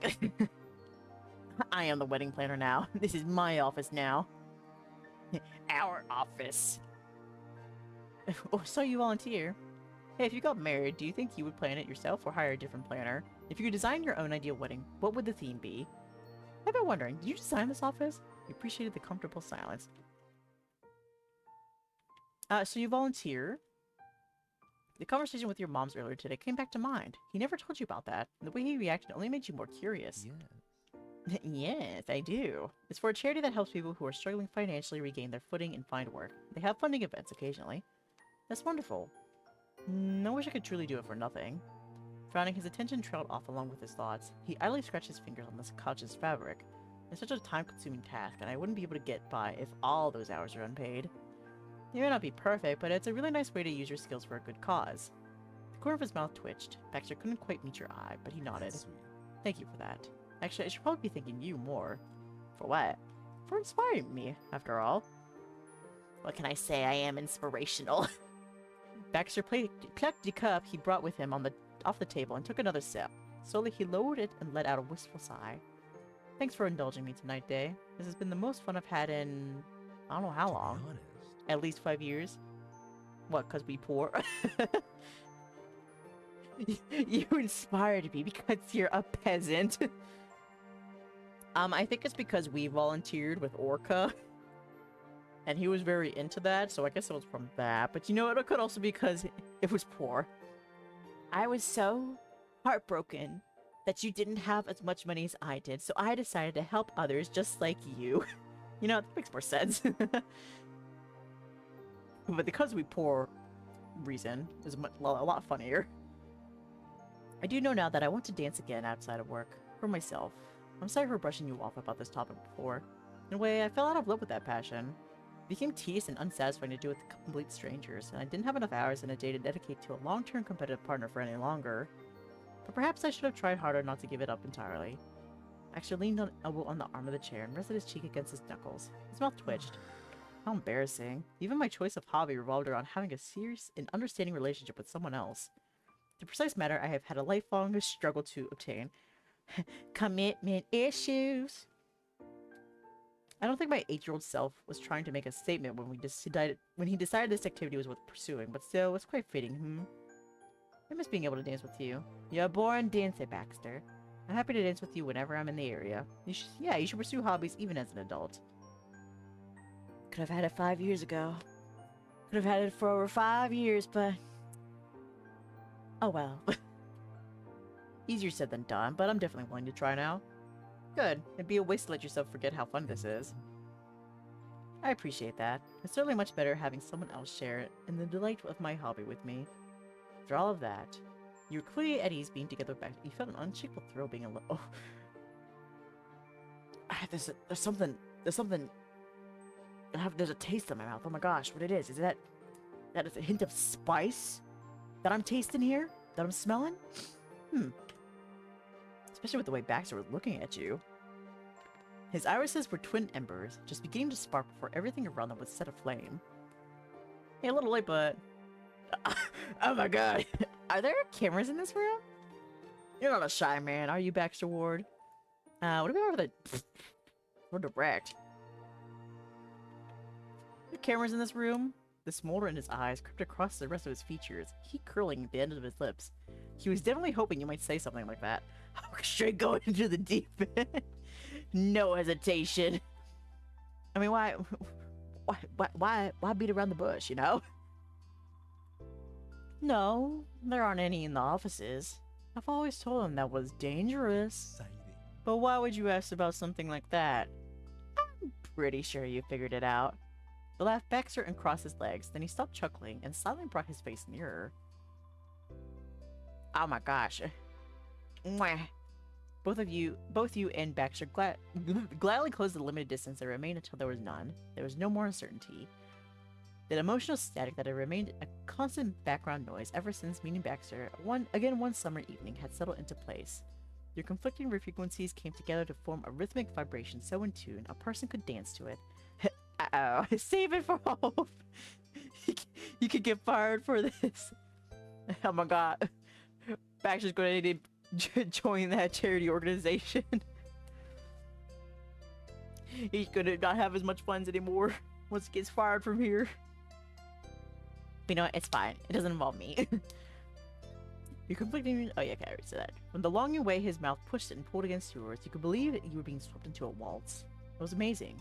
But despite having prior experience with this, it remained surreal that it was happening now. That you and Baxter were sitting alone together in his office, silently locked in an embrace. Something that shouldn't have been more than a passing daydream was your current reality. Baxter wasn't supposed to be there. Or, he was since it was his place, but you weren't supposed to be there where he was. And if you were, you weren't meant to be close to him. You never met a man more committed to the concept of keeping people at arm's length in your entire life. And now you've gone as near to him as physically possible. His arms were around you. Rather than running away, Baxter wanted more.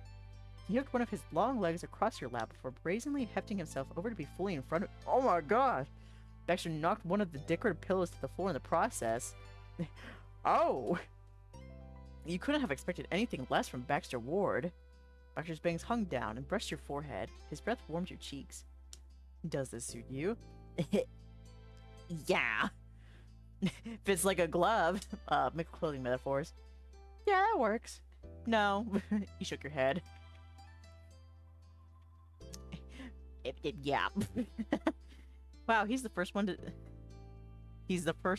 that isn't a sub. We love a variety. Baxter was taller than you. It wasn't as if you weren't aware of that before, but you'd still never felt the difference in height more keenly. Excellent. Baxter crashed. Oh my god, I'm losing my voice.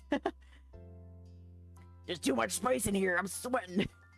Baxter crushed his lips into yours again. It pressed you deep against the plush backing of the couch. Your stomach dipped and he collapsed his shoulders for support. Oh, thank you for the sippy sippy. Hydrate then.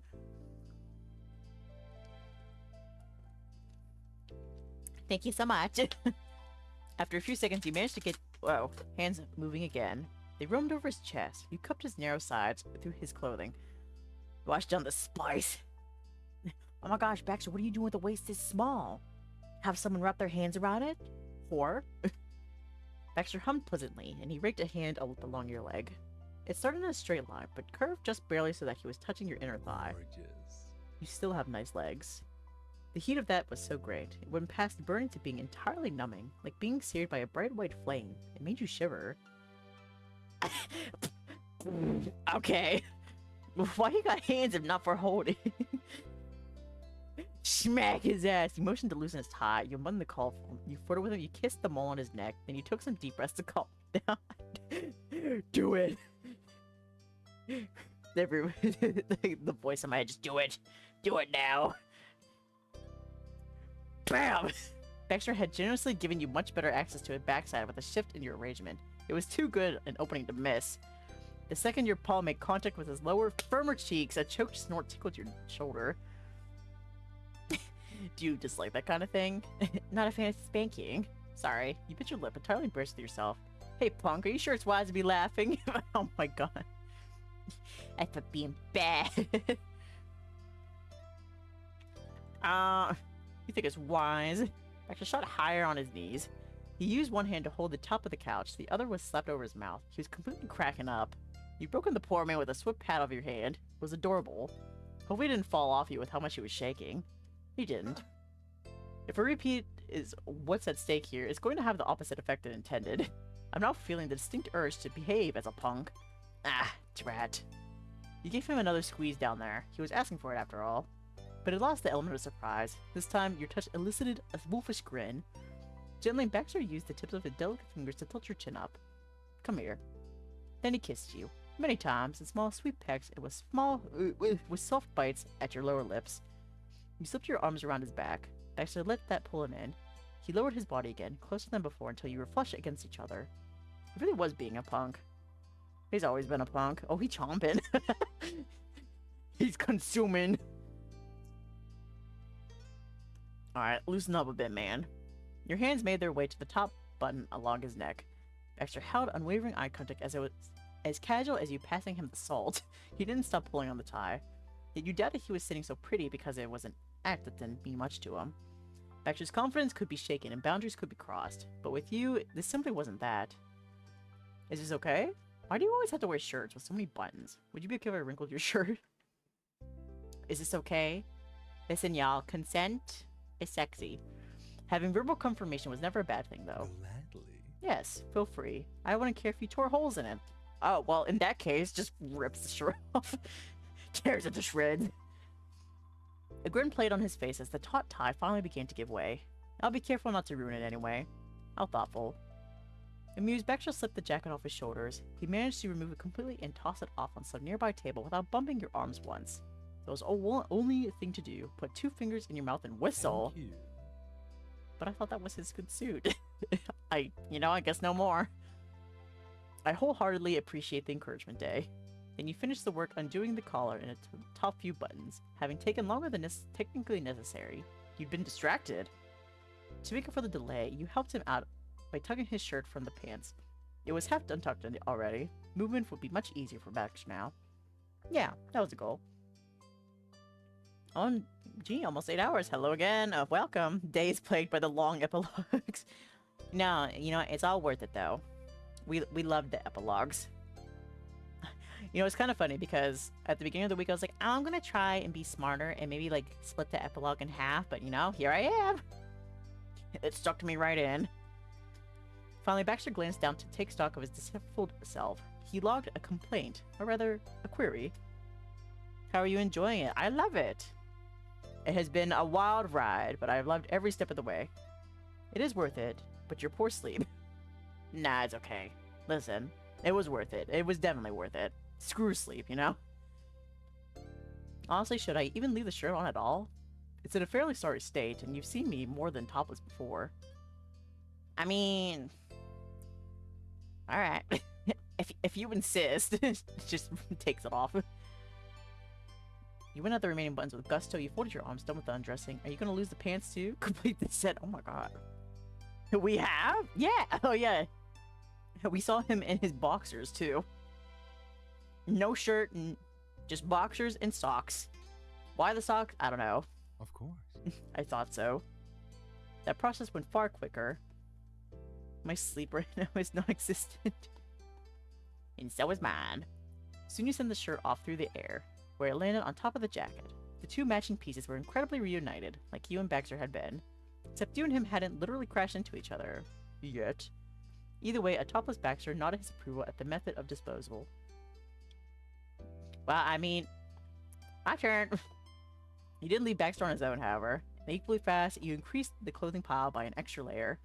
You hadn't noticed how well air-conditioned the space was until that moment. Your exposed skin prickled further as Baxter remained silent. He only looked at you. Was that at the lodge? No, that was, recently. So we baked, we made the groom's cake for Jude and Scott at the last minute. Like the night before the wedding, and we had to go to Baxter's house to make it, and so we stayed the night because it got so late. In the morning, he was like tearing his room apart, trying to find his shirt to wear to the wedding, and we just kind of like walked into the room and was like, hey, what are you doing in here? And he was just there in his boxers and socks. He better be looking respectfully. Is something wrong? Nothing. Nothing at all. I'm simply regretting the fact that you beat me to repeating the whistling stunt. Now what am I supposed to do? You giggled from the thrill and excitement for this moment, and how wonderfully fitting his answer was. Sorry. Don't be. You're always a step ahead. And I suppose I could say that you're dazzling, but that would hardly describe it. Oh, yeah.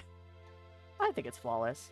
Since his hands were no longer busy with anything else, Baxter took the chance to caress your face. A flirt. Oh my god, you're stunning. I hope what's happening won't make it hard to focus when you use the office for real work. As great as the black and white thing could be, brown is your color too. What a charming suitor I have. I really am lucky. It's kind of you to fit me in without an appointment, Mr. Planner. My pleasure. My pleasure indeed. And last to kiss them all on his neck. With the way Baxter was hanging over you, you only needed to lean forward to fit under his chin. There you left a feather-like kiss perfectly against where his little beauty mark was. You felt the spark you'd set off in him. Baxter clutched the cushions behind you. You're very good. You know what you're doing. He murmured breathlessly, more than a little impressed. Of all the places you could touch him, that was an intimate spot for Baxter Ward. Pleased with his reaction, and certainly enjoying it in your own right, you continued from there to leave kisses along the length of his neck. The jacket and the shirt were both out of the way already, so nothing stopped you from going down to his shoulder. Being pressed against him, you took in Baxter's cologne with every rapid inhale. Scents could have a long-lasting impact on someone's mind. They lingered in ways different but no less powerful than sights or sounds, and right then, that sense was rousing old memories of Baxter. Wrapping his shirt around your shoulders to keep out the evening breeze. It was similar but not the same. Different, but similar. Now take a big chomp. Rips his throat out. Just like the situation you found yourself in was different from the scene you were reflecting on. Before Baxter's cologne was almost fashioned, and how presumed and heavy the smell was. These floral notes were fresher, sharper, and there was an undercurrent of spice. I was out for this moment. Finally, the climax. Murder. No. A mature scent for a gentleman of sorts. Still with your face against his neck, you reached up to grasp a handful of what you knew to be dyed black hair. Another quiver shot Baxter's body. He curled himself around you further, seeking the warmth. His lips brushed the tip of your ear. Baxter kissed it gently. The two of you were woven together like the threads of a rope. While Baxter's shamelessness was unimpeachable, he was the first to pull back.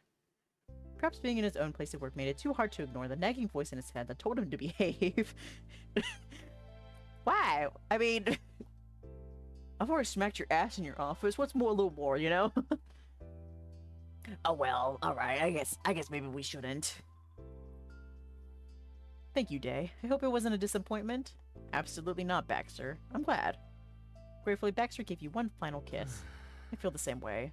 That was lovely. And so are you. The brief, delightful office tryst came to a close. Oops, he heard me. Jack, how could you? Jack, you fucking cockblock. No, I'm kidding. Baxter casually tipped back into the armrest of the couch, a smooth exit from the compromising position you'd both been in. Next thing you know, employee walks in. An employee's like, oh my gosh, I forgot this file from the office. I'll just walk on in. Just sees me mid-smack on Baxter's ass. Oh, welcome. He got to slipping on the priorly abandoned shirt. Naturally, his fingers moved with grace and confidence to fasten the buttons. See, the way he got redressed was equally as attractive as the undoing, but you couldn't stare for long. You need to get decent yourself. Then Baxter downed the rest of his drink in a single gulp. It was a meager treatment for cooling out, but would have to do. He exhaled through his nose before nonchalantly tossing the cup into a nearby trash bin. Now, I suppose we should leave. If we wait too much longer, we might be caught in here when operating hours begin. Baxter's still brazen, but more publicly appropriate smirk made an appearance. I think they would also manage to figure out what this was about, even without any cameras. Probably, let's not do that. Yep, that'd be awkward. He brought you down the same path. Baxter and you turned the lights off as you went along. Once you reached the parking lot, you waited for Baxter to lock the building. Goosebumps lingered on your skin from the rush of adventure. After days stimulating enough to rival the wedding itself, you and Baxter finally returned home. perfect. Well, I must thank you for a truly, and I mean truly, incredible time, Dae. I'll keep you only for a moment longer. Your drooping eyes lifted. He had more up his sleeve? Huh? Why? The sign of interest was awfully encouraging for Baxter. His smile pulled too wide to be considered purely polite. You know, There is something to consider. On the one hand, I do have a pleasant, fully furnished guest room. It's sensible to make use of it. Oh my god. You asking me to share your bed with you? But on the other, Baxter literally lifted a hand up to in your general direction. Naturally, the motion was completely nonchalant. Nothing unusual happening here. The master bedroom is frankly superior. I would say it'd be impolite to not even offer the space to my partner. Cuddles? For us? You narrowed your gaze again, but it wasn't out of sleepiness. That proposition required a sufficiently lidded look. You're asking me to spend the night with oh, you? yes. Exactly. I gotta say, after 8 hours especially, you were so good at reading clearly and quickly. Great job. Thank you! No, I really appreciate that. I do stumble over words a lot, but I do that even when at the beginning of stream. So it'd be like that, but I appreciate that. I try my best. I'm not as illiterate as I make myself out to be sometimes. Maybe. Minecraft moment. I'll be tripping over every sentence. I do once in a while, but I don't know. Sometimes I think I read too fast, and that's what it is. I gotta slow down a bit. I suck at reading aloud. I think especially after I'm playing Our Life for so long, and like streaming it, I think I've gotten a lot better at reading it out loud. Because I think in the beginning, I was kind of like worse at stumbling over the words. So I've got a lot of practice in. Got a lot of narration. How considerate of you. Okay. Well, it'd be too rude to reject your hospitality. I don't know if you're sure it's alright. I'll pass this time. I'll take it. Baxter's coy smile split open into a giddy grin, like cracking a stone to see a beautiful geode inside. Perfect. Then feel free to join me after you've changed. I'll be waiting. Thanks. See you in a minute. Briefly, the two of you parted ways. Oh my god, what if we put our Minecraft beds together? You got ready to sleep as quickly as you could with your tired bones, resisting the effort of even changing clothes. After you won the battle against zippers and buttons, you gathered a few necessities to migrate over to your new room. He left the door mostly open, so you went through it without knocking. Being there definitely felt different than your first adventure inside, even if it looked the same. Specifically, you couldn't help noticing the mass of clothing haphazardly piled on the side table. There you are. Welcome. Hi, so is that from the morning of the wedding? That was the last time you'd gone to enter Baxter's room, you realized. Yes. There was no hesitation. You snorted at how straightforward he was, most of the time with certain things. I'll get to reorganizing another day, after you leave, or perhaps I'll be inspired to do it before then, if I have the time. We'll see. I'm uncommitted. Of course, usually I wouldn't show my room in such a state this early in the relationship, or ever really, but you've already seen far worse from me. I bet. Including being there to witness me making this very mess. Yeah, here in your undies and your socks, just throwing everything out of your walk-in closet. Baxter busied himself by turning down the blankets for both of you. It's 5 years too late for me to fool you into thinking I'm flawlessly put together, and I wanted you to stay with me tonight. He chuckled at himself while getting on top of the mattress. You know, you have a very nice room. You know, it's a pretty monochrome in here, Baxter. You know, you have a very nice room. Also a funny one. Where's the color? You know, I'll give you credit for having some pops of color. You know, that throwback matches the rug in your office. It was nice to hear. You know, I'll give you credit where credit is due. There is a blue pillow there, after all. And an orange one. Really? You're too kind. You fall back into bed, certain that you were welcome there. He had luscious feather pillows that squished in around your head when you laid down. It was like getting a hug, but for your cheeks. Your boyfriend's face was partially obscured by a fluffy pillow too. He had to inch from the center of the puffball to the edge so you could see better. You turned on your side to face him. Baxter, sighing a breath, was near enough to flutter your eyelashes. As tempting as it is to stay up for the remaining half of the night, I know we shouldn't. Rest is important, and very needed today in particular. Good night. Good night, Dae. You too, Baxter. Good night. How the hell am I going to sleep? He had a convenient switch he could hit from bed to shut off all the lights in the room. Oh my god, does he have a clap on, clap off thing? Clap on, clap off. I would love that. I've always wanted one of those. Just for the jingle that they had in the commercials. Gosh, I haven't seen that commercial in like, oh my gosh, probably like decade. It's been so long. But I still think about it. It's still a bop. But there was still one piece missing before Baxter was officially settled in. You felt his arms wrapping around you. Then Baxter whispered one last thought. I'm glad you were here. Are they even in business still? Probably not. I am too. Took you long enough to say that. I never want to be anywhere else. I'll be here as long as I can. No, I will always be here. Then you held him back. You tucked yourself into his shoulder. You gave him a goodnight kiss on the lips. You gave him a goodnight kiss on the nose. A smooch. Just something small. It wasn't long enough for him to properly lean into, but he was too darling to not to peck. Ah, how lovely. Baxter murmured against your ear in dreamy bliss. As incredible, as outright unbelievable as it was to be in Baxter's embrace for the night, the thrill you had couldn't compare to the pure comfort it brought you. You had gone through so much to be where you were. For years you thought anything like it would never happen. You might not have given up trying, but you had no real hope it would come to anything. Now that it was okay for you and for him, you could relax in a wholly complete sense. Baxter felt that same relief. Neither of you needed further words of reassurance. The warmth between you was enough. Your half-conscious mind swam through a moving tide of memories of the current day and the entire wedding planning excursion. The mental water was warm, relaxing. You smiled and cast one more glance at the man you were in bed with before your eyes could no longer stay open. Putting on a fantastic event for June and Scott, seeing friends and family, starting a new relationship, that boyfriend being Baxter Ward? Even though your time in Prison Vista and everywhere beyond and in between would come to an end soon, it could not possibly have gone better. Without even realizing it, you drifted into pleasant dreams. Then when morning arrived, you saw him there. He hadn't vanished. He didn't leave you behind. Baxter remained fast asleep beside you, exactly as you knew he would be. The sheets surrounding you were full of the spiced floral scent Baxter wore as cologne. It was so classy, a perfect match to his normal demeanor, the public-facing part of him. Here, something that sharp didn't fit at all. Baxter was entirely graceless when he slept, with his face crushed into a pillow and his hair having lost its characteristic swoop.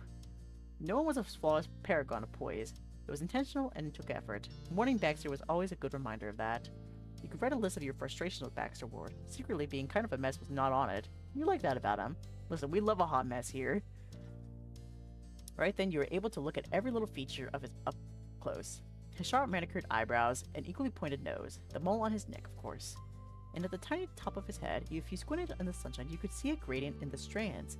It was lighter in the roots than the rest of his hair. In the smallest of ways, Baxter had let you see his natural color. It was beautiful. You gently stroked his head. He smiled in his sleep, and when his deep brown eyes did flutter open, he continued to do so. But before saying anything, he yawned and stretched and rubbed a thin line of drool from his mouth. Baxter also made a valiant attempt to straighten out his bedhead. Only then did he determine it was appropriate to greet you. Nice to see you. Hello, Dae. How nice it is to see you again. Another wonderful day, Yes, it is. Good morning, Baxter. Despite officially being awake now, Baxter cozied up to you again. His hands reestablished the hold they had on you before he attempted to clean up. It was positively delightful to be with someone who was equally as against being a morning person as you were. You'd had many early days of rushing about, and tomorrow would be another. That's when you would need to leave. Today, in that moment, you could both afford to linger in bed, so you snuggled against your boyfriend in return. With contented kisses and scattered whispers, Baxter indulged in having you completely to himself. Eventually, though, it was decided to bring the lazing about from the bed to the living room. Not even Baxter wanted to spend an entire day lounging in his room, and it was past the hours he shunned. As you got to your still slightly achy feet, you caught another glimpse of the driftwood statue sitting pretty on one shelf. Oh, the statue he got!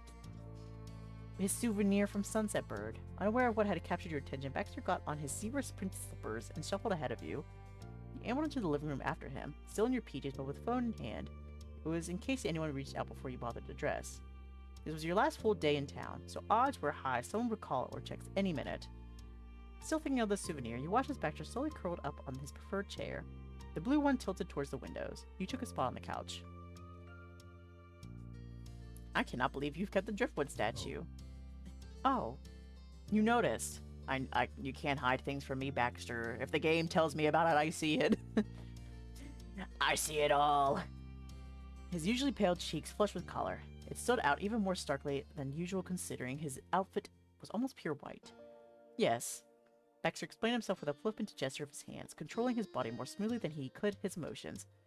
I am fond of it even now. I've never been able to part with it, but isn't that what souvenirs are for? Keeping for the long term? I'm being entirely reasonable for holding onto that after thoroughly leaving everything in Sunset Bird behind. He was entirely too aware of how ridiculous he sounded. Baxter had attempted using humor to overcome the hurdle of sentimentality. Ah, you so shy. Whatever you say, Baxter. You simply smirked at him. He was so bad at expressing real feelings. He said out of affection, "Oh, Baxter. You're so shy. I'm nothing of the sort." Casually, you glanced down at your phone. There was little conscious thought to it. In the back of your mind, you might have been motivated to see the time or check for messages. Nothing of much importance. There was a new notification and it stopped you in your tracks. Your eyes remained stuck to the device long enough for Baxter to ask if something was the matter. No, nothing was wrong. Not wrong at all. What so completely captured your attention was that Baxter had been added to your group chat with Terry, Miranda, and Cove. Oh my god. He's in. If you're gonna be my lover, you gotta get with my friends. Gotta get my friends. Friendship till the end. It felt unreal. Only a week ago, Baxter was someone from the distant past. Someone you were never meant to see again. And now, there was his name in a friend chat. You had started dating him, but that addition was what fully let the situation sink in. Acceptance into your circle, a mundane yet crucial presence in your social space. Baxter was truly a part of your life again. Dae? He prompted you for a response again, now concerned. Sorry, that's fine. Check your phone. Oh well, what's this? Baxter did so. He gathered the phone that matched his pajamas and collar scheme and gave it a curious look. Oh.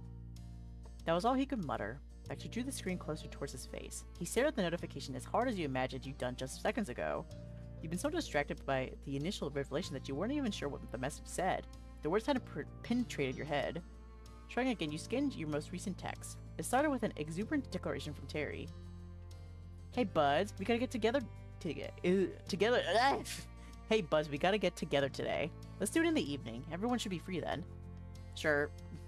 You shook off the reverie, still slowing you down, and reacted to the conversation. Hey Baxter, do you think we could invite Xavier? You wonder if maybe Xavier could join in too. Oh my god, let's have a party! Oh, yes. Interesting, but that's up to you and the others more than me. I'll agree with whatever you prefer. Alright, I guess I'll ask. Would anyone mind if I ask someone else to come? Xavier, they're Baxter's friend. He made the wedding cake. I like them. Do it! Ooh, I'd want to meet them. Cool. In that case... I'll text them. Thanks. You've been counting on that. You didn't have Xavier's number. Oh my god, we didn't get their number. Oh my god. Our new best bud. We didn't even get their number. We're slacking. Baxter busied himself with that new task while more messages popped up in the group chat. Miranda had another suggestion. We should meet at Jude and Scott's place. It's bigger and they're not using it. Yeah, they already said Dae could be there. They can't stop us now. I don't know where that is. To others, that might read as a disinterest or perhaps a complaint, but you could gauge the real worry that prompted his message. You're not going to be the one driving. We'll pick you up. Okay. Great. In your peripheral vision, you notice motion. Baxter's fingers were still tapping away. He should have finished his invite to Xavier by now. That meant he was going to join the chat. We will see you this evening, then. I'm looking forward to it. Very typical of Mr. Ward, though the exclamation mark was a bit festive. But then he sighed the blast text off signed the blast. Maybe I am going down. Oh my god. But then he signed the blaze text off with a. Most sincerely, your friend, Baxter Ward. Is this a formal letter? Your phone lit up immediately, as if the device itself was chuckling. Terry LOL'd repeatedly. Ko could only think of commenting, "What?" Miranda didn't even have a reply. It was like she was laughing in real life.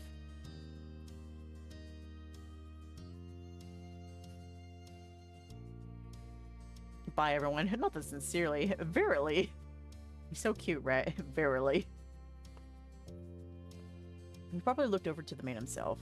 Chuckling, Baxter surveyed the results of the digital bomb he dropped on the unsuspecting group chat. Then he placed his weapon down on the coffee table. His legs were crossed as he leaned comfortably into his boxy blue chair. I'd like to admit something, Dae. I had your number all along. Of course, I never looked at it over the years we were apart, but didn't have it in me to delete it either. He what? It's 6 a.m. Just completed FNAF and we're like, let's go. Hell yeah. The Fazbear didn't get you, nor the fox, or the Bon, or the Chica. Good job. The memory of that first day flashed when Baxter offered you a business card so you could contact him for professional purposes only and ask for yours in return. How strange. The comfortable, distant atmosphere of that moment was so easy to remember, yet it felt entirely separate from reality. You had the hindsight to see how, even then, it was obvious, inevitable that you and Baxter wouldn't stay on bad terms for long. Did you, Fazbear? So you're telling me he's just been ignoring us this whole time? Yeah. I saw you messaging me, but I didn't look. But I didn't delete it either. Teehee. He was a softie who longed for your approval, certainly not a stranger who truly didn't want anything to do with you. And there was no real chance he had deleted the number you'd given him. Baxter continued his story, after kindly giving you the space to digest what he'd said. Okay, just flat out ignore. Not even a blog. He's just like, you know what? Not even worth the time. No, it's okay now. We've made up. No more tears. I say, wiping my own tears. Recently, I found myself scrolling through our text history. I finally saw those messages you sent after I was gone. I'm sorry, Dae. Thank you for saying that. I read over our text after meeting you again, too. Incredible. We can help ourselves, At least the feeling is mutual. It was nice to see those old conversations. Bring him to the Shadow Realm now! Get banished to the Shadow Realm for your crimes. Yeah. Both you and Baxter were taken in by the feelings of sentimentality, speaking softly and enjoying the gentle warmth of shared memories. Until his features twisted wryly, the tale wasn't quite over. However, it would have been far more pleasant if only I hadn't been reminded of how I texted as a 19-year-old. Baxter placed a hand across his eyes woefully. I said sincerely your friend, and that text wholly sincerely. How I had the nerve to view myself as someone without any social awkwardness, I will never know. Don't worry, the statement was far more self-aware this time. I like your old formal way of texting. It was hilarious. I'm sorry, but that was ridiculous of you. You shouldn't have stopped. It's a miracle you grew out of it. It was funny. Thank you. Baxter's signature smirk wasn't missing from his face for long. Perhaps I stand to add a little flair to my written statements. But it was considerate of your friends to add me to the group. That's where you belong. Baxter smiled at you brilliantly. Settled. It is. After eating, plans were set, the two of you chatted in the kitchen and prepared a meal. Baxter got to prove once and for all that even if he couldn't bake, he could cook. Anybody can cook, even a rat. Am I talking about Remy from Ratatouille, or am I talking about Baxter? We'll never know. Over breakfast, or rather brunch, considering how late it was decided that you'd go out of the apartment for a while. Not to reach any particular place, just to enjoy the act of walking itself. You finished the food, cleaned up, and went to the midday sunshine. You and Baxter wandered Prism Vista City with little purpose and zero plan. Baxter had set the direction to get away from the hustle and bustle of the city center, but that was all the thought that went into your path. There was no denying your surprise when he agreed to spend time doing this, easily at that. It wasn't exactly Baxter's style, an outing that didn't require at least a 20-minute drive. That wasn't predetermined to be exactly the right venue for the moment, unheard of. But the shift in preference was only a good thing. Pushing himself to come with a unique activity for every moment was an unfair standard to meet. Not to mention impossible considering you intended to spend many days together over the course of your lives. Reflecting on your past experiences with a full perspective, that was a pretty blatant sign of Baxter's greater problems. It wasn't merely that he was a tourist and wanted to make the most of his vacation, or that he was a planner who had to do his best for his clients. Baxter flat out didn't let himself have the kind of relationship with someone where all you needed was the other person. There had to be an angle, a point, an excuse to be together. 8 hours, I think we will get to the 11 hours you got to. No! No, we can't. Let's see. That's 3 hours. That's when I have to get up for work. You know what? It's fine. You know what? I can pull an all-nighter. you know what? I'm in it this far already. It is what it is. None of that was necessary any longer. Finding somewhere new or doing something unexpected was fun, not crucial. And sometimes it was nicer to do nothing besides a walk and a talk with someone you loved. On the way to nowhere in particular, Baxter took out his phone to check a newly received message. Normally he wouldn't be so impolite as to read text while entertaining a gentle person, but the both of you were waiting for a response. Xavier had gone back about the RSVP invitation. Baxter read their exact statement aloud. They were flattered to be invited to whatever this thing was that you were doing. He chuckled at their choice of words. Very well. 1 second, please. I'll send them the address. Then we can continue fully unburdened. You know, I think we're both making a new friend. Look at you go, keeping in touch with the people in your life. That's okay. Take your time. I'm glad Xavier's going to be there. Look at you go. Look at you showing off your character development. His snickers developed into a wholehearted laugh. This was your idea to reach out to them. Can I honestly take any credit? Yes, it counts. How generous. That was all it took to check off another event. You were prepared for the evening and could relish the hours before then. As the skyscrapers got shorter and shorter until they vanished and the sounds of traffic became a distant hum drowned out by rhythmic waves of the sea, you told Baxter about yourself. You finally learned your pet's name and general existence. Oh my god. I have a dog. She's a corgi mix. Her name's Sam. You got to explain your career in detail and what it was like employing yourself. You described the place you were living now that you were no longer in your parents' home. Baxter listened with keen interest. You're very good. Now that is impressive. Thank you. Can I ask about you for a minute? You can. Alright, I've been boring. Why were you here, of all places? You could have lived anywhere. I don't get it. Did you miss me? Did you want to be close? That was the genuine truth. Even as an adult, Baxter could co-found and mystify you. The serene smile that had been on his face for the past 10 minutes curled. Baxter revealed his secrets as smoothly as he normally avoided them. The way I saw it, after graduating, I had 3 choices of what to do. First, I could live in a state that I was associated with my family, such as Oregon, where I grew up, or Colorado, where we often took vacations. Second, I could pick a state I had no experience with whatsoever and move to at random. Or third, and finally, I could live in a state I'd inhabited already, and that I associated with my independent life. That would be Virginia and California. Of course, the third option held the most appeal in my humble opinion. And while Virginia has its positives, I enjoy its forests and the distinctly changing seasons, I never quite formed an attachment. It was so incredibly far from everything I was used to. I simply couldn't commit to being an East Coaster.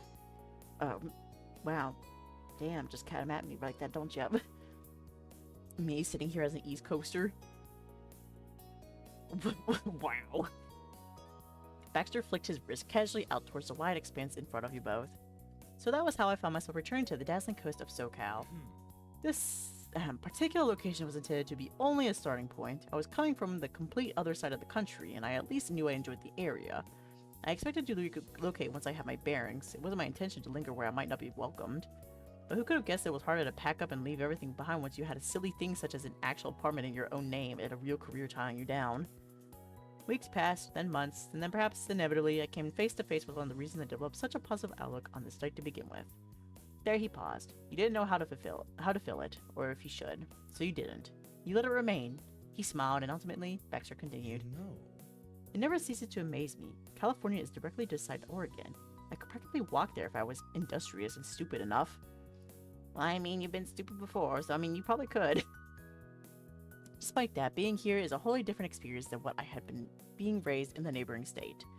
Sometimes it seems as if I'm still a tourist, that I don't belong here, and so everyone else passes... Oh. And everyone who passes by can smell the otherness on me. I don't know I'm different. Other days, I have the confidence to think I found my own place in the world. The eye contact between you and Baxter locked meaningfully when he spoke that line. To wrap up this long story, I'd say in the end, I made the right choice. I think so too, Baxter. I do adorably agree. A pleasant breeze passed over the sea. It came over to ruffle your hair. You breathed in the salty air, letting it warm your body. Meanwhile, Baxter snorted it out. He'd been pointedly ignoring how close you'd gotten to the ocean, but his discomfort was swiftly replaced by a self-aware smile. Wonderful. Though, as ever, I'm here paying an absolute premium for a perk I do not even want. This stunning seaside view. Yeah, you've kept your feet dry. Exactly. Forgettable, isn't it? I am going to pick him up and I am going to throw him into the ocean. Would you want to change that? We're already here. If it's regrettable, then let's fix that. It's okay if you don't like the ocean, you're going to the beach. From the keen way he grinned, you got the impression the two of you had been on the same mind before you'd done a thing. He did adore when you agreed. I take it you're still an ocean supporter, unless I checked you were even part of an organization that helped clean and protect it. Absolutely. I've kind of lost my oh no. Absolutely. I see. Baxter whispered, his eyes fixed on the endless blue that surrounded you. Well, I should confess, I am fairly tired of having so many regrets. Especially ones as difficult to avoid as 70% of the planet's surface, and doing so in California no less. Baxter lifted a leg to remove one black shoe and the matching black sock, and he repeated the process on his other side. Then he took hold of the two sets of footwear in a single hand. He used the free hand to roll up his suit pants to just above his ankles. Oh my god, what a slut, showing off your ankles. In public, no less? Damn, Baxter. He was making a clear statement of intent. Baxter Ward would be going in that water, but not deeply. I am coming. His poor pants. They're going to get salty. Your movement caught Baxter's attention. He waited for you to finish before going ahead. The two of you stepped off the sturdy concrete path onto the shifting sands off the shore. Baxter had gone up on his tiptoes before positioning himself in the dark, wet patch. He could wait for the ocean to come the rest of the way to him. It was a compromise. I didn't know you'd dip your toes in that literally. Giggles bubbled up between you and Baxter like the foam of a wave. This is rapid progress, 10 times greater than dipping in a single toe. And on that cue, the ocean repeated its perpetual motion and rushed over the beach. The cool water shot past you and Baxter, swirling and pulling around your feet. Ah. He instinctively reached out to take hold of your wrist. There was something incredibly nostalgic about the moment. You were patient as he floundered in a few inches of water. It was a sensation Baxter had never gotten used to. Slowly, cautiously, Baxter let his grip on your arm slip. He stood on his own, two tiptoed feet. He maneuvered around the pads of his feet with his heels still lifted. Dae, did you know I almost took ballet classes rather than ballroom? Oh, really? No way, Baxter. Oh, really? No. Okay. He smirked completely unapologetically. Honestly. That's not true. I only ever wanted to do formal ballroom dancing. However, I am not pretending when I say the dance hall I learned at did also have ballet lessons, and that I often caught bits and pieces of them. In an attempt to display what he picked up from watching the other class, and using the fact that he was already on his toes, Baxter made a short leap. After making a splash, he attempted a pirouette in wet sand. Baxter swerved barely halfway around before getting stuck. At least he didn't tip over. For someone who acts exceedingly professional, you could be so silly. Now that is a fact. Baxter halted his frolicking to tuck his shirt back into his pants. It had started coming loose when he took another flying skip. He was having fun. And your summer stroll continued on, but now it was side by side along the shore. You took the spot in the road that was deeper in the water. Baxter's confidence buoyed with you in between him and the vastness of the ocean. Waves came and went, tickling his feet, and he didn't flinch. Though it might not have been the looking that actually did it. Baxter graduated from clinging to your wrist to properly holding your hand. That was likely the stronger lifeline. Soon Baxter was walking on the whole of his feet, becoming more confident with every step. Letting out a contented sigh, Baxter made a declaration. Well, I still won't go swimming today, but perhaps I'll get there eventually, after all. I hope you will be there to see that crowning achievement. I will be. I better be. Don't go without me. Damn. Thank you, Dae. On and on, you and Baxter moved forward together. At lunchtime, Baxter suggested you get a meal at the Ocean restaurant when you first reunited. He was surprisingly sentimental, considering what a cynical teenager he used to be. But considering how often he'd walked down the memory lane over just the last few days, maybe you should start expecting it from the Baxter of today. Besides that, you were happy to do it. That first day, Baxter had fled the scene before dinner had even started. Having a make-up meal would be a good way to bring things full circle. Luckily, you managed to snag a table without much of a wait. Baxter got a light black coffee and a salmon entree. The two of you indulged in an entirely unrushed meal. But as much as you savored the time, eventually you had to return home so you'd have time to finish packing before the next outing. Baxter was even inspired to finally clean up those clothes strewn about from the morning of the wedding. It might have taken him a while to get around to that, but no one could say he did a poor job. Baxter's closet was neater and more organized than a high-end formal wear store by the time he was done. You got your own work taken care of too. As the sun began to set, it was time to go see your friends. Not yours in that they were yours alone, but the friends you shared with Baxter. You left the tidy apartment and went straight to the suburbs. Parking in his usual spot across the street, the both of you exited his car. You ambled up towards the front of the house, and then Baxter gave the doorbell a prompt ring. Oh, hi, stranger. You live here? The person who answered the door at the Adam household couldn't have been either of the Adams. You knew that. What you hadn't expected was the 6'4" figure of Cove Holden. But there were no complaints. You and your longtime companion immediately shared beaming smiles. They couldn't be helped. You were happy whenever you got to see each other, and it was the same for him. Hi, Dae. Hi, Cove. I'm happy to be here. But since Cove got the reward of being the first to greet you, he also had to take on the responsibility of greeting the other guests who arrived. Sheepishly, he glanced at Baxter. Thanks for coming. Good day. Hello, Cove. Thank you for allowing me to attend. Yeah, so come in. Cove punctuated with that with a tilt of his head, totally foregoing any explanations or even acknowledgement of the strange circumstances. He then turned his whole body to go. You followed him into your former abode. Oh my god! They decorated! Look at all the twinkle lights! Oh my gosh, so pretty! Whoa! Nice! Inside you found an even bigger surprise than you had at the entryway. This friendly get-together was in fact an actual party. The brown leather couches and matching wood coffee table had been removed from the room entirely. There was also the addition of twinkling fairy lights strung along the walls. Wow! At the center of it were Terry and Randy, looking quite pleased with themselves. What did they do with the couches? Where have they put the couches? Where have they left them? Scott and Jude are going to come back and be like, where's my couch? You know what? I'm sure it's fine. You know what? It's their problem. Those who had to have been the masterminds for whatever was happening. Baxter glanced at Cove, confused but hopeful that the green-haired man might be the only a henchman and more willing to spill the plan. Cove's smile had gone lopsided, and he merely shrugged one shoulder. Ta-da! It's an appreciation party! You know, for everything you did for Jude and Scott's wedding. Terry respectfully saluted your arrival like you were fellows in arms. Very nifty. We couldn't have done it without you. Right, and Terry helped a ton too. He did more than me, even me, I think. But I already have a different thank you for that. Yep.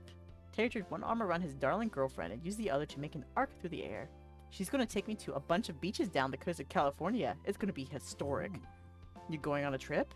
Baxter was attempting amazement with his reaction, but a knowing amusement couldn't be fully removed from his tone. Neither could the hint of a chuckle. They came across like a teacher being impressed that their student told them 10 came after 9. Miranda squeezed her eyes shut and grasped Terry's hand. She bowed, thank you. That is wonderful. Thanks. Anyway. Now I wanted to make the evening about her, and because she was embarrassed, Miranda swiftly changed the subject. You can both enjoy yourselves now. Dae did all the work for free. Baxter, you didn't get to enjoy the ceremony or reception since you were running them. We really want to do at least a little something to make up for it. She's speaking for the three of us. Cove actually helped with this entire event. Isn't that amazing? I'm not a party person, but I try as much as I can. You certainly do, Cove. We appreciate you as well. Also, there's food. Sorry, there's no homemade cupcakes. We've got other stuff, though. Did you get Wendy's? Thank you so much. Hooray for food. You don't have to do this. No cupcakes? Man, this party's a bust. Give your friends a thumbs up. You cheered up at the gesture. That whoa was a little too excited. No, I think it was the right amount of excitement. This party's but not so fast. We're allowed to eat some of the leftover groom's cake. That's just an oversized cupcake at the end of the day. But don't touch the wedding cake. They're saving it for themselves. And you wouldn't want to see Scott steamed. Uh-huh. After all the drama with that thing, those guys grew attached. Okay, we're back on track here. Baxter's voice softened. His disbelief was honest that time. So much. Stop making fun of my Wendy's. I'm not. I like Wendy's. I didn't make a comment about chicken nuggets and Frosties. I was not making fun of you.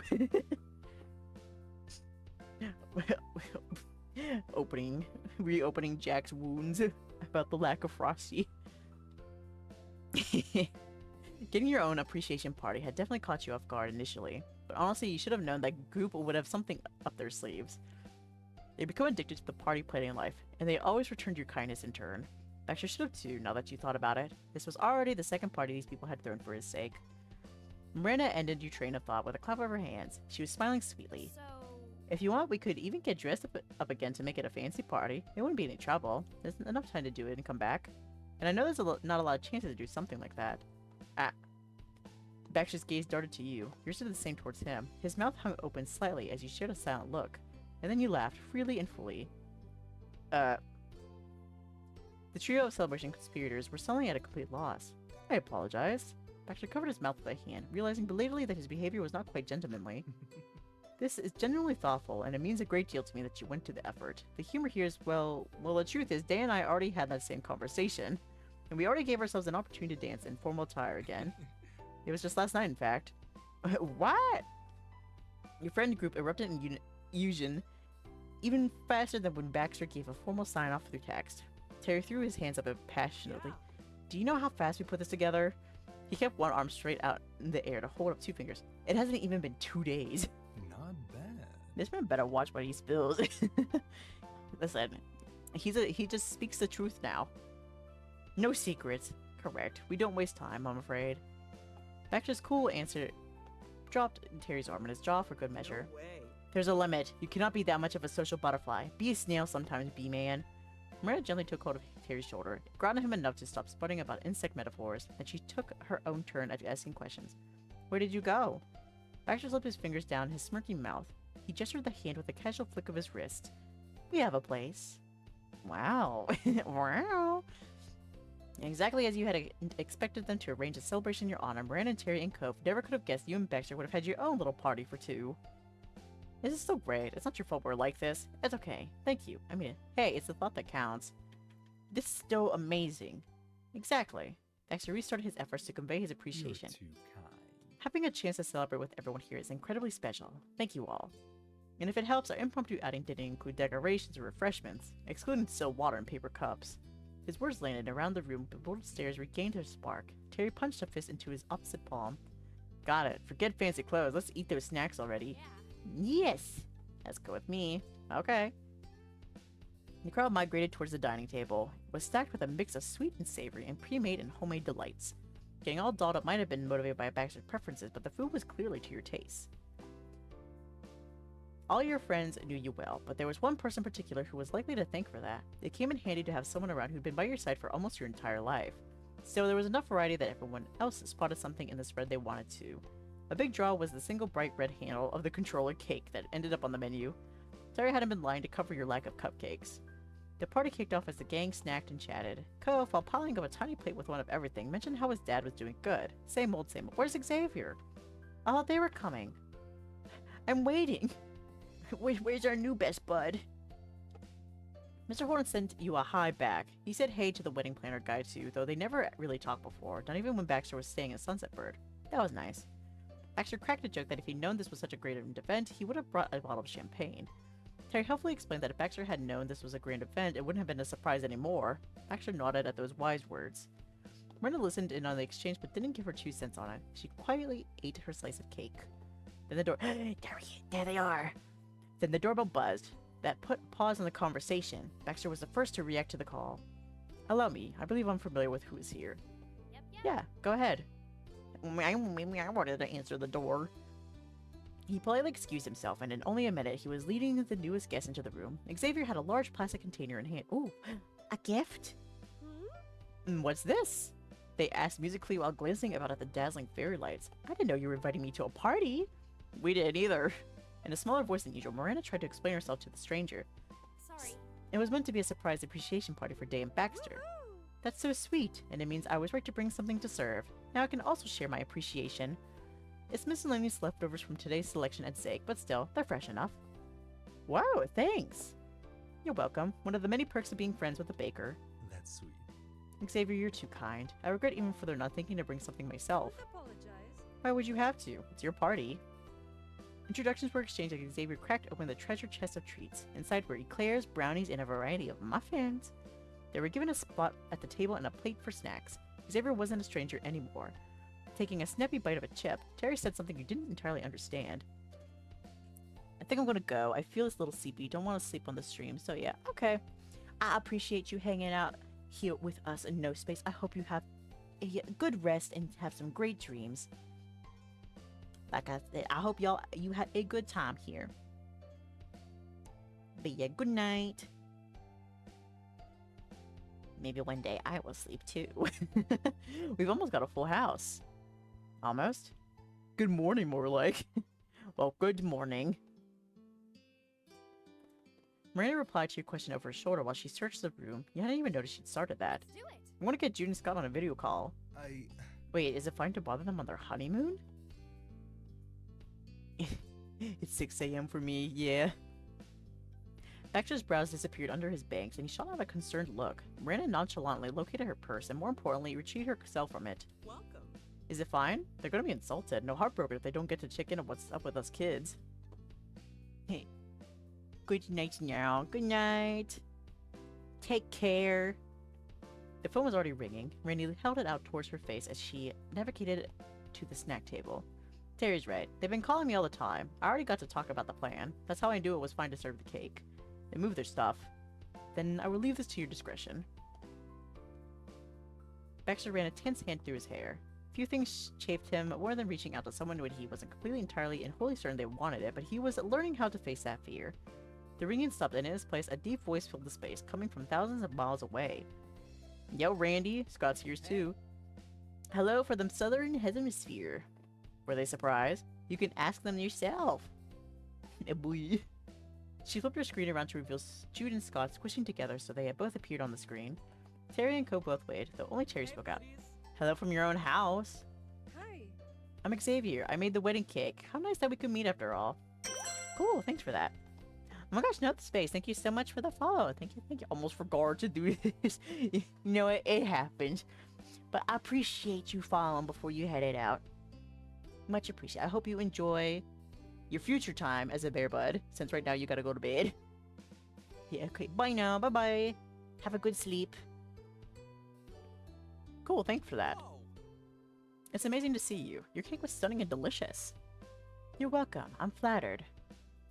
Baxter smoothed out non-existent lines in his jacket and gave a perfectly proper greeting as if he was meeting the two for the first time. In a way, he was. This would be Baxter's first encounter with the men as anything other than people who needed his services. To someone else that might have been nothing, to Baxter it was monumental. Thank you for letting us make use of your home as a venue. I've never had more considerate clients. You started it. You treated us as way more than just clients. In his excitement, Scott knocked his husband's phone. Scott managed to steady it and get it back in frame before any real harm could come to the device. Remember the groom's cake? An appreciation party fits the bill. Ah yes, that was, well... Good. Seriously, dude, relax. We're friends. The really straight line of Baxter's shoulders relaxed. He released a silent breath. Yes, I suppose we are. That keeps happening to me. I'm glad for it. Off to the side, Terry smiled mischievously. Rather than joining the conversation, he posed a question exclusively towards Miranda. Oh my god, Baxter started off this week with 0 friends, and now he has 1, 2, 3, 4, 5, 6, 7, 7 friends. Oh my gosh. Look at you, Baxter. Moving up. A true social butterfly. At your full potential. He's friends with all of us, right? We're sure on that now. Wow. And 1 partner. Yes, I included myself in that. A friend and partner. 2 for 1 deal. Well, I hope so. Maybe we're not growing up enough for him. Baxter graciously ignored the light teasing and gifted them with a rare earnest admission, though you had a feeling it wouldn't be such an uncommon thing any longer. You count as both. Yeah. Certainly. Of course. I'm friends with you, and you are friends with me. That's why we're here with each other.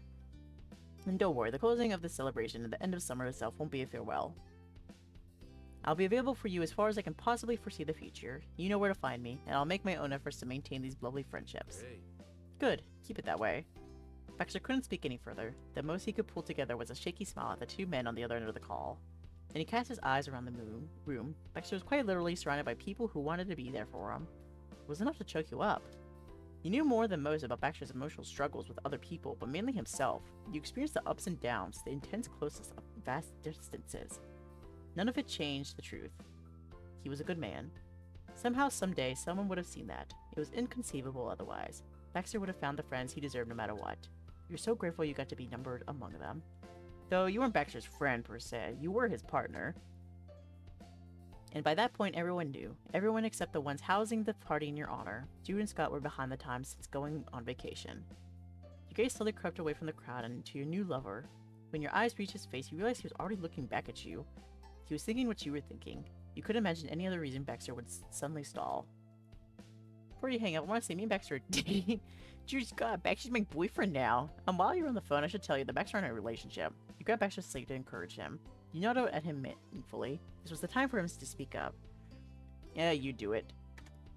He got your message and cleared his throat. So, Mr. and Mr. Adam, or should I say my dear friends, Jude and Scott. Since we are close and care about each other's lives, I think you may want to be made aware of a recent event. Baxter might have accepted friends into his life, but how was he supposed to speak to them was another aspect of healthy social behavior that he needed more practice with. Yes, tell us. Okay. Uh-huh. Luckily, Scott and Jude listened to the ramble with equal parts curiosity and patience. It was equal because Scott was 100% intrigued and Jude was 100% chill. Between the two, it evened out. Baxter grinned sharply. He did not keep them waiting any longer. Excellent. Wonderful. I'm Dae's boyfriend. What? Really? Scott gasped out a single word. His glasses nearly fell off his face with how fast he leaned forward. At least he didn't hit the phone that time. Are we the last to hear about this? Randy couldn't help teasing both her big brothers. Yeah. Yep, it's been a whole 2.5 days already. You're slow. Hold on. We were kind of busy. Wait, hold up. Jude's like, wait a damn second. Jude shut his mouth and squinted. He was mentally counting the days. After being in the bliss of a literal honeymoon stage, it took a second before he had to grasp on the normal passage of time. You started dating at our wedding? He figured it out. It was after you had left. Scott pushed his glasses back into place, letting the revelations truly sink in. Our wedding brought another couple together. Amazing. That's awesome. It is. Thank you. I really appreciate it. I mean, they did offer for Miranda to propose to Terry at the wedding, so I mean, I guess this would be a nice second to that. Jude snuck his hand past Scott to ruffle his curls. His face was full of pride and something else too. Yeah, of course. Who could have seen this coming, huh? It's on brand for them, yeah. Scott snorted into his husband's shoulder. Baxter used the opportunity to lean over and whisper in your ear. I didn't quite get a chance to admit this, but Jude accused me of having feelings for you during the day I was alone with you two. What?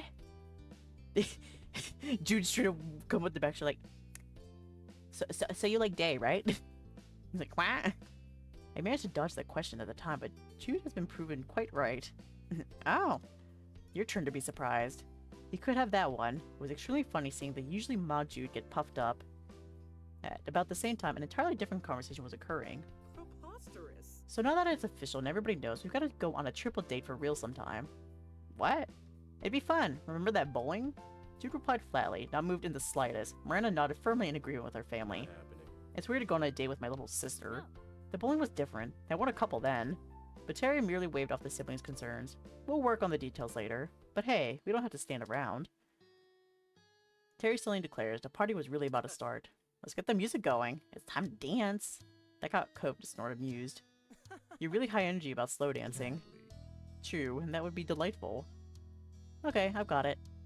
Rainey scurried off as if someone might beat her to the chore if she wasn't quick enough. In one corner was a speaker used at the wedding. She flipped a couple switches on it. Her phone had been left propped up on a counter, screen facing out. Scott and Jude could have hung up at any point, yet remained on the line. They decided to attend the whole shebang long distance. The two had plenty of experience with that. It was nice to be there, to spend time together. Nobody had it in them to draw attention to it, but the thank you party had a dual purpose. It was also a farewell party. After it was over, you couldn't be sure when you'd see most of these people again, at least in person. You need to make the most of that opportunity. A delicate melody drifted into your ears. It filled out your own mind and the world around you. Then you caught eyes with Baxter. He'd been watching your face, presumably for however long you'd been lost in thought. Don't worry about me. We came together, but that doesn't mean only I can have your attention. I think I'll take a moment to wander the floor. Take care. Enjoy yourself. Baxter's polite distance wasn't to avoid you. He was trying not to hinder you from having fun with the rest of the party. How considerate. He was, shockingly, the person who you'd spent the most time with during the trip. It was all your other friends who'd gotten the short end of the stick. Okay, see you. Baxter bowed out there, but you'd catch up with him later. For now. You take turns dancing with everyone else. You take chances to chat in between everyone else's dancing. You wouldn't dance yourself. Oh. It's time to fucking party. So first... Okay, let's see. I'll start with Jude and Scott. Earlier, Miranda had propped her phone on the side table and angled the camera towards the dance floor. It was a relief that your long-distance host hadn't hung up. You hadn't gotten a chance to properly say goodbye. When you peeked into their tiny rectangle world, you saw Scott and Jude pushing each other's shoulders back and forth to the rhythm of the music, while whispering among each other. You gave the impression of proud parents watching their many children in a school musical. You scooped up the phone and spun around. Scott was the first to catch the movement. Oh, look! He pressed a hand to Jude's chest to stop him in place. Hi, Dae. Yo, how are you doing? I'm good. Thank you again for the party. What? It's nothing. Seriously. It's nothing because we did nothing for it. Sorry, honeymoon. You let us have it at your house. That's a lot. Yeah, don't trash the place. Or if you do, clean it up before we can see it. You're crazy, Grant. The freckled newlywed snorted and bumped Scott with his shoulder again. Seriously, where did this party animal come from? Thing is, Nothing teaches you to understand what it means to have an event than planning one yourself, Jude. It's hard work, and you've got to enjoy it. I hear you. Jude playfully rolled his eyes away from Scott, then his gaze set on you. Hey, Dae, you know you know how me and Scott got to know each other? Oh, you meant in a game, right? Yep, it was sheer luck. Scott eagerly jumped in on that topic. Twice! What, really? Really, we didn't get it the first time. We were playing a shooter online and got randomly put against each other in a game. My team lost and sucked, but I did alright. Come on, it was more than alright. Jude was the best player there, and after a while I wasn't even competing against the whole team, it was just him. We might have won the game, technically, but in terms of one-on-one results, I was only second place. What's our theories on what game they were playing? A shooter online game where you're in a team facing another team and co-op and killing each other pretty much. Val. You know what? Fair. Valorant. Although I don't think the game was out in 2016. Was it? No, it was not. But we can say it was Valorant. so, So I did what any guy who likes to challenge. Did I already read that? Okay, yeah. So I did what any guy who likes to challenge would do. I sent him a friend request ASAP. Jude accepted it that same day. Then caught her CSGO. Yeah, that's probably. The two men had different reactions to the walk down memory lane. Jude lowered his chin bashfully, which made it possible to see him scratching his head at the top of the screen. Scott was grinning boldly. He pushed his glasses further up his nose. I can't even remember why I did. I normally wouldn't bother. It was cool he saw me personally as competition. I guess it made me see him that way too.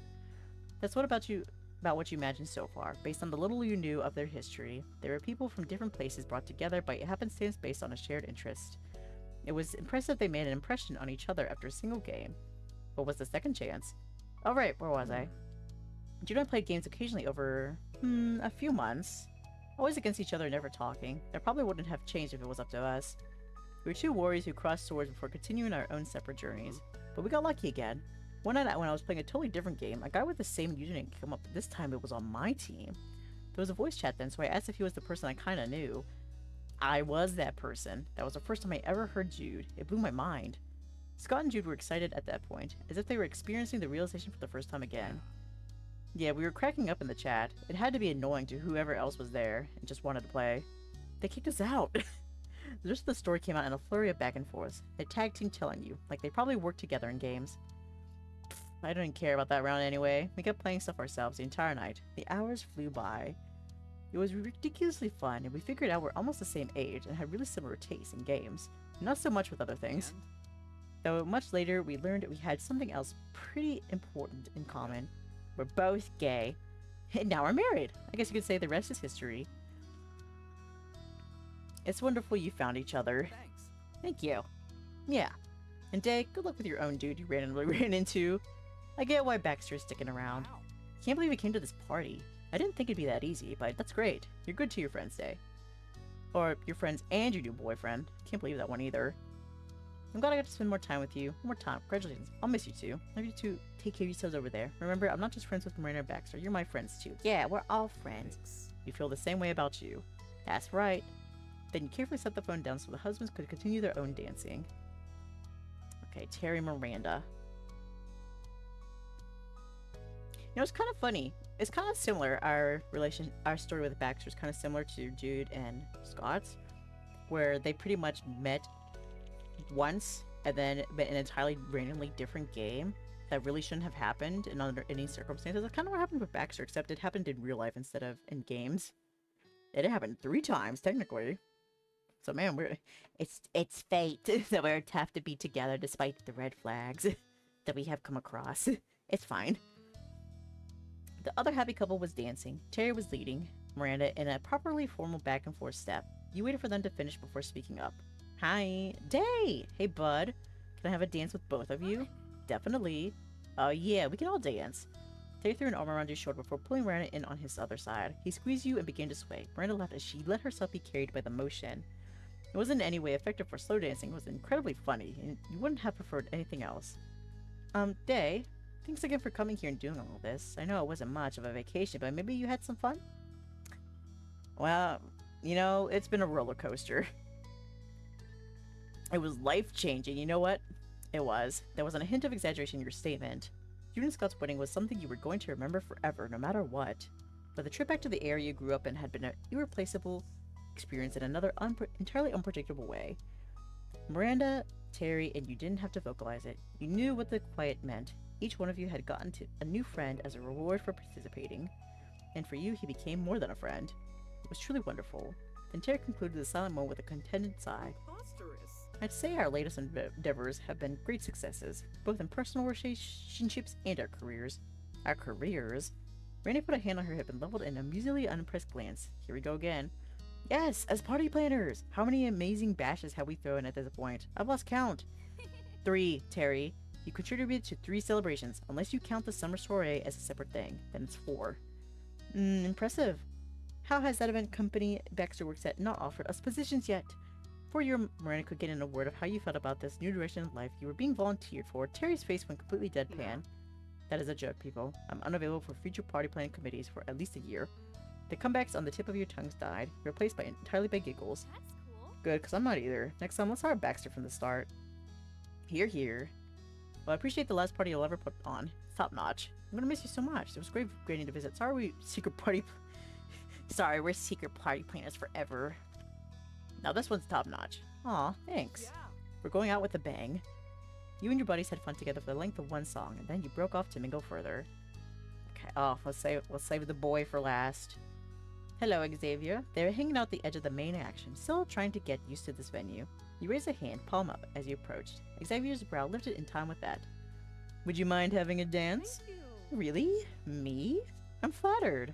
They placed their hand in yours without another word, then you took one step to lead them onto the dance floor. That was when something incredible happened. Miranda requested a turn to dance with Baxter. It looked like she was trying hard to be bolder with friends as well as her boyfriend. Her grumption took Baxter by surprise, however he'd never decline a lady's request for a waltz. They took it slow and steady.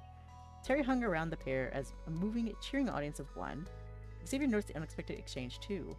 Though for them it was Baxter's behavior that felt shocking, they didn't know what Miranda or how she'd grown. They did have experience with Mr. Ward. Good deal. Quite a party. The first time I met Baxter, he didn't say a single word that wasn't a polite greeting, a farewell, or explicitly related to the wedding work. No matter how reasonable he presented himself as, it was going too far. I had to assume he didn't care for other people or didn't know how to truly interact with them. And the more times he came to my shop, the more confident I became about that second theory. I liked his company in a way, especially when he let loose and made a joke or two. That was monumental. We developed a protective and trusting working relationship. That's all it amounted to for Baxter, but I had decided we were friends on behalf of the both of us. The reminiscing ended, and Xavier was suddenly grinning squarely at you. Well, So who knew I'd ever be attending a house party with him? I wonder if you had a say in making that happen. Yeah, I had to be one who suggested inviting you, but Baxter was fully supportive of it. Xavier chuckled, light and airy and unoffended. Thanks for accommodating someone like him and for thinking of me. I believe you and I could get along too. Would you want to exchange numbers? We can stay in touch even when you leave that way. Ah, hell yeah. Absolutely. always a pleasure. Lovely. They took out a pale purple phone with a pastel-toned rainbow keychain. You got their contacts saved into your device, and they did the same for you. That was that. You successfully made another friend. After a pleasant conversation about random aspects of your lives, anything could be said since you still had everything to learn, the two of you split off. Xavier wanted to say a word to the others in attendance, and so did you. Okay, let the demons out before we meet up with the boy. Here comes the boy. Welcome. Hello, boy. He was smiling as you neared. Hey. Hey. Want to dance? Cove didn't question that. He was expecting those two words. Hell yeah. You took each other's hands and slowly moved as one on the makeshift dance floor. On the other side of the room, Terry had taken a turn going for a spin with Baxter. Miranda had switched to snapping pictures. Well, they looked like to be having fun. Cove had to look at you through eyes squinted along the bottom, since his cheeks were lifted high from his grin. We finally get to see each other without everyone else for a change. Well, they're still here, but at least they're doing other things. He tilted his chin in the direction of the two models cutting a rug in front of the photographer, catching every angle of it. If you recalled right, Randy's cousin was a photographer at the wedding. Perhaps it ran in the family. You and Cove refocused on this at the same second. You'd known each other for enough years to have that level of synchronization. You could instinctively feel when that pause would end. Anyway, how have you been? Since we saw each other at the wedding and right now, it kind of feels like way more happened than usual. I'm good. What about you? I'm good too now. You had to miss a little now, Cove tacked on the end. I hope you liked the party. I think you all did a great job. I'm so glad. Cool. Then it was worth it. We spent most of the day putting it together, the food and decorations and stuff. Cove's eyes Rested close as he released a long, tired breath. I really didn't know what I was missing when I only took half took part in this sort of thing. And he shot you a bent smile and angled those wavy brows of his. I was definitely right to be too busy to help much all those other times. Thanks for being here. I really am happy to got to see you again, even for a short time. What? We live together. We'll see each other again. Wow, Cove, I knew you were trying to get out of work. Hey, my excuses were real, even if I didn't actually want to do it. Oh, and thanks for making me a goodie bag. That was great. You're welcome. Thank you for helping with the snacks here. Neither of you needed to affirm what you already knew. You merely had to appreciate it. After that, you continued to chat, reminiscing about previous parties you'd attended while growing up and guessing which events you might be a guest at next. Eventually, you parted ways. Oh, I thought he was going to talk to us about Baxter. I thought he was going to do another little protective things like, listen, if he ever hurts you, just let me know. I'm not afraid to bury a body, you know? Oh well, that's fine. You wanted to find the man you'd come with, and Cope preferred to stay where you was. Finally, you reunited with Baxter. Though finally might have been too strong a thought. It'd been maybe 20 minutes. It was not another 5-year reunion. Something like that would never happen again. Baxter hadn't said a word yet, neither had you, but he was already smirking. Hello, Dae. You're at this lovely soiree as well? What a coincidence. Next thing I know, I'll find you in my very own bed. I think I might be a little too late for maybes on that one. Darling. Very true, darling. Oh my god, darling? He called you darling. Now, I am a darling, aren't I? Now might I ask you for a dance? You may, absolutely. You held out your hand for him. Baxter accepted without a second's hesitation. Your first dance together of the day began. Around you, Terry and Miranda shared another dance of their own. Baxter had a new partner keeping him busy. Also, the two of them loved each other and wanted to be together. Xavier was dancing with Miranda's phone. They were probably curious to speak more with their firmer clients. And Ko was content to keep watch. He'd never been a fancy-footed guy. No one pressured him to do something he wouldn't want to. I certainly do owe the group my thanks. It doesn't matter that we went out only the night before. I'm grateful to every opportunity for this. Me too. This might have been the Adams' living room, but the atmosphere really had changed. Baxter's face was bright even in the low light, thanks to the way the dangling fairy strands caught his eyes. That couple with a gentle piano floating through the air transported you to a grand ballroom. But the most significant aspect that had swept you away was the fact that you were there with Baxter Ward. He could enchant you anywhere in the world, and for a moment you forgot there were others in the room. One song blended into another as the night continued on and on. Eventually, however, the gang decided to let their dancing feet rest and return to the snacks. Baxter wasn't hungry. Instead, he wondered if he could get some fresh air. It's your party, was Jude's succinct reply. With that, Baxter politely excused himself from the room. He made eye contact with you as he passed. That was an opening to join him if you'd ever seen one. Subtle wasn't usually his forte, but he could make use of it when needed. You made your own explanations and left the gathering. Outside, Baxter was waiting for you on the sidewalk in front of the Adams house. He had his hands deep in his pockets while gazing up at the starry sky. Night had fallen over the world while you'd been dancing. You came to his side, and Baxter began to speak without turning his head. He knew it was you. no. Honestly, I was feeling out of my element. Not so surprisingly. Parties might be my forte in general, but my wealth of experience with social gatherings doesn't extend further than being cordial to near strangers. Hanging out in a group of friends? My skills are rusty to say the least. There's nothing wrong with that, Baxter. At least you'll have plenty of chances to get more used to it in the future. It's okay. I feel that way sometimes. Take all the time you need, yeah, that's not a shock. You'll have more chances. His chin lowered and his shoulder raised. A pleasant little smile grew along Baxter's face. Then he swept an arm through the still warm air of the California summer. Well, here we are, in the middle of an unassuming neighborhood street I happen to be visiting. For all my intentions of being intriguing, a good amount of the moments we spent together have been in a similar setting to this, haven't they? You're 2 out of 2 for saying so. How do you say it? I don't know how to say it. Sacient. Sock with 2 C's.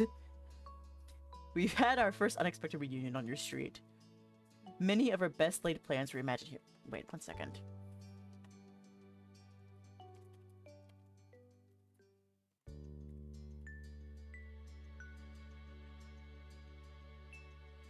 Succinct. Succinct? That's how you say it? Succinct, okay. Succinct. I would have never gotten that. I've never heard that word before in my life. Succinct. Many of our best laid plans were imagined here there. And of course, I parted ways with you while standing in the road between our 2 homes at that time. Yeah, when you first arrived on that street only a week ago to help prepare a wedding, you never could have imagined where it would lead. How you could be there in the exact spot it started and have everything be different now. Baxter continued to gently muse. I suppose that was part of the issue. I didn't consider myself appealing enough as a person to be worth the time, so I wanted the support of an exciting or interesting backdrop for meetups. But it shouldn't matter that much where you are if you enjoy who you're with. You're right. I'd go anywhere with you, and I'd be there if you're not going any place at all too. I suppose when it also said it wrong. Succinct. Listen, it's close enough. It's closer than what I said at the very least. His eyes closed, too bashful to meet your bold-faced affection directly, but Baxter let it wash over him. I'm thankful I was wrong. About you, and mostly myself. And also Jude and Scott's relationship. I'll always be grateful that they lasted after all, for their sake and for ours. The quiet pause Foreman was clearly shot with two mismatching jingles going off. Baxter's phone and yours got notifications at the same time. The group chat? Baxter muttered, lifting one brow. You reached for your devices to check. He was correct. Randy, Terry, and Cove had started streaming in messages. Each one was identical. You probably heard it before, just not that way. Ah, okay. An emote of champagne glasses clinking, and then Miranda added a couple more from Jude and Scott, she noted. Cove dropped another on Xavier's behalf, too. And for good measure, Terry started spamming champagne glasses. Baxter snorted as the gang gave this digital cheers. If you had to guess, you'd singled out Miranda as the person behind this, not only because she messaged first, but because it was just the kind of small, sweet gesture she'd pull. Randy must have been brainstorming some way to make Baxter's offhanded remark come true since he'd made it.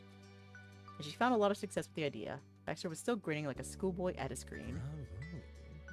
They certainly do have the spirit of pro event planners, finding possibilities to make a celebration special, even if the circumstances aren't what the guests originally imagined. We have good friends. I bet you'd still enjoy a real drink, you tease. Still, it would have been nice to have a real drink. We got good friends. Yes, we do. Then, you added your own little glass to the set. You sent cheers, and you think up with the cheers! There was a party in the chat now.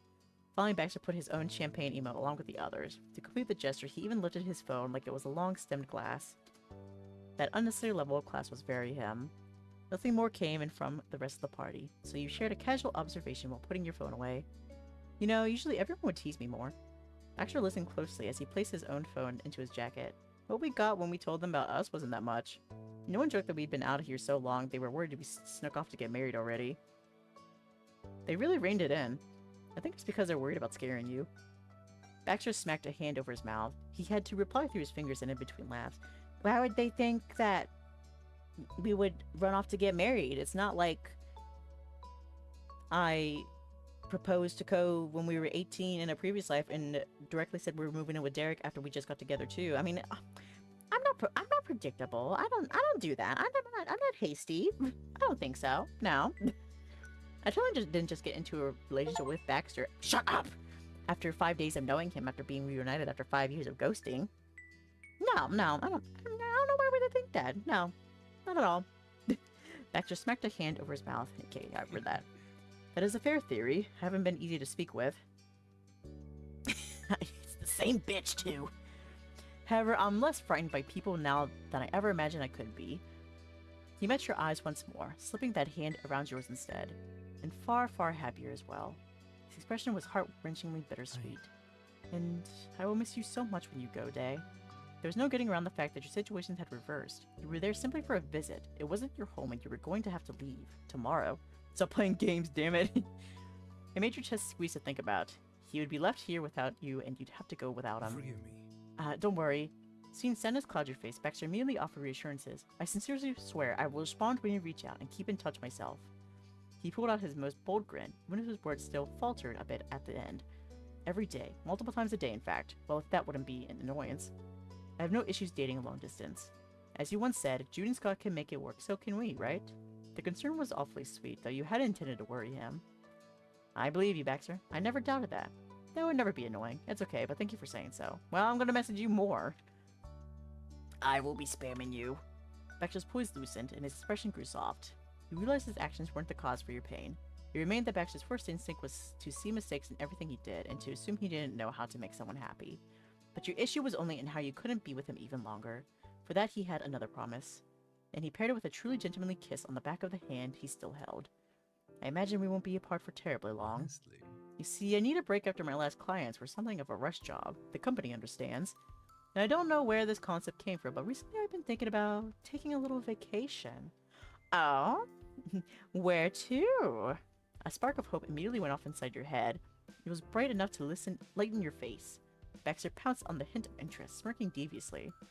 It wouldn't be anything grandiose like a stay in a luxurious mountain lodge or a cross-state road trip, but as we just established, location is secondary to company. And apparently, according to some strange man, going on trips to spend time with a person you love is a good idea? Quite a concept. I hope I'm not being too forward. Besides, they were thoughtful enough to find me where I was first. It's only polite to return the favor. Baxter was going to visit? You visit me? At mine and Cove's apartment? You hugged him, you leaned forward and kissed him. You threw your arms over him and smooched your boyfriend. Oh my boy. A smooch? Baxter didn't hesitate to lock himself around you. He caught the kiss as if he'd been waiting this whole life for it. The touch was eager and thrilling and long, and yet somehow too short. You needed to breathe, unfortunately. I look forward to your arrival. You can take your own advice. Incredible. Thank you, Baxter. I'm proud of you. I'm looking forward to it. As will I. Baxter's face was flushed. His voice came out jittery from both excitement and lingering nerves, and he couldn't stand still at Hallelujah. Hallelujah. Admittedly, a part of me was convinced I wouldn't go through with it. What if you thought I had lost my mind to follow you right after we barely reestablished a connection? You could imagine that completely. It wasn't a judgment on you. That's not who he was doubting. Looking foolish for admitting that he become so attached was a long-held fear Baxter had towards himself. To say that he did and not backtrack was like stepping up to the edge of a cliff. He really had grown. But having this last day together, knowing it was the last, was the final push to pursue what I actually wanted. And I didn't even need to make you choose for me with a game of rock, paper, scissors. I forfeited by default. Baxter jerkily flicked his wrist, adding too much energy for it to be his usually smooth gesture. Honestly, it's a practical play when you think about it. We have plenty to discuss face to face. That's our entire future to consider after all. I'm glad this single trip isn't the end of us, Dae. Yeah. You know, I still remember when everything in my life seemed it was ending or changing, and you comforted me by saying I could find people who'd be with me always. And that I might have already found some. So far, you've been right. I do. But now I can say it back to you. Baxter, there are people who want to be close to you no matter how much distance there is, or how much time goes by. I know because I'm one of them.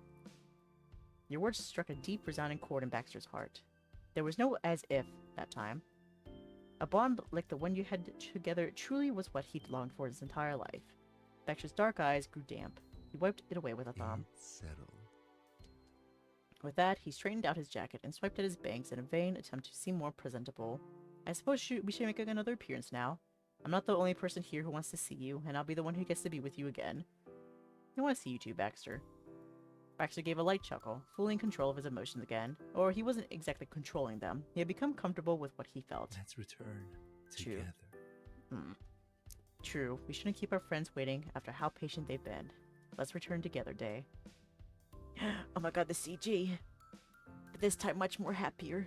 He reached for you once more, ready for the next dance even before either of you could hear music again. You accepted it. Seeing him that way, you couldn't help reflecting on how the man facing you had always been so ready to leave, to turn his back to you, to be alone, for as long as you'd known him. And now every point along the list had changed. A resident of California, a member of the group, a boyfriend for life. That was Baxter Ward.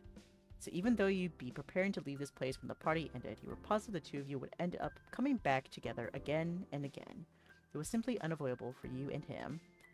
First, because of a string of chance encounters, and second, because of your own efforts.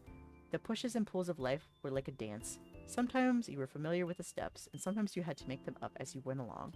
Luckily for you, no matter what each tempo, style, or pattern played, you'd have a true partner by your side for the next song.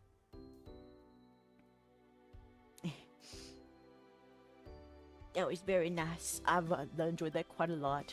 You can come back again, always. I have been. This is not my first rodeo. The end.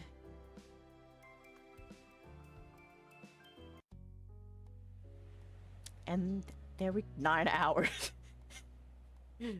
It's been 9 hours. I liked Baxter. I did too. That was very good. That was very. Each route in our life, whether it was Cove or Baxter or Derek, they were all amazing in their own ways. You can't really compare them all. You gotta play them all, you know? They're just all so good, you know? Some of those bits hit close to home. Yeah, they really did. Like, it was kind of scary. Oh shit. Uh-oh. Am I crashing? I'm literally just trying to change the scene here. Oh, okay, there we go. I, I, I was trying to switch to the chatting screen. I was like, what the fuck? It's not doing it. I think my computer froze for just a second. It's like, get off the computer. I'm tired. Especially those car talks, yeah.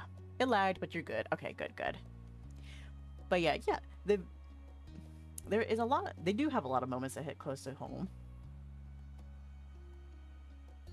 I'm like trying to gather all of my thoughts together because, so, as I mentioned before, this is the last stream that we will have of our life for the foreseeable future. I believe in somewhere off in the distance, I will be playing this again, probably, but just for like maybe like one session. If I just like revisit it sometimes, you know. But that was it, and now I have played every route. And like as you said, there were very many moments that hit close to home. Like each of the boys had a lot. Well, the second game will be coming out eventually too. Yeah, I'll be playing that definitely. Y'all know. Listen, when that Kickstarter comes out, all my money. Just take all my money. Give it all to me.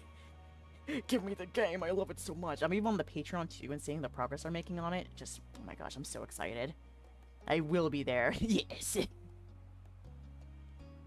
But yes, I am very glad that I got to share this experience of our life with you guys. As I mentioned many times before, this has been my favorite game of all time ever since it came out in like 2020, was it? 2021? I don't know. It's been a couple years at the very least. But it was very great. I'm glad I got to show you guys things I've already experienced, and I'm glad to have experienced new things with you guys that I've never seen before. Because like I said, I haven't done Baxter's or Derek's route before. I've only done like a Cove route a bunch of times, so I was glad to be able to like experience, like react to that with you guys at the same time, you know? That was very fun.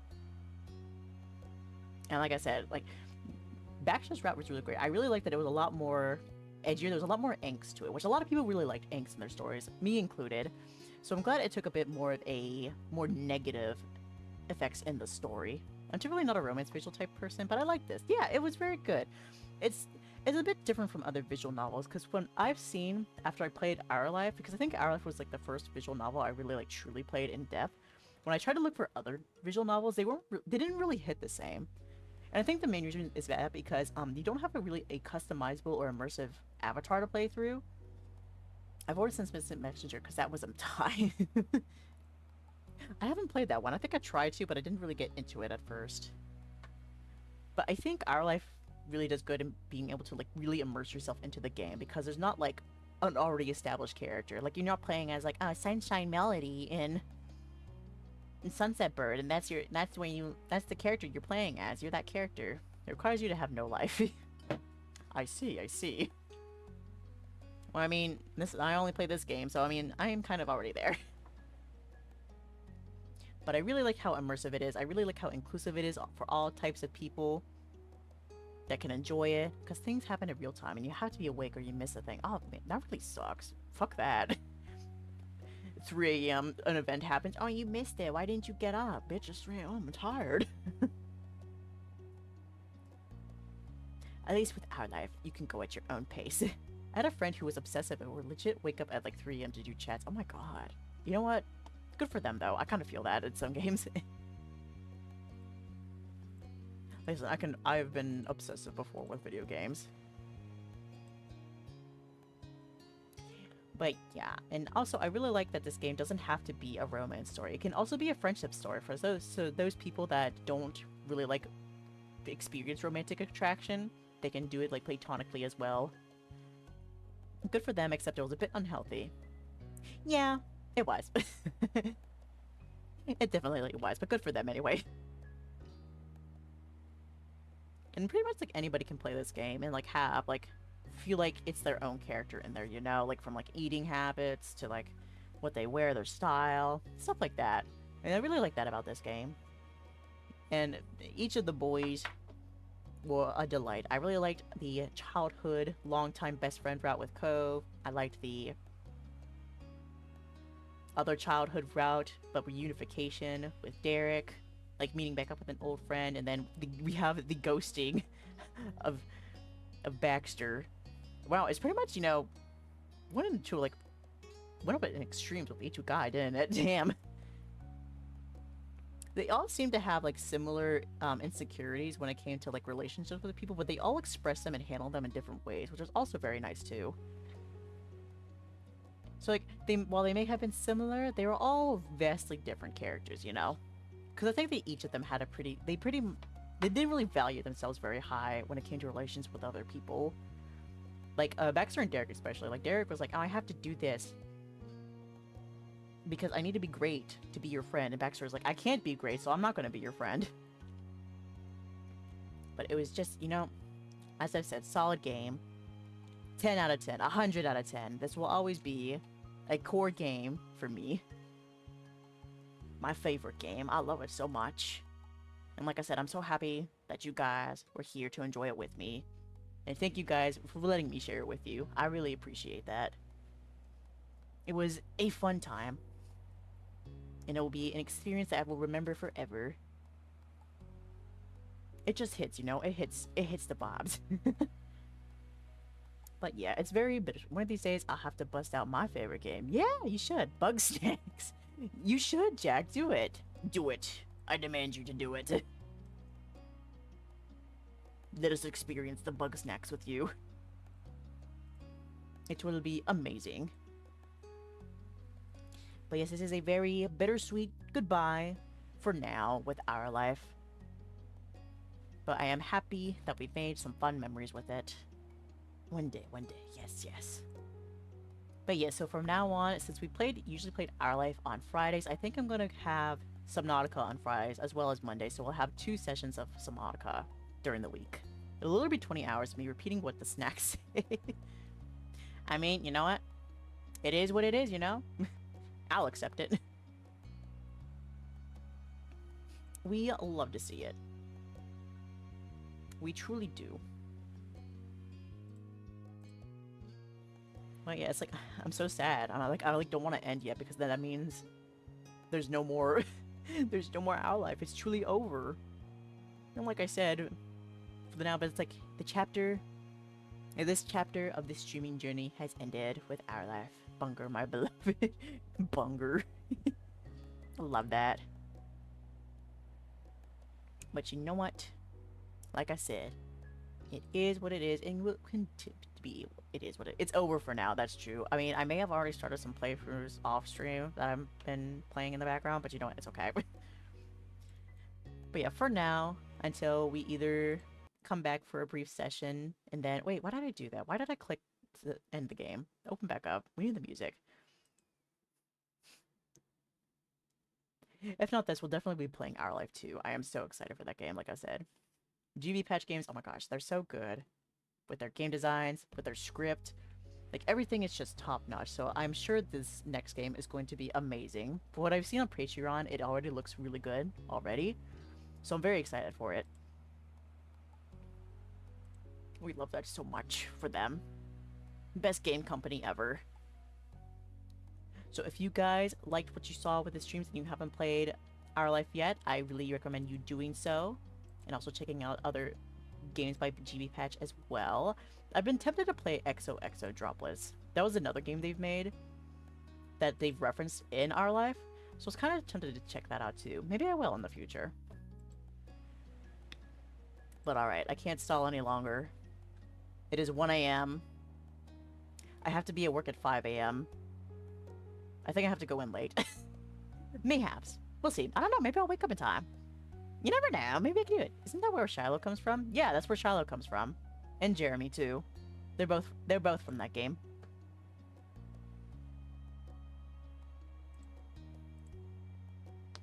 So it'll be nice to see, like, what they've been up to in between the events of Our Life events and stuff like that. Be very nice indeed. Jeremy's from that too? Yeah, they're both from there. They go to the same school that the game takes place at. So it has a different vibe. Most of the characters are jerks for so varying degrees. It'll be a lot different from Our Life, I can assume. But I'm still interested. And then also, Baxter's going to be in the next Our Life game, too. It's like it's all in its own little universe. So very excited where the next journey takes us. But already, I'm not gonna hold you guys up any longer. Let me go ahead and let's raid out to.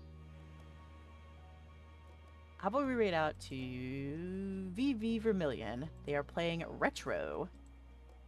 It looks pretty retro, so let's go hang out with them. We'll start the raid, then we'll do that. Alrighty, that is going to be it from me for today. I hope y'all enjoyed. Thanks for the stream. Thank you, all buds, for attending. I hope y'all enjoyed it. Because it was a very special and fun day for me. Like I said, I love this game. I love this game so much. It is time for me to sleep. Me too. We'll see if I wake up in time for work. If not, oh well.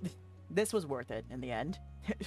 Me going to my job and getting money? No. Video game, always. No, but I'll take some responsibility, of course. I'm mature like that. It is an honor. It will pass my bedtime. You got this, Day. Yeah, I got this. I got this. But alright. So I will not be streaming over the weekend. I will be taking the weekend off, especially tomorrow after today. So I will hope to see you guys on Monday back with some Nautica. So I hope you guys have a good weekend. I hope y'all have some fun time or a relaxing time, whichever you guys do over it. Be sure to tell me all about it when we meet back up. And yeah. Oh, let me go ahead and plug in the Twitter and the Discord. Feel free to follow or join if you'd like. I'm going to the beach. Ooh, tell me all about it. And here's also the raid message as well. And alright, I am being raptured. I hope to see you guys in the next one. Take care, guys. Stay feral. Bow, bow, bow.